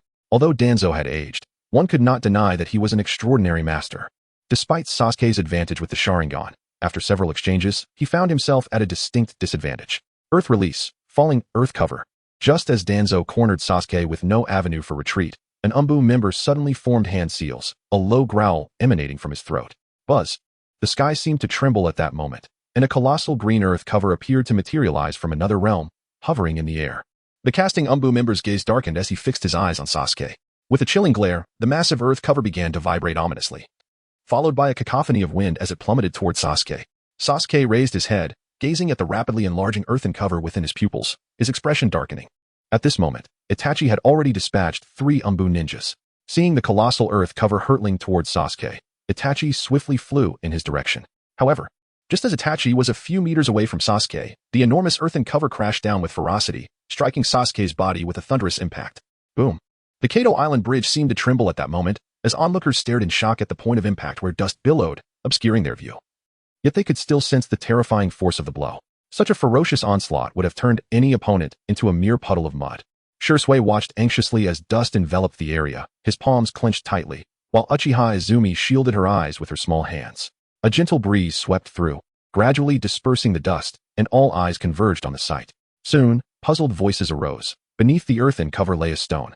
That is, a dozen gazes fixed on the stone, their expressions sharpening. The boy utilized a substitution technique.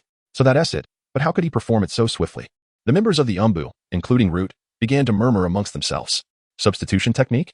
The seasoned Danzo, upon seeing the stone, immediately grasped the situation. Yet, just as Danzo's gaze shifted instinctively to locate Sasuke, the latter's figure materialized behind him like a specter. "Lord Danzo, be careful," an Umbu member exclaimed urgently. "Die." Danzo spun around, an overwhelming sense of horror and despair flooding his heart as Sasuke's arm quivered, the small tanto piercing towards him. At such close range, any chance of evasion had vanished. Danzo's aged face was overtaken by shock and dread. In that instant, gasps of disbelief echoed throughout the venue. Under such a close-range assault, Lord Danzo was surely in grave peril. Swish! The sharp tanto shot forth, but as it struck Danzo's body, it inexplicably passed through him. And Danzo transformed into a whirlwind, vanishing from sight. Could it be a wind clone? After Danzo disappeared, Sasuke's pupils constricted slightly, his expression filled with astonishment. "Narashikaku, take action." Just as Sasuke was stunned, Danzo's figure suddenly appeared to Itachi's left, issuing a loud command. "Yes." In response, the Umbu member, known as Narashikaku, seemed to have anticipated Danzo's order, forming hand seals with haste. At that moment, a shadow extended from beneath his feet, swiftly linking to the shadow beneath Itachi. This is bad. In the blink of an eye, ensnared by Narashikaku's shadow binding technique, Itachi's expression darkened, rendered immobile and vulnerable. "Brother!" Seeing Itachi bound, Sasuke cried out in alarm. Only now did Sasuke comprehend that Danzo's attack on him was merely a trap. Danzo's true target was Itachi. However, it was too late to realize this. "Itachi, you have betrayed me. Your only fate now is death." As Sasuke's desperate cry echoed, the murderous intent surged in Danzo's eyes, and he swiftly materialized a chakra blade. The moment the radiant chakra blade was fully formed, Danzo forcefully thrust his foot down and charged towards Itachi. His speed was astonishing. Within mere breaths, he was dangerously close to Itachi, aiming the chakra blade at his vital points, ready to strike. At that moment, Sasuke gritted his teeth, realizing that with his current stamina, he could not save Itachi. He could only draw a kunai and sprint toward the nearby Narashikaku, hoping to disrupt his shadow binding technique. Suddenly under attack from Sasuke, Narashikaku had no choice but to evade while maintaining the binding technique. However, as Danzo approached Itachi, convinced of Itachi's impending doom, he finally released the shadow binding, focusing entirely on Sasuke. Itachi. Upon seeing Itachi, who had no chance to evade, Uchiha Izumi's face paled, her voice rising in a piercing and heart-wrenching panic. Whoosh!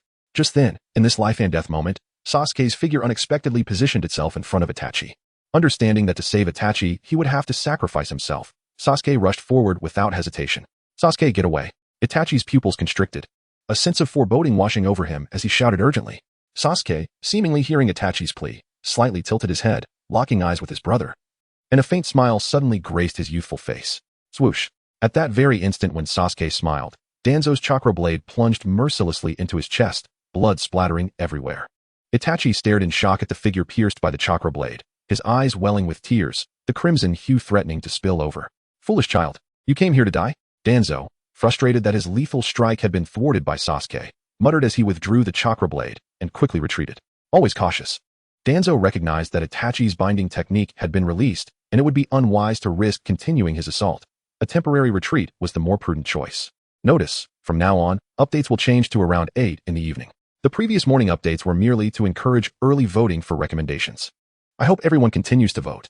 Alas, while the number of collections increases, the number of recommendation votes decreases. I cannot fathom why. Chapter 76, Amaterasu. As Danzo withdrew the chakra blade, Sasuke's body immediately recoiled, collapsing into Itachi's embrace. "Sasuke, why did you do this?" Itachi looked down at the pallid face of Sasuke in his arms, trembling as he spoke. "I came here, so I would let you bear the consequences," Sasuke replied, his voice strained.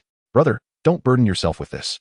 Itachi shook his head, his voice hoarse. "Brother, I fear I cannot hold on much longer." Sasuke gazed upon Itachi's dazed visage, where a faint smile struggled to surface against his pale complexion. "No, Sasuke shall not perish. I vowed to protect you forever."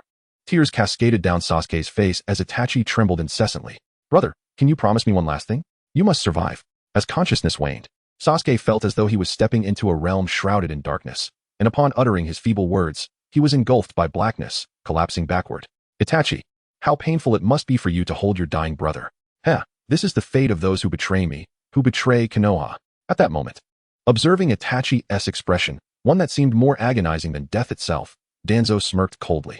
Ignoring Danzo's mocking laughter, Itachi instinctively pressed his fingers against Sasuke's forehead and hoarsely murmured, "Sasuke, forgive me." "Itachi, Sasuke." At that instant, Sasuke and Uchiha Izumi rushed forward, but upon seeing Sasuke's eyes closed, Sasuke trembled, choked with emotion. Unsure of what to say, "Please take good care of Sasuke." Gently placing Sasuke down, Itachi slowly rose to his feet and walked toward Danzo. Sasuke, at your age, you should not bear such burdens. Brother, Sasuke had intended to say something, but Itachi interrupted him directly. Brother, no matter what difficulties you encounter in the future, I will always protect you. At this stage, my only hope is for you to grow up happily. As he recalled his promise to Sasuke, Itachi's Sharingan was filled with a tempestuous rage and madness. If you harm Sasuke, you shall pay with your lives. As his furious voice echoed, Itachi's Sharingan suddenly transformed. The three tomo fused into a large, shuriken-like design. Was that the Mangekyou Sharingan? Upon seeing this change, Danzo's expression turned grim. What is happening? Narashikaku asked, his eyes trembling as he sensed the terrifying malice emanating from Itachi's eyes. Itachi's Sharingan had evolved into the Mangekyou Sharingan. Although Narashikaku might not fully comprehend the Sharingan, an Umbu member understood immediately, gazing at Itachi's Mangekyou Sharingan with horror. Mangekyou Sharingan. The other Umbu members exchanged glances, each inhaling sharply, fully aware of what the Mangekyou Sharingan represented. The Mangekyou Sharingan is an advanced form of the Sharingan, significantly enhancing its original abilities and granting powerful unique techniques. It could be said that once Itachi activated the Mangekyou Sharingan, he possessed the strength of a Kage, rendering them unable to threaten him. Never did they expect that provoking Itachi would lead to the activation of his Mangekyou Sharingan. Danzo's complexion shifted completely upon witnessing that unique shuriken design, and an intense killing intent surged in his eyes. At his level, he understood that once Itachi activated the Mangekyou Sharingan, he would gain immense power, and the Uchiha clan would gain yet another Kage-level warrior, which would undoubtedly spell disaster for their village, Konoha. All of you eliminate Itachi. Yes. Danzo's roar snapped the Umbu members back to their senses, and they hurriedly responded, charging towards Itachi with fervor. Amaterasu. Facing the onslaught of a dozen Umbu members, Itachi did not evade. As they closed in, a stream of blood suddenly flowed from his right eye. Accompanied by a few cries of agony, three Umbu members found themselves engulfed in an inexplicable blazing black flame. Although they attempted to extinguish the flames, they could not be quenched, and soon they collapsed in agony. Amaterasu. Known as the strongest physical attack among the techniques of the Mangekyou Sharingan, ignites black flames at the point of focus in the user's line of sight. The user's eyes bleed, and the flames do not extinguish until the target is completely incinerated, capable of reducing anything to ashes. What is happening? The remaining Umbu members, witnessing their comrades instantaneously turn to corpses, felt a parched throat, realizing the sheer terror of Itachi's technique. This is the power Itachi unleashed? Danzo swallowed hard, his shock evident on his face. He had not anticipated that Itachi, upon activating the Mangekyou Sharingan, could execute such a terrifying attack that even he found chilling. Amaterasu. Just as Danzo and the others were reeling from shock, Itachi unleashed his eye technique once more, and black flames erupted on several unsuspecting Umbu members. Cursed flames.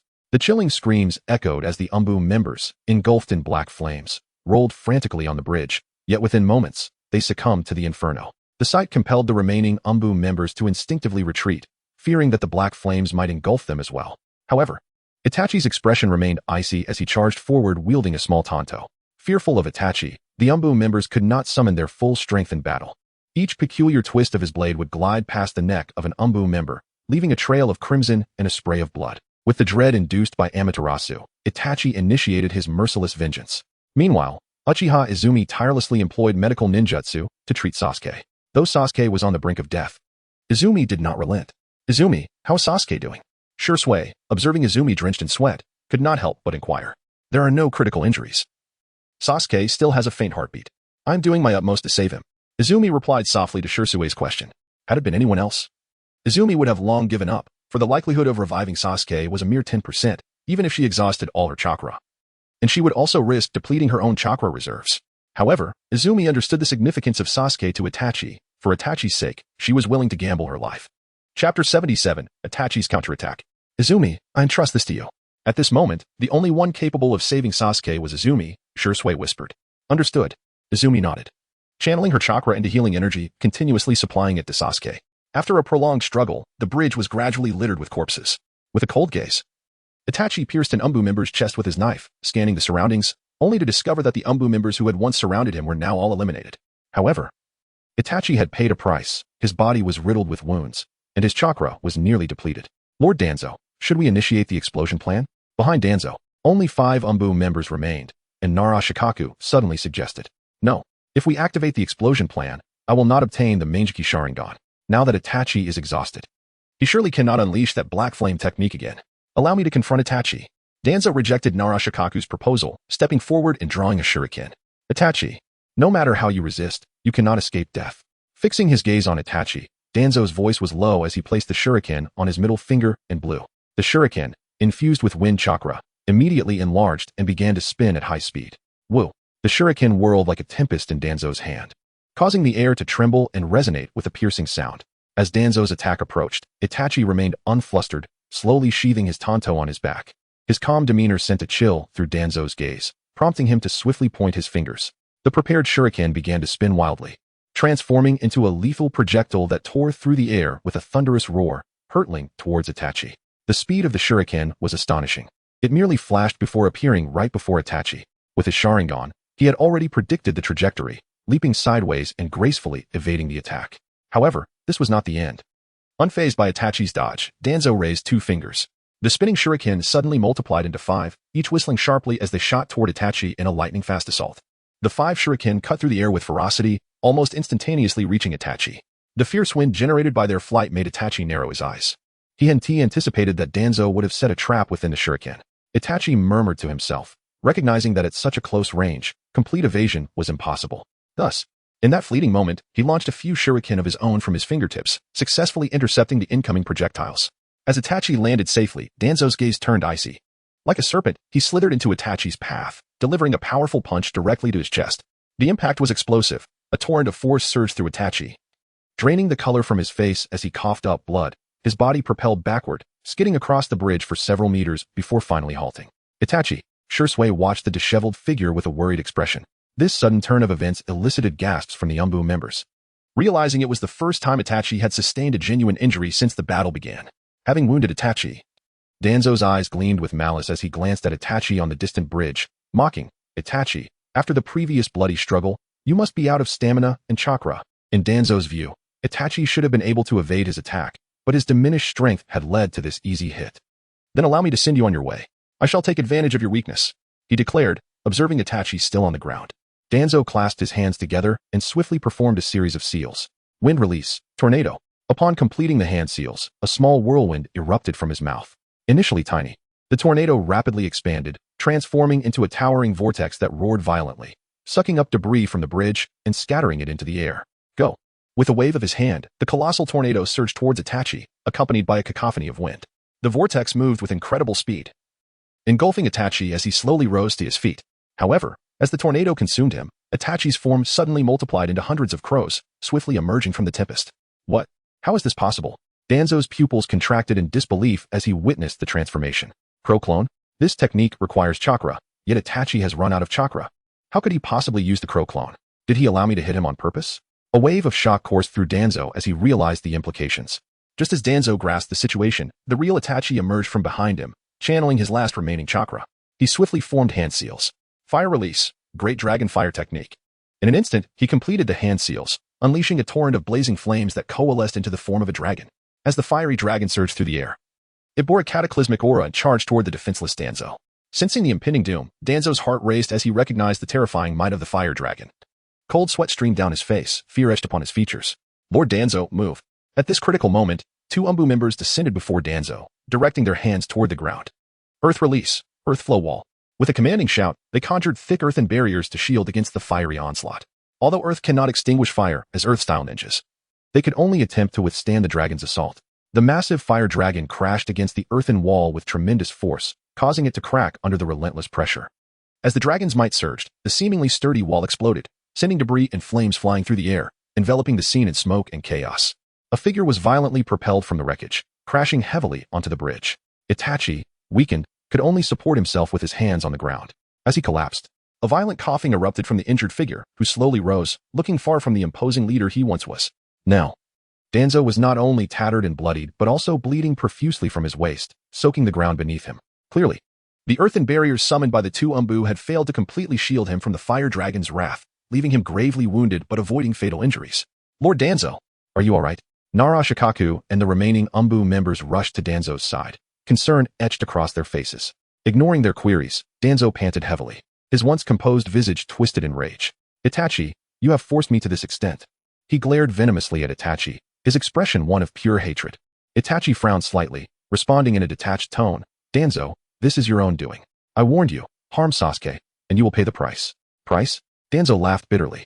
With his eyes fixed on Itachi, Danzo suddenly erupted into laughter, the strain aggravating his injuries and causing him to cough up more blood. Wiping the blood from the corner of his mouth, he abruptly raised his head, his gaze feral as a beast. I have slain countless ninjas, and there are innumerable foes who wish for my reckoning. Yet, you are the first ninja in many years to make me feel this humiliated. Even if I do not obtain the Sharingan today, I shall ensure that you and this bridge meet destruction together. As his sinister laughter faded, Danzo swiftly departed the Keisaka Bridge, accompanied by Narashikaku and others. Damn it, my chakra is running low. Noticing Danzo's retreat, Shui glanced up, contemplating whether to intercept him, when suddenly a voice of complaint emerged beside him. Izumi, if you can't continue, then just give up, he said, looking at the pale, bloodless face of Uchiha Izumi, who was losing chakra rapidly. Shui was not devoid of compassion. He simply believed that if Izumi persisted, not only would Sasuke remain beyond rescue, but she herself might perish first, a conclusion that would shatter anyone's spirit. I cannot give up. For Itachi, I must save Sasuke. Within her meridians, Izumi's chakra was rapidly depleting, transforming into healing energy. In mere minutes, her chakra was nearly exhausted. Once her chakra vanished, all vital components within Izumi, meridians, bones, heart, would cease functioning in a brief span, and without these essential organs, death was inevitable. Alas, seeing Izumi's determination, Shui felt helpless, filled with anxiety. Perhaps Izumi's desperate healing has yielded some effect, Shui thought, as he noticed Sasuke's body stirring, exhibiting signs of survival. Sasuke is saved. This sight filled Shui with exhilaration. If only he could pull Sasuke back from the brink of death, recovery would follow easily. I'm sorry, I truly cannot go on. However, just as Shui was filled with hope, Izumi murmured a final word, closed her eyes, and succumbed into unconsciousness. No, don't. The worst had come to pass. Witnessing Izumi collapse from chakra exhaustion drove Shui to the brink of madness. Just as Sasuke seemed to be escaping danger, now both Izumi and Sasuke were in peril. Shui, what is happening? At that moment, Itachi flew over. Upon seeing Izumi down, his expression darkened, and he immediately inquired. Izumi has exhausted her chakra to save Sasuke, Shui replied, his voice heavy with despair. The sudden turn of events left Itachi's mind in chaos, his face paling in realization of the critical importance of chakra to a ninja. Haha. Itachi, Shui, you cannot escape. Beneath Keisaka Bridge, Danzo's maniacal laughter echoed. There are a million explosive tags affixed below. You will perish alongside the bridge. As Itachi and Shui were engulfed in turmoil, Danzo and his companions distanced themselves from the bridge, preparing to detonate the explosive tags in mere seconds once they reached safety. That bastard Danzo. Shui erupted in anger at Danzo's deranged laughter. A million explosive tags detonating would reduce the majestic Keisaka Bridge to ashes. And with them trapped in the middle, escape was impossible. Itachi, we can only await our demise. Shui trembled slightly, murmuring to Itachi. With a soft sigh, Itachi had no answer. He did not fear death, only regretted that he could not ensure Sasuke's safety. I will take you away. Just as despair enveloped both Shui and Itachi, a masked figure descended from the distorted air above. At the sight of this figure, Itachi's expression shifted dramatically. The individual was none other than Uchiha Obito, who had previously come to his aid in the rock forest. Who are you? Shui asked warily, eyeing the masked Obito. There is no time for explanations. Let us go. Ignoring Shui's question, Obito's mask shimmered with a warped space-time distortion, and soon, Shui, Itachi, Sasuke, and Izumi were swiftly engulfed within it. Did it explode? As a massive energy shockwave surged, Obito's form twisted and vanished from the bridge. Boom. The instant Obito disappeared, a terrifying wave of destructive energy erupted at the center of Keisaka Bridge, followed by a colossal firestorm resembling a mushroom cloud, which suddenly erupted above the bridge. The deafening explosion sent nearby wildlife fleeing in panic. Under the detonation of a million explosive tags, the Grand Keisaka Bridge was ultimately reduced to rubble amidst thick smoke. Chapter 79, Danzo's Fury. Though Danzo and his group had distanced themselves from Keisaka Bridge, the aftereffects of the explosion's heat still reached them. Lord Danzo, shall we return to the village now? Narashikaku inquired, waving away the oncoming heatwave. No need. Since the Uchiha clan's main force has not taken this route, we shall proceed down another path to support our pursuing squad, Danzo replied, casting a somber gaze at the remnants of the bridge. Realizing that Itachi and Shui were likely dead. Injured, Danzo should have returned to Konoha for treatment, but he reasoned that since some Uchiha clan members had activated their Sharingan, even acquiring a regular Sharingan was worthwhile. Thus, he resolved to gather Sharingan. Suddenly, a flurry of wind sounds approached. Narashikaku, Yamanaka and Oichi, and Akimichi Choza appeared with their teams. Shikaku, why are you here? Danzo asked, surprised by their presence. Shikaku wore a bitter expression, slowly explaining, I took a different route. I originally spotted Itachi fleeing with some clan members, but after chasing all day, he ultimately managed to escape. What? You only spotted Itachi? Did you not encounter the Uchiha clan's main force? Danzo's expression shifted to one of astonishment. Our teams conducted a net search along that route and found no trace of the Uchiha clan's main force, Shikaku confirmed gravely. However, noticing Danzo's shocked demeanor, he suddenly recalled something and asked, "Did you not see the Uchiha clan's main force on this route either?" "No, I was just about to head your way." Shaking his head, Danzo affirmed his response. After a day and a night, if the Uchiha clan's main force was indeed on this road, he would surely encounter them on the Kato Island Bridge. Yet, ultimately, Danzo only awaited Shursui, accompanied by Four clan members. There was no sign of the Uchiha clan's main force at all. We may have been deceived. The Uchiha clan's main force did not head to the land of Waterfall. On these two paths, there are only the Uchiha clan's lure team. Taking a deep breath, the astute Nara Shikaku immediately grasped the situation. His voice low and trembling as he spoke. In fact, while tracking Itachi, Shikaku had harbored suspicions. He noticed that Itachi was not in a hurry to flee. Instead, circling in the endless forest, clearly stalling for time. If he had captured even one Uchiha alive then, he would have learned sooner that the Uchiha clan did not head to the land of Waterfall. Shursui, your migration plan is destined to fail. No member of the Uchiha clan can leave the land of fire alive. Whether our plan has failed or not, it is too early to draw conclusions. As Shikaku's words fell, Danzo's mind instantly recalled Shursui's earlier remarks. Indeed, they had been tricked. Inform the other pursuit teams. Have them return to Konoha swiftly. Regardless of where the Uchiha clan heads, we must annihilate them. With a fierce expression, Danzo roared like a madman, flinging his arm violently, snapping a nearby cedar tree to the ground. Yes, perhaps startled by Danzo's fury, several Konoha ninjas hastily dispersed, flying in different directions. In the vast, dense forest, the lush trees obscured nearly half the sky, yet occasionally, glimpses of birds could be seen soaring through the gaps in the leaves. In a concealed clearing amidst the forest, distorted traces suddenly appeared in midair, and then Shursui, Itachi, Sasuke, Uchiha Izumi, and Uchiha Obito swiftly emerged. Such formidable space-time ninjutsu. Upon returning to the real world from the alternate space, Shursui gazed at Uchiha Obito before him, unable to suppress his admiration. "Thank you, senior." Itachi expressed his gratitude as he landed, having been rescued by Uchiha Obito for the second time. He had not had the chance to thank him earlier. "There is no need for thanks. Let us focus on preserving their lives first." Obito replied, his gaze fixed on the unconscious Uchiha Izumi and Sasuke. "Zetsu, come out quickly." It seemed he would incur significant chakra loss again. As Obito's words fell, Zetsu's peculiar figure slowly emerged from the ground, staring at Zetsu's yin-yang face. Shursui felt a lump in his throat, his face reflecting shock. He had not expected such an unusual appearance in the world of ninjas. Utilize the spore technique to supply them with chakra. Ignoring Zetsu's complaints, Obito commanded. White Zetsu was created from the first Hokage's cells, and his chakra possessed strong self-healing properties. Understood. Nodding, Zetsu did not hesitate, approaching Uchiha Izumi and Sasuke, squatting down, and then lightly tapping their arms with his hand. While it appeared that Zetsu merely moved his fingers, two spores containing immense chakra had already entered the bodies of Uchiha Izumi and Sasuke. After implanting the spores, let us initiate the process. Rising slowly, Zetsu chuckled. As his words fell, Itachi and Shursui observed an expansion resembling Zetsu's form gradually appearing behind Uchiha Izumi and Sasuke. However, those swellings soon deflated due to chakra being released, leaving only the withered skin that fell from Uchiha Izumi and Sasuke onto the ground. All done. The spore technique has been completed, Zetsu announced softly as the outer layer shed.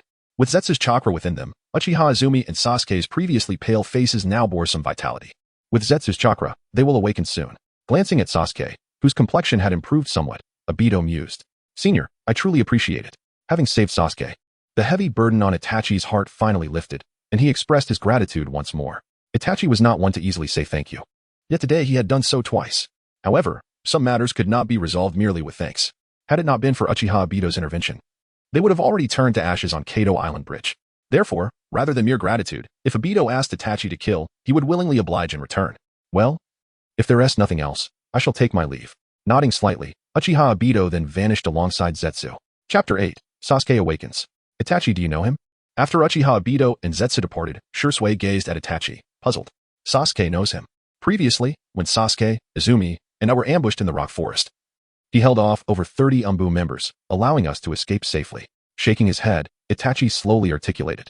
To face over 30 Umbu members and still arrive here to save us. He is incredibly powerful. After hearing Itachi's words, Shursui inhaled sharply.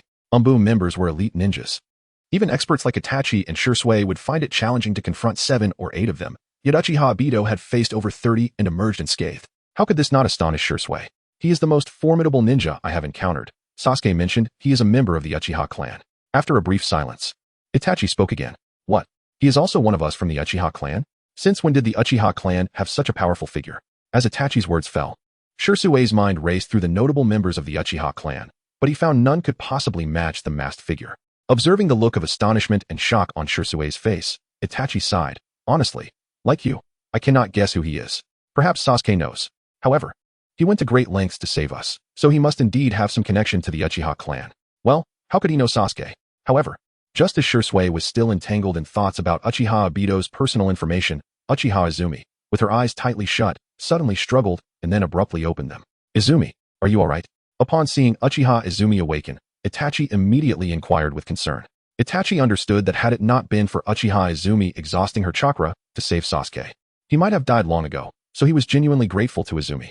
Looking closely at Itachi, who was so near, a blush crept onto Uchiha Izumi's face as she softly replied, I'm fine. Sasuke. As her gaze slightly shifted, she noticed that Sasuke was still in a deep slumber. Uchiha Izumi hastily rose to examine Sasuke's condition. Izumi, how is Sasuke doing now? Shirsue inquired anxiously before Izumi had completed her assessment. Upon discovering that Sasuke's veins and organs had returned to their normal state, Uchiha Izumi let out a gentle sigh of relief. Turning to Shirsue, she smiled with a hint of joy, saying, Sasuke should awaken shortly. That's wonderful.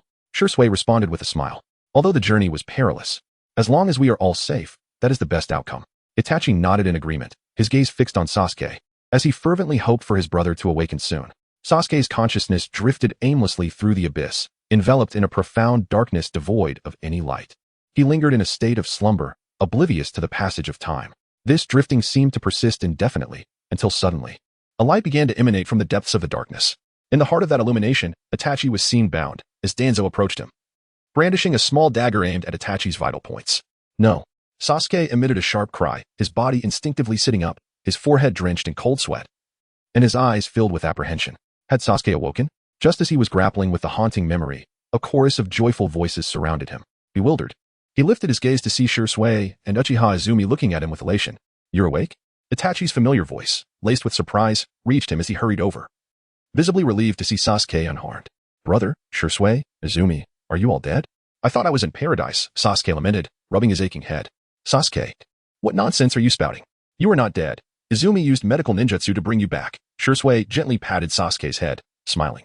I'm not dead. Blinking in disbelief, Sasuke slowly opened his palm, then clenched it tightly. Haha, this is incredible. It seems fate has not abandoned me. With a profound sense of vitality coursing through him, Sasuke laughed heartily. In truth, he had completely fallen in love with the world of ninjas. Here, he had his parents, his brother, and Shirsue. The thought of leaving this world filled him with reluctance. Sasuke, remember not to do anything so foolish next time. Any danger, I will bear it myself. Itachi suddenly interjected, observing Sasuke's joyful laughter. Nodding earnestly, Sasuke replied with a chuckle. Though he promised Itachi, he knew that if Itachi were ever in peril, he would risk everything to save him. Now that Sasuke has awakened, we should head to the Land of Grass to reunite with the main forces of our clan, Shirsue remarked, still smiling. I wonder if our clan's main forces have reached the Land of Grass yet. It has been 2 days. Even at a slow pace, they should be there by now. Izumi speculated. Whether they have arrived is not the concern. My greatest worry is that Konoha will continue to dispatch ninja teams to hunt us down. As Shirsue and Izumi discussed, Itachi suddenly spoke up. The higher-ups of Konoha are not fools. They will soon learn of the Uchiha clan's move to the Land of Grass through intelligence gathering. Upon hearing Itachi's words, Shirsue's brow furrowed, and his expression grew serious. What should we do? We are still in the Land of Fire. If we can assist our clan, we must take action. Brother, let us send a threatening letter to the Konoha higher-ups via crows. If they dare to continue attacking the Uchiha clan, we will disclose all intelligence about Konoha to other nations. As soon as Shirsue finished speaking, Sasuke chuckled softly. Having already contemplated Itachi's concerns, Sasuke proposed a solution, using Konoha's intelligence as leverage against its higher-ups, which would likely make them weigh the consequences and refrain from recklessly attacking the Uchiha clan. Now in the Land of Grass. Of course, this strategy was not suitable for the Uchiha clan's escape from the Land of Fire. If Konoha were to annihilate the Uchiha clan, the dead could not divulge any intelligence, rendering the threat ineffective at that point. Sasuke, you are exceedingly astute. This plan seems promising, Shirsue exclaimed, filled with excitement after hearing Sasuke's suggestion. Indeed, the third Hokage is a pragmatic leader, deeply concerned for the village's safety. He should not support further actions against the Uchiha clan. After some contemplation, Itachi nodded, expressing admiration for Sasuke's idea. If there are no other issues, let us commence writing the letter. Once dispatched, we can proceed to the Land of Grass. Agreed. With those words, The four of them promptly wrote the letter and dispatched it with the crow. Having completed these tasks, they set forth on their journey to the land of grass. Within a day, news of the Uchiha clan's safe departure from Konoha spread like wildfire throughout the land of fire, igniting a significant uproar across the nation. The might of Konoha was widely recognized, yet now, the astonishing news that hundreds of ninjas from Konoha had failed to capture the Uchiha clan echoed throughout the land of fire, marking a monumental event for its people. As this news circulated fervently, the Uchiha clan, the center of this tumult, had already entered the land of grass, poised to launch an assault on the hidden grass village. Naturally, Konoha's extensive intelligence network swiftly acquired this information, prompting Sarutobi Hiruzen to summon 3 advisors for a discussion. Hiruzen, what is there to discuss? The Uchiha clan is now facing the hidden grass village. If we send a ninja team to ambush them, the Uchiha clan is doomed. In the meeting room, upon learning that the Uchiha clan had reached the land of grass, Danzo exclaimed passionately, "Even if we dispatch a team swiftly, it will take a day to arrive. If the Uchiha clan has already taken the hidden grass village, our losses will be substantial," Sarutobi lamented, recalling the significant casualties incurred in the pursuit of the Uchiha clan, including numerous Umbu and elite Genin. As far as I know, the formidable ninja, Beiluyu, should be capable of stalling the Uchiha clan for at least a day. Danzo responded grimly. Sakura, Kurenai, what are your thoughts? Aware of Danzo's extreme tendencies, Sarutobi sought the opinions of the others. We should eliminate the threat entirely. Allowing the Uchiha clan to grow could spell disaster for Konoha. Kurenai sighed, glancing at Danzo. I concur. Mito, typically indecisive, nodded in agreement. Allow me to ponder this. Sarutobi mused, puffing on his pipe. In truth, upon the Uchiha clan's arrival in the land of grass, Sarutobi had contemplated abandoning the pursuit, as engaging in battle on foreign soil could attract the attention of rival nations, potentially leading to an attack on Konoha. However, the insistence of Danzo and the others on pursuing the Uchiha clan left him in a quandary. As Sarutobi deliberated, an Umbu member hastily entered, bowing at the entrance. Hokage-sama. There is crucial intelligence from Itachi. What? Itachi? The mere mention of the name sent shockwaves through Danzo, his eyes wide with disbelief. Danzo, did you not claim that Itachi and Shursui were both killed in the explosion? Sarutobi questioned, equally astonished by Danzo's reaction. I have no idea how this could have happened. Danzo shook his head, bewildered. He had believed Itachi and Shursui perished beneath the detonation of 1,000,000 explosive tags. Very well, let him in, Sarutobi gestured, eager to discover what Itachi had sent. Once granted permission, the Umbu member opened the door and presented the scroll written by Itachi to Sarutobi before swiftly exiting. Damn it. After swiftly perusing the contents of the scroll, Sarutobi Hiruzen, filled with indignation, forcefully cast it upon the ground. Hiruzen, what troubles you? In astonishment at Sarutobi's furious demeanor, Danzo and others inquired.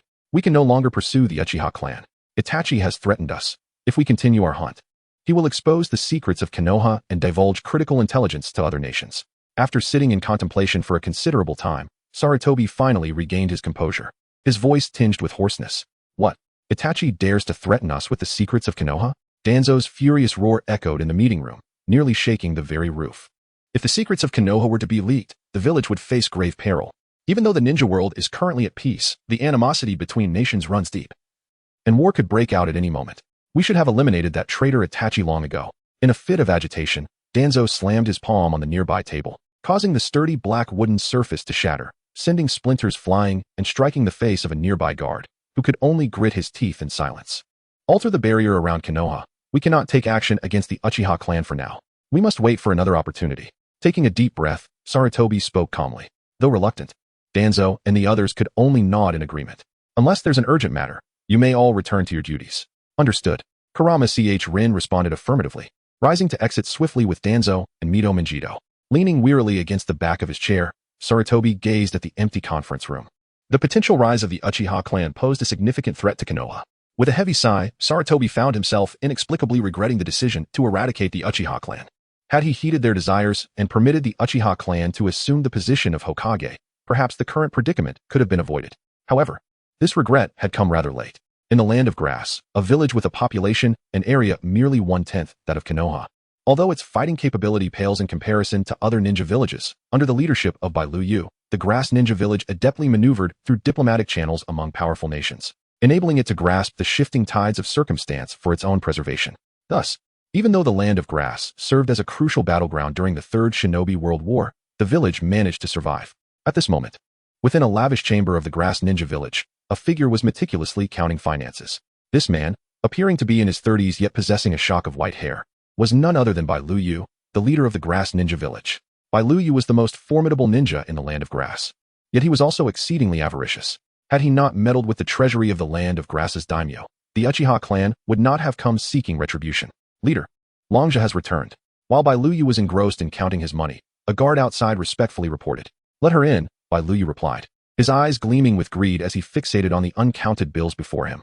Before long, a petite woman clad in a light green headscarf entered the room. Leader, the Uchiha clan is merely 5 kilometers from our grass ninja village, yet they seem disinclined to launch an attack.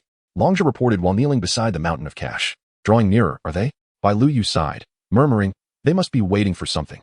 But they will strike tomorrow. What should we do? A flicker of anxiety crossed Longzha's face as she spoke quietly. Should we inform Senior Morita to return? Morita, Bai Luyu's junior, was among the more powerful ninjas of the grass ninja village. That fellow is always complaining and dissatisfied with himself. Who knows where he has wandered off to? How can we notify him? Bai Luyu shook his head, waving his hand dismissively. From this moment on, all ninjas in the village shall cease their tasks and prepare for battle. Yes. Additionally, prepare a contingency plan. Send someone to the Uchiha clan to negotiate peace. As long as they do not attack our village, offering a little money is inconsequential. Bai Luyu, who cherished wealth above all, was reluctant to use money to placate the Uchiha clan, hence the necessity for a secondary plan. Is the leader worried that we cannot contend with the Uchiha clan? Longzha, surprised by Bai Luyu's desire for peace, hesitated before speaking. With a slight flicker of resolve in his eyes, Bai Luyu nodded. Do not underestimate the Uchiha clan. Although they have fallen in recent years, 2 of their members, Uchiha Shisui and Uchiha Itachi, are still formidable, particularly Uchiha Shisui. According to the intelligence I have received, he has awakened the Mangeki Sharingan and is highly skilled in body flicker techniques. I lack confidence in facing him. Bai Luyu's final words carried a weight of seriousness. What? That man has awakened the Mangeki Sharingan? Longzha's face registered shock. Though she was not a ninja from Konoha, she understood that for members of the Uchiha clan, possessing the Mangeki Sharingan was akin to wielding a significant advantage. The information I purchased is undoubtedly accurate, Bai Luyu lamented, then waved his hand. Enough. Execute the orders I just issued. Understood. I will attend to it immediately. Longzha affirmed, nodding. Bai Luyu slightly nodded and suddenly inquired, how has Xiang Lin been lately? He is currently engaged in a C-rank mission and has been performing well. Longzha replied with a light chuckle upon hearing Bai Luyu mention the red-haired girl with glasses. Make sure she accompanies me tomorrow. Combat requires substantial chakra. With her presence, I can swiftly recover my chakra, Bai Luyu instructed. I understand. Longzha nodded slightly, not lingering further, and swiftly exited the room. I must protect the grass ninja village. Bai Luyu thought, chuckling to himself. Of course, the utmost priority is safeguarding my wealth. Once Longzha departed, Bai Luyu resumed his relentless counting of the bills. Under the gentle moonlight, a tent camp rose amidst the trees, with several flickering yellow campfires, distinctly visible against the night backdrop. This was the temporary encampment of the Uchiha clan. Until they subdued the grass ninja village, the clan members had to sleep in tents. In the central tent, which served as the residence of the clan leader Uchiha Fugaku, several figures were engaged in conversation, illuminated by the glow of the flames outside. Leader, you rejected the grass ninja village's peace offer this afternoon. Does that imply we will commence battle tomorrow? Uchiha Hakudai inquired. Indeed. I had hoped to wait for Shisui and Itachi to return. With their presence, we would have an easier time overcoming the ninjas of the grass ninja village. However, since they have yet to appear, we must proceed with the attack tomorrow. Uchiha Fugaku nodded, expressing his resignation. If we delay any longer, I fear the ninjas of Konoha may strike us from behind, and we would then be caught in a pincer movement, leading to the complete downfall of our Uchiha clan. Rest assured, leader, even without Shisui and Itachi, we can still triumph over the ninjas of the grass ninja village. Having perused the intelligence regarding the ninjas of the grass hidden village, a member of the Uchiha clan spoke with unwavering confidence. Let me handle Berryujutsu. You all take care of the other formidable ninjas from the grass hidden village. Uchiha Fugaku nodded in agreement and promptly made arrangements. The other clan members silently acquiesced. This impending battle would determine the fate of both factions. Should one side falter, it would plunge into an irretrievable abyss, a conclusion far from triviality. Thus, they vowed to fight valiantly to the bitter end come dawn. Beneath the inky night sky, a solitary moon hung aloft, its cool, ethereal light cascading upon the earth. This was the border between the land of waterfalls and the land of grass, beside a river shimmering under the moonlight. A faint campfire flickered, casting a warm glow into the stillness of the night. Gathered around the fire were Shisui, Itachi, Sasuke, and Uchiha Izumi, intently studying a hand-drawn map. After a day's journey from the angled island bridge, they had arrived here, their pace somewhat sluggish, particularly as Sasuke had yet to fully recover, thus lagging behind the group. We should reach the grass-hidden village before noon tomorrow, Shisui remarked, pointing at the village's emblem on the map with a light chuckle. I wonder if our clan has already seized control of the grass-hidden village. Sasuke replied with a forced smile. Even if we haven't taken it yet. Itachi has activated his Manjiki Sharingan. With his strength alone, he could conquer the village, Shursui retorted, a playful glint in his eyes. What? Brother has activated the Manjiki Sharingan? When did this happen? Sasuke exclaimed, momentarily taken aback. It was known that in the storyline of Naruto, Itachi awakened the Manjiki Sharingan only after witnessing Shursui's demise. The fact that Itachi had unlocked it without the sacrifice of a close companion was astonishing. It was after you shielded Itachi from Danzo's lethal blow and fell unconscious that he activated the Manjiki Sharingan. We owe our lives to his awakening, Uchiha Izumi explained slowly, aware that Sasuke was oblivious to the circumstances at that time. Surely, brother didn't he believe I was dead at that moment. However, it seems that activating the Manjiki Sharingan requires immense negative emotion, resulting in a unique chakra within the brain, Uchiha Izumi continued. Sasuke pondered her words, and then turned to Itachi with a smile. Congratulations, brother, on awakening the Manjiki Sharingan. You have become a shadow-level ninja. I shall strive harder too. One day, I will surpass you. In truth, the power of the Manjiki Sharingan was a gift from Sasuke. Itachi ruffled Sasuke's hair with a gentle smile, affirming, indeed. Sasuke nodded. The harrowing days of life and death had made him acutely aware of his own frailty. Thus, once the crisis facing the Uchiha clan had been surmounted, he resolved to devote himself more fervently to his training. Chapter 83. The Art of Devouring the Blood-Red Grassland, situated not far from the Hidden Grass Village, is the largest meadow in the Land of Grass. With each ninja world war, this verdant expanse becomes stained with countless crimson droplets, earning its ominous name. Today, a battle more perilous than any previous ones is about to unfold, as the Uchiha clan has obstinately refused to seek peace, compelling Bai Luiyue to lead her subordinates in defense against their onslaught. Thus, this confrontation is a matter of life and death for the Hidden Grass Village. At the rear of the blood-red grassland, dozens of figures stood, their gazes laced with anxiety as they peered toward the front, where the Uchiha clan's attacking members could emerge at any moment. Dragon Tongue, the enemy approaches, exclaimed Xianglin, donning glasses, as she sensed a powerful energy drawing near. As a member of the Uzumaki clan, she possessed extraordinary perceptive abilities. Closing her eyes and opening her mind, I allowed her to detect abnormal movements within a radius of dozens of kilometers. Moreover, if she had already identified a specific chakra, she could discern detailed locations, movements, numbers, and even the characteristics and speeds of her opponents. Xianglin, during the battle. Do not run off, understood? Dragon Tongue cautioned, her icy gaze fixed ahead. Xianglin nodded slightly, about to speak, when suddenly a rush of wind heralded the impending assault. They are commencing their attack. Upon hearing the urgent sounds of movement, Bai Luiyue and her companions' expressions turned solemn. Shortly after the sound of the rushing wind, over 100 Uchiha members, armed and clad in their family's uniform, surged toward Bai Luiyue's position, the thunderous sound of their footsteps resonating like a tempest, instilling a profound sense of dread. Prepare for battle. Formidable expressions settled upon their faces as Dragon Tongue commanded. In response to her order, a chorus of affirmations followed, and figures darted forth like lightning. Today's battle is pivotal for the survival of the Hidden Grass Village and the Land of Grass. So let us fight with all our might, Bai Luiyue declared, her gaze sweeping over the gathered warriors. The gravity of the moment weighed heavily on each participant. For this clash was a matter of existence. As the ninjas from the Hidden Grass Village readied themselves, the dense mass of Uchiha members charged forward. With Uchiha Fugaku leading the charge, his Sharingan activated. When they were merely 10 meters from Bai Luiyue, the Uchiha forces halted. An overwhelming aura of murderous intent emanating from their ranks, enveloping all the ninjas of the Hidden Grass Village. Bai Luiyue, surrender. You are no match for the Uchiha clan. I assure you, no harm will come to you. Uchiha Fugaku's commanding voice boomed through the air. Humph, spare me your empty words. I will not allow you to enter the Hidden Grass Village. Bai Luiyue's cold stare remained fixed on Uchiha Fugaku as she proclaimed, today, we shall leave no invaders alive. With Bai Luiyue's chilling declaration, the already prepared ninjas of the Hidden Grass Village sprang into action, their hands moving to unleash sharp kunai that gleamed with a frigid light. Launching toward the formidable Uchiha ranks, Uchiha Fugaku smirked, a sinister glint in his eyes. If that is your stance, then let us ensure your complete eradication. Clan members, heed my command, attack. As Fugaku's final word echoed, the tense atmosphere shattered, and the Uchiha clan surged forward. Kill. The ninjas of the Hidden Grass Village, unyielding, summoned their chakra and charged headlong into battle. Boom, boom. The two formidable forces clashed in an instant, and the sounds of exploding tags and destructive ninjutsu resonated across the battlefield. Amidst the chaos, Bai Luiyue stood alone, unassailed by any Uchiha clan member, for they understood that this individual was to be dealt with personally by their clan leader. Bai Luiyue witnessed the might of the Uchiha clan. Uchiha Fugaku's Sharingan glinted coldly as he unleashed a torrent of chakra, which manifested into a colossal energy skeleton, radiating an ominous red hue and fixating its immense gaze upon Bai Luiyue, an extraordinary pressure descending upon him.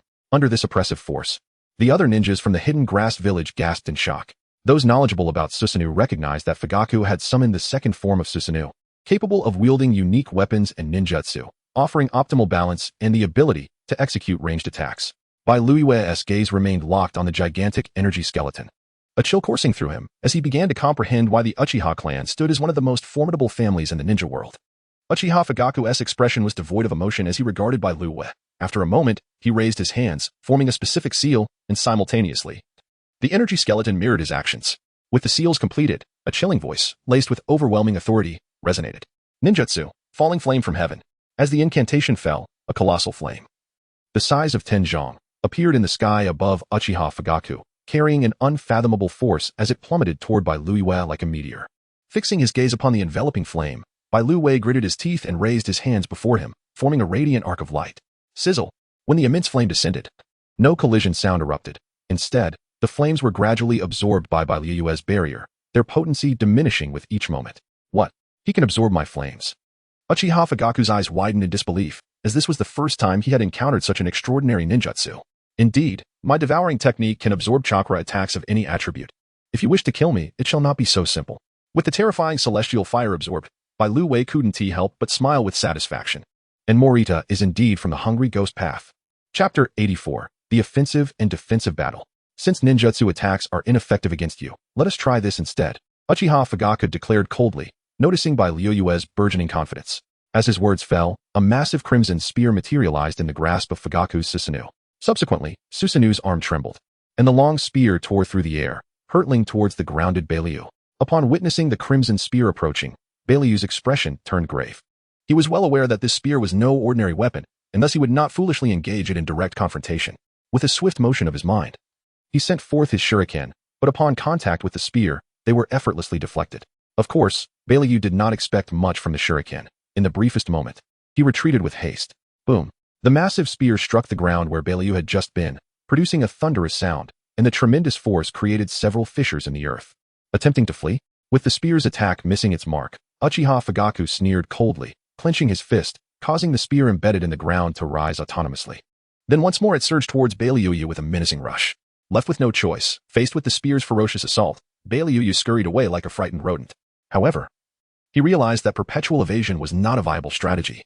He clasped his hands together and began to form seals. Fire release, great fire serpent technique, he exclaimed. And the ground erupted violently, followed by a roaring flame that coiled and gradually took the shape of a colossal fire serpent. The appearance of the fire serpent drained some color from Bai Liu's face, as the chakra consumption was considerable.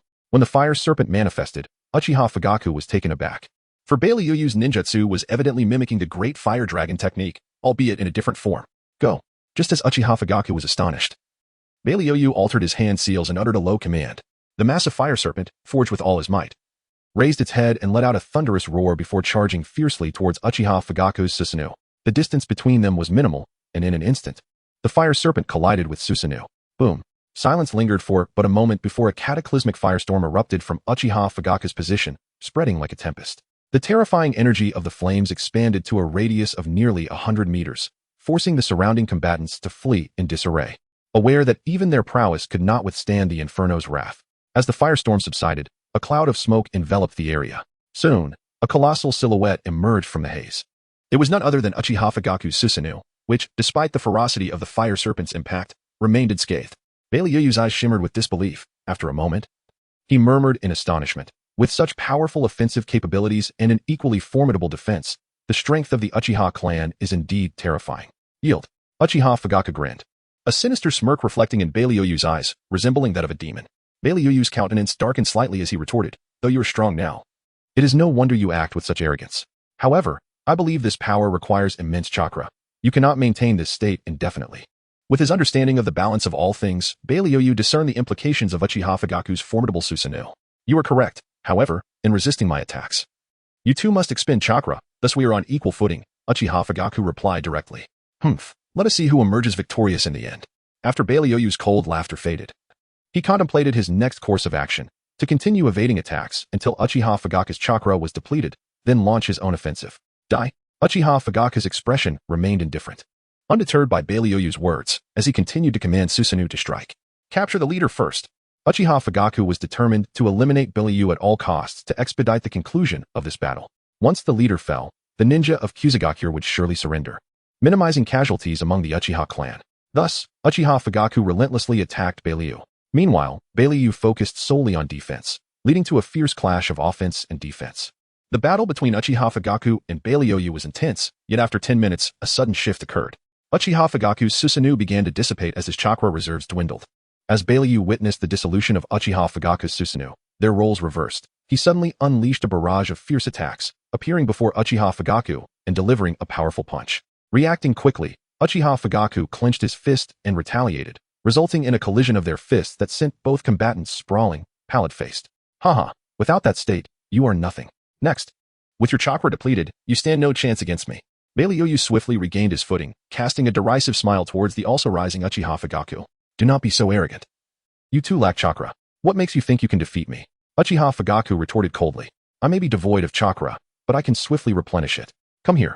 Billy Yu shouted in response to Uchiha Fugaku's remark. Understood. Upon hearing Billy Yu's call, the diminutive Xianglin had long since prepared and swiftly flew in from the rear. Red hair? Could that little girl be? Uchiha Fugaku suddenly pieced together the truth, murmuring in shock, roughly tearing Xianglin's sleeve. Billy Yu seized her arm and bit down hard on her fair skin. Xianglin screamed in pain, yet she could only endure the agony as Billy Yu continued to bite. The ability of physical healing is one of the traits of the Uzumaki clan. By biting Xianglin's flesh, Billy Yu could rapidly restore his chakra and heal his injuries. Now it's my turn. Feeling his chakra replenish swiftly, Billy Yu released Xianglin and slowly rose to his feet. Chapter 85. The Radiance of the Celestial Deity. That little girl is indeed of the Uzumaki clan. This is troubling, Uchiha Fugaku murmured as he observed Billy Yu's revitalized state. Ninjutsu, grass binding. As Uchiha Fugaku's words fell, several grass chains, formed from the earth beneath him, emerged swiftly, ensnaring his legs like venomous serpents.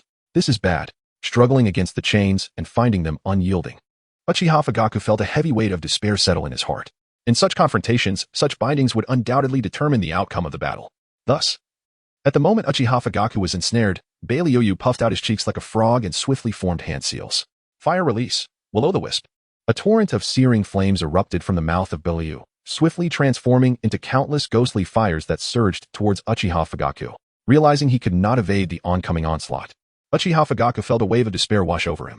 Should he fall to Billy Yu, the morale of the Uchiha clan would undoubtedly plummet, potentially leading to the clan's ultimate defeat in this battle.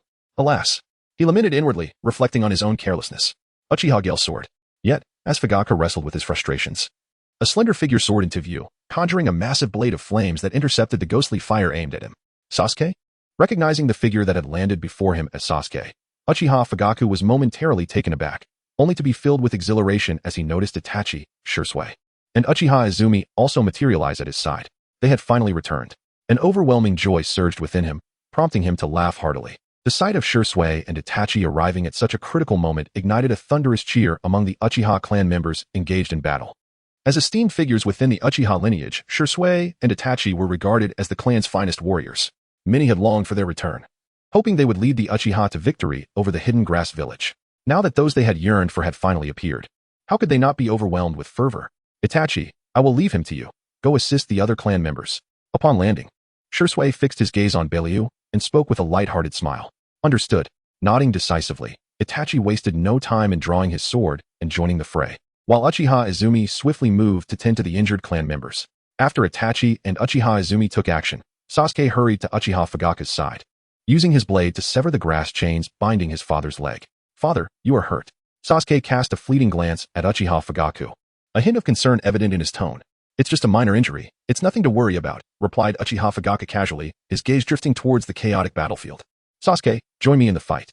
At these words, Sasuke smiled, lifting his head, his dark eyes narrowing slightly as they scanned the many hidden grass village ninjas. Yes, I won't let you down. Haha, just like my son. With that, Uchiha Fugaku and Sasuke charged into the fray, engaging in a fierce battle. Who are you, kid? I advise you to stay out of this level of conflict. I've seen many arrogant young ninjas, and unfortunately, they all met grim fates. As Uchiha Fugaku departed, Billy Yu's gaze shifted to Shursui, and he spoke ominously. You needn't worry about that. With a smirk, Shursui unsheathed his sword. You're overestimating yourself. Seeing that Shursui was intent on fighting, Billy Yu clasped his hands together, preparing to form seals. However, before he could complete them, Shursui had already appeared before him. So fast. Beilioyu exclaimed in shock. Shursui's tanto sliced through the air like a streak of black lightning, carrying a fierce wind as it struck downwards towards Beilioyu, who stood steadfast as a mountain. The sheer force of the attack displaced the air beneath the blade, creating a deep sound akin to an explosion resonating from the earth. The intense gale pressed against Beilioyu's clothing, yet his face remained unperturbed by the impending strike. With a swift motion, the tanto cleaved through Beilioyu, but he instantly transformed into a grass clone. A substitution technique? Shursui murmured softly, activating his Sharingan. I knew you were up to something. Just as Shursui's blade struck the grass clone, Beilioyu's true form suddenly erupted from the ground before Shursui, aiming a kunai directly at his vital point. The kunai penetrated Shursui's defenses, yet he did not scream in pain, causing Beilioyu's expression to shift. A flicker of surprise crossed Beilioyu's mind when Shursui's form morphed into dozens of crows, scattering swiftly. What just happened? As the crows vanished, crimson light surged forth. And Beilioyu frowned, looking up to see a colossal blood-red moon overhead, adorned with a gigantic pattern resembling a kaleidoscope Sharingan in its center. Where am I? Beilioyu realized he seemed to have entered an entirely different realm, devoid of the crimson grass, Uchiha clan members, or hidden grass ninjas. Only desolate land beneath him and the massive moon above. You have fallen into my genjutsu, Koten Zanchuan. In his moment of terror and confusion, Shursui's voice echoed in this surreal domain. No, I refuse to believe it. I cannot be ensnared by your illusion. Roaring with fury, Beilioyu began to run across the barren landscape. Yet no matter how fast he fled, the immense blood-red moon loomed above him. In this illusionary space, I wield absolute control. No force can contend with this genjutsu. Shursui's voice resounded once more, and suddenly, the ground beneath Beilioyu began to tremble violently, tearing apart as if the world were ending. In an instant, he plummeted into a bottomless abyss. As Beilioyu fell, the blood-red moon erupted, shattering into countless fragments that rained down upon him. A scream, indescribable in its agony, reverberated throughout this realm. Chapter 86. Karen. It is over. Observing the entrapped Beilioyu, Shursui showed no hesitation as he plunged his blade through his vital spot. Struck by a fatal blow, Beilioyu's expression paled as he returned to consciousness, violently expelling blood before collapsing heavily to the ground. With a detached demeanor, Shursui withdrew his blade from Beilioyu's lifeless body, his heart unperturbed. He had grown accustomed to the countless ninjas who perished at his hands, having dealt with the leader of the hidden grass village. Shursui turned his gaze back to the battlefield. The tide had shifted in favor of the Uchiha clan, thanks to Itachi, Fugaku, and Sasuke's involvement, yet a stalemate ensued. The relentless clashes echoed like a meat grinder, with casualties mounting on both sides as cries of battle and anguish soared into the sky, even reaching beyond the crimson grass. This meaningless battle should come to an end swiftly. Furrowing his brow, Shursui called out, "Ninjas of the hidden grass village, listen. Your leader is dead. Continuing this fight is futile. Those willing to surrender may join the Uchiha clan, and we shall not harm you. For those who resist, only death awaits." Under Shursui's authoritative command, the once tumultuous battlefield gradually quieted. Eyes turned towards him, Uchiha clan members displaying expressions of delight, while the hidden grass ninjas wore faces of terror. The demise of Beilioyu, their strongest warrior, dealt a heavy blow to their morale. The leader is dead? If he has fallen, why continue to fight? Some timid ninjas from the hidden grass village, upon hearing Shursui's proclamation, unhesitatingly discarded their weapons and surrendered. To them, nothing held more significance than survival. Seeing others surrender, those who were indecisive quickly followed suit. Of course, a few loyal ninjas remained steadfast to Beilioyu, gritting their teeth as they continued to fight. But they were swiftly cut down by the Uchiha clan members. At that moment, Sasuke, having dispatched another resistant hidden grass ninja, surveyed his surroundings. Relieved to see many of their foes surrendering. Don't come any closer. Just as Sasuke felt a sense of relief, a piercing scream drew his attention. Following the sound, he spotted a bespectacled girl with red hair being cornered by two Uchiha clan members, her allegiance unclear. Karen? Although she was still young, Sasuke recognized her immediately. In the Naruto anime, fans remembered Karen for her unwavering devotion to Sasuke. No matter his actions, she would support him without hesitation, even if it meant opposing the entire ninja world. And when Sasuke lost control and sought to harm her, Karen's final thoughts were not of resentment, but rather nostalgia for the boy she once cherished. After he saved her, during battles with Naruto, she instinctively worried for Sasuke's well-being. Their reunion, marked by Sasuke's apology, rendered her incapable of harboring hatred towards him. When Sasuke suffered grievous injuries during the Fourth Great Ninja War, a typically rational Karen would recklessly rush to save him. The selfless love of Xianglin is truly magnificent, touching the hearts of countless fire enthusiasts and endearing her to Sasuke, who cherished her even before his journey through time. Thus, upon witnessing Xianglin in peril, Sasuke did not hesitate and rushed to her aid without delay. Bang!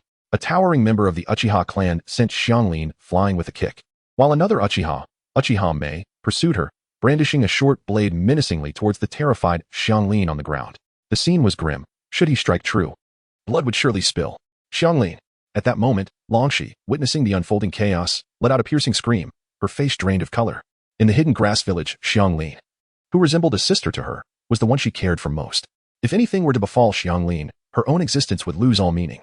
Clang! Just as the scream echoed, a figure emerged, swiftly intercepting Uchiha Mei's blade with a short sword, the sound of metal clashing resonating through the air. Sasuke? Uchiha Mei, puzzled, stared at the youth who had shielded Xianglin. She is my friend. Do not harm her.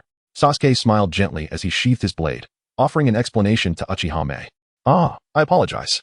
Surprised to discover that the girl adorned with the hidden grass village headband was Sasuke's friend, Uchiha Mei awkwardly retreated. Xianglin, are you alright? Once Uchiha Mei had departed, Sasuke turned to express his concern for Xianglin. How handsome. Upon catching a glimpse of Sasuke's visage, Xianglin's cheeks flushed, and she couldn't help but marvel internally. In the world of Naruto, Sasuke was undeniably a heartthrob. None of the girls who had encountered him could deny his charm, and Xianglin was no exception. How do you know my name? As Sasuke helped her to her feet, Xianglin shyly inquired. Ah, I heard someone call your name just now. Sasuke replied, slightly taken aback before casually explaining. Oh. Xianglin nodded, initially wishing to engage Sasuke in further conversation, but at that moment, Longshi abruptly appeared and forcefully shoved Sasuke aside. Longshi positioned herself protectively before Xianglin, warning Sasuke, Kid, do not approach Xianglin. Longshi, do not harm him. He just saved me. Xianglin urgently interjected, distressed by Sasuke's rough treatment. My name is Uchiha Sasuke. As long as you do not oppose the Uchiha clan, I assure you, no harm will come to you, Sasuke declared, steadying himself and maintaining a friendly demeanor despite Longshi's vigilance. Humph. Your Uchiha clan invaded the hidden grass village and killed our leader, and yet you expect us not to resist? Longshi scoffed.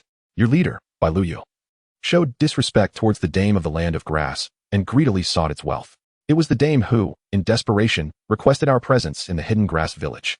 How can this be deemed an invasion? Sasuke exhaled softly and remarked, while the ninjas of the grass hidden village may be unaware of certain matters regarding Bai Luyu, Longja understands that Sasuke's words ring true. Bai Luyu indeed embezzled funds from the land of grass, incurring the wrath of the daimyo. At this juncture, should you ninjas of the grass hidden village persist in your resistance, you will only find yourselves on a path to ruin. It would be prudent to remain calm. Those willing to stay in the grass hidden village may do so, while those who wish to depart are free to choose their destination. Observing Longja's silence, Sasuke continued his entreaty. Chapter 87. The Arrival of the Daimyo. As Sasuke's words faded, the gaze of Xianglin abruptly shifted towards Longja, contemplating the choice that lay ahead.